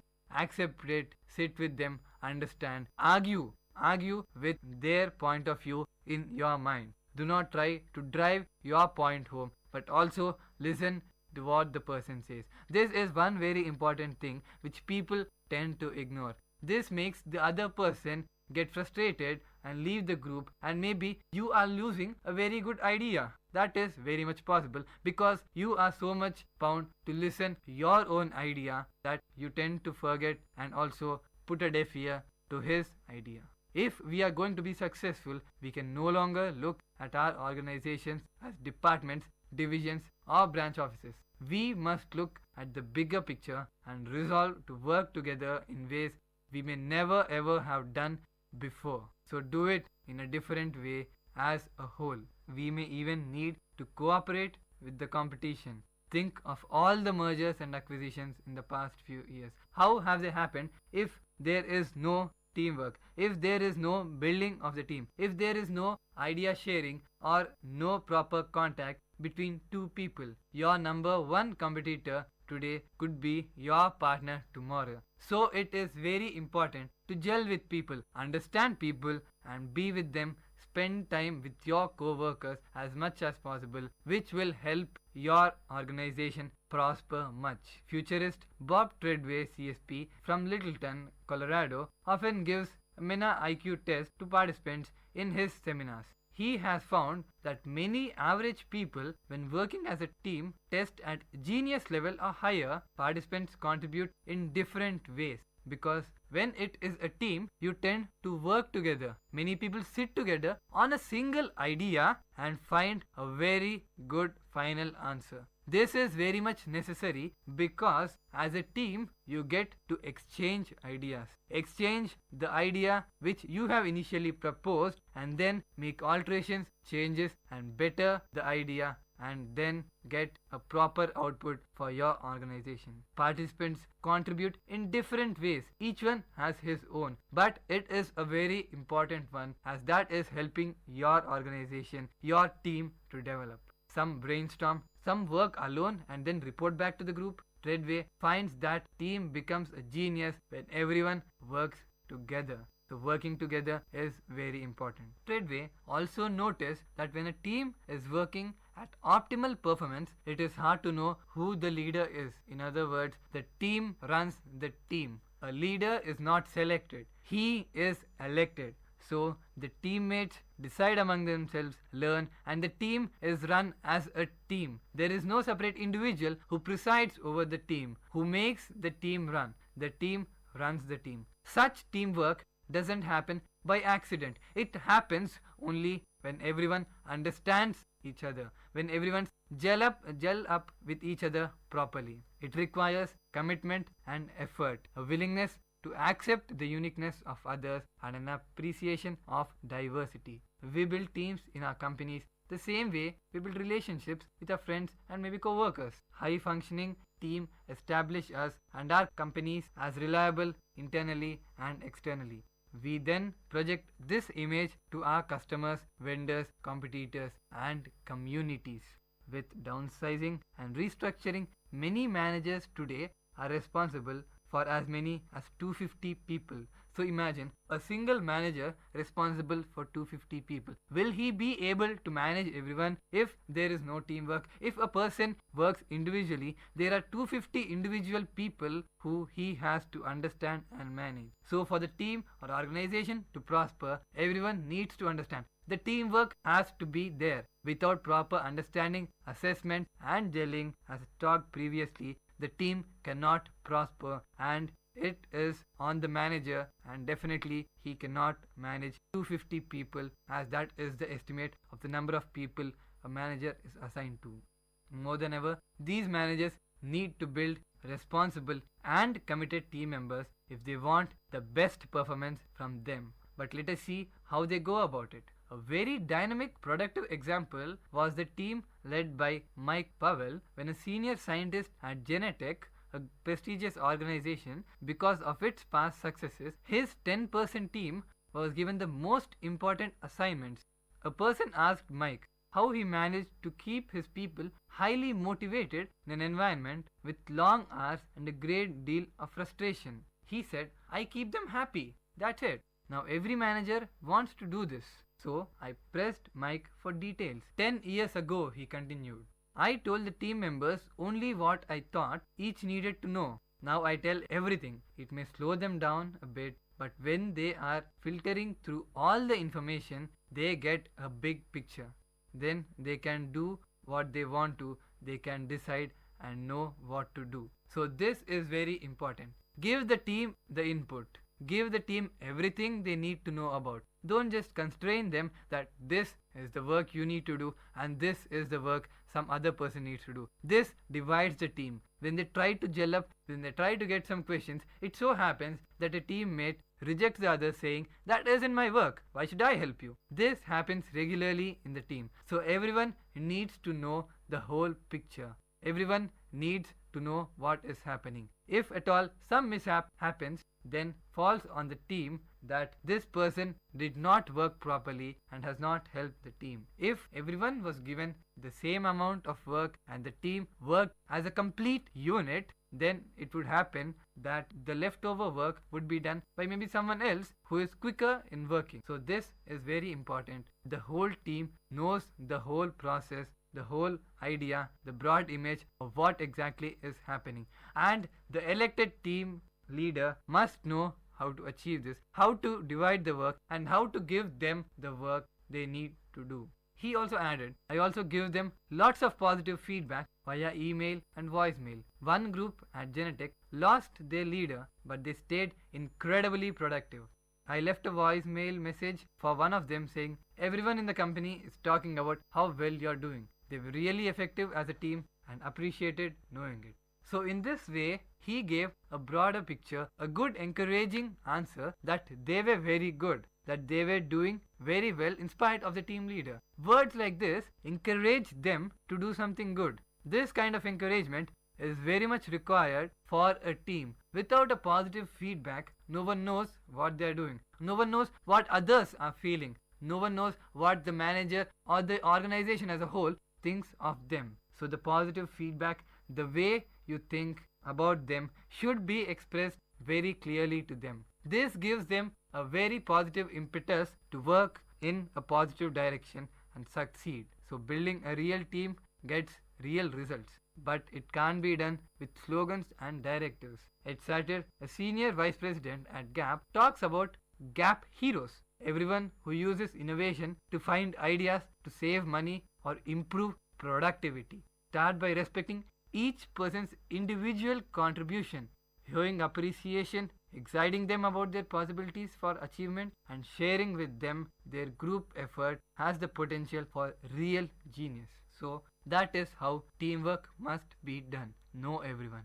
So let us talk about team building. Team building speaker and teamwork training. This was given by a famous person, Mike Hurringen. Team building, teamwork, and team player are the terms that everyone sees to use when describing a workplace. Companies know that a successful team can produce incredible results, and it is up to the company to equip their teams with what they need to succeed. Today, companies have their building events instead of picnics and Christmas parties. Name tags in restaurants and retail chains say things like team member, team leader, and coach. This helps in building the team. This team member and team leader makes you think you are a part of the organization. The word team itself makes you happy and makes you think that you are along with others, that you are a part of the organization and are very much valued by the manager or the team leader or the coach. So everyone wants to be on the winning team. Unfortunately, with the proper understanding and training, most team building events produce more team injuries than team results. These injuries in the team happen because they do not understand each other. That's why Mike Hurringen's team building programs are crafted to give team leaders and members tools and skills needed to produce repeatable and lasting results.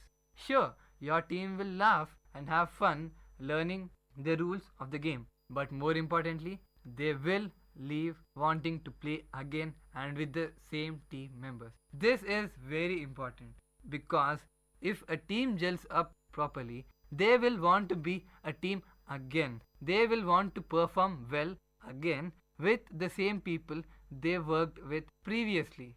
This criteria, if satisfied and if obtained, will be very much useful because the team has already been formed. So in the organization, this team can directly be put into work before any counseling or anything like that required. So teamwork is more than just hats and t-shirts. It is about commitment and cooperation.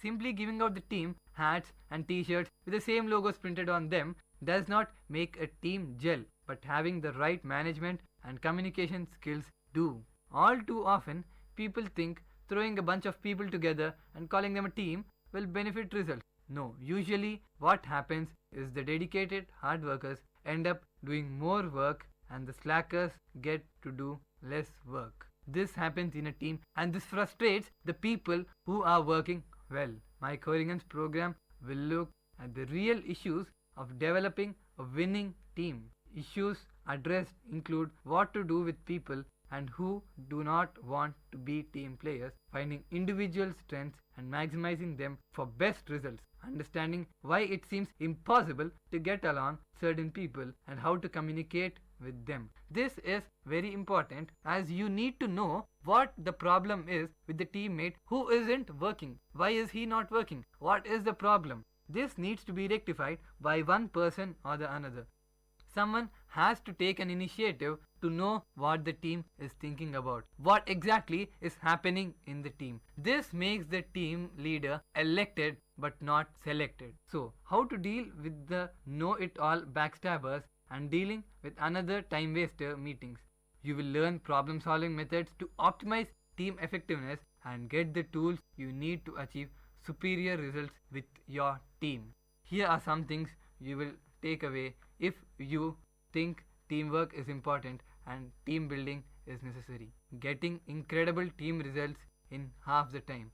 This happens only if you think team building is important and you have a proper team. How to set goals your team will get committed to. Understanding the 4 stages of team development and what to do at each stage. How to promote team harmony and eliminate feuds. How to assess your team for greater productivity. Assessment tool is very much necessary. Manager's team leader checklist. Manager's team leader is the person, as I said, is the one who is elected by the team. One of Mike's team building articles which I went through was very interesting. So team building is getting ready to succeed. Team will mean success. From the theoretical in the boardroom to the practical application in the office, the intricacies of team building in a corporate setting are one of the most essential practices to ensure smooth running, high productivity. Many things you can make a company struggle: vague vision, poor customer service, weak sales predict, etc. These happen because you do not think the team is built properly. Read a few things about team building. However, the quality of your company will depend on the quality of team building within the organization. So my advice is go ahead to head the very best training opportunities to ensure a strong and cohesive team of professionals in your organization that includes everyone from the company's CEO to the reception and logistics. Everyone in the company is important. The whole thing is a team. You need to know everyone, how each person works and how each person is going to work. Many companies have been able to turn their bottom line and ultimate success around just by working on team building. So understand how important team building is. The time and effort spent to achieve a successful team building practice is an investment a company never regrets making.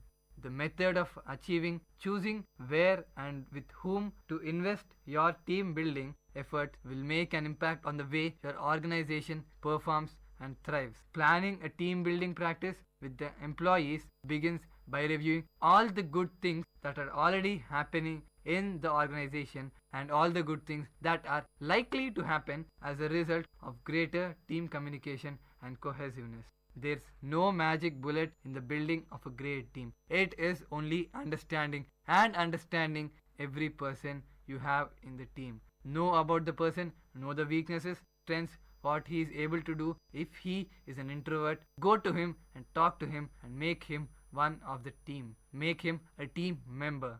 Join him in the team. There is definitely magic in team building within an organization that hasn't embraced the strengths of firm team relationship. Effective managers never fail to acknowledge that their business and corporate success is based primarily on the ability to select and motivate a team of employees that work together to benefit the business, which means that one of the most valuable management skills you can have is the ability to recognize and choose the talent you need whenever and wherever it appears. Outside the traditional methods of hiring outstanding employees in critical job functions, managers must also assemble the members of the team to work together and assume greater responsibilities as a team rather than single employee. Team building, however, can be a little more complex than just asking employees to work together to better the business bottom line. An approach to many companies, both large and small, take is employing the services and expertise of a keynote speaker and corporate trainer to take their team building aspirations to the next level. A keynote speaker or corporate trainer has the skills and proven practices of working within our organizations to strengthen teams of exceptional talents, find a role for all the employees in the team. Each one has expertise in one of them. You need to identify what is there in whom, explore it, and make that work out of him. So friends, this is how a team is built and an organization is moving further. This is your host Venkatesh signing off from VIT Community Radio 90.8. This is Silver Lining Show.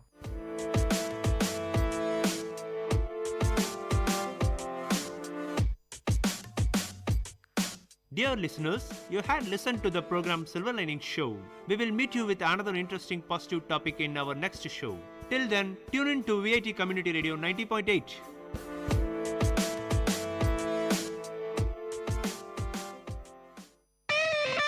My Bookshop in second look of VIT Community Radio 90.8 FM.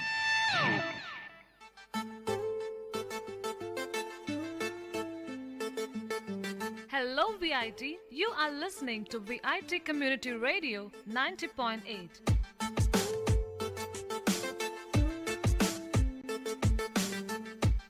And welcome to the brand new episode of My Bookshop, which introduces you to a program where we review some best-selling, must-readable books. And we would like to inculcate a reading habit to our listeners, and by reviewing these best-selling books on our show, we wish to open the world of books to you all.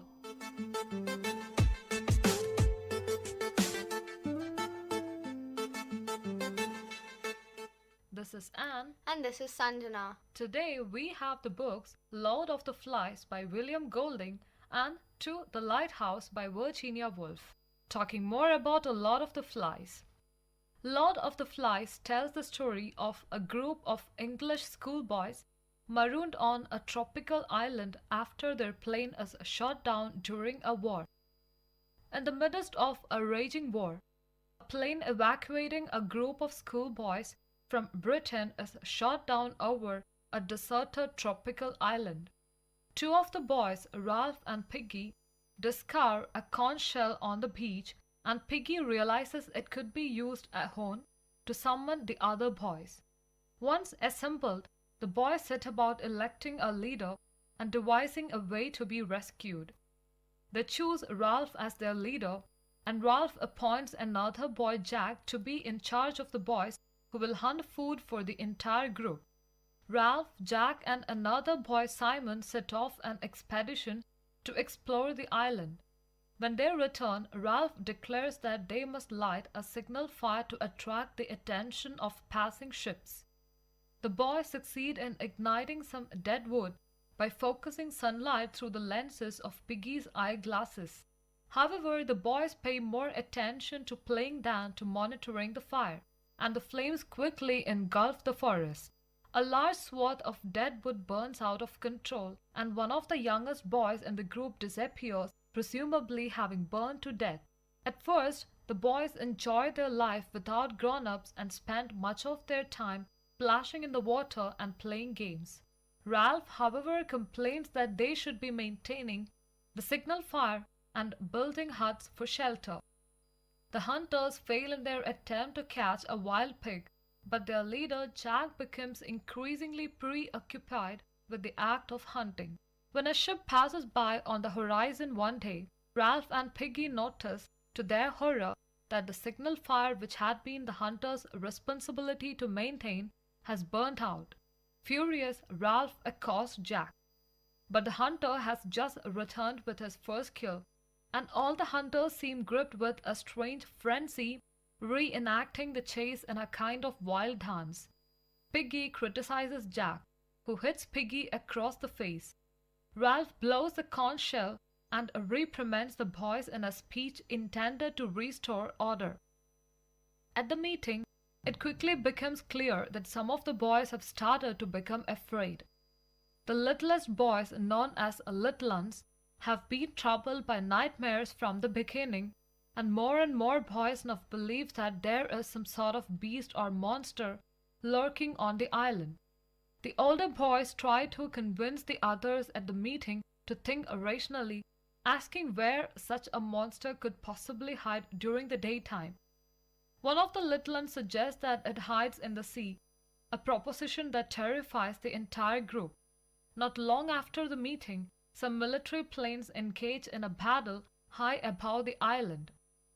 The boys asleep below do not notice the flashing lights and explosions in the clouds. A parachutist drifts to earth on the Signal Fire Mountain dead. Sam and Eric, the twins responsible for watching the fire at night, are asleep and do not see the parachutist land. When the twins wake up, they see the enormous silhouette of his parachute and hear the strange flapping noises it makes. Thinking the island beast is at hand, they rush back to the camp in terror and report that the beast has attacked them. The boys organize a hunting expedition to search for the monster. Jack and Ralph, who are increasingly at odds, travel up the mountain. They see the silhouette of the parachute from a distance and think that it looks like a huge deformed ape. The group holds a meeting at which Jack and Ralph tell the others of the sighting. Jack says Ralph is a coward and that he should be removed from office, but the other boys refuse to vote Ralph out of power. Jack angrily runs away down the beach, calling all the hunters to join him. Ralph rallies the remaining boys to build a new signal fire, this time on the beach rather than on the mountain. They obey, but before they have finished the task, most of them have slipped away to join Jack. Jack declares himself the leader of the new tribe of hunters and organizes a hunt and a violent ritual slaughter of a sow to solemnize the occasion. The hunters then decapitate the sow and place its head on a sharpened stake in the jungle as an offering to the beast.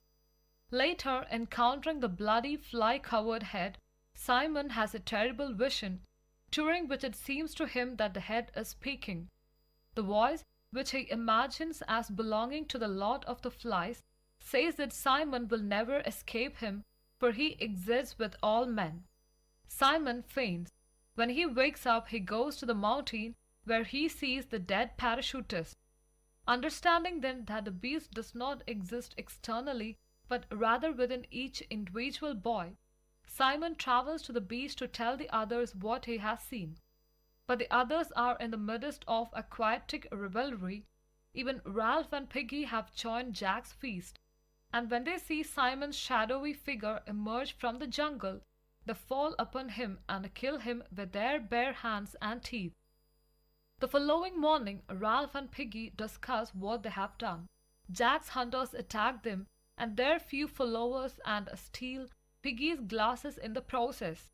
Ralph's group travels to Jack's stronghold in an attempt to make Jack see reason, but Jack orders Sam and Eric tied up and fights with Ralph.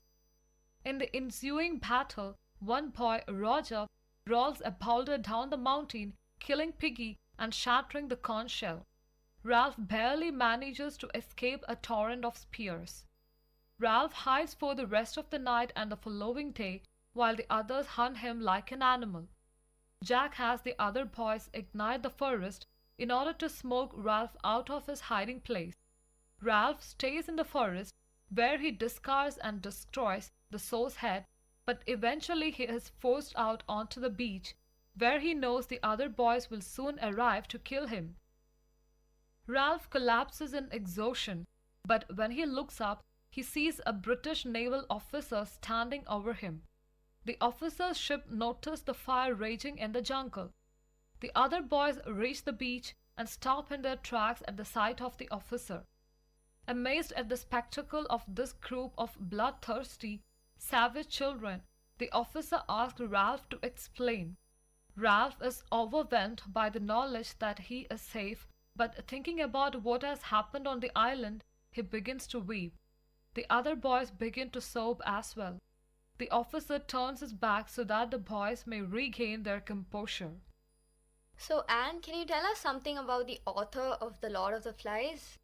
William Golding was born on September 19, 1911 in Cornwall, England. Although he tried to write a novel as early as age 12, his parents urged him to study the natural sciences. Golding followed his parents' wishes until his second year at Oxford, when he changed his focus to English literature.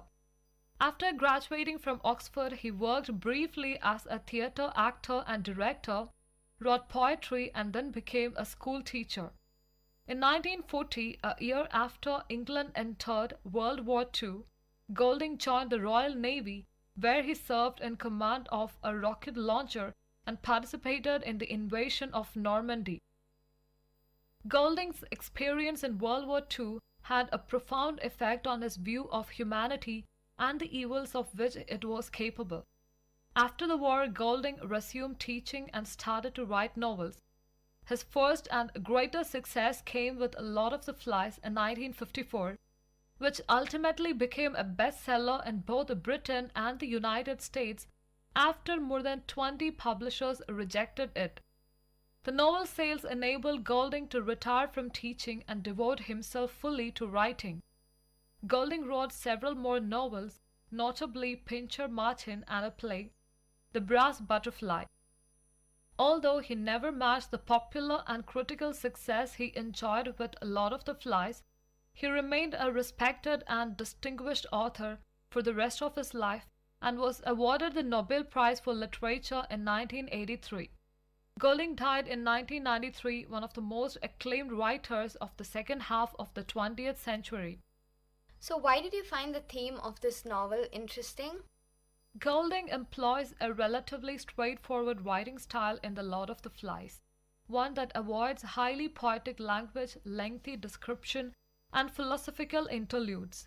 Much of the novel is allegorical, meaning that the characters and objects in the novel are infused with symbolic significance that conveys the novel's central themes and ideas. In portraying the various ways in which the boys on the island adapt to their new surroundings and react to their new freedom, Golding explores the broad spectrum of ways in which humans respond to stress, change, and tension. The central concern of Lord of the Flies is the conflict between two competing impulses that exist within all human beings: the instinct to live by rules, act peacefully, follow moral commands, and value the good of the group against the instinct to gratify one's immediate desires, act violently to obtain supremacy over others, and enforce one's will. This conflict might be expressed in a number of ways: civilization versus savagery, order versus chaos, reason versus impulse, law versus anarchy, or the broader heading of good versus evil. Throughout the novel, Golding associates the instinct of civilization with good and the instinct of savagery with evil. The conflict between the two instincts is the driving force of the novel, explored through the dissolution of the young English boys' civilized, moral, disciplined behavior as they accustom themselves to a wild, brutal, barbaric life in the jungle. Lord of the Flies is an allegorical novel, which means that Golding conveys many of his main ideas and themes through symbolic characters and objects. He represents the conflict between civilization and savagery and the conflict between the novel's two main characters, Ralph the protagonist, who represents order and leadership, and Jack the antagonist, who represents savagery and the desire for power. As the novel progresses, Golding shows how different people feel the influences of the instincts of civilization and savagery to different degrees. Piggy, for instance, has no savage feelings, while Roger seems barely capable of comprehending the rules of civilization. Generally, however, Golding implies that the instinct of savagery is far more primal and fundamental to the human psyche than the instinct of civilization. Golding sees moral behavior in many cases as something that civilization forces upon the individual rather than a natural expression of human individuality. When left to other devices, Golding implies people naturally revert to cruelty, savagery, and barbarism. This idea of innate human evil is central to Lord of the Flies and finds expression in several important symbols, most notably the beast and the source head on the stake. Among all the characters, only Simon seems to possess anything like a natural innate goodness. So, Anne, could you tell us something about the important characters of the book? The main two characters are Jack and Ralph. Ralph is the novel's protagonist, the 12-year-old English boy who is elected leader of the group of boys marooned on the island. Ralph attempts to coordinate the boys' efforts to build a miniature civilization on the island until they can be rescued. Ralph represents human beings' civilizing instinct as opposed to the savage instinct that Jack embodies. Now Jack, the novel's antagonist, one of the older boys stranded on the island.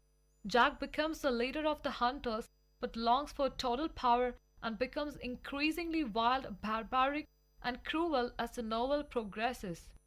Jack, adept at manipulating the other boys, represents the instinct of savagery within human beings as opposed to the civilizing instinct Ralph represents. So, what was the response of the critics and readers of this book? Readers and critics have interpreted Lord of the Flies in widely varying ways over the years since its publication.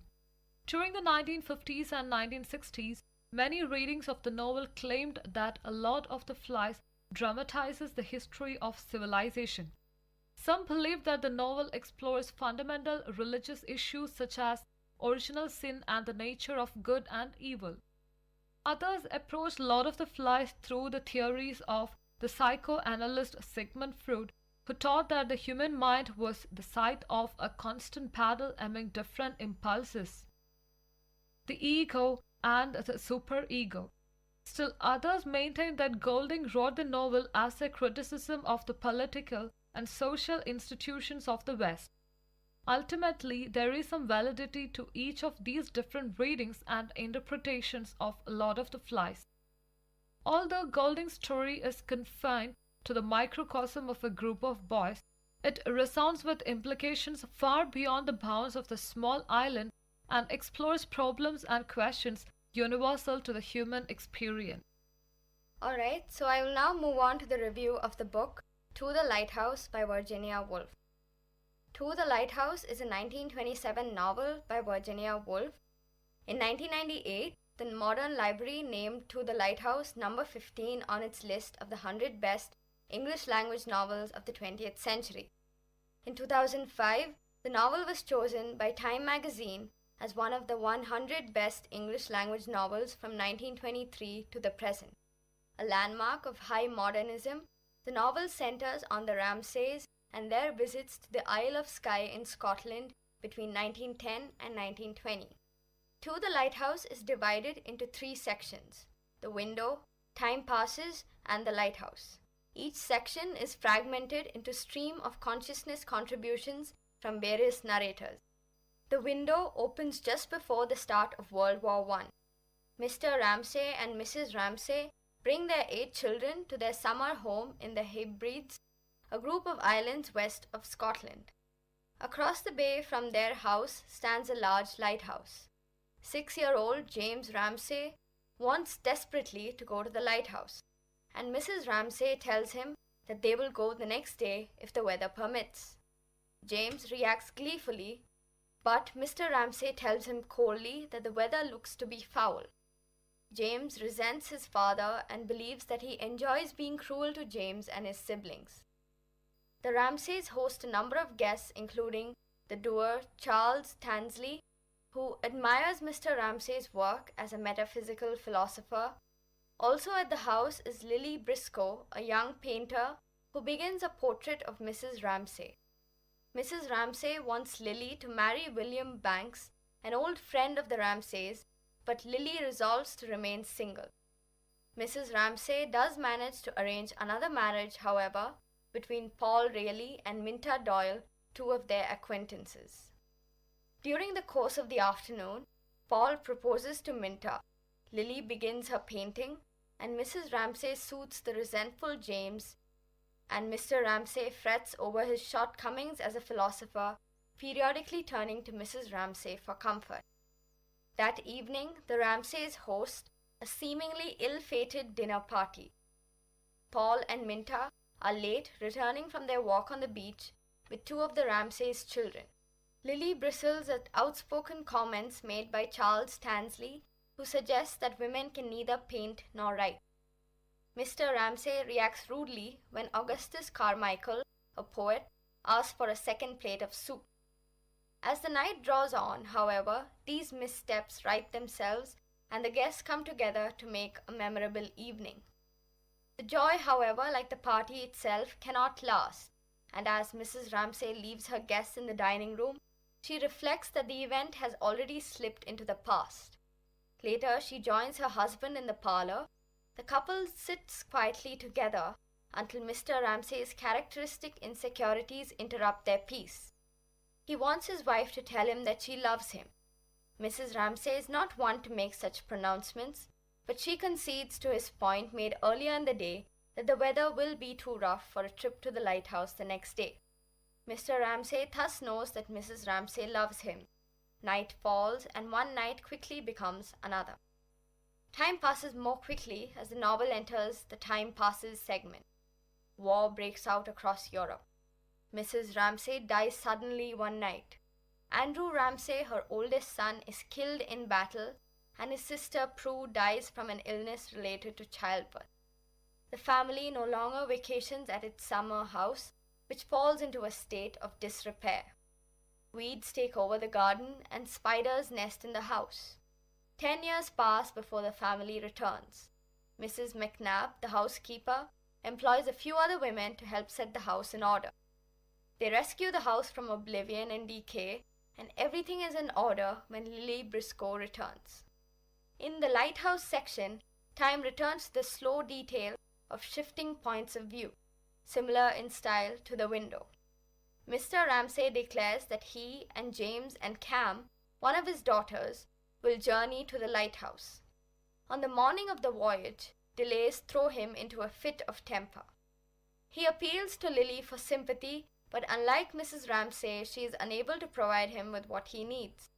The Ramsays set off, and Lily takes her place on the lawn, determined to complete a painting she started but abandoned on her last visit.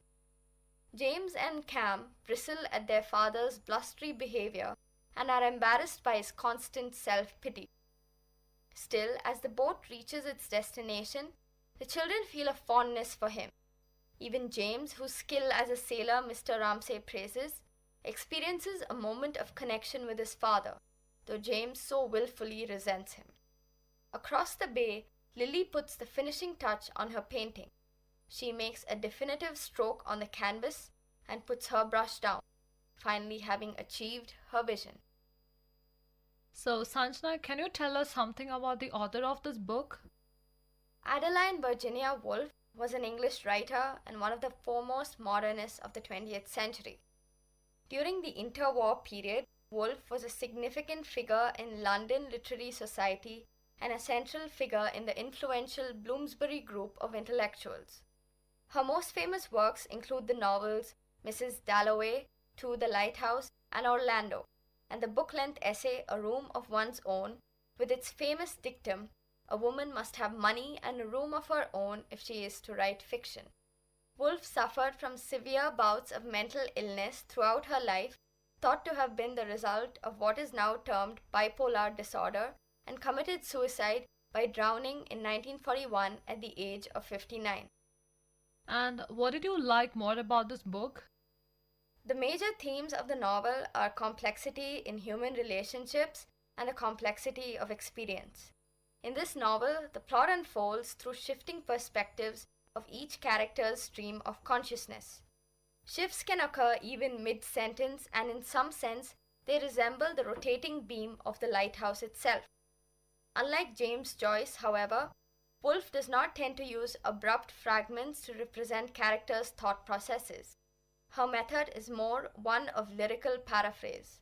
The lack of an omniscient narrator means that throughout the novel, no clear guide exists for the reader, and that Only through character development can we formulate our own opinions and views because much is morally ambiguous. This is one of the factors that made Virginia Woolf a prolific writer. Her ability to write in non-linear style and yet keep the readers engaged. What are some of the main symbols in To the Lighthouse, and what do they signify? How does Woolf's use of symbolism advance her thematic goals? James gives us a clue as to how to interpret symbols in To the Lighthouse.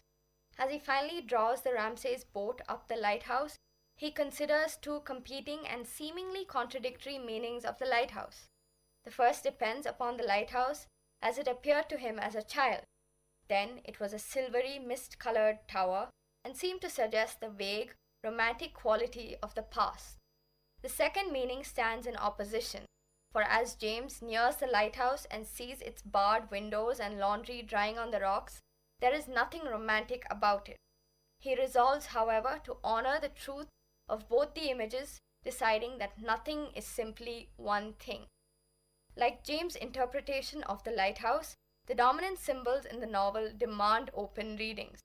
Mrs. Ramsay wrapping her shawl around the boar's head can be read merely as protection of her impressionable children from the unsightly suggestion of death, but it can also be read as a selfish attempt to keep from them a profound and inescapable truth. Choosing one option or the other diminishes the complexity of the novel's symbols and characters. Woolf resists formulaic symbols whereby one entity straightforwardly stands for another. She thus places us in the same position as her characters. The world of the novel is not filled with solidly or surely determined truths. Rather, truth, as Lily points out, must be collected from an endless number of impressions.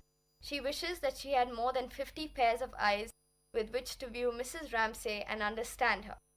We must approach the symbolism of To the Lighthouse with the same patience for multiple meanings. What are some of the other novels written by Virginia Woolf? Virginia Woolf has written novels, short story collections, non-fiction books, dramas, autobiographical diaries and letters, and even translated one of Dostoevsky's works.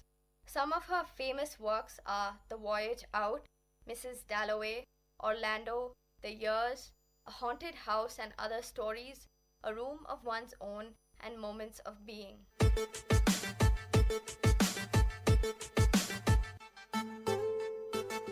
So I guess this is enough for today's episode. Next week again we'll catch up with another two interesting lovely books picked up from my bookshop. Meet you guys next week. Till then, bye and take care. From Vit Community Radio 90.8.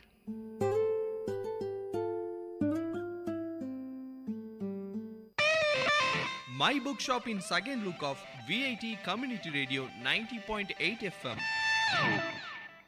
விவசாயி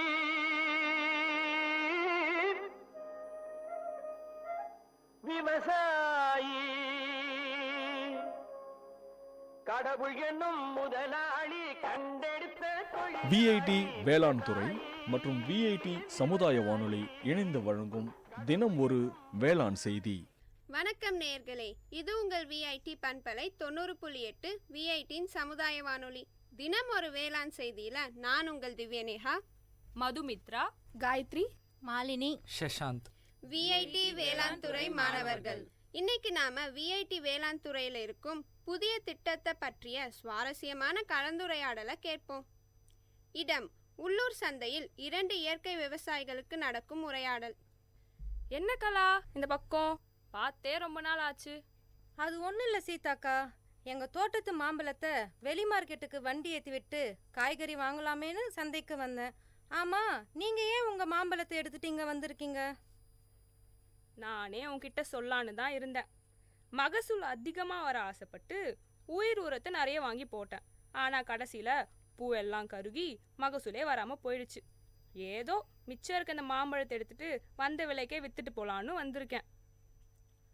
அட, என்னக்கா இப்படி சொல்கிற? நானும் தான் உயிர் உரத்தை போட்டேன், ஆனால் எனக்கு நிறைய மகசூல் வந்திருக்கே, உங்களுக்கு மட்டும் ஏன் வரல? என்னடி சொல்கிற? என் நிலமும் உன் நிலமும் பக்கத்தில் தான் இருக்குது. உன் நிலத்தில் இருக்க அதே மண்ணு தான் என் நிலத்துலையும் இருக்குது. அப்புறம் ஏன் எனக்கு மட்டும் இப்படி நடக்குது? சரி விடுக்கா, நம்மள மாதிரி இயற்கை விவசாயிகளுக்கு இது மாதிரி அடி அப்பப்போ விழதான் செய்யும். அடுத்த முறை பார்த்துக்கலாம், விடுங்க. அதே சந்தையில் விவசாயம் தொடர்பான சந்தை கணக்கெடுப்பதற்காக வந்த வேளாண் துறை மாணவி செல்வி இந்த உரையாடலை கேட்கிறாள். வணக்கங்க, என் பேர் செல்வி. நான் விஐடி வேளாண் துறை மாணவி. நீங்கள் 2 பேரும் பேசிட்டு இருந்ததை கேட்டுட்டு தான் இருந்தேன். உங்களை மாதிரி விவசாயிகளுக்கு இருக்க பிரச்சனையெல்லாம் ஆய்வு பண்ணி தீர்வு கொடுக்க தான் எங்கள் விஐடி வேளாண் துறையில் ஒரு புதிய திட்டத்தை கொண்டு வந்திருக்கோம். அந்த திட்டம் மூலயமா உங்களுக்கு தேவையான தீர்வை கொடுக்க முடியும்னு நம்புகிறேன். என்னம்மா சொல்கிற? இத்தனை வருஷமா விவசாயம் பண்ணுற எங்களுக்கே இது என்ன பிரச்சனை தெரியலம்மா. நீ இப்போதான் படிச்சுட்டு இருக்க, நீ எப்படிம்மா எங்களோட பிரச்சனைக்கு தீர்வை கொடுக்க முடியும்? நீங்கள் சொல்கிறதும் சரிதாம்மா. ஆனால் எங்கள் ஆசிரியர்கள்லாம் அவங்க துறையில் வல்லுநர்களாக இருக்காங்க. நான் உங்கள் பிரச்சனையை அவங்கக்கிட்ட எடுத்துகிட்டு போய் சொல்லி அவங்க சொல்கிற தீர்வை உங்ககிட்ட வந்து சொல்லுவேன். அப்படியா? இது ரொம்ப நல்லா இருக்கே. அப்போது நான் என் நிலத்துல இருக்க பிரச்சனைலாம் சொன்னால் எனக்கு உடனே தீர்வு வந்துடுமா? ஆமாம்மா, அதிகபட்சம் 2 நாளில் சொல்லிடுவாங்க.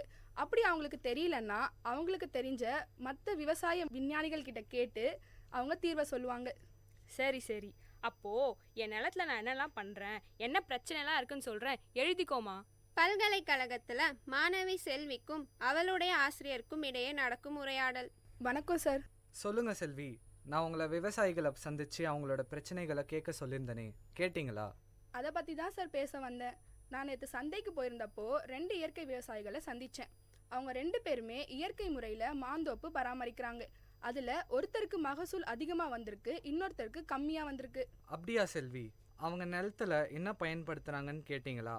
அவங்களோட பிரச்சனையெல்லாம் விசாரிச்சிங்களா? சார், நான் எல்லாத்தையுமே தெளிவாக கேட்டு எழுதிட்டு வந்திருக்கேன். எங்கே கொடுங்க பார்ப்போம். இந்தாங்க சார். பூ கருகிருக்குன்னு போட்டிருக்கு, தண்ணி கரெக்டாக இருக்குது, பூச்சியோ நோய் தாக்கலோ இல்லை. அப்படி பார்த்தா இது அநேகமாக பொட்டாசியம் அப்படி இல்லைனா நைட்ரஜன் அளவு அதிகமானதுனால வந்திருக்கலாம். எனக்கு கொஞ்சம் டைம் கொடுமா, நான் என்னன்னு பார்த்துட்டு நாளைக்கு உனக்கு தீர்வை சொல்கிறேன். சரிங்க சார். மறுநாள் ஆசிரியர் மாணவியிடம் விளக்கத்தை கொடுத்தார். செல்வி, நீ கொடுத்த விவரத்தெல்லாம் பார்த்தம்மா. நிலத்துல நைட்ரஜன் சத்து அதிகமானதுனால பூ கருகிருக்கு. நான் இந்த நோட்டில் விவரமாக எழுதியிருக்கேன், நீ படித்து அவங்களுக்கு புரிய வச்சிடுமா. சரிங்க சார், நான் அவங்கள பார்த்து சொல்லிடுறேன். பின் மாணவி இயற்கை விவசாயியான சீதாவை சந்தித்தாள். வாமா செல்வி, நான் என் பிரச்சனைலாம் சொன்னனே, இதெல்லாம் தகவல் தெரிஞ்சிச்சா? நானும் எங்கள் சார்கிட்ட போய் இது எல்லாத்தையும் சொன்னேன். அவரும் சில குறிப்புகள்லாம் கொடுத்துருக்காரு. அதை உங்ககிட்ட சொல்லலான் தான் வந்தேன். முதல்ல நீங்கள் என்ன தெரிஞ்சுக்கணுன்னா, ஒரே ஊரில் இருந்தாலும் வயலுக்கு வயல் மண்ணோட தன்மை மாறும். அதனால் 3 வருஷத்துக்கு ஒரு தடவை மண் பரிசோதனை செஞ்சு பார்க்கணும். நீங்கள் உயிர் உரம் போடும்போது அது கூட ஜீவாமிர்தத்தையும் சேர்த்து போட்டிருக்கீங்க. அதனால தான் நைட்ரஜனோட அளவு அதிகமாகி பூவெல்லாம் கருகிருக்கு. ஓ, இதில் இவ்வளோ விஷயம் இருக்கா? இதுக்கப்புறம் நான் கவனமாக இருக்கமா. அப்படியே இந்த விஷயத்த அந்த கலாக்கிட்டையும் சொல்லி வைக்கிறேன். அப்போ தான் அவளும் முன்னெச்சரிக்கையாக இருப்பாள். இந்தாங்க என் நம்பர். வருங்காலத்தில் உங்களுக்கு எதனா பிரச்சனை இருந்துச்சுன்னா என்கிட்ட சொல்லுங்கள், நான் இதே மாதிரி உங்களுக்கு உதவுறேன். நம்ம விஐடி வேளாண் துறையில் விவசாயிகள் இணைப்பு திட்டம், அதாவது ஃபார்மர்ஸ் அட்டாச்மெண்ட் ப்ரோக்ராம் மூலமாக ஒவ்வொரு வேளாண் மாணவர்களையும் சீதா மாதிரி இருக்கிற விவசாயிகள் கூட இணைக்கும் போது கள பிரச்சனைகளை பற்றி மாணவர்களுக்கு விழிப்புணர்வு ஏற்படுது மற்றும் விவசாயிகளுக்கும் பயனுள்ளதாக இருக்குது. இந்த இருவழி கற்றல் திட்டத்தில் விவசாயிகளை ஆசிரியர்களாகவும் விஐடி வேளாண் துறை அங்கீகரிக்குது. மீண்டும் தினம் ஒரு வேளாண் செய்தியில் நாளை சந்திப்போம். நான் உங்கள் திவ்யநேகா, மதுமித்ரா, காயத்ரி, மாலினி, சஷாந்த், விஐடி வேளாண் துறை மாணவர்கள். இது உங்கள் விஐடி பண்பலை 90.8 விஐடியின் சமுதாய வானொலி. விவசாயி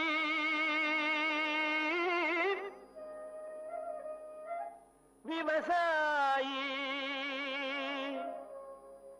கடவுள் என்னும் முதலாளி கண்டெடுத்த தொழில். விஐடி வேளாண் துறை மற்றும் விஐடி சமுதாய வானொலி இணைந்து வழங்கும் தினம் ஒரு வேளாண் செய்தி. This song is presented by Spark X Music Band.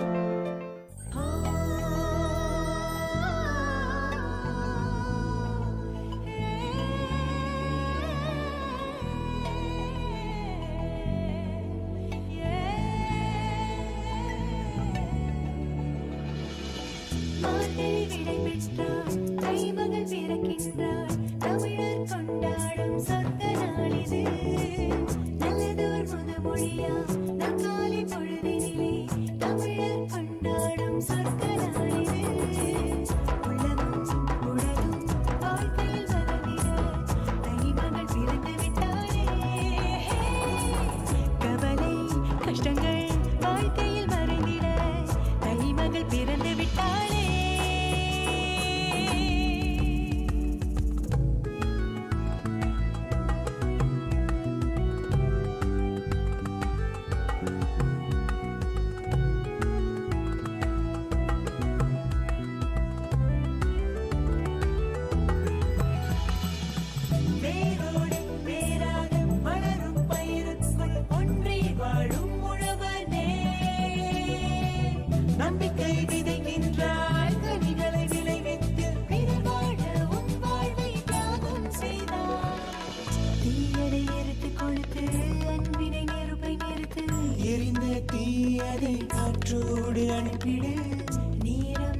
மனிதன் உன்னோடு உருவாகட்டும்.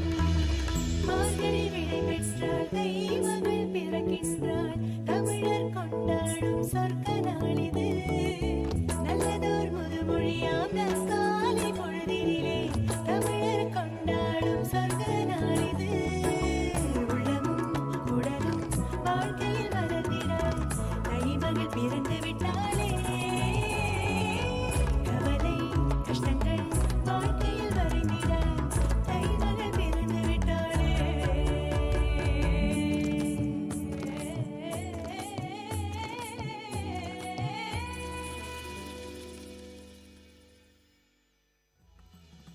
வேரோடு வேராக வளரும் பயிருக்குள் ஒன்றி வாழும் உழவனே.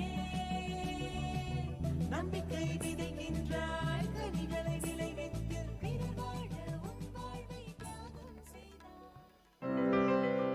This song is presented by Spark X Music Band.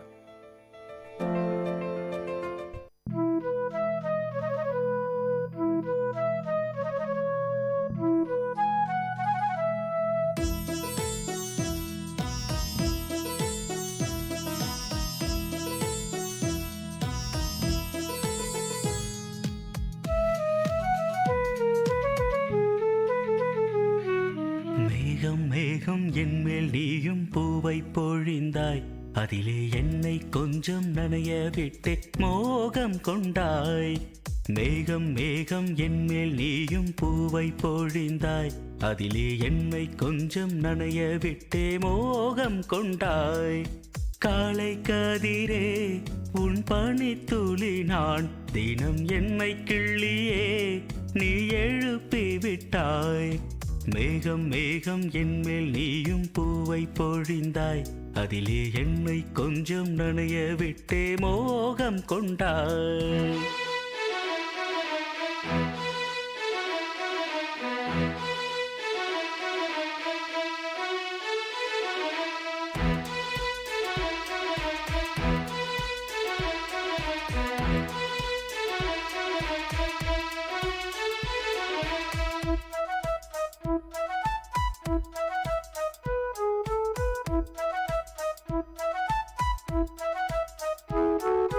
தூரிகை கொண்டு தீண்டியே தூக்கங்கள் குறைத்தாய். பூமகள் என்று என்னையே போர்வைக்குள் இழுத்தாய். நிலவோடும் நிலம் மீதும் என்னை ஏந்தியே நீலவானிலே நெஞ்சோடு சாய்ந்தாடும் தென்றலே. நம்மை கண்டு நட்சத்திரம் வெட்கப்பட்டு கண்மறைக்கு. மேகம் மேகம் என்மேல் நீயும் பூவை பொழிந்தாய். அதிலே என்னை கொஞ்சம் நனைய விட்டு மோகம் கொண்டாய்.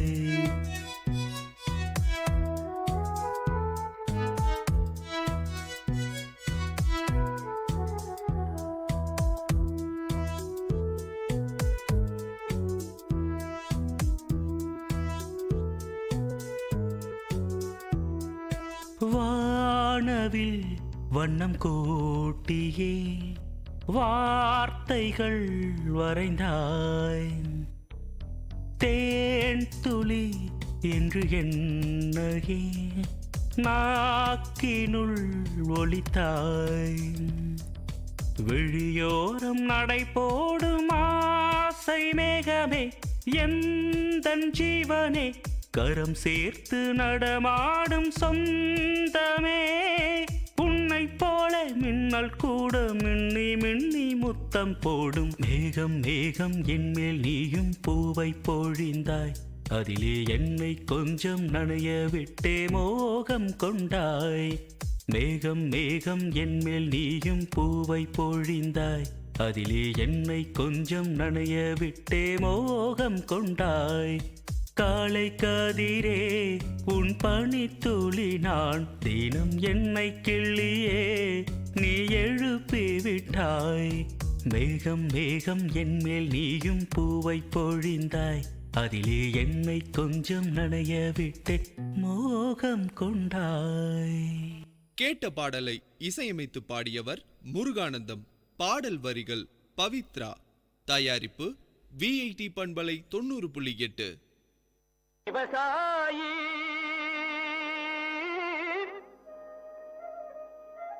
விவசாயி கடவுள் என்னும் முதலாளி கண்டெடுத்த தொழில். விஐடி வேளாண் துறை மற்றும் விஐடி சமுதாய வானொலி இணைந்து வழங்கும் தினம் ஒரு வேளாண் செய்தி.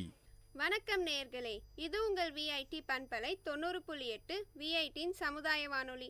தினம் ஒரு வேளாண் செய்தியில நான் உங்கள் திவ்யநேகா, மதுமித்ரா, காயத்ரி, மாலினி, சஷாந்த். விஐடி வேளாண் துறை மாணவர்கள். இன்னைக்கு நாம விஐடி வேளாண் துறையில இருக்கும் புதிய திட்டத்தை பற்றிய சுவாரஸ்யமான கலந்துரையாடலை கேட்போம். இடம் உள்ளூர் சந்தையில் 2 இயற்கை விவசாயிகளுக்கு நடக்கும் உரையாடல். என்ன கலா இந்த பக்கம் பார்த்தே ரொம்ப நாள் ஆச்சு. அது ஒன்றும் இல்லை சீதாக்கா, எங்கள் தோட்டத்து மாம்பழத்தை வெளி மார்க்கெட்டுக்கு வண்டி ஏற்றி விட்டு காய்கறி வாங்கலாமேன்னு சந்தைக்கு வந்தேன்.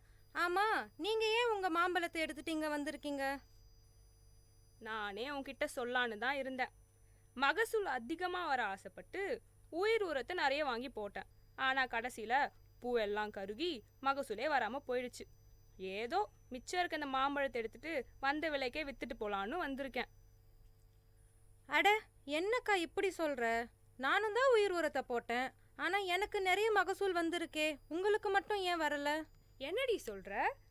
என் நிலமும் உன் நிலமும் பக்கத்து பக்கத்தில் தான் இருக்குது. உன் நிலத்தில் இருக்க அதே மண்ணு தான் என் நிலத்துலையும் இருக்குது. அப்புறம் ஏன் எனக்கு மட்டும் இப்படி நடக்குது? சரி விடுக்கா, நம்மள மாதிரி இயற்கை விவசாயிகளுக்கு இது மாதிரி அடி அப்பப்போ விழ தான் செய்யும். அடுத்த முறை பார்த்துக்கலாம், விடுங்க. அதே சந்தையில் விவசாயம் தொடர்பான சந்தை கணக்கெடுப்பதற்காக வந்த வேளாண் துறை மாணவி செல்வி இந்த உரையாடலை கேட்கிறாள். வணக்கங்க, என் பேர் செல்வி. நான் விஐடி வேளாண் துறை மாணவி. நீங்கள் 2 பேரும் பேசிட்டு இருந்ததை கேட்டுட்டு தான் இருந்தேன். உங்களை மாதிரி விவசாயிகளுக்கு இருக்க பிரச்சனையெல்லாம் ஆய்வு பண்ணி தீர்வு கொடுக்க தான் எங்கள் விஐடி வேளாண் துறையில் ஒரு புதிய திட்டத்தை கொண்டு வந்திருக்கோம். அந்த திட்டம் மூலயமா உங்களுக்கு தேவையான தீர்வை கொடுக்க முடியும்னு நம்புகிறேன். என்னம்மா சொல்கிற? இத்தனை வருஷமாக விவசாயம் பண்ணுற எங்களுக்கே இது என்ன பிரச்சனை தெரியலம்மா. நீ இப்போதான் படிச்சுட்டு இருக்க, நீ எப்படிம்மா எங்களோட பிரச்சனைக்கு தீர்வை கொடுக்க முடியும்? நீங்கள் சொல்கிறதும் சரிதாம்மா. ஆனால் எங்கள் ஆசிரியர்கள்லாம் அவங்க துறையில் வல்லுநர்களாக இருக்காங்க. நான் உங்கள் பிரச்சனையை அவங்கக்கிட்ட எடுத்துகிட்டு போய் சொல்லி அவங்க சொல்கிற தீர்வை உங்ககிட்ட வந்து சொல்லுவேன். அப்படியா? இது ரொம்ப நல்லா இருக்கே. அப்போது நான் என் நிலத்தில் இருக்க பிரச்சனைலாம் சொன்னால் எனக்கு உடனே தீர்வு வந்துடுமா? ஆமாம்மா, அதிகபட்சம் 2 நாளில் சொல்லிடுவாங்க. அப்படி அவங்களுக்கு தெரியலன்னா அவங்களுக்கு தெரிஞ்ச மற்ற விவசாய விஞ்ஞானிகள் கிட்ட கேட்டு அவங்க தீர்வை சொல்லுவாங்க. சரி சரி, அப்போது என் நிலத்தில் நான் என்னெல்லாம் பண்ணுறேன், என்ன பிரச்சனைலாம் இருக்குன்னு சொல்கிறேன், எழுதிக்கோமா. பல்கலைக்கழகத்தில் மாணவி செல்விக்கும் அவளுடைய ஆசிரியருக்கும் இடையே நடக்கும் உரையாடல். வணக்கம் சார். சொல்லுங்க செல்வி, நான் உங்களை விவசாயிகளை சந்திச்சு அவங்களோட பிரச்சனைகளை கேட்க சொல்லியிருந்தேனே, கேட்டிங்களா? அதை பற்றி தான் சார் பேச வந்தேன். நான் நேற்று சந்தைக்கு போயிருந்தப்போ 2 இயற்கை விவசாயிகளை சந்தித்தேன். அவங்க 2 பேருமே இயற்கை முறையில் மாந்தோப்பு பராமரிக்கிறாங்க. அதில் ஒருத்தருக்கு மகசூல் அதிகமாக வந்திருக்கு, இன்னொருத்தருக்கு கம்மியாக வந்திருக்கு. அப்படியா செல்வி? அவங்க நிலத்துல என்ன பயன்படுத்துகிறாங்கன்னு கேட்டிங்களா? அவங்களோட பிரச்சனையெல்லாம் விசாரிச்சிங்களா? சார், நான் எல்லாத்தையுமே தெளிவாக கேட்டு எழுதிட்டு வந்திருக்கேன். எங்கே கொடுங்க பார்ப்போம். இந்தாங்க சார். பூ கருகிருக்குன்னு போட்டிருக்கு, தண்ணி கரெக்டாக இருக்குது, பூச்சியோ நோய் தாக்கலோ இல்லை. அப்படி பார்த்தா இது அநேகமாக பொட்டாசியம் அப்படி இல்லைனா நைட்ரஜன் அளவு அதிகமானதுனால வந்திருக்கலாம். எனக்கு கொஞ்சம் டைம் கொடுமா, நான் என்னன்னு பார்த்துட்டு நாளைக்கு உனக்கு தீர்வை சொல்கிறேன். சரிங்க சார். மறுநாள் ஆசிரியர் மாணவியிடம் விளக்கத்தை கொடுத்தார். செல்வி, நீ கொடுத்த விவரத்தெல்லாம் பார்த்தம்மா. நிலத்துல நைட்ரஜன் சத்து அதிகமானதுனால பூ கருகிருக்கு. நான் இந்த நோட்டில் விவரமாக எழுதியிருக்கேன், நீ படித்து அவங்களுக்கு புரிய வச்சிடுமா. சரிங்க சார், நான் அவங்கள பார்த்து சொல்லிடுறேன். பின் மாணவி இயற்கை விவசாயியான சீதாவை சந்தித்தாள். வாமா செல்வி, நான் என் பிரச்சனைலாம் சொன்னனே, இதெல்லாம் தகவல் தெரிஞ்சிச்சா? நானும் எங்கள் சார்கிட்ட போய் இது எல்லாத்தையும் சொன்னேன். அவரும் சில குறிப்புகள்லாம் கொடுத்துருக்காரு. அதை உங்ககிட்ட சொல்லலான் தான் வந்தேன். முதல்ல நீங்கள் என்ன தெரிஞ்சுக்கணுன்னா, ஒரே ஊரில் இருந்தாலும் வயலுக்கு வயல் மண்ணோட தன்மை மாறும். அதனால் 3 வருஷத்துக்கு ஒரு தடவை மண் பரிசோதனை செஞ்சு பார்க்கணும். நீங்கள் உயிர் உரம் போடும்போது அது கூட ஜீவாமிர்தத்தையும் சேர்த்து போட்டிருக்கீங்க. அதனால தான் நைட்ரஜனோட அளவு அதிகமாகி பூவெல்லாம் கருகிருக்கு. ஓ, இதில் இவ்வளோ விஷயம் இருக்கா? இதுக்கப்புறம் நான் கவனமாக இருக்கேம்மா. அப்படியே இந்த விஷயத்த அந்த கலாக்கிட்டையும் சொல்லி வைக்கிறேன். அப்பதான் அவளும் முன்னெச்சரிக்கையா இருப்பா. இந்தாங்க என் நம்பர். வருங்காலத்தில் உங்களுக்கு எதனா பிரச்சனை இருந்துச்சுன்னா என்கிட்ட சொல்லுங்க, நான் இதே மாதிரி உங்களுக்கு உதவுறேன். நம்ம விஐடி வேளாண் துறையில் விவசாயிகள் இணைப்பு திட்டம், அதாவது ஃபார்மர்ஸ் அட்டாச்மெண்ட் ப்ரோக்ராம் மூலமாக ஒவ்வொரு வேளாண் மாணவர்களையும் சீதா மாதிரி இருக்கிற விவசாயிகள் கூட இணைக்கும் போது கள பிரச்சனைகளை பற்றி மாணவர்களுக்கு விழிப்புணர்வு ஏற்படுது மற்றும் விவசாயிகளுக்கும் பயனுள்ளதாக இருக்குது. இந்த இருவழி கற்றல் திட்டத்தில் விவசாயிகளை ஆசிரியர்களாகவும் விஐடி வேளாண் துறை அங்கீகரிக்குது. மீண்டும் தினம் ஒரு வேளாண் செய்தியில் நாளை சந்திப்போம். நான் உங்கள் திவ்யநேகா, மதுமித்ரா, காயத்ரி, மாலினி, சஷாந்த், விஐடி வேளாண் துறை மாணவர்கள். இது உங்கள் விஐடி பண்பலை 90.8 விஐடியின் சமுதாய வானொலி. விவசாயி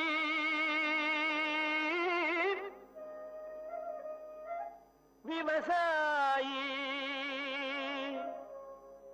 கடவுள் என்னும் முதலாளி கண்டெடுத்த தொழில். விஐடி வேளாண் துறை மற்றும் விஐடி சமுதாய வானொலி இணைந்து வழங்கும் தினம் ஒரு வேளாண் செய்தி. இப்பாடலை வழங்குபவர் இளையகானம் சி இளையராஜா.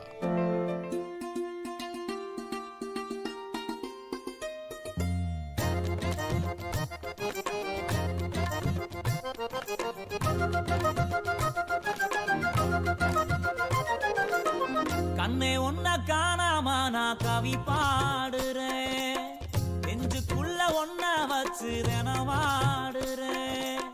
மதுரை மல்லி வாசம் உன்னை பார்த்தாலே பேசும், கொலுசு சத்தம் கேட்டு அந்த கோயில் மணியாடும்.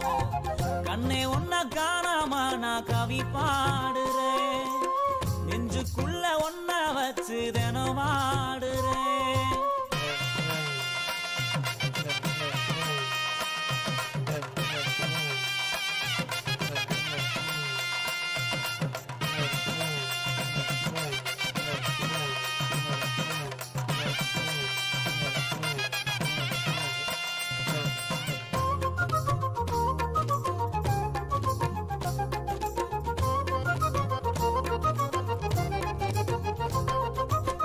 ஆத்துக்குள்ள ஊத்து தோண்டி விளையாடினோம், கூட்டாஞ்சோறு ஆக்கி நாம பசியாரினோம். பள்ளி கூட பாடம் மறந்து அடி வாங்கினோம், அம்மா அப்பா பேர சொல்லி கதை பேசினோம். காலம் போட்ட கோணம் அழிஞ்சு தசை மாறினோம். கண்ணே ஒன்ன காணாம நான் கவி பாடுறேன், நெஞ்சுக்குள்ள ஒன்ன வச்சு தினவாடு.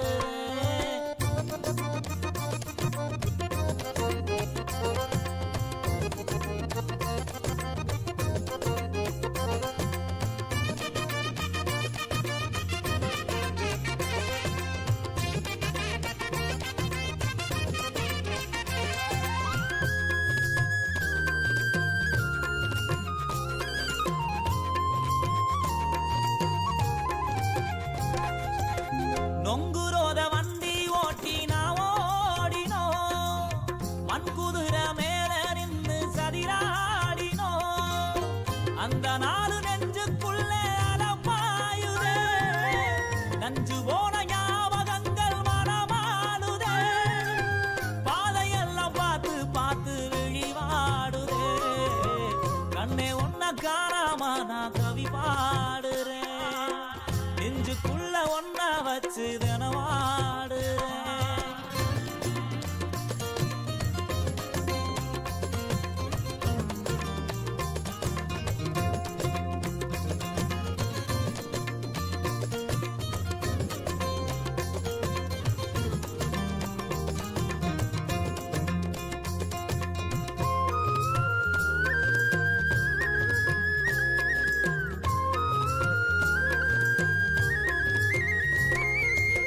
வெள்ளருக்கு வெட்டி வந்து பேயோட்டினோம், செங்கல் மேல பானை வச்சு தீ மூட்டினோம். அந்த நாலு நெஞ்சுக்குள்ள கடம் போடுதே, எந்த நாலு நீயும் வருவே விட தேடுதே. ஆசையெல்லாம் இதையே கேட்டு தினவாடுதே. கண்ணே ஒன்ன காணாம நான் கவி பாடுறேன், வச்சு தினவாடுறேன். மதுரை மல்லி வாசம் உன்னை பார்த்தாலே பேசும். கொலுசு சத்தம் கேட்டு அந்த கோயில் மணியாடும். கண்ணே உன்னை காணாம நான் கவி பாடுறேன். நெஞ்சுக்குள்ள ஒன்ன வச்சு தினவாடுறேன். இப்பாடலை வழங்கியவர் இளையகானம் C. Ilaiyaraaja.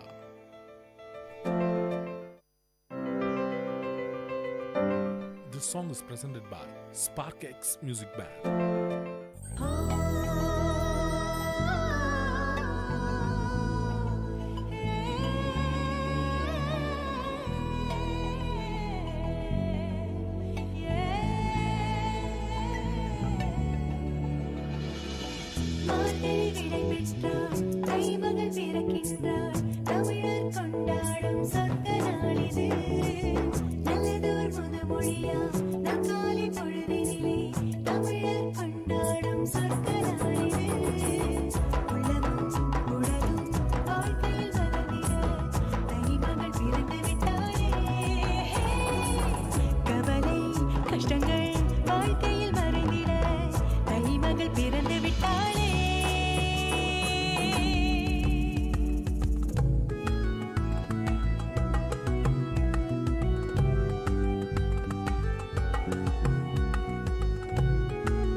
This song is presented by SparkX Music Band.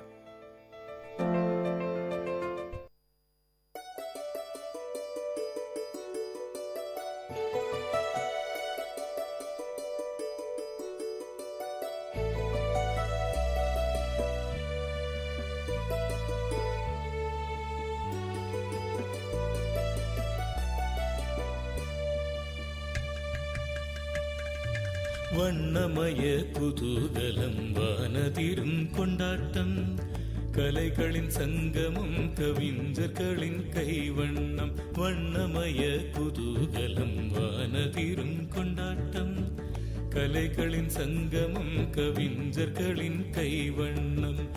எண்ணங்கள் தொடும் உயரம் விண்ணளவு நாம் அறிவோம். ஒன்று கூடி எல்லோரும் கொண்டாடுவோம் festivity.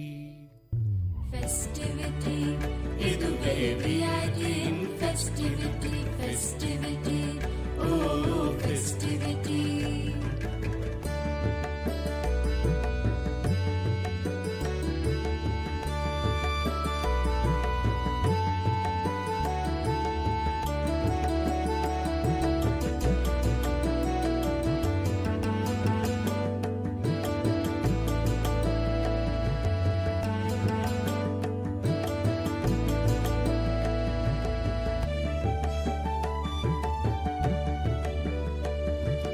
நாமெல்லாம் ஒரு குடும்பம், விஐடி நம் குடும்பம். உலகெங்கும் பரவி நிற்கும் போட்டி நம் குடும்பம். வேந்தரெனும் தலைமையின் கீழ் செயல்படும் ஒரு குடும்பம். வேந்தரெனும் தலைமையின் கீழ் செயல்படும் ஒரு குடும்பம். மனமகிழ்ந்து எல்லோரும் கொண்டாடுவோம். ஃபெஸ்டிவிட்டி ஃபெஸ்டிவிட்டி இதுவே விஐடியின் ஃபெஸ்டிவிட்டி. வண்ணமய குதூகலம் வானதிரும் கொண்டாட்டம். கலைகளின் சங்கமம் கவிஞர்களின் கைவண்ணம். ஃபெஸ்டிவிட்டி ஓ ஃபெஸ்டிவிட்டி ஃபெஸ்டிவிட்டி ஓ ஃபெஸ்டிவிட்டி.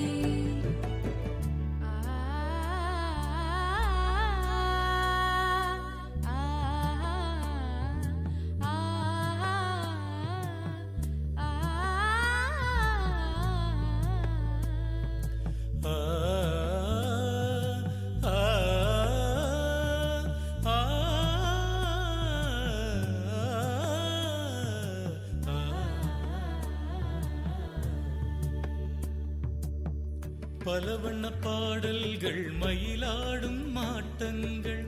பளிச்சிடும் திறமைகள் ஒளிர்விடும் சிகரங்கள். அதுதொடும் உயரங்கள் என்றென்றும் நிலைத்திடும். அதுதொடும் உயரங்கள் என்றென்றும் நிலைத்திடும். விண்வியக்கும் ஒரு சொர்க்கம் இனி இங்கே அமைந்திடும்.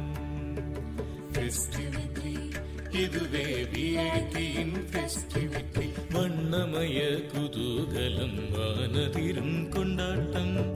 கலைகளின் சங்கமம் கவிஞர்களின் கைவண்ணம். வண்ணமய குதூகலம் வானதிரும் கொண்டாட்டம். கலைகளின் சங்கமம் கவிஞர்களின் கைவண்ணம். எண்ணங்கள் தொடும் உயரம் விண்ணளவு நாம் அறிவோம். ஒன்று கூடி எல்லோரும் கொண்டாடுவோம். ஃபெஸ்டிவிட்டி ஃபெஸ்டிவிட்டி இதுவே விஐடியின் ஃபெஸ்டிவிட்டி. ஃபெஸ்டிவிட்டி ஓ ஃபெஸ்டிவிட்டி.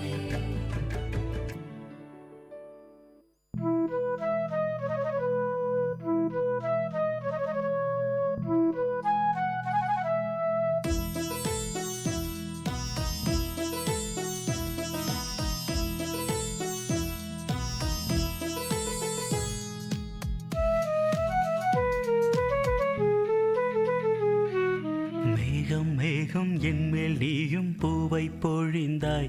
அதிலே என்னை கொஞ்சம் நனைய விட்டு மோகம் கொண்டாய். மேகம் மேகம் என்மேல் நீயும் பூவை பொழிந்தாய். அதிலே என்னை கொஞ்சம் நனைய விட்டே மோகம் கொண்டாய். காலை கதிரே உன் பனித்துளி நான் தினம் என்னை கிள்ளியே நீ எழுப்பி விட்டாய். மேகம் மேகம் என்மேல் நீயும் பூவை பொழிந்தாய். அதிலே என்னை கொஞ்சம் நனைய விட்டே மோகம் கொண்டாய்.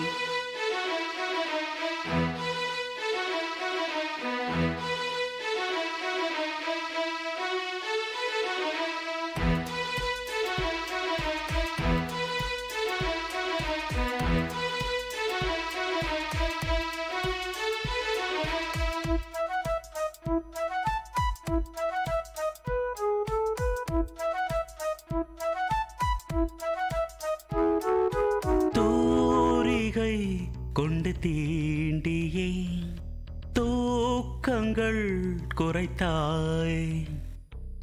பூமகள் என்று என்னையே போர்வைக்குள் இழுத்தாய். நிலவோடும் நிலம் மீதும் என்னை ஏந்தியே நீலவானிலே நெஞ்சோடு சாய்ந்தாடும் தென்றலே. நம்மை கண்டு நட்சத்திரம் வெட்கப்பட்டு கண்மறைக்கு. மேகம் மேகம் என்மேல் நீயும் பூவை பொழிந்தாய். அதிலே என்னை கொஞ்சம் நனைய விட்டே மோகம் கொண்டாய்.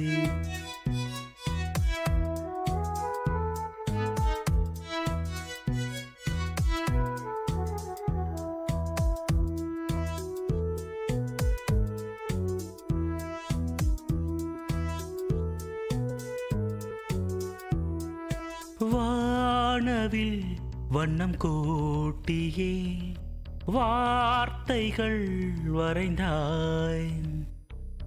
தேன் துளி என்று என்னையே நாக்கினுள் ஒளித்தாய். விழியோரம் நடை போடும் ஆசை மேகமே எந்தன் ஜீவனே, கரம் சேர்த்து நடமாடும் சொந்தமே. உன்னை போல மின்னல் கூட மின்னி மின்னி முத்தம் போடும். மேகம் மேகம் என்மேல் நீயும் பூவை பொழிந்தாய். அதிலே என்னை கொஞ்சம் நனைய விட்டே மோகம் கொண்டாய். மேகம் மேகம் என்மேல் நீயும் பூவை பொழிந்தாய். அதிலே என்னை கொஞ்சம் நனைய விட்டே மோகம் கொண்டாய். காலை கதிரே உன் பனித்துளி நான், தினம் என்னை கிள்ளியே நீ எழுப்பி விட்டாய். மேகம் மேகம் என்மேல் நீயும் பூவை பொழிந்தாய். அதிலே என்னை கொஞ்சம் நனைய விட்டு மோகம் கொண்டாய். கேட்ட பாடலை இசையமைத்து பாடியவர் முருகானந்தம். பாடல் வரிகள் பவித்ரா. தயாரிப்பு விஐடி பண்பலை 90.8.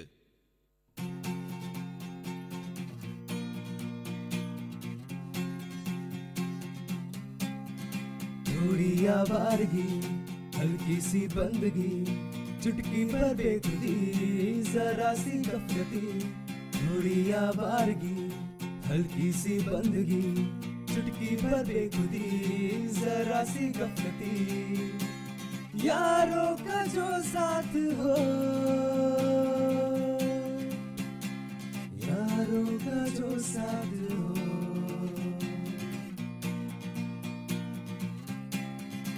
कहो यलगार है तब तक है अपना यार तू जब तक. कहो यलगार है तब तक है अपना यार तू जब तक.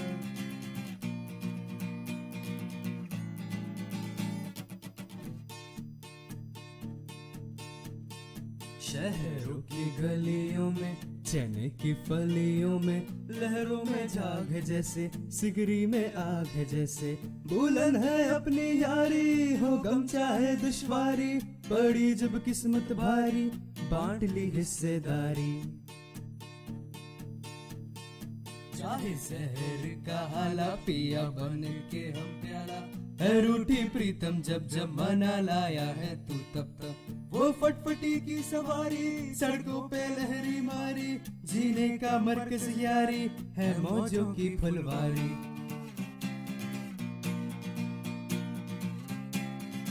कहो यलगार है तब तक है अपना यार तू जब तक. कहो यलगार है तब तक है अपना यार तू जब तक.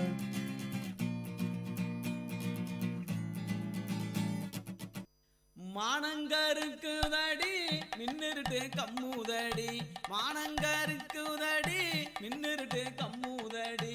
மேகம் ஊருளுதடி மாறி மழை பெய்யுதடி, மேகம் ஊருளுதடி மாறி மழை பெய்யுதடி. மானங்கருக்குதடி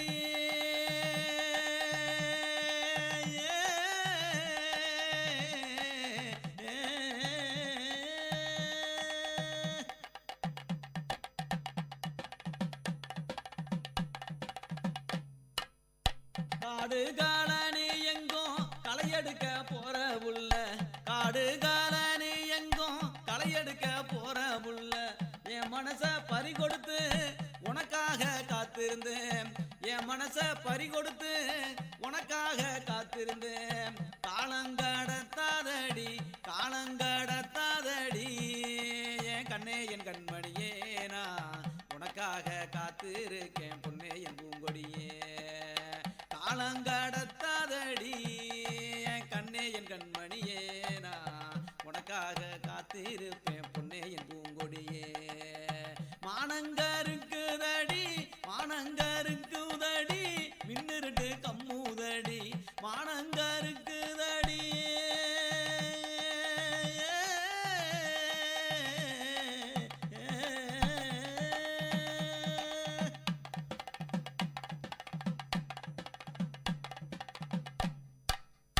மனசெல்லாம் வெள்ளையடி கண்ணு ரெண்டும் ஜொலிக்குதடி, மனசெல்லாம் மனசெல்லாம் வெள்ளையடி கண்ணு ரெண்டும் ஜொலிக்குதடி பச்சை கண்ணு நோகாம ஒன்ன பார்க்க தோணுதடி பச்சை கண்ணு நோகாம ஒன்ன பார்க்க தோணுதடி காலம் கடத்தாதடி காலம் கடத்தாதடி என் கண்ணே என் கண்மணியே நான் உனக்காக காத்திருப்பேன் பொன்னே என் பூங்கொடியே காலம் கடத்தாதடி என் கண்ணே என் கண்மணியே நான் உனக்காக காத்திருக்கேன் பொன்னே என் பூங்கொடியே மானங்கருக்கு உதடி மானங்கருக்கு உதடி மின்னிருட்டு கம்முதடி மானங்கருக்கு உதடி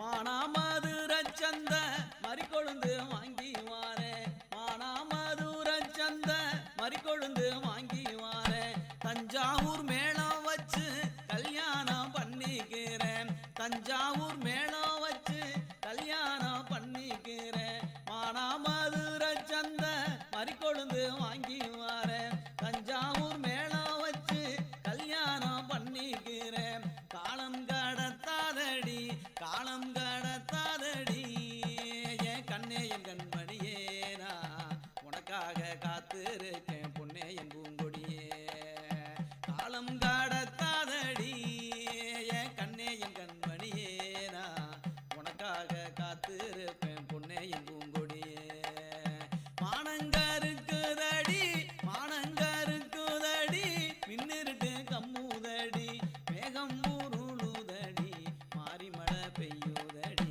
மாறி மழை பெய்யுதடி மாறி மழை பெய்யுதடி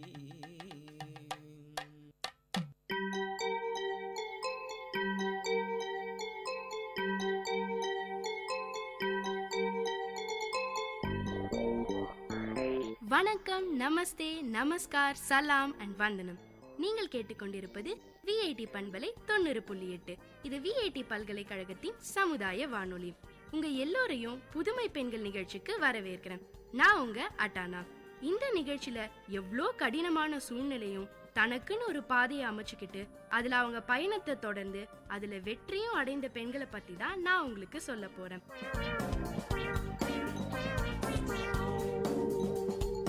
வயசும் ஏழ்மையும் திருமணமும் குழந்தைகளும் சாதிக்க தடையில்லைன்னு நிரூபிச்சிருக்காங்க நம்ம மேரிகோம். ஆமாங்க, உங்களுக்கு கேட்டது ரைட்டு தான். நான் உங்களுக்கு சொல்ல போறது மேரிகோமை பத்தி தான்.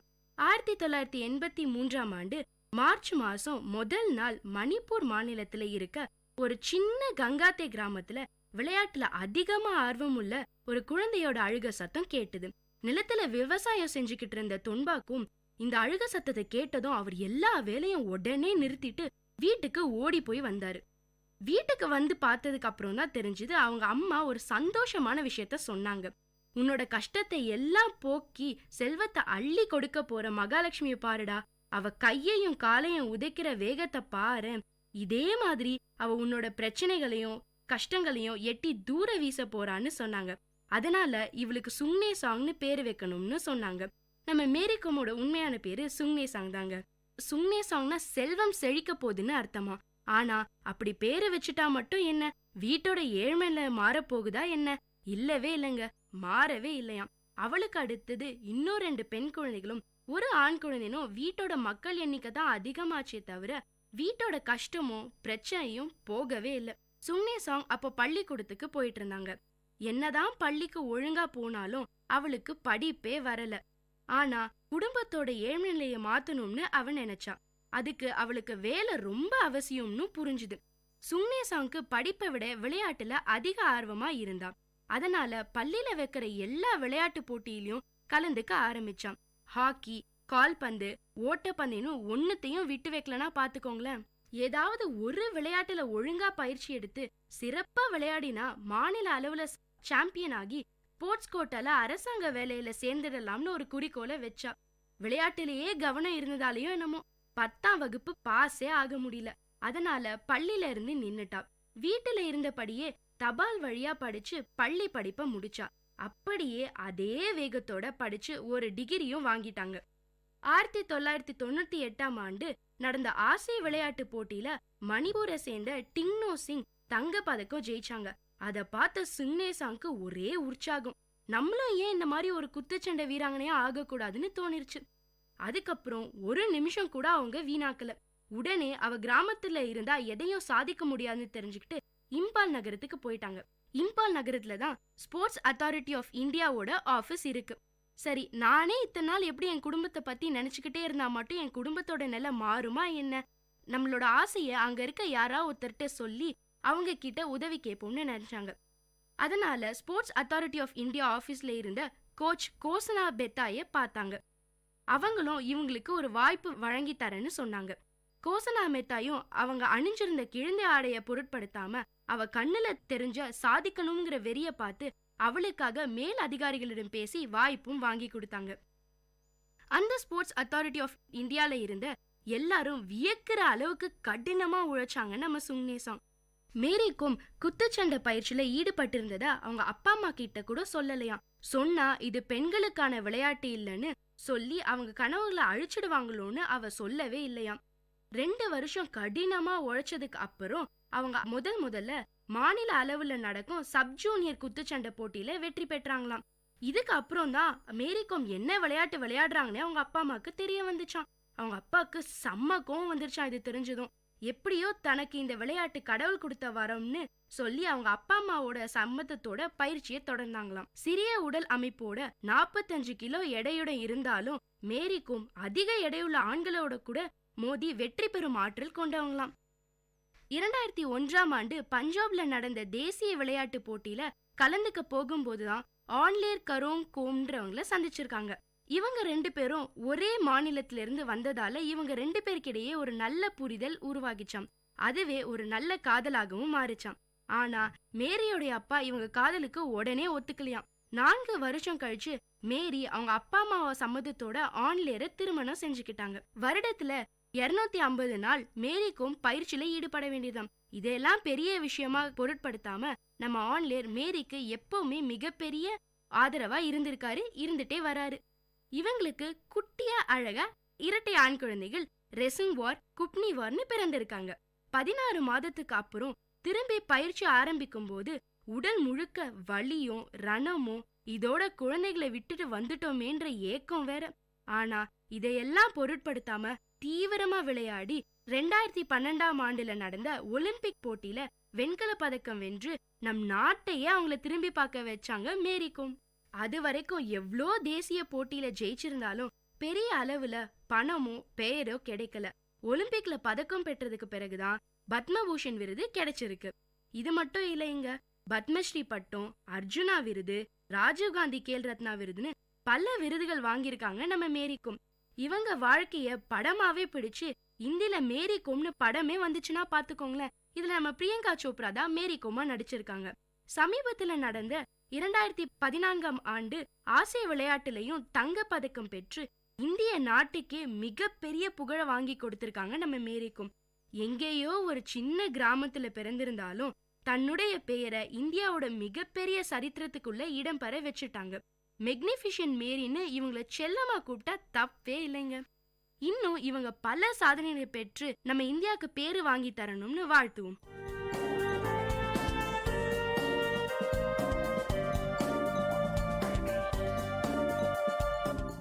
இந்த நிகழ்ச்சி உங்க எல்லாருக்கும் ஒரு பெரிய உற்சாகத்தை தந்திருக்கும்னு நம்புறேன். இதே மாதிரி பல விஷயங்களை தெரிஞ்சுக்கணுமா? அப்போ VIT பண்பலை 90.8 கேட்டுக்கிட்டே இருங்க.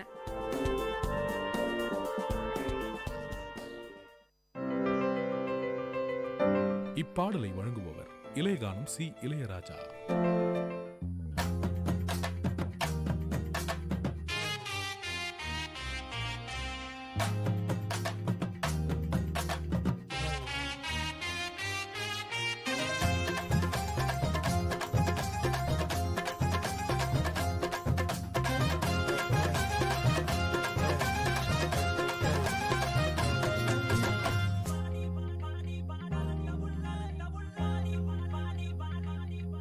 ஆடி வாடி என் கருத்த உள்ள 2 நாளாக உறக்க வல்ல.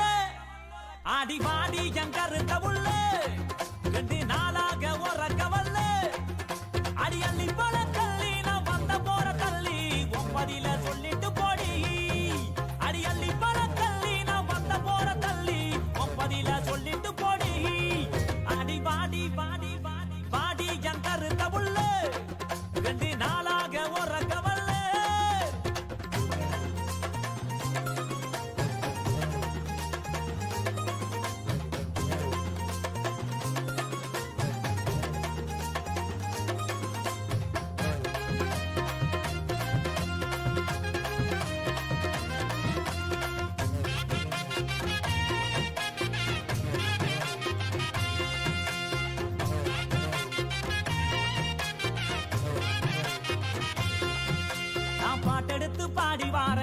தெம்மாங்கு பாட்டு நீ இளையராச பாட்ட கேளு அதிருது வேட்டு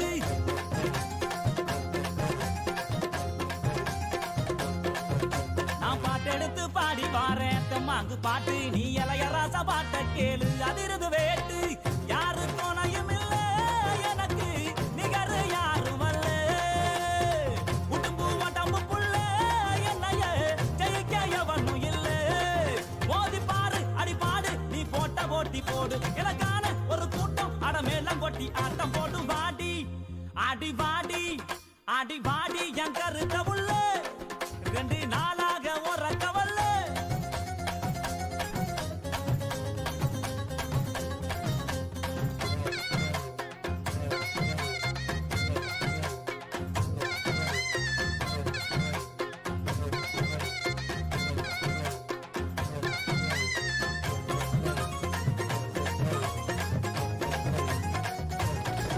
ஆடி கண்ட மீனு கண்ணு ரெண்டும் இழுக்குது என்ன உன் பல்வருச முத்துச்சாரம் மயக்குவது என்ன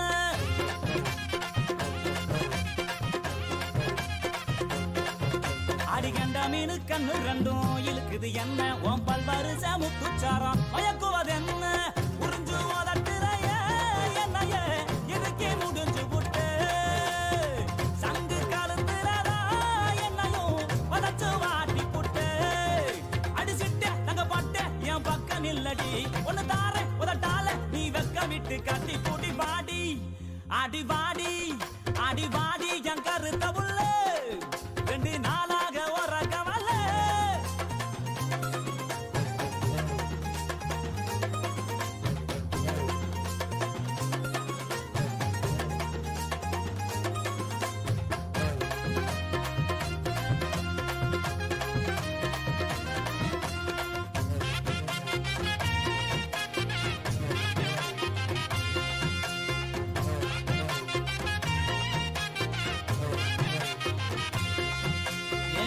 பத்த ரத்தினமே மச்சான பாரு என் மாமா வீட்டு மத்தாலாமே அதரவு கூறு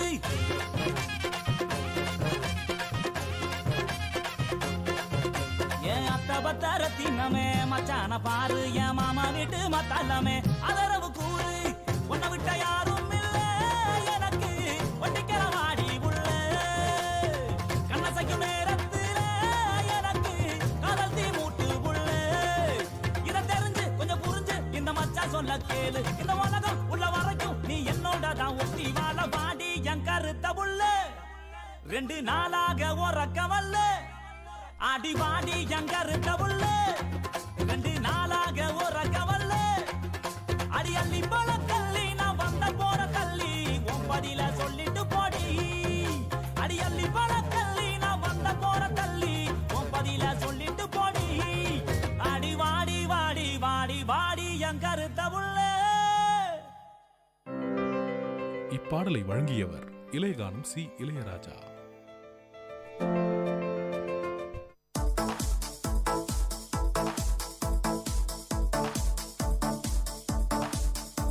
Welcome to the Noble Lectures, an audio lecture series of VIT Community Radio 90.8 FM.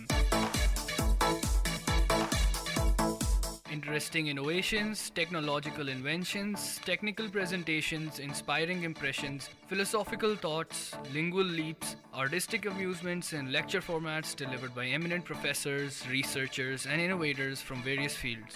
Let the talks touch your thoughts with our noble notions.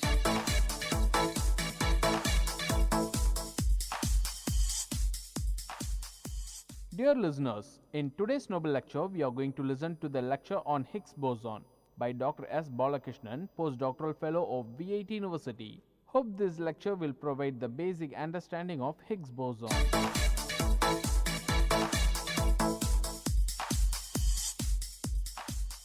Hello listeners, a warm wishes to all the listeners of VIT Community Radio. Last week, I met my friend in my hometown. He asked me a logical question. What is that question? Prove that God is blind. Don't take it in an offensive way.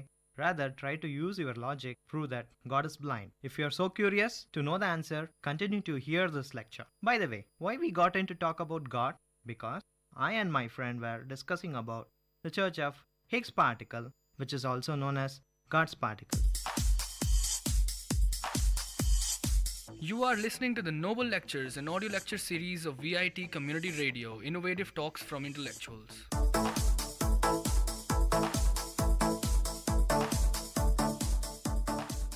You may know something about God particle in recent times from popular science lecture stories, especially if you are interested in knowing Nobel Prize winners and their contribution.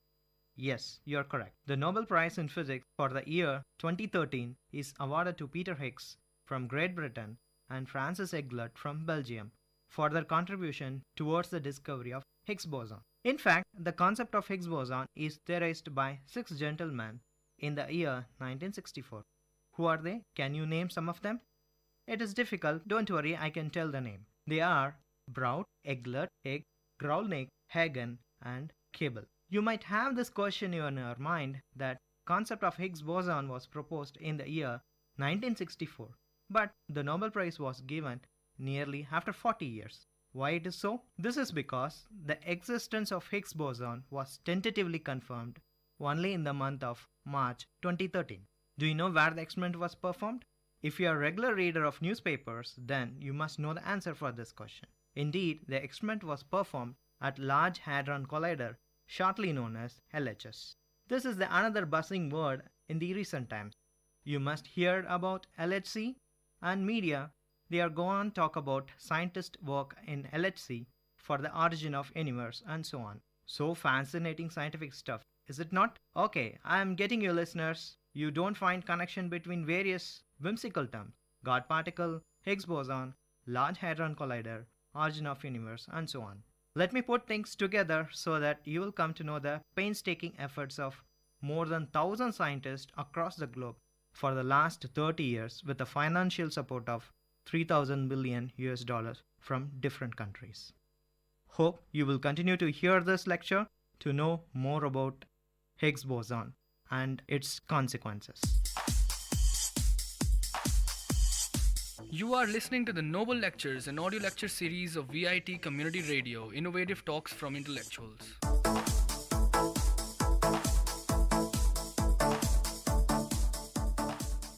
There are 4 fundamental forces that exist in nature. Using these 4 types of forces, any kind of interactions between the macroscopic bodies as well as the particles at the atomic scales can be explained. When we throw an object above the ground, it comes back to the ground. Why does this happen? I know very well you know the answer. Yes, it is because of the gravitational force that attracts all the objects towards the center of the earth. Therefore, we say gravitational force is responsible for the attraction between all the heavenly bodies. Gravitational pull keeps the solar system intact, otherwise we would be a flying object. You know very well from our school textbooks that like poles of magnets repel each other and unlike poles of magnet attract each other. Thus, magnets have attracting and repulsive abilities. And also you know about positive and negative charges which also have attractive and repulsive nature. A simple example is electron and proton, where electron has negatively charged while proton is a positively. Scientists thought that electricity and magnetism were 2 different aspects of science. However, it was found in the 18th century that 2 subjects can be clubbed together, and it is widely known as electromagnetic theory. Now, we know for sure that electromagnetic force that exists between any 2 charged particles. The revolution in present-day today communication is because of the unification of electricity and magnetism, thanks to Maxwell. The another 2 types of force that operate at the atomic level, they are known as weak force and strong force. Higher atomic number elements in the periodic table have a tendency of liberating energy in the form of particles. Then generally it is known as radiation. Radiation means stream of particles, and some well-known example for radiation is alpha decay, beta decay, and gamma decay. Okay, what is the layman example for radiation? Very simple, X-rays. Elements with the tendency of decaying are called radioactive elements. Listeners, can you name some of the radioactive elements? Yes. Uranium, plutonium, thorium are some of the well-known radioactive elements, and hence they are useful in generating power by means of nuclear fission. Weak force are responsible for neutron decay and beta decay. In the 19th century, scientists recognized that structure of an atom. While people thought that electron, proton, and neutron are the fundamental particles, particle physicists in the early 20th century come up with a new family of particles. They are known as quarks. Yes, Quarks can be any group of elementary particles that combine to become a subatomic particles such as neutron and proton. In other words, quarks are some of the smallest building blocks of an atom. In the year 1964, the US physicist Murray Gell-Mann named the particle after a word he found in James Joyce's novel. Finnegan's Wake, Joyce's quotation reads as 3 quarks for Master's mark, with quark means crying of a seagull. Quark means it's a very small entity. The force that binds the quarks is known as strong force, which is very short-ranged in nature. So now we are familiar with 4 types of forces, namely gravitational force, electromagnetic force, weak force, and strong force. Scientists in particle physics identified that all the 4 types of force are mediated by particles and they are only supposed to be the fundamental particles. These particles are also known as force carriers. In general, interaction carriers act as fundamental particles. Okay, to sum up, what are the particles that are responsible for the 4 forces? Gravitational force is believed to be mediated by the particle known as gravitons. Electromagnetic force between the charged particle is due to the exchange of photons. We are all very much familiar with photons. Weak force is mediated by W boson and Z boson. Strong force is due to the particles called as gluon. While proton and gluons have 0 mass, W and Z bosons have finite mass. The 4 types of force and their properties are well explained by the notion known as Standard Model. You are listening to the Noble Lectures, an audio lecture series of VIT Community Radio, innovative talks from intellectuals.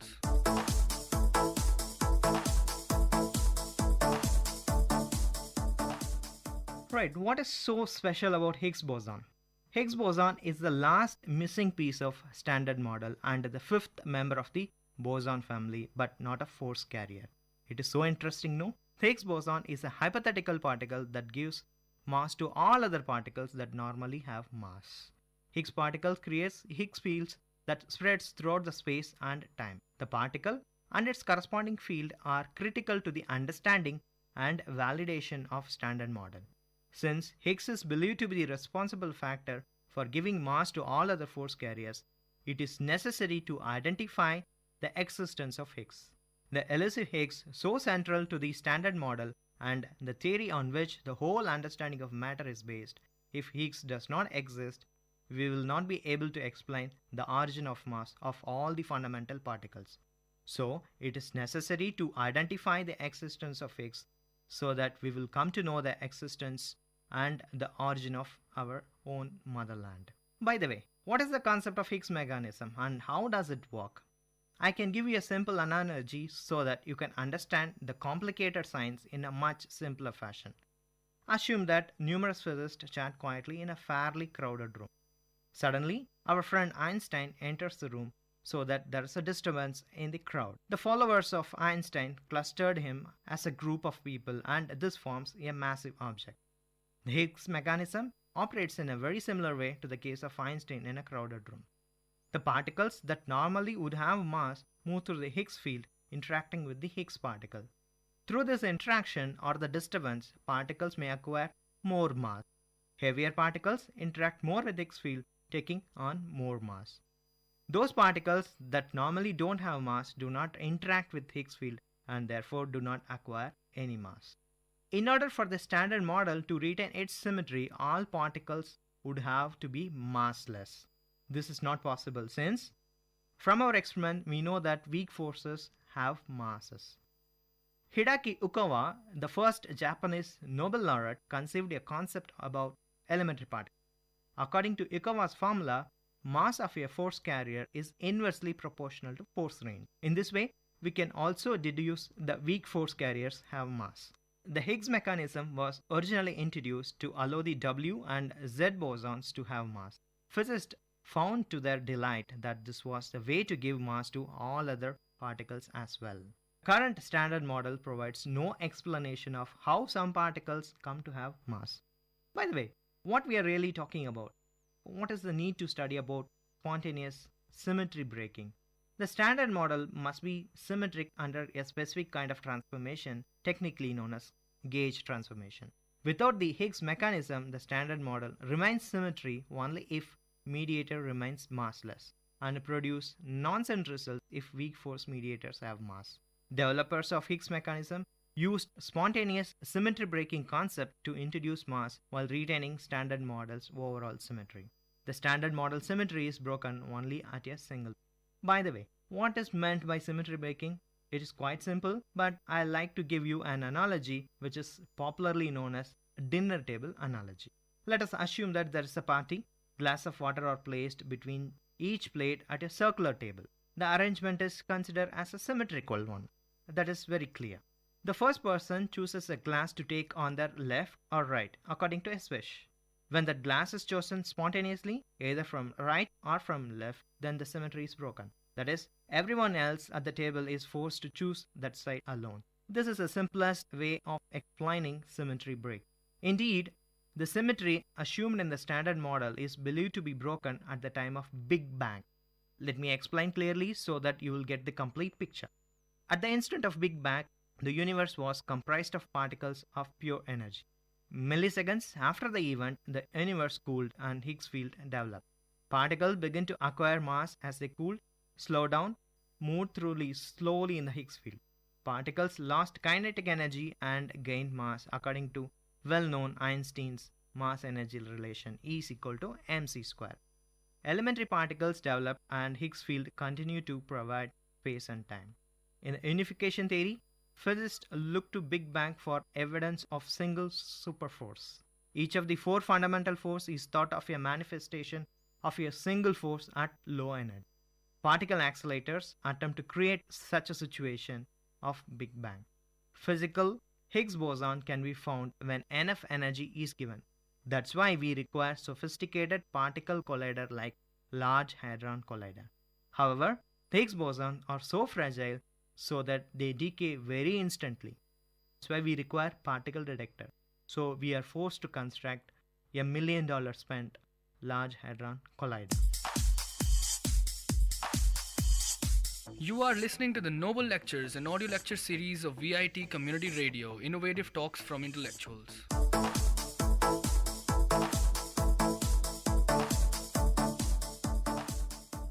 By the way, what is so special about Large Hadron Collider? Why is so much of scientists involved in the process at Large Hadron Collider? It is the highest energy particle collider ever made, and it is considered as one of the greatest engineering milestones of our mankind. It was built by the European Organization for Nuclear Research, commonly known as CERN, from the year 1998 to 2008.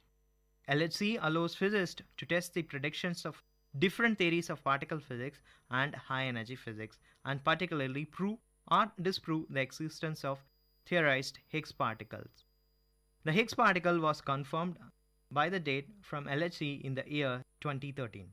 The LHC is expected to address some of the unsolved questions of physics, advancing human understanding of physical laws. It contains 7 detectors, each designed for specific kinds of exploration. Okay, so having built this much of sophisticated detector, what we have achieved so far? We have achieved only on the surface level. Higgs boson or Higgs particle is an elementary particle initially theorized in the year 1964 and tentatively confirmed to exist on 14th March of 2013. The discovery has been called monumental because it appears to confirm the existence of Higgs field, which is pivot to the standard model. It would explain why some fundamental particles have mass when symmetry controlling their interaction. The discovery of Higgs boson should allow physicists to finally validate the last untested area of standard models approach. This unanswered question in fundamental physics is of such importance that it led to a series of more than 40 years of Higgs boson search. On 4th July 2012, it was announced that previously unknown particle with a mass between 125 and 125 GeV has been detected. By March 2013, the particle had been proven to behave, interact and decay in many ways as predicted by standard model. In the year 2013, it was further confirmed that the predictions of standard model will be correct. The Higgs boson is named after Peter Higgs, one of the physicists who proposed the mechanism of the existence of Higgs. Having devised such a huge particle detector, what we have achieved so far?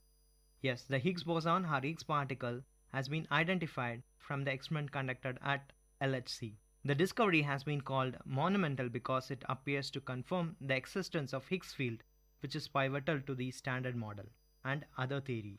It would explain why some fundamental particles have mass when the symmetry controlling their interaction should require them to be massless, and linked to this why weak force has much shorter range than the electromagnetic force. The discovery of Higgs boson should allow physicists to finally validate the untested area of Standard Model approach. This unanswered question is fundamental physics is of such importance that it led to the search of more than 40 years for the Higgs boson and finally the construction of one of the world's most expensive and complex experiment facilitated. By March 2013, the particle had been proved to behave, interact and decay in many ways as predicted by the Standard Model. Further, it was confirmed the properties of Higgs in a much more broader way. The Higgs boson, named after Peter Higgs, proposed the mechanism of Higgs. The particle later is known as God particle from a novel. But interestingly, this name was not elected by Higgs himself. To conclude, by March 2013, the particle had been proven to behave, interact, decay in many ways as predicted by Standard Model.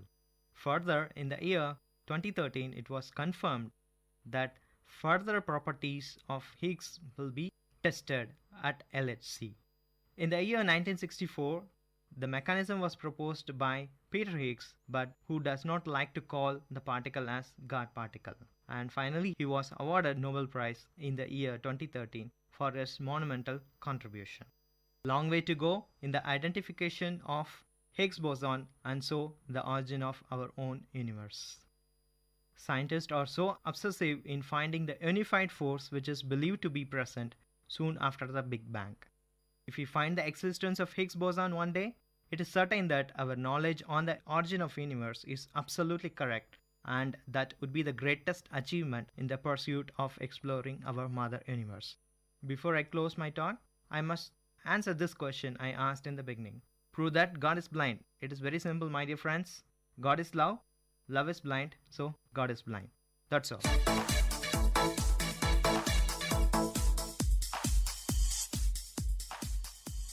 Dear listeners, we heard the lecture on Higgs boson by Dr. S. Balakrishnan, postdoctoral fellow of VIT University. I hope this lecture touched your thoughts with a noble notion. Tune into the Noble Lecture series of VIT Community Radio for another noble talk from eminent professors, researchers, and innovators from different fields. You are listening to VIT Community Radio 90.8 FM. Let the talks touch your thoughts with our noble notions. Hello everyone. This is Silena from VIT Community Radio 90.8 and it is story time. And I am up with a story all written by myself, Atonement. Here is the preface. Vinodini, a young school-going girl, stays back home, for it was a holiday. A strange man comes at Vinodini's doorsteps. Not a beggar, not an invitee either. What is that, then, that has brought him here? He has walked all the way, barefoot, up to her place. Strange, absolutely strange. The sole of his feet is sore with blisters. A person not striving by appearance, so much so that he couldn't afford himself a pair of slippers, was further perplexing to have not worn his slippers. Read the full story, know what the man has to say about his not wearing slippers. So here is the story. He came and rang our doorbell. Ma had her hands busy with her kitchen work. So I ran out to tend to the supposed guest. A clean white kurta and a not-so-clean pajama draped his lean and droopy shroud. Close-cropped hair, grey and black randomly dispersed, had bushed around the edges of his pair of ears more than any other part of his head. High-powered glasses and all the sagging wrinkles apparently suggested that he was in his 60s or above. And shockingly enough, he was bare feet. Without wasting any more time in studying the strange stranger, I inquired of him about his identity and his purpose. I don't have slippers, Ma. That must have risen a lot of questions in your mind, right? He went on to add, I have been walking bare feet since quite some time now. I'm going door to door and narrating my story. An abrupt pause. He began again. I had killed my wife long back. I was beating her as usual with my waist belt and then took out my slipper. I started thrashing her with it. She was groaning. My sadist beast was, however, not content with that. So I kept on weeping and lashing and smacking. And that was the last day I bit her. Nevertheless, I love my daughter. I had from her a lot. The slightest hint of her pain caused me intense agony. She has been tortured the same way at her in-laws' place. Now she is battling with death in the hospital. I didn't register any complaint against her in-laws yet. How could I? I wasn't punished either. My wife didn't have her parents to get her justice after her demise. God forbid, nothing happens to my daughter. So, I have pledged not to wear slippers until my daughter gets well. And on barefoot, I'm going door to door and narrating my story. I can understand your presumption induced from my appearance. You probably thought that I must be here for begging alms of you. And yes, you were right. I have come here to beg, not to beg alms, to beg prayers, to beg blessings. With tears rolling down his cheeks and voice suffused with pain, in a trembling voice he groaned, Ma, pray for my daughter. Please, I beg of you, pray for my daughter. I am a sinner. How could I pray for my daughter to be endowed with fortitude to endure the same pain I had caused my wife all these years back? He won't listen to my prayers.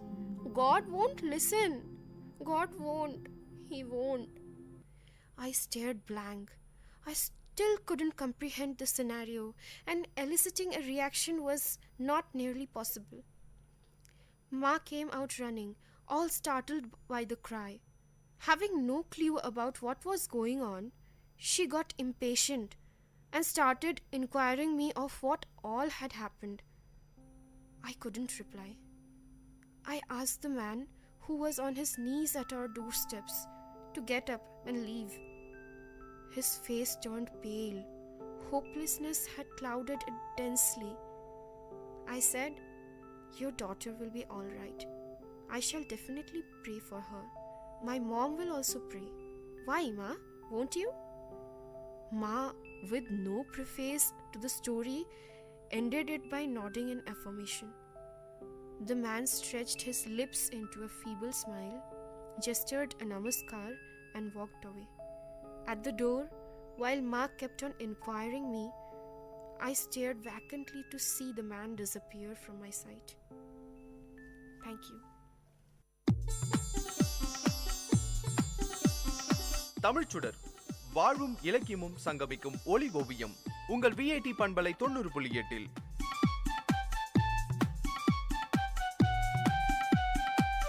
இன்றைய தமிழோவியம் தீட்டுபவர் ஜெயஸ்ருதி.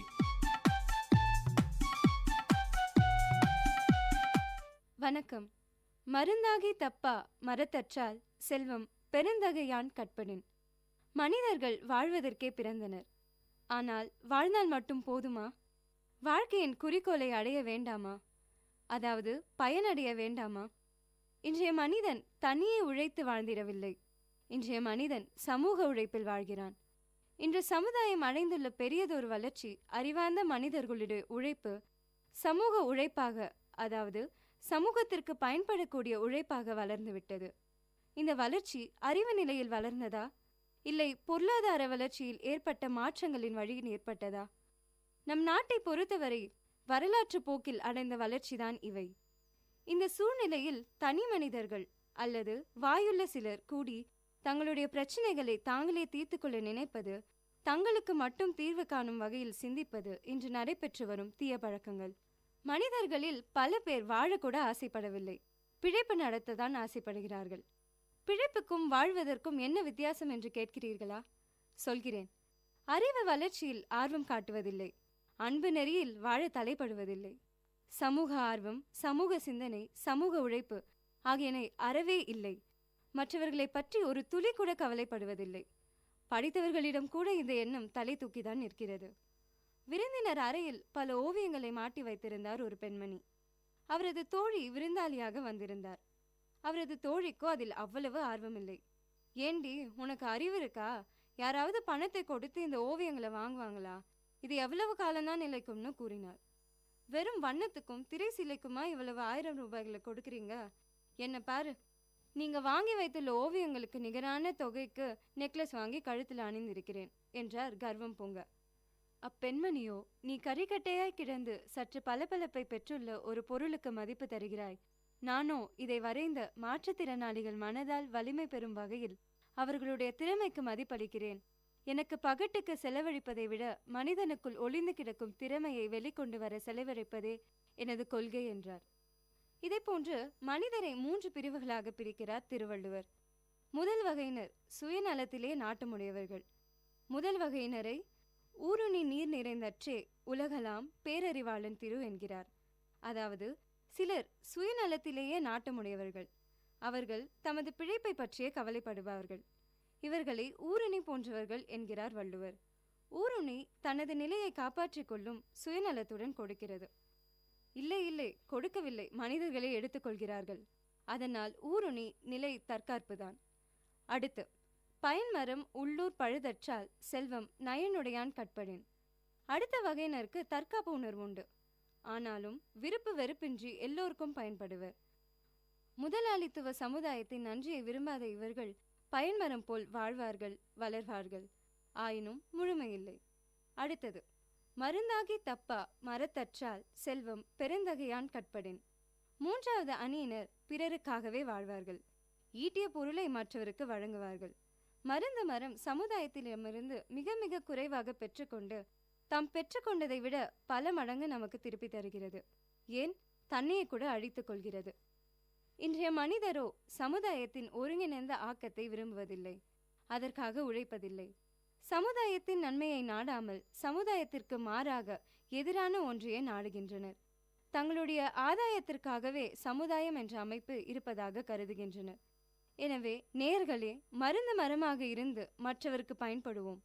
இதையே வள்ளுவர் மருந்தாகி தப்பா மரத்தற்றால் செல்வம் பெருந்தகையான் கட்படின் என்று கூறுகிறார்.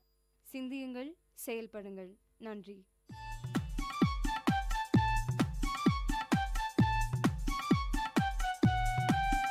நேயர்கள் இதுவரை கேட்டது வாழ்வையும் இலக்கியத்தையும் இணைத்த ஒளி ஓவியம் தமிழ் சுடர். இன்றைய தமிழ் ஓவியம் தீட்டியவர் ஜெயஸ்ருதி. இது உங்கள் VAT பண்பலை 90.8.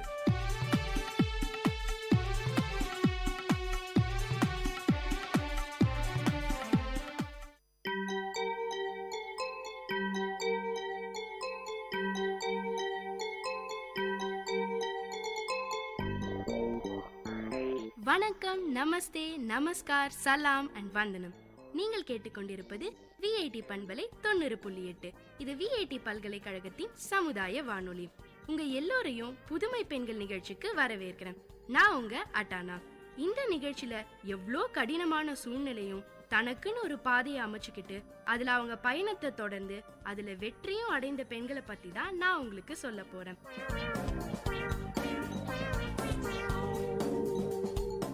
நம்ம நிகழ்ச்சியில அடுத்து யார பத்தி சொல்லலாம்னு தீவிரமா தேடிக்கிட்டு இருந்தேங்க. வித்தியாசமாவும் புதுசாவும் யாராவது எதையாவது பண்றாங்களான்னு பாத்துக்கிட்டு இருக்கும் போதுதான் ஜெயஸ்ரீ பத்தின செய்தி எனக்கு தெரிய வந்தது. வயசானவங்களுக்கு பாதுகாப்பு இல்லைங்கிறதுக்கு தினம் தினம் அவங்களை குறி வச்சு அரங்கேற கொலையுமே சாட்சிங்க. வெளிநாட்டுல வேலை கிடைச்சு செட்டில் ஆகிற பிள்ளைங்களுக்கு பெத்தவங்களோட நினைப்பே இருக்கிறது இல்ல. பெத்தவங்க இறந்தா கூட அவங்களுடைய இறுதி சடங்குக்கு நேர்ல வரத கூட தவிர்க்கிற அளவுக்கு அவங்களுடைய மனோபாவம் மாறிடுச்சு. சில பேரு உள்ளூர்லயே இருந்தா கூட தான் குடும்பத்து வயசானவங்கள கூடவே வச்சுக்கிறதுக்கு விரும்புறது இல்ல. முதியோர் இல்லத்துக்கு அனுப்புறத சில பிள்ளைங்களும் அங்க போறத சில பெத்தவங்களும் கௌரவ பிரச்சனையா பாக்குறாங்க. மிச்சம் இருக்கிற கொஞ்ச நாள் வாழ்க்கைய ஏமாற்றங்களோடையும் ஏக்கங்களோடையும் வாழ்றாங்க நிறைய வயசானவங்க. ஆனா அவங்க இருக்க அந்த இடமும் அவங்களுக்கு பாதுகாப்பானதா இல்லைங்கிறது ரொம்பவே சோகத்தை தரக்கூடிய கசப்பான உண்மை. இந்த மாதிரி இருக்க வயசானவங்களுக்கு ஏதாவது பண்ணணும்னு நினைச்சாங்க ஜெயஸ்ரீ. ஜெயஸ்ரீயோட புது முயற்சியை பத்தி தான் இன்னைக்கு உங்களுக்கு நான் சொல்ல போறேன். பொதுவா எல்லா தம்பதிகளுக்கும் கல்யாணம் ஆன முதல் 6 மாசமோ இல்ல 1 வருஷமோ தாங்க அவங்களுக்கான நேரம் கிடைக்குது. அதுக்கப்புறம் குழந்தைங்க அவங்கள வளர்த்து ஆளாக்குறது அவங்களுடைய கல்யாணம்னு வருஷங்கள் ஓடிடுது. பிள்ளைங்களை செட்டில் பண்ணினதுக்கு அப்புறம் தான் 50 வயசுக்கும் மேல மறுபடியும் அவங்களுக்குன்னு சின்னதா ஒரு இடம் கிடைக்குது. அது அவங்களுக்கு கிடைச்ச 2வது வாழ்க்கை மாதிரின்னு கூட சொல்லலாம். வாழ்க்கையோட அந்த பகுதிய அமைதியாவும் ஆரவாரம் இல்லாம அவங்களுக்காக மட்டுமே வாழ்ற மாதிரி எல்லா வசதிகளும் இருக்கிற ஒரு சூழலை உருவாக்கி தரணும்னு நினைச்சாங்க ஜெயஸ்ரீ. அதுக்கான ஒரு சின்ன முயற்சி தான் சென்னை ஹோம்ஸ். கட்டுமான துறையில எவ்வளவோ பேர் இருக்காங்க. ஆனா அந்த துறையில கவனம் இருக்கும் பெண்கள்ல ஒருவர் தான் நம்ம ஜெயஸ்ரீ. இப்படி என்ன இவங்க ஸ்பெஷல்னு உங்களுக்கு எல்லாம் ஒரு கேள்வி வந்திருக்குமே, அதுக்கான விடைய நானே சொல்றேங்க. சீனியர் சிட்டிசனுக்காக பிரத்யேகமான ஹவுசிங் திட்டத்தை அறிமுகப்படுத்தின புதுசான முயற்சிக்கு சொந்தக்காரங்க ஜெயஸ்ரீ. இந்த மாதிரி ஒரு அருமையான திட்டத்தை கொண்டு வந்திருக்காங்களே, இவங்க கட்டுமானத்தை பத்தி படிக்கும் போதுல இருந்தே இந்த எண்ணத்தை வச்சிருப்பாங்களோ அப்படின்னு நீங்க நினைச்சினா இல்லவே இல்லங்க. ஜெயஸ்ரீ இப்ப பண்ற பிசினஸ்க்கும் அவங்க படிப்புக்கும் எந்த சம்பந்தமும் இல்ல. இவங்க BA B.Ed படிச்சிருக்காங்க. அதுக்கப்புறம் MA பப்ளிக் அட்மினிஸ்ட்ரேஷன்ல gold medal, play school, ladies ஹாஸ்டல்னு நிறைய விஷயங்களை பண்ணிருக்காங்க. 2012ஆம் ஆண்டு இவங்க அப்பா தவறிட்டாராம். அவர் இருக்கும் போதே கேன்சர் ஹாஸ்பிட்டலோ இல்ல முதியோர் இல்லமோ தொடங்குற ஐடியா இருந்தது. அப்பா போனதும் புதுச்சேரியில இருந்த அவரோட நிலத்தை வயசானவங்களுக்கு உபயோகமா ஏதாவது ஒரு வழியில பயன்படுத்த நினைச்சாங்க ஜெயஸ்ரீ. NGO ஆரம்பிக்கிறதுல நடைமுறை சிக்கல் நிறைய இருக்கும்னு தோணுச்சாம். வயசானவங்களுக்கு எதிராக நடக்கிற வன்முறைகளை பத்தி கேள்விப்பட்ட செய்திகளும், பிள்ளைங்க எல்லாம் ஃபாரின்ல செட்டில் ஆனதால கடைசி காலத்துல பாதுகாப்பில்லாத சூழல்ல வாழ வேண்டிய கட்டாயத்துக்கு தள்ளப்படுறதும், முதியோர் இல்லங்களுக்கு அனுப்பப்படுறதுமா அவங்க சந்திக்கிற அவலங்கள் ஜெயஸ்ரீய ரொம்பவே பாதிச்சுது. ஜெயஸ்ரீ பல வயசானவங்கள கதைகளை கேட்டது, பல பேரை நேர்ல பார்த்தது, இப்படி பல விஷயங்கள் ஜெயஸ்ரீ மனசுல கேள்விகளை ஏற்படுத்துச்சு. அதுல அவங்களுடைய முக்கியமான கேள்வி என்னெல்லாம் இருந்தா வயசானவங்க வாழ்க்கை ஓரளவுக்கு நிம்மதியா இருக்கும்னு. அதுக்கு ஜெயஸ்ரீயே விடையையும் கண்டுபிடிச்சாங்க. பாதுகாப்பான இருப்பிடமும் 3 வேளையும் சாப்பாடு, அவசரத்துக்கு மருத்துவ உதவின்னு இந்த 3 இருந்தாலே போதுங்க, வயசானவங்களோட வாழ்க்கை ஓரளவுக்கு நிறைவாயிடும். அப்பா விட்டுட்டு போன நிலத்துல சீனியர் சிட்டிசனுக்கான ஹவுசிங் திட்டத்தை முயற்சி பண்ணினா என்னன்னு தோணுச்சாம். ஆனா பல சந்தேக கேள்விகள் ஜெயஸ்ரீ மனசுக்குள்ள உருவாச்சு. ஏன்னா கன்ஸ்ட்ரக்ஷன் துறையில அதுவரை எந்த அனுபவம் இல்ல ஜெயஸ்ரீக்கு. அது மட்டும் இல்லாம சென்னையில ஜெயஸ்ரீ மட்டும்தான் ஒரே ஒரு லேடி பில்டர். ஏதோ ஒரு தைரியத்துல துணிஞ்சு இறங்கினாங்க. 6 ஏக்கர் நிலத்துல 54 யூனிட் கொண்ட கம்யூனிட்டி ஹோம் கட்டினாங்க.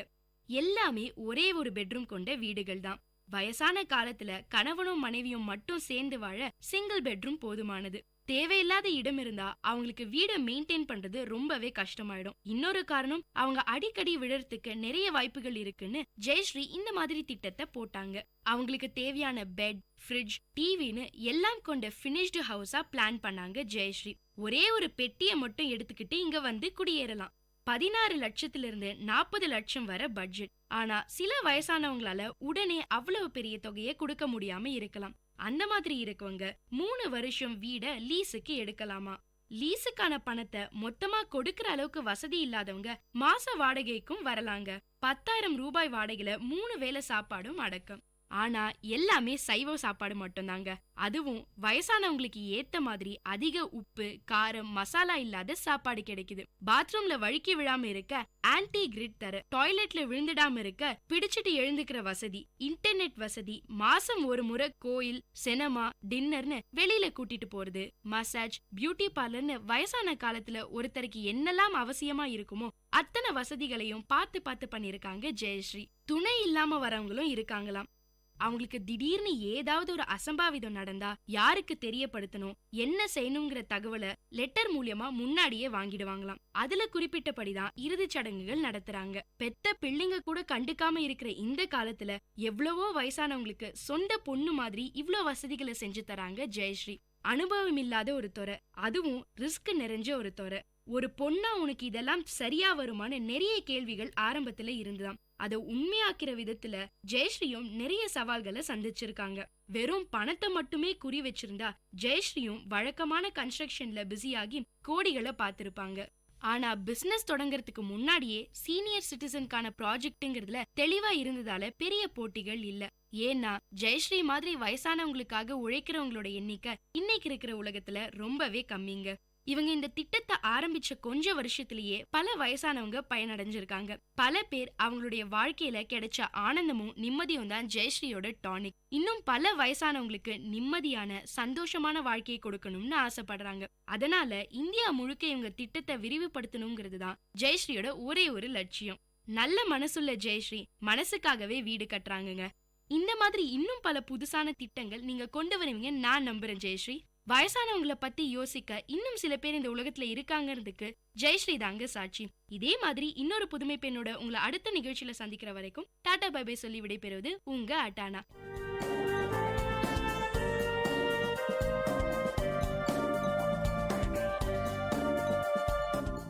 இந்த நிகழ்ச்சி உங்க எல்லாருக்கும் ஒரு பெரிய உற்சாகத்தை தந்திருக்கும்னு நம்புறேன். இதே மாதிரி பல விஷயங்களை தெரிஞ்சுக்கணுமா? அப்போ விஐடி பண்பலை 90.8 கேட்டுக்கிட்டே இருங்க.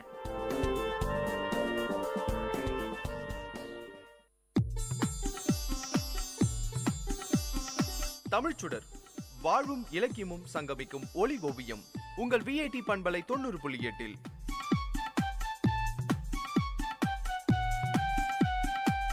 இன்றைய தமிழ் ஓவியம் தீட்டுபவர் ஜெயஸ்ருதி. வணக்கம். அருட்செல்வம் செல்வத்துச் செல்வம், பொருட்செல்வம் பூரியார் கண்ணுமுள. அருள் என்னும் சிறந்த செல்வமே இந்த உலகில் உள்ள எல்லா செல்வங்களிலும் தலை சிறந்த செல்வமாகும். ஏனெனில் பொருட்செல்வங்கள் நற்பண்புகள் இல்லாதவரிடத்தும் உள்ளது. பொருட்செல்வங்கள் எத்தகையோரிடமும் வந்து சேரும். நல்லவன் தீயவன் என்ற வேறுபாடு அதற்கு கிடையாது. ஆனால் அருளானது நல்லவர்கள் பக்கமே அமையும். ஆகையால் எப்பொழுதுமே துன்பங்களும் துயரங்களும் இல்லாத ஒரு உலகம் உருவாக வேண்டுமானால் பொருட்செல்வங்கள் பெருகினால் மட்டுமே போதாது. உலக மக்களின் உள்ளங்களில் அருட்செல்வமும் இடம்பெற வேண்டும். அப்போதுதான் எல்லாருக்கும் எல்லாமே இருக்கட்டும் என்ற எண்ணம் அவர்கள் மனதில் பதியும். ஒருவர் மற்றவருக்கு துன்பம் தர நினைக்க மாட்டார்கள். மாறாக துன்பப்படுவோரின் துயரை போக்க முனைவர். இதிலிருந்து இந்த உலகத்திற்கு அருட்செல்வம் எவ்வளவு இன்றியமையாதது என்பதை உணர முடிகிறதில்லையா? சரி, அருள் என்றால் என்ன? இதுதான் அருள் என்று கண்முன் கொண்டு வந்து நிறுத்தி காட்ட எவராலும் இயலாது. செயலின் மூலம் உணர செய்வதுதான் இயலும். நாம தெருவுல சென்று கொண்டிருக்கிறோம். அங்கே பசுக்கன்று ஒன்று துள்ளி குதித்து ஓடி வருகிறது. அதற்கு சாலை விதிகள் தெரியாதல்லவா? தன் விருப்பம் போல அங்கும் இங்கும் துள்ளி குதித்து செல்லுகிறது. அந்த வேளையில் விரைவாக ஒரு வண்டி வருகிறது. வண்டியோட்டியும் அதை பார்த்து விடுகிறான். வண்டியை மெதுவாக செலுத்த முயல்கிறான். அதற்குள் கன்றுக்குட்டி வண்டியின் முன்னே பாய்ந்து விடுகிறது. வண்டி அதன் மீது மோதுகிறது. இந்த காட்சியை சிலர் பார்க்கின்றனர். அவர்கள் ஓடி வந்து அந்த பசுக்கன்றை பார்க்கின்றனர். நல்ல வேளையாக அதன் உயிருக்கு ஆபத்து ஏற்படவில்லை. கால்களில் ஒன்றுதான் வண்டி சக்கரத்தால் அடிபட்டிருந்தது. அப்பொழுது கூடியிருந்தவர்கள் வேடிக்கை பார்த்த வண்ணம் இருக்கின்றனர். அவர்களில் ஒருவர் மட்டுமே விரைந்து கன்றுக்குட்டியை தூக்கி வண்டியில் வைத்து வண்டியை கால்நடை மருத்துவமனைக்கு ஓட்டுமாறு விரைவுபடுத்துகிறார். வண்டியோட்டியும் மருத்துவமனையை நோக்கி செல்கிறார். அங்கே பல பேர் சுற்றி நின்று வேடிக்கை பார்த்தனர். ஒருவர் மட்டுமே உடனே அதற்கு உதவி புரிய முன்வந்தார். மற்றவர்கள் வேடிக்கை பார்ப்பதுடன் நின்றுவிட்டனர். கன்றுக்குட்டி யாருடையது தெரியாது. உதவி செய்ய முன்வந்தவருக்கு சொந்தமானதா? இல்லை. அவர் இதை அதற்கு முன் கண்டதே இல்லை. யாரேனும் உதவி புரியுமாறு தூண்டினார்களா?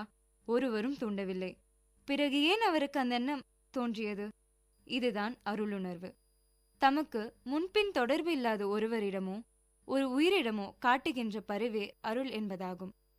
தாய் தன் பிள்ளையிடம் அன்பு காட்டுவதற்கு காரணம் அவர்களிடையே உள்ள அன்னை பிள்ளை என்கின்ற உணர்வு. இதுபோலவே ஒரு வகை தொடர்பு இருந்தாலே அன்பு பிறக்கும். எவ்வகையான தொடர்பும் இல்லாத போதும் ஏற்படுகின்ற அன்பு அல்லது இரக்கமே அருள் என்னும் உணர்வாகும். அருளாகிய செல்வத்தை பெறுவது எல்லாராலும் இயலாது. மிக சிலரே அதை அடைந்துள்ளனர். ஒருவேளை நம் முன்னோர் தேடி வைத்த அத்தகைய உயர்ந்த செல்வம் இருப்பதை நாம் மறந்திருக்கலாம். அதை மீண்டும் நினைவிற்கு கொண்டு வர வேண்டியது நமது கடமையாகும். அதற்காக நாம் முல்லை கொடிக்கு தேர் அளிக்க முயற்சி செய்ய வேண்டியதில்லை. போர்வையை எடுத்துக்கொண்டு ஆடும் மயிலை தேடி போக வேண்டியதில்லை. வாடிய பயிரை பார்த்து கண்ணீர் வடித்து கொண்டு நிற்க வேண்டாம். நம்மை சார்ந்தவர்களின் துன்பத்தை துடைக்க முயன்றாலே போதும். நம் கண்முன் அல்லல் படுபவர்கள் துயரத்தை நீக்க பாடுபட்டால் போதும். நம் நாட்டு மக்களுக்கு நம்மால் ஆன பணியை செய்வோம் என்ற எண்ணத்துடன் வாழ்ந்தாலே போதும். நம்மால் பிறருக்கு எந்த சிறு தொல்லையும் நேராமல் பார்த்து கொண்டால் போதும். இதுவே அருள். இந்த விதை வளர்ந்து கனியாகி நம்மை மேன்மக்களாக விளங்கச் செய்யும். தமிழரின் பெருமையை போற்றும் மக்களாக, வரலாறு பேச தகுதியானவர்களாக நம்மை மாற்றும். நாம் மட்டும் அருள் உணர்வோடு இருந்தால் போதுமா? மற்றவர்கள் இடையூறு செய்வார்களே, துன்பம் தருவார்களே, முன்னேற்றத்துக்கு முட்டுக்கட்டையாக இருப்பார்களே என்றெல்லாம் நீங்கள் யோசிக்கலாம். நீங்கள் யோசிப்பதைப் போல சிலர் நமக்கு இடையூறு செய்ய, துன்பம் தர, நம்மளுடைய முன்னேற்றத்தை தடுக்கலாம். ஆனால் அவர்களை பற்றி கவலைப்படாமல் நம் கடமையை ஆற்ற வேண்டும். அப்படி இருந்தால் அவர்களே நம்மை பணிந்து நம்மிடம் மன்னிப்பு கேட்கும் நாள் வரும். ஆகவே மனிதர்களாய் பிறந்த ஒவ்வொருவருக்கும் வாழ்க்கையில் புகழ் தேடிக்கொள்ள, சிறப்படைய எத்தனையோ வழிகள், வாய்ப்புகள் இருக்கின்றன. அப்படி இருக்கும்போது பழியை தேடிக்கொள்ளலாமா? சந்தனம் இருக்கும்போது சேற்றை பூசிக்கொள்ளலாமா? ஒளி நிறைந்த வழி கண்முன்னே இருக்க இருள் நிறைந்த வழியில் செல்லலாமா? மக்களாய் பிறந்து பகுத்தறிவு பெற்ற நாம் பழி தேடிக்கொள்ளும் குற்றத்தை செய்யலாமா? எனவே நாம் அருளுணர்வை பெறுவோம். எந்த உயிருக்கும் தீங்கு செய்யாமல் இருப்போம். உதவி செய்யும் எண்ணத்தை நாளும் வளர்த்துக் கொள்வோம். இந்த அருட்செல்வத்தின் பெருமையை வள்ளுவர் அருட்செல்வம் செல்வத்துட் செல்வம் பொருட்செல்வம் பூரியார் கண்ணுமுல என கூறுகிறார். சிந்தியுங்கள், செயல்படுங்கள். நன்றி.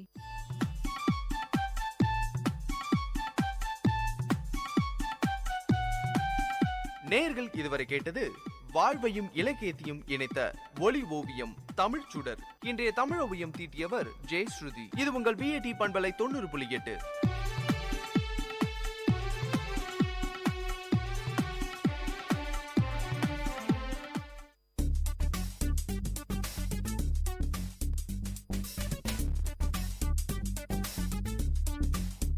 And you're listening to the show Travel Bonanza with, of course, your host Ashika. This show will allow you to explore and travel around the globe and, of course, through the radio. But guys, this is your guide. Where to go, what to do, how to go, what to eat, and where to stay.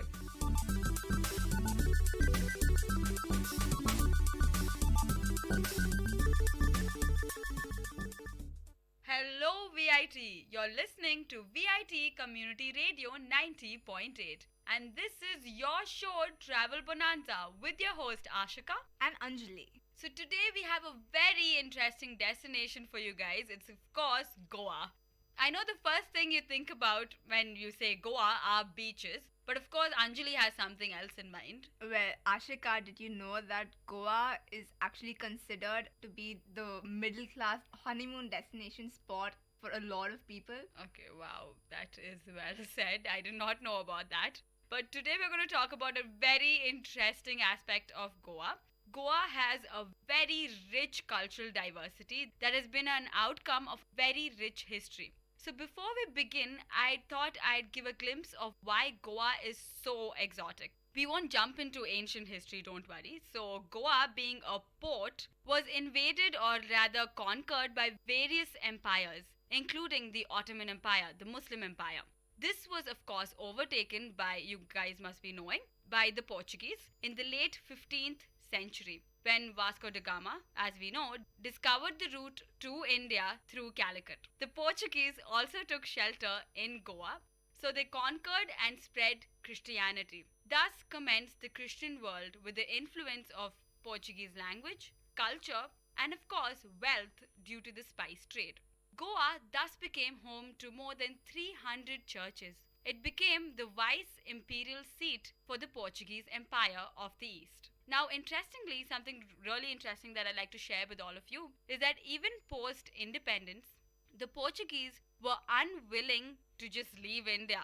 Till India, under the command of then Prime Minister Jawaharlal Nehru, with the help of the militants, invaded and liberated Goa in the 17th of December 1961. So that is way past the actual independence of India. And this was a solid 450 years ruling of the Portuguese. So you could imagine that why Goa still remains a multicultural hotspot for tourists all over the world.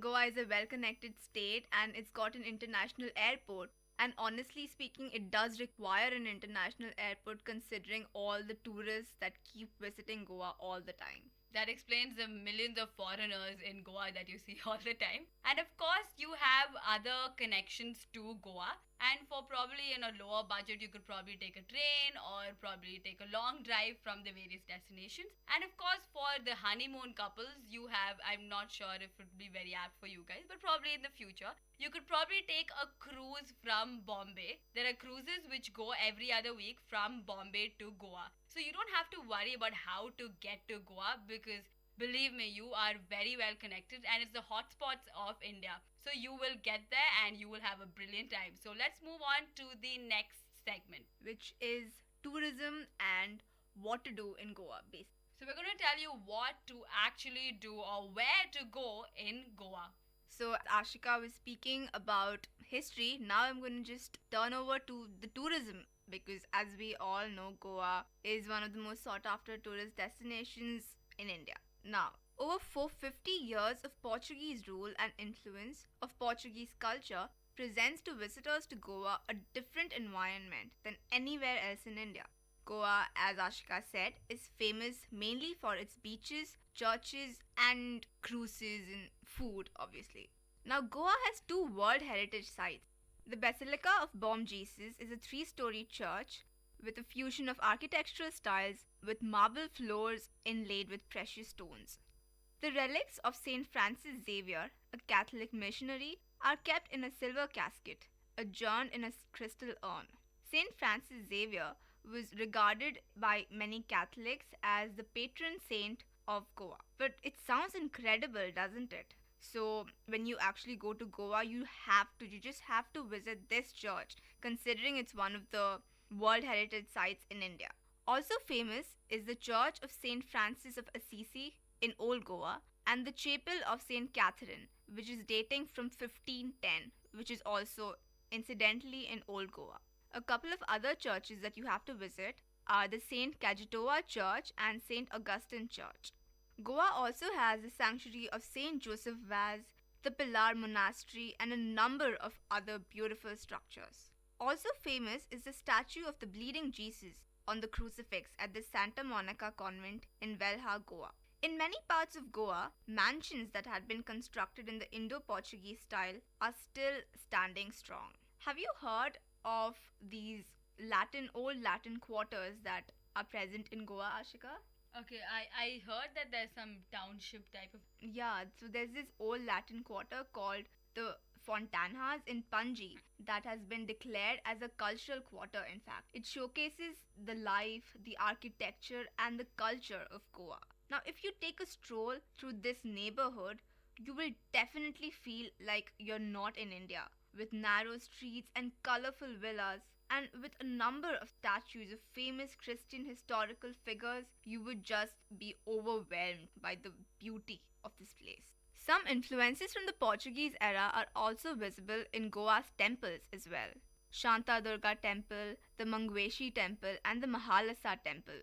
Yeah, I think the most beautiful thing about Goa is that there's so many cultures all mixed together. Like whether you take the Portuguese culture, so you have the churches, and then you have the forts, which you'd probably be talking about, and then you have the temples, which is the influence of the Indian culture. So it's all mixed together, and this cocktail is just amazing. It makes Goa truly beautiful. So you guys know by now that it's a destination definitely you guys shouldn't visit. So yeah, back to you. Exactly. It's like all in one. It has everything that anyone can possibly want to. As Ashika just mentioned, equally famous are the forts in Goa. A couple of them, like Fort Aguada, Ponda Fort, Cabo de Rama, Colvale Fort, etc. Fort Aguada and its lighthouse is a well-preserved 17th century Portuguese fort on Singuim Beach overlooking the Arabian Sea.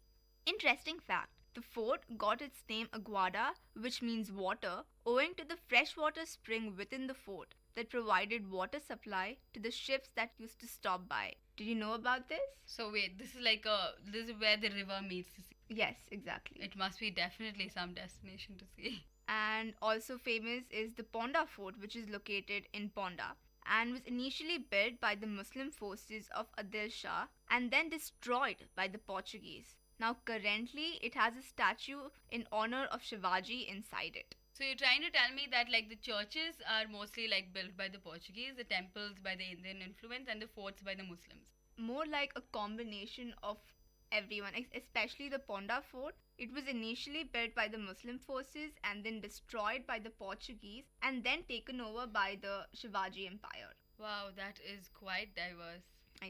Yes. Also, Goa has a few museums, two important ones being the Goa State Museum and the Naval Aviation Museum.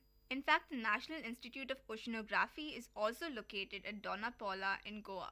Yes, so I think that's with the history, right? Yes, that concludes our churches and forts and all the historical sites in Goa. Now, probably like the highlight of Goa. So let's get to the beaches. And when I'm talking about beaches, there are hundreds of beaches in Goa. Basically, it's more like an island, though it's actually not an island. But there are beaches you can name from like A to Z, there are beaches. So let's talk about the famous beaches, of course. We'll talk about the first beach, which is the postcard perfect beach. It's called the Palolem Beach. This is basically a calm bay and the palm fringe sands, etc. It's just a beautiful, beautiful view for you guys. Now, so we were talking about the history. Now let's get to the highlight of Goa. The beaches, of course. And when you're talking about beaches in Goa, they're beaches from A to Z. But I'm going to just talk about a few of the famous beaches in Goa, of course. So the first beach I'd like to talk about is known as it's probably like the best beach in Goa. It's postcard perfect. It's a calm bay and it's known to have palm fringe sands, which means like that you have palm trees surrounding the entire beach. That is definitely vibrant, right? And what makes it even more amazing, there are plenty of things to do in that beach. It is the highlight of Goa, so it's the top tourist destination in Goa. It has thatched restaurants and it's the safest place for swimming. So if you're up for a swim, this is the place that you have to be. And of course, since it's the top tourist destination out there, you have a lot of souvenir shops and this is a place where you can actually shop. Apart from that, you of course have the adventure sports in that beach. Deal with that entire thing a little bit later. So of course you have kayaking in the Palolem Beach. That is pretty amazing. And then you can also hire bikes to nearby beaches. So basically Goa is surrounded by beaches. It's almost like an island. So yeah, you can probably hire a bike and take the ride all the way to the nearby beaches. So every other meter, you'll probably bump into another beach. It's a bit of an exaggeration, but close to it. Then you have, of course, the waterfalls and the wildlife parks which are close to this place, which you can also take a bike and go to. We will delve with the wildlife parks a little bit later. Now, the Palolem Beach is pretty famous because this is a place which is very vibrant. So people will be awake and there on the beach 24/7. So you can chill at night listening to live music which they'll be playing there. It's beautiful. And of course, you have tranquility and vibrance throughout the beach because there are certain periods when nobody is there on the beach, and during the day and during the late nights, of course, there are people enjoying live music and of course kayaking, etc. So it is a place that you definitely do not want to miss. And as I said earlier, it is postcard perfect. Now the next beach that I'll be talking about is the Patnam Beach. Now the Palolem Beach, as I said, is one of the top tourist destinations in Goa. Now you could imagine it would be pretty crowded, right? Because it would be filled with tourists. If you want a less crowded beach, more of tranquility, and probably you want to spend time with yourself or like family or relatives or your friends, etc., you could go to probably the Patnam Beach. It is quiet and definitely friendly. It has relaxed beach shacks and of course you can surf there and swim. So it is perfect for you. And the only commercialization is the souvenir shacks along the main beach road, not even along the beach sands, but then along the beach road. So if you want a less crowded, more calm and tranquil beach, then you have to go to the Patnam beach. So after the Palolem beach, if you want to escape from all that buzz, you can always go to the Patnam beach. Then you have the Agonda beach. And as Anjali mentioned, she talked about the forts. This is a beach which is along the fort, and this is known as the romantic beach for a lazy day. So it's best for like sunset walks if you're going as a couple or with your friends or family. So this is the place to be. The sea is rough, of course, so no swimming is permitted. It's probably an unlikely option. And of course, it's picture perfect. And the most interesting thing about the Agonda beach is the Turtle Center.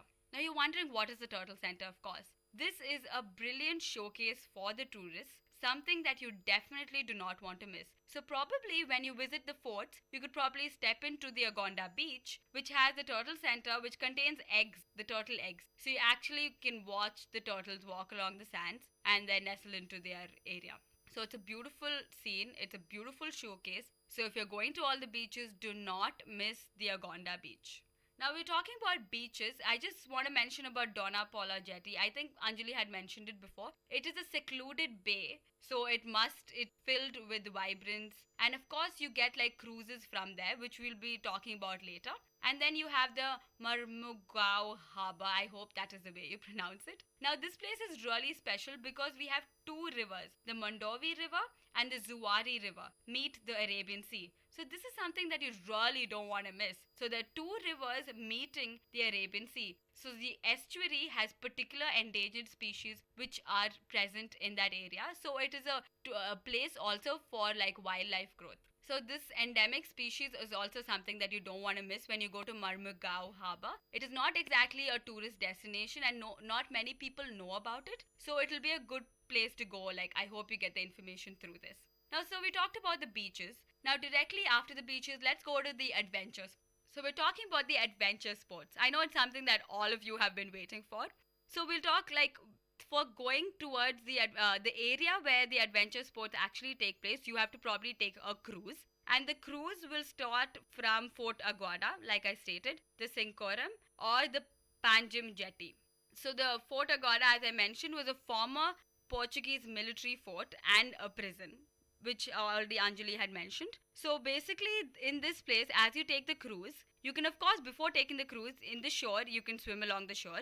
But once you go into the cruise, the boat will actually halt in the middle of the sea. And in the middle of the sea, you can dip in the blue-green waters. You can probably even swim along with dolphins. Yes, dolphins is what I'm talking about. In Goa, dolphins is what I'm talking about. You heard it right. Of course, this cruise is famous for what we call the dolphin watching.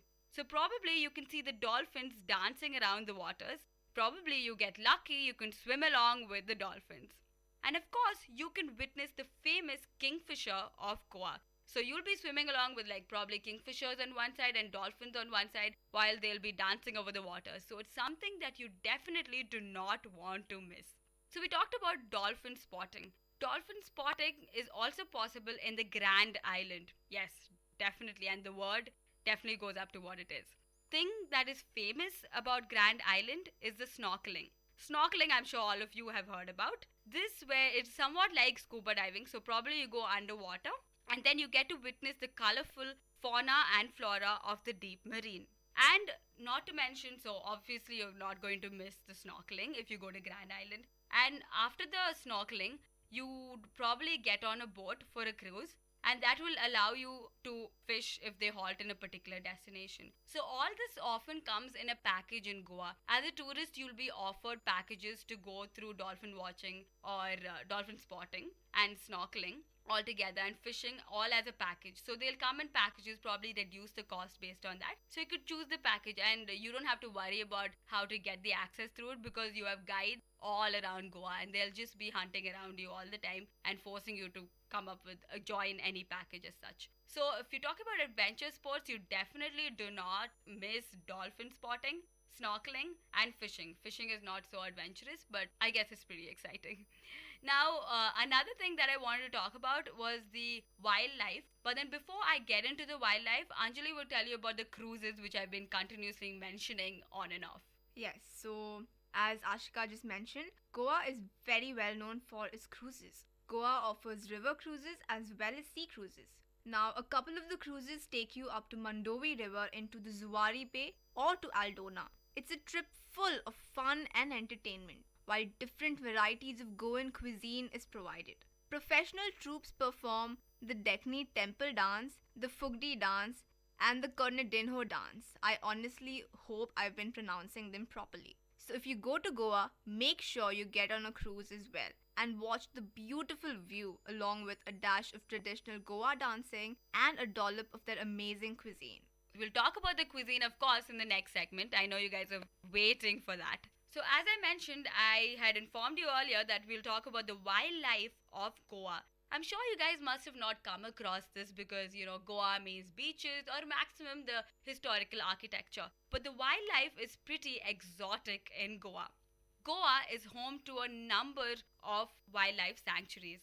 You have the Kotigaon Wildlife Sanctuary, the Bonla Wildlife Sanctuary, Bhagwan Mahavir Wildlife Sanctuary. So these three sanctuaries are very, very famous in Goa. And as I mentioned before about the packages, so probably you would be offered a package when you go through these wildlife sanctuaries.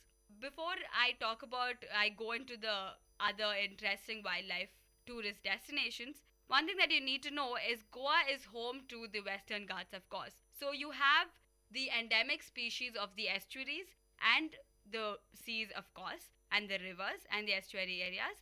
And of course, you have the Western Ghats. So it's again, not only is the history all mixed, it is also the wildlife of Goa, which is pretty diverse. So when I was talking about wildlife, so let's move into something really interesting. There's something called the Kumbarjua ferry. This is a ferry ride which will take you to an interesting package. So this package contains the crocodile spotting. I know, sounds amazing. And then you have the spice plantations. And then you have the elephant rides and the elephant bathing. I know it sounds really super, super interesting. So we'll talk about the crocodile spotting. So as you go along the ferry, you can actually see children swimming along with the crocodiles. And when I'm talking about children, I mean the native children, of course. I'm not sure how far they'll let you jump into the water and swim along with the crocodiles, but that is something that you definitely witness as you go along the ferry. So crocodile spotting is something that is definitely going to blow your mind. And as you go past, they will stop at a place where there are incredible fauna. You have the spice plantations. So the diversity of Goa would be seen there. And Goa, as we know, was famous for its spices. The spice trade of Goa is world renowned. So that is something that you will witness if you take the Kumbarjua ferry. I hope I'm pronouncing it right again. And as you go across the spice plantation, adjacent to it, you have the elephants right out there. And the interesting part, of course, you have elephant rides everywhere, but here you get to actually bathe an elephant. So you, of course, it's for a prize, and then you get to bathe the elephant. So it's something that you do not want to miss. So if you get an opportunity for this package where you can witness the crocodiles or the spice plantations or the elephants, do not miss it. So the wildlife of Goa is something probably you haven't heard about, but now you know. So after the beaches, probably you can head for these packages. So the sanctuaries and the ferry ride with all these packages is something that you have to delve into. Now we're talking about all this. Now the main segment is what to eat in Goa. So Anjali. Well, as we all know, Goa is located in an area with a tropical climate. So the Goan cuisine mainly consists of intensely spiced and flavored food items. It's basically similar to Malwani or the Konkani cuisine. The cuisine is mostly seafood based, most of them being pomfret, shark, tuna, crabs, lobsters, etc. Also, interesting fact, the Portuguese brought potatoes, tomatoes, pineapples, guavas and cashews from Brazil to Goa. Did you know that? Okay, I definitely did not know that. I thought that India grows its own tomatoes and potatoes. But of course, Portuguese with this huge influence from various countries exported that. That is very interesting. I know. And it was apparently Hindu civilization did not know anything about tomatoes and potatoes till before Portuguese actually brought them. Wow, I'm glad we told that to the listeners. I definitely did not know that. Now, the most popular alcoholic beverage in Goa is feni. It's made out of cashews as well as coconuts. What a combination. I know. So that was about the food and the drinks, but let me name a few cuisines of Goa. You have the prawn balcho, which I'm guessing is a prawn dish. And then you have the fish ricciado. These are all Portuguese dishes, by the way. And then you have something called the sorpotel. This is very interesting. Listen carefully. This is like a mix of pork, liver, heart, and kidney. So it's thick and super spicy, and hopefully it is yummy. I definitely did not try that. I don't know about Anjali. Did you try that? I don't think I tried that either. Then you have like the choricos sausages, which is again pork. And then you have the chicken sakuti. Yes, so these are all like Portuguese dishes, traditional Portuguese dishes. And the other dishes which Anjali mentioned about are typical Goan Konkani cuisines. If you're going to Goa, you might as well try all these cuisines. And after the cuisines, do not forget to try the sweets. There's something called the babinka and the dadal. Do you have any idea about them, Anjali? Yeah, I've heard ki bebinka is a form of halwa. It's made up of a lot of ghee. I honestly, in my opinion, I didn't really like it much. It was really oily and it wasn't really very tasty either. Okay, that is probably her opinion, but for all those people with a sweet tooth, I think bebinka would be a good choice, right? True, that's true. So yeah, guys, do try the cuisine of Goa. Do not stick to your staple food. Just go on with the prawn balchao or your bebinka sweets. So you'll definitely have a good time when it comes to food also. So with this, we come like to the end of the program. So we've covered the history. We've covered the churches, we've covered the forts, we've covered the mansions, we've covered the heritage sites, the beaches, and the wildlife events, and of course the cuisine of Goa. So this exotic blend makes Goa one of the top destinations of India. And as Anjali mentioned, the middle class honeymoon destination. So if you guys are planning to go either with your friends or family or in the future for your honeymoon, Goa is definitely the best destination for you guys. So do not miss all that we said, and hopefully you guys would have an amazing time in Goa. And of course, go during the season, because when I had visited, it was during January and this was right after New Year's. So when I went, all the restaurants were closed, all the shacks were shut. So basically, I did not enjoy Goa the way it was supposed to be. So go in the right season and of course, witness all the exotic vibrance of this beautiful destination. With this, we come to the end of the program. Signing off, this is Ashika and Anjali. You're listening to Travel Bonanza on VIT Community Radio 90.8.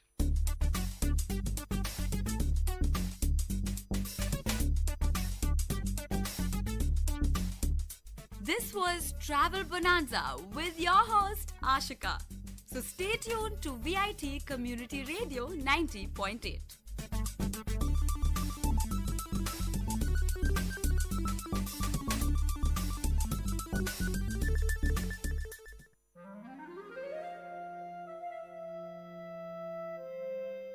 It's story time. In VIT Community Radio 90.8, you're going to listen to a short story written and narrated by Professor Pranesh Kumar, VIT University. Title of the story: The Changes of Time. Time, the fastest and cruelest magician, did not spare her. I gazed at her for a long time. Mashing betel leaf, preparing pan, she did not notice me. With great seriousness and much care, she opened a small box lying beside her. From it, she took a polythene bag and carefully unwinded it, took out a pinch of tobacco, and crushed it along with other ingredients. 70% of her hair has lost its color. My curiosity about her grew more and more. As I sat there, inhaling the fresh smell of pan, I must talk to her, I said to myself. I got up and found a suitable place beside her. She smiled at me with her toothless gums, while her hands were busy rearranging the contents in the pan box. The skin of her arm seemed coarse like the epidermis of an old tamarind tree. She herself was like an old tree that had witnessed many springs and summers. Dressed in a white saree and without a blouse, she looked like a typical old woman from South Tamil Nadu. Each time she moved her head, her heavy pampadams, these are nothing but ornaments meant for the ear, moved to and fro rhythmically. She must not have felt the unease, used as she was to those two pampadams from her early teens. They were huge pieces of gold ornament, different shapes, cubes, circles, triangles, and horseshoes closely packed with the usual wax stuffing. She could often be seen seated on the veranda of that old house with tiled roof. Nobody knew her name. People called her member's wife since her husband became a panchayat member. Being the senior-most person in the area, people from the surrounding area called her great-grandma in respect. She lived with her younger son's family. We both gazed at each other until I broke the ice by asking her about the tattoo on her arms. She had tattooed the picture of a peacock across her biceps. The peacock had lost its vigor as the skin that supported it has withered. For a fraction of a second flashed across my mind the modern tattoos that movie artists and DJs have on them. I asked her the intention behind her tattooing and why a peacock. She opened her mouth carefully, holding her head upwards so that the pan from her mouth did not spill. Son, while we live, we earn many things and lose many things. But we can never take anything to the grave except this tattoo. She stressed that none could snatch it away from her. Saying this, she carefully spat out the pan juice. I was taken aback by the philosophical attitude she had for a simple tattoo. Her immediate and sharp answer was impressive, but her reply to my next question was only a stale smile. It was about her age. Might be she did not know her exact age, or she did not wish to reveal it. I don't know for sure. I did not question her anymore, but she started talking. She murmured the names of Tamil months: Thai, Margari, Pankini, Chittirai. It will rain today, she said to herself. She must have observed the casual smile and expression on my face. She continued, I am sure it usually rains on the final day of Mandakiyat festival. It's a local temple festival of South Kanyakumari. But only if the deity is pleased. She seemed to have memorized the dates of local festivals and the names of local deities. Soon she was interrupted by her daughter-in-law approaching her with a tumbler of tea. Placing the tea beside her mother-in-law, she disappeared into the house. Spitting out the remaining pan from her mouth, the great-grandma stared into the tea for a while. With a deep sigh, she lowered her voice to speak again. Today's women are indolent. They don't know the pleasure of working. They enjoy only staring at the television for hours together. When we were young, we never had the time to stare at anything. We took great pleasure in working for the family. During harvest season, my husband and I used to join the workers to make things easy. He worked hard till his end. There was a great pause.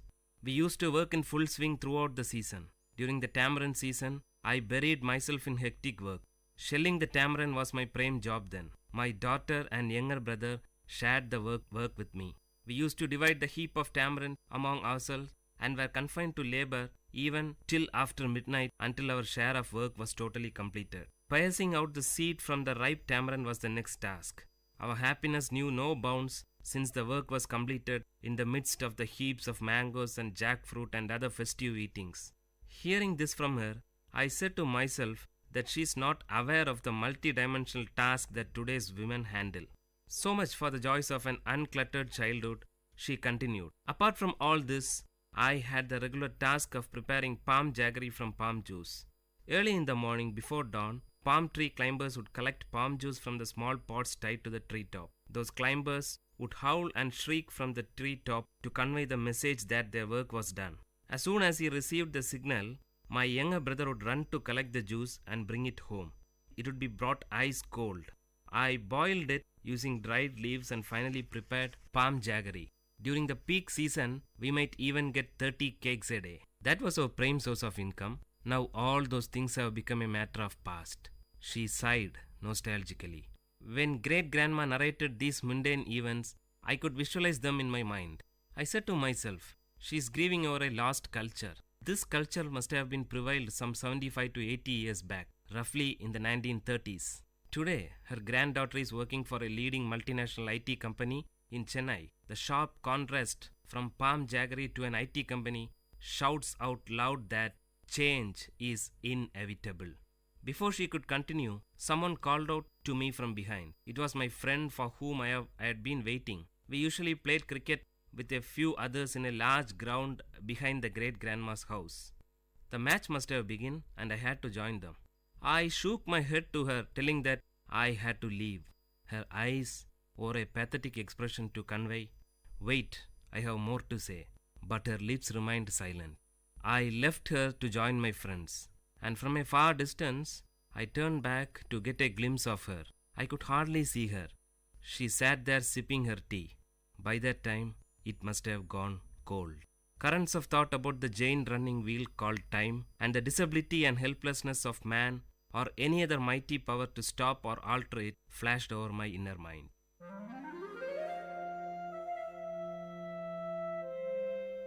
Dear listeners, you had listened to a short story written and narrated by Professor Pranesh Kumar, VIT University, in VIT Community Radio 90.8.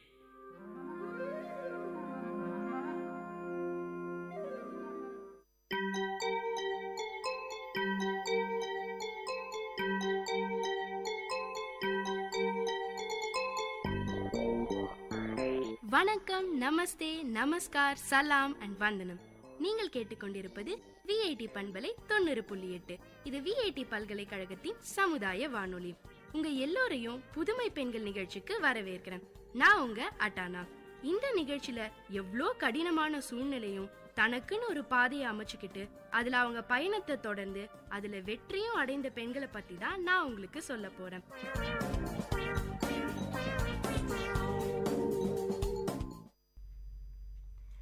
வணக்கம், நமஸ்தே, நமஸ்கார், சலாம் and வந்தனம். நீங்க கேட்டுக்கிட்டு இருக்கிறது VIT பண்பலை 90.8. இது VIT பல்கலைக்கழகத்தின் சமுதாய வானொலி. உங்க எல்லோரையும் புதுமை பெண்கள் நிகழ்ச்சிக்கு வரவேற்கிறேன்னா உங்க தோழி அட்டானா. நம்ம நிகழ்ச்சியில இதுவரைக்கும் நான் பல பெண்களை பத்தி சொல்லியிருக்கேங்க. பல பெண்கள் நாட்டுக்காகவும் சமுதாயத்துக்காகவும் செயல்பட்டு வந்தாலும் அவங்க பல பேரோட முயற்சி ஒவ்வொரு வட்டத்துக்குள்ள இருக்கிற மக்களை சார்ந்ததாவே இருக்கு. சரி, அடுத்த யாரையாவது புதுசா அடித்தர மக்களை போய் சேர்ற அளவுல தான் வேலைகளை செஞ்சுட்டு வர ஒரு பெண்ணை பத்தி சொல்லணும்னு தீவிரமா தேடிக்கிட்டு வந்தாங்க. அப்போதான் இந்த பெண்ணை பத்தி தெரிய வந்தது. இன்னைக்கு உலக அளவுல பாத்தீங்கன்னா 101 ஆண்கள் இருந்தா 100 பெண்கள் தாங்க இருக்கும். பொதுவா பாத்தீங்கன்னா பல வளர்ந்த நாடுகள்லயும் சரி, வளர்ந்து வர நாடுகள்லயும் சரி, பெண்களோட எண்ணிக்கை கம்மியா தாங்க இருக்கு. இதுக்கு பல காரணங்களை சொல்லிக்கிட்டே போலாம். ஆனா ரொம்ப முக்கியமான கவனிக்கப்பட வேண்டிய காரணம் பிரசவத்து போது பல பெண்கள் இருக்கிறது. இதுக்கு ரொம்ப முக்கியமான காரணம் பாத்தீங்கன்னா சுகாதாரம் இல்லாததாங்க. இந்த ஒரு நிலைய எப்படியாவது அழிக்கணும்னு யோசிச்சவங்க தான் நம்ம சுபைதா பாய். பெண்களின் ஆரோக்கியமும் ஆயுளும் விலை மதிக்க முடியாதவன்னு ஆணித்தனமா நம்புறாங்க. வீட்டை விட்டு தாண்ட அனுமதிக்கப்படாத பழமை வாய்ந்த இஸ்லாமிய குடும்பத்துல பிறந்து வளர்ந்தவங்க தான் சுபைதா பாய். அமெரிக்காலையும் இந்தியாலையும் இன்னைக்கு இவங்க பயங்கர பாப்புலர். அப்படி என்னதான் இவங்க செஞ்சிருக்காங்கன்னு நான் இன்னைக்கு உங்களுக்கு சொல்றேன். ஜென்மனா ஹிந்தில பிறப்புன்னு அர்த்தம். பிரசவம் போது அம்மா குழந்தையோட உயிர்களை காப்பாத்துறதோட இல்லாம இன்ஃபெக்ஷன் இல்லாத ஆரோக்கியமான வாழ்க்கைய எல்லா பெண்களும் வாழணும்னு ஆசைப்பட்டவங்க சுபைதா பாய். உலக அளவுல வருஷத்துக்கு 10 லட்சம் அம்மாக்களும் பிறந்த குழந்தைகளும் இறந்து போறாங்கன்னு ஒரு கணக்கெடுப்புல தெரிய வந்திருக்கு. இதுக்கு காரணம் பிரசவத்து போது சுகாதாரம் இல்லாததுன்னு அதிர்ச்சி தகவலும் தெரிய வந்திருக்கு. இந்த கணக்கெடுப்புல இந்தியா பல வகையில முன்னேறி இருக்கு. 2020ல வளர்ந்த நாடா ஆயிடும்னு கனவுல இருக்கும். ஆனா விஞ்ஞானத்திலேயோ இல்ல பணத்திலேயோ முன்னேறணும்ங்கிறத விட முக்கியமானது நம்ம நாட்டு மக்கள் தாங்க. என்னதான் இப்போதைய நிலவரம் படி இந்தியாவுல இளைஞர்கள் எண்ணிக்கை அதிகமா இருந்தாலும் எப்பவுமே அப்படியே இருக்கும்னு சொல்லிட முடியாது. கொஞ்ச நாளைக்கு முன்னாடி எடுத்த கணக்கெடுப்புல உலகத்திலேயே இந்தியாவிலதான் பிரசவத்து போது தாய் சேய் இறப்பு விகிதம் ரொம்ப அதிகமா இருக்குன்னு தெரிய வந்திருக்கு. இது தெரிஞ்ச உடனே நம்ம நாட்டுல சுபைதா பாய் போன்ற பல பேர் முயற்சியால இப்போது ஒவ்வொரு லட்சம் பிரசவங்களையும் ஏற்படுற இறப்பு விகிதம் 65% குறைஞ்சிருக்கு. 1990ல பாத்தீங்கன்னா 560 இருந்திருக்கு இந்த இறப்பு விகிதம். ஆனா அதுவே 2013ல 190 குறைஞ்சிருக்கு. என்னதான் பயங்கரமா இறப்பு விகிதம் குறைஞ்சிருந்தாலும் 50,000 பெண்கள் இன்னமும் பிரசவத்து போது இறந்து போறாங்க. இதுல முக்கியமா 17% பெண்கள் பிரசவத்து போது ஏற்படுற தொற்று நோய்களால தான் இறந்து போறாங்களாம். இந்த தொற்று நோய்களை தடுக்க முடியுங்க. அதுக்கு ரொம்ப பெரிய வகையில எந்த தேவையும் இல்ல. பேசிக்கா அடிப்படையான சுகாதாரம் இருந்தாலே போதுங்க. சேவ் த சில்ட்ரன்ங்கிற ஒரு தன்னார்வ தொண்டு நிறுவனம் வெளியிட்டிருக்க ஆய்வறிக்கையில பாத்தீங்கன்னா 3 லட்சத்துக்கும் மேலான குழந்தைங்க இறந்து போறாங்கன்னு சொல்லியிருக்காங்க. இந்த பிரசவத்து போது நடக்கிற தாய் சேய் இறப்பு நம்ம இந்தியாவோட மக்கள் தொகைய ரொம்பவே பாதிக்குங்க. இப்ப இருக்கிற மக்கள் தொகையையும் குறிப்பா பெண்களோட எண்ணிக்கை மட்டும் இல்லைங்க, அடுத்த தலைமுறையையும் இது ரொம்ப பெருசா பாதிக்குது. இத பத்தி சுபைதாபாய் யோசிக்க காரணத்தை பாத்தீங்கன்னா அது சுபைதாபாயோட சொந்த அனுபவங்கள் தாங்க. சுபைதாபாய் சின்ன வயசுலயே அவங்க அம்மா, அவங்க உறவுக்கார பெண்கள் பலரும் பிரசவ காலங்கள்ல சரியான ஹெல்த் கேர் கிடைக்காம கஷ்டப்பட்டதை பார்த்திருக்காங்க. 2006ஆம் ஆண்டு சுபைதாபாயோட முதல் பையன் யாசின் பிறந்தப்ப அவங்களோட பிரசவ அனுபவம் ரொம்பவே வலி நிறைஞ்சதா இருந்துதான். ஆபரேஷன் ஆகியிருந்தது, பயங்கரமான இன்ஃபெக்ஷன். அதை மட்டும் அலட்சியப்படுத்தியிருந்தா அடுத்த குழந்தையே பிறக்க வாய்ப்பில்லைங்கிற நிலைமையில 2 மாசம் முழுமையா ரெஸ்ட் எடுக்கணும்னு சொன்னாங்களாம் டாக்டர்ஸ். அதுல இருந்த எல்லாம் மீண்டு சுபைதாபாய் பழைய நிலைமைக்கு திரும்பவே கிட்டத்தட்ட 1 வருட காலம் ஆச்சு. இவங்களுடைய இந்த சொந்த அனுபவங்கள் தான் எல்லாத்துக்கும் காரணம். தடுக்கக்கூடிய நோய்களால எந்த பெண்ணும் பாதிக்கப்படக்கூடாது, இறக்கக்கூடாதுன்னு நினைச்சாங்க சுபைதாபாய். எல்லா பெண்களும் அவங்களுக்கான முழு வாழ்க்கைய வாழணும்னு ஆசைப்பட்டாங்க. அதான் ஐஸ் ஆரம்பிக்கிறதுக்கான முதல் விதை. ஐஸ் என்னன்னு நான் உங்களுக்கு அப்புறமா சொல்றேன். அதுக்கு முன்னாடி சுபைதாபாயோட வாழ்க்கை பயணத்தை இப்ப உங்களுக்காக சொல்றேன். பொதுவா அந்த காலத்துல பெண் கல்விக்கு அவ்வளவு முக்கியத்துவம் நம்ம நாட்டுல இல்ல. திருமணமும் குடும்பத்துக்கு சேவை செய்யறதும் தான் பெண்களோட முக்கியமான வேலையா இருந்தது. டீனேஜ்லயே பெண்களுக்கு கல்யாணம் பண்ணி வச்சிடுவாங்க. ஆனா நம்ம சுபைதாபாய்க்கு +2 முடிச்சதும் மேல படிக்கணும்னு ஆசை.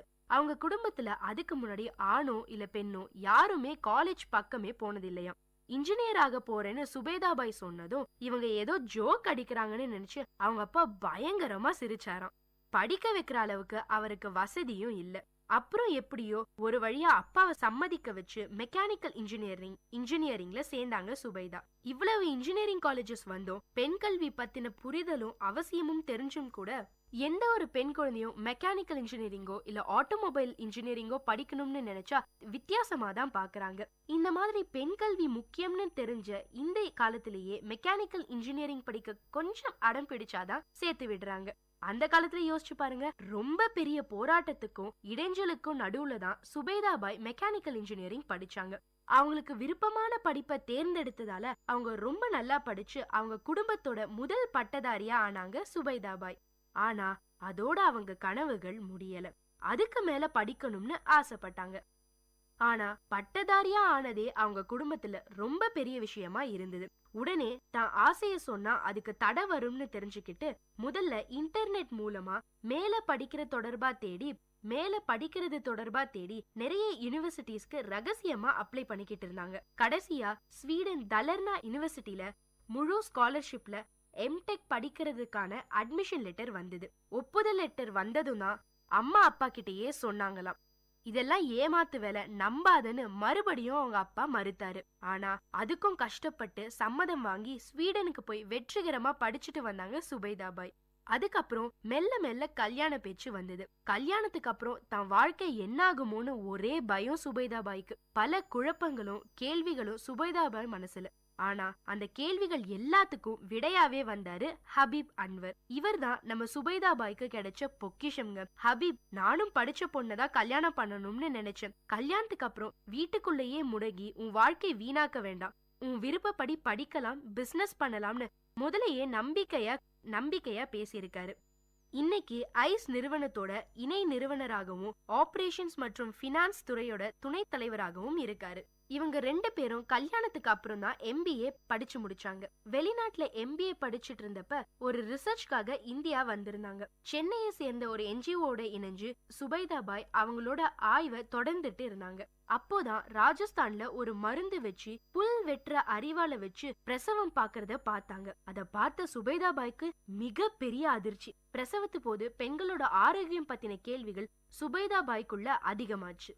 பிரசவத்துக்கு உபயோகிக்கிற கிட் எந்த அளவுக்கு கிளீனா இருக்குன்னு விசாரிக்க ஆரம்பிச்சாங்க நம்ம சுபைதா. பிளாஸ்டிக் ஷீட், பிளேட், தரமில்லாத சோப்னு அவங்க கண்ணில் பட்ட பலதும் அதிர்ச்சி மேல அதிர்ச்சியா அவங்களுக்கு கொடுத்தது. அப்பதான் சுகாதாரமான தரமான ஒரு பிரசவ கிட்ட நானே அசெம்பிள் பண்ணினா என்னன்னு அவங்களுக்குள்ளேயே ஒரு எண்ணம் வந்துதான். 2010 ஜென்மாக்கு வடிவம் கொடுத்தாங்க சுபைதா.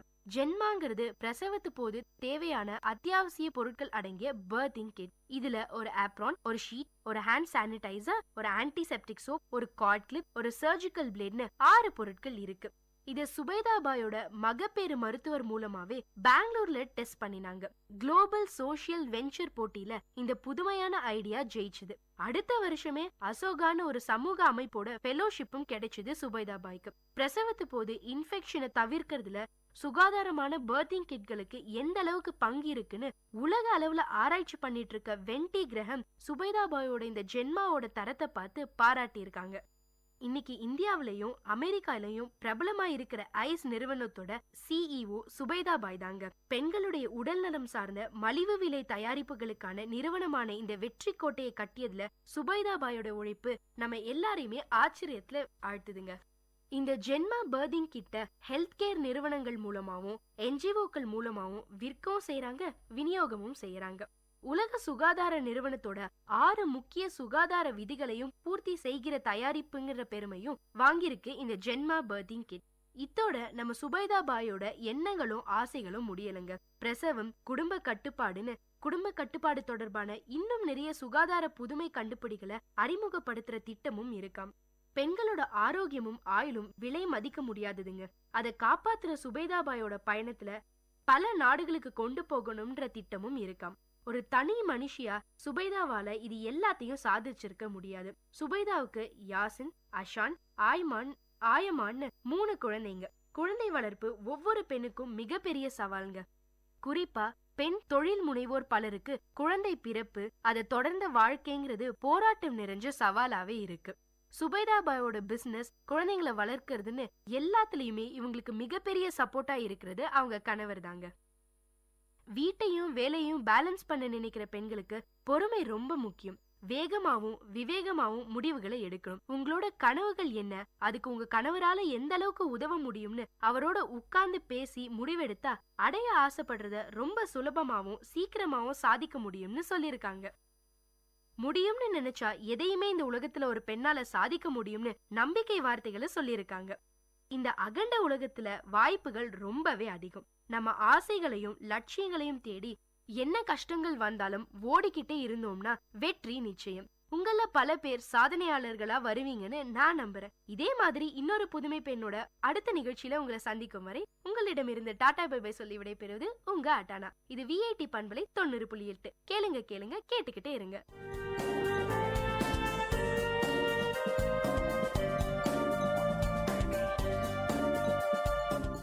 இந்த நிகழ்ச்சி உங்க எல்லாருக்கும் ஒரு பெரிய உற்சாகத்தை தந்திருக்கும்னு நம்புறேன்.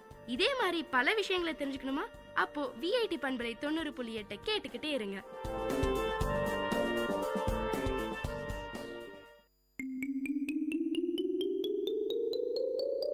ஹாய் குட்டீஸ், இது VIT பண்பலை 90.8. VIT பல்கலைக்கழகத்தின் சமுதாய வானொலியில் கதை கேளு கதை கேளு. சின்ன கதை சொல்லி பெரிய கருத்தை சொல்ல வந்திருக்கோம். நான் உங்கள் லீஷு.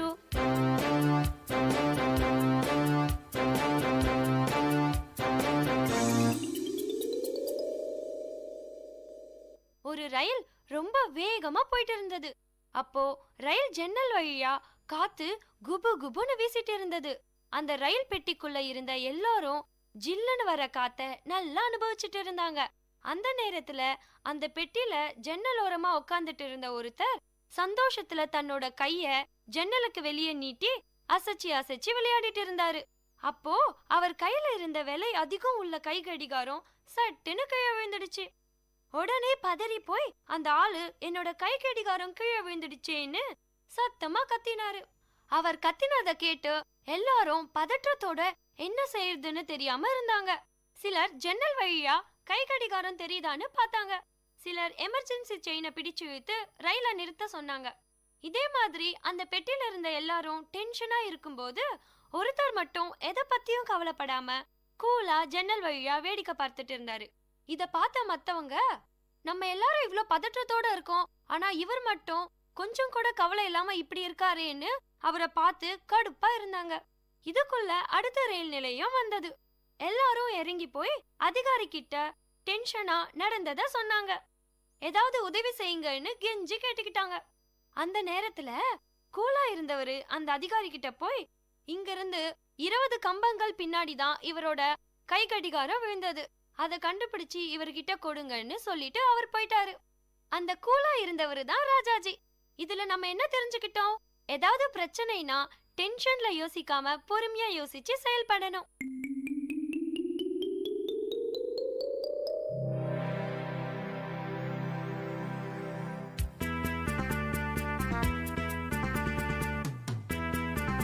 இதே மாதிரி இன்னொரு கதையோடையும் கருத்தோடையும் அடுத்த கதை கேளு நிகழ்ச்சியில சந்திப்போம்.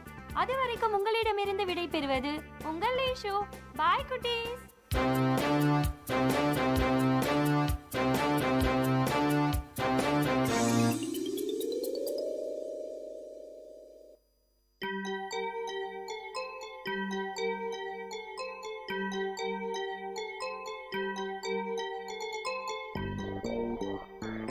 வணக்கம், நமஸ்தே, நமஸ்கார், சலாம் அண்ட் வந்தனம்.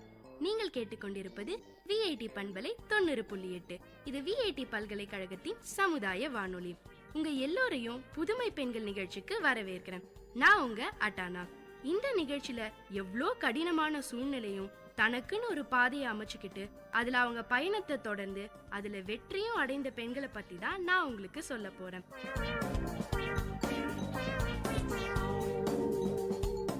பெண்களுக்கு பொதுவாவே போராடுற குணம் அதிகம்ங்க. அதுலயும் தான் குடும்பத்துக்குன்னு ஏதாவது கஷ்டம் வந்துட்டா போதும், அவங்களுக்குள்ள இருக்க தைரியமும் ஆற்றலும் சுனாமி மாதிரி சீறிக்கிட்டு வருங்க.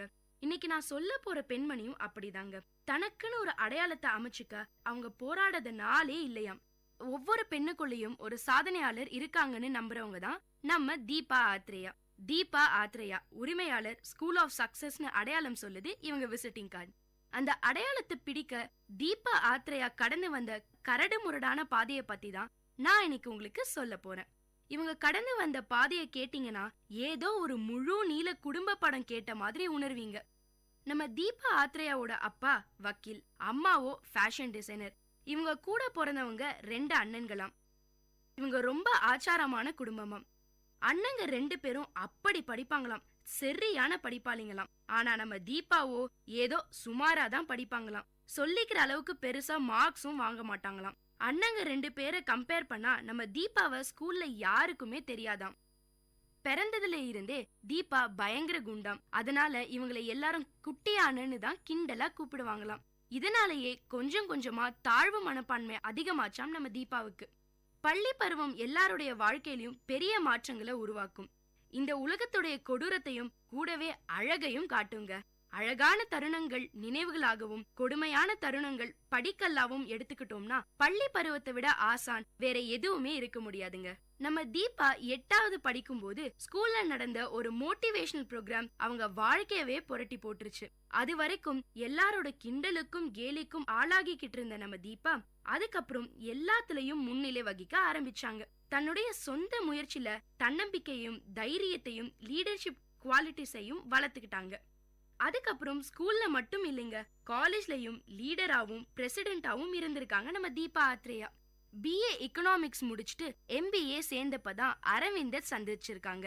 நல்ல நண்பர்களா தொடங்கின இவங்க நட்பு நாளடைவுல காதலா மாறிச்சு. கல்யாணம் பண்ணிக்கலாம்னு முடிவு பண்ணினாங்க. ஆனா தீபா வீட்டுல ஒத்துக்கல. 10 நாள் தீபாவை பூட்டியே வச்சுட்டாங்களாம். ஆனா 11வது நாள் MBAவுக்கான ஃபைனல் சப்மிஷனுக்காக தீபா வெளியில வர வேண்டிய சூழ்நிலை. அதுக்கு முந்த நாள் ராத்திரி தூக்கம் வரலேன்னு 3 தூக்க மாத்திரை போட்டுக்கிட்டாங்களாம். அந்த மயக்கம் அடுத்த நாள் காலையில வரைக்கும் இருந்திருக்கு. ஆனா அத அலட்சியப்படுத்திட்டு மவுண்ட் ரோட்ல உள்ள காலேஜ்க்கு 2 வீலர் எடுத்துக்கிட்டு போயிருக்காங்க. தூக்க கலக்கத்துல வண்டி ஓட்டுனதுல பயங்கரமான ஆக்சிடென்ட். மூக்குல ஒரு நரம்பு கூட கட்டாயிடுச்சு. பிழைக்கிறதே கஷ்டம்ங்கிற நிலையில 13 நாள் ICUல வச்சிருந்தாங்களாம். கண் விழிச்சதும் அவங்க சொன்ன முதல் வார்த்தை அரவிந்த். அதை கேட்டதும் தீபாவோட அம்மாவும் அப்பாவும் உடனே அவங்க கல்யாணத்துக்கு சம்மதிச்சிட்டாங்க. தீபா நல்லாகி எழுந்து வந்ததுக்கு அப்புறம் என்னங்க டும் டும் டும் டும் தான். கல்யாணம் ஆகிய 9 மாசத்துல 28 நாள்ல முதல் குழந்தை பிறந்தது. MBA படிக்கும் போதே தீபா ஒரு பெரிய கம்பெனில நல்ல வேலையில இருந்தாங்க. குழந்தை பிறந்ததும் வேலையை விட வேண்டிய கட்டாயம். 2 பேர் வீட்ல இருந்தும் குழந்தைய பாத்துக்க எந்த உதவியுமே எதிர்பார்க்கல அவங்க. வேலையை விட்டதுனால வருமானம் போச்சு.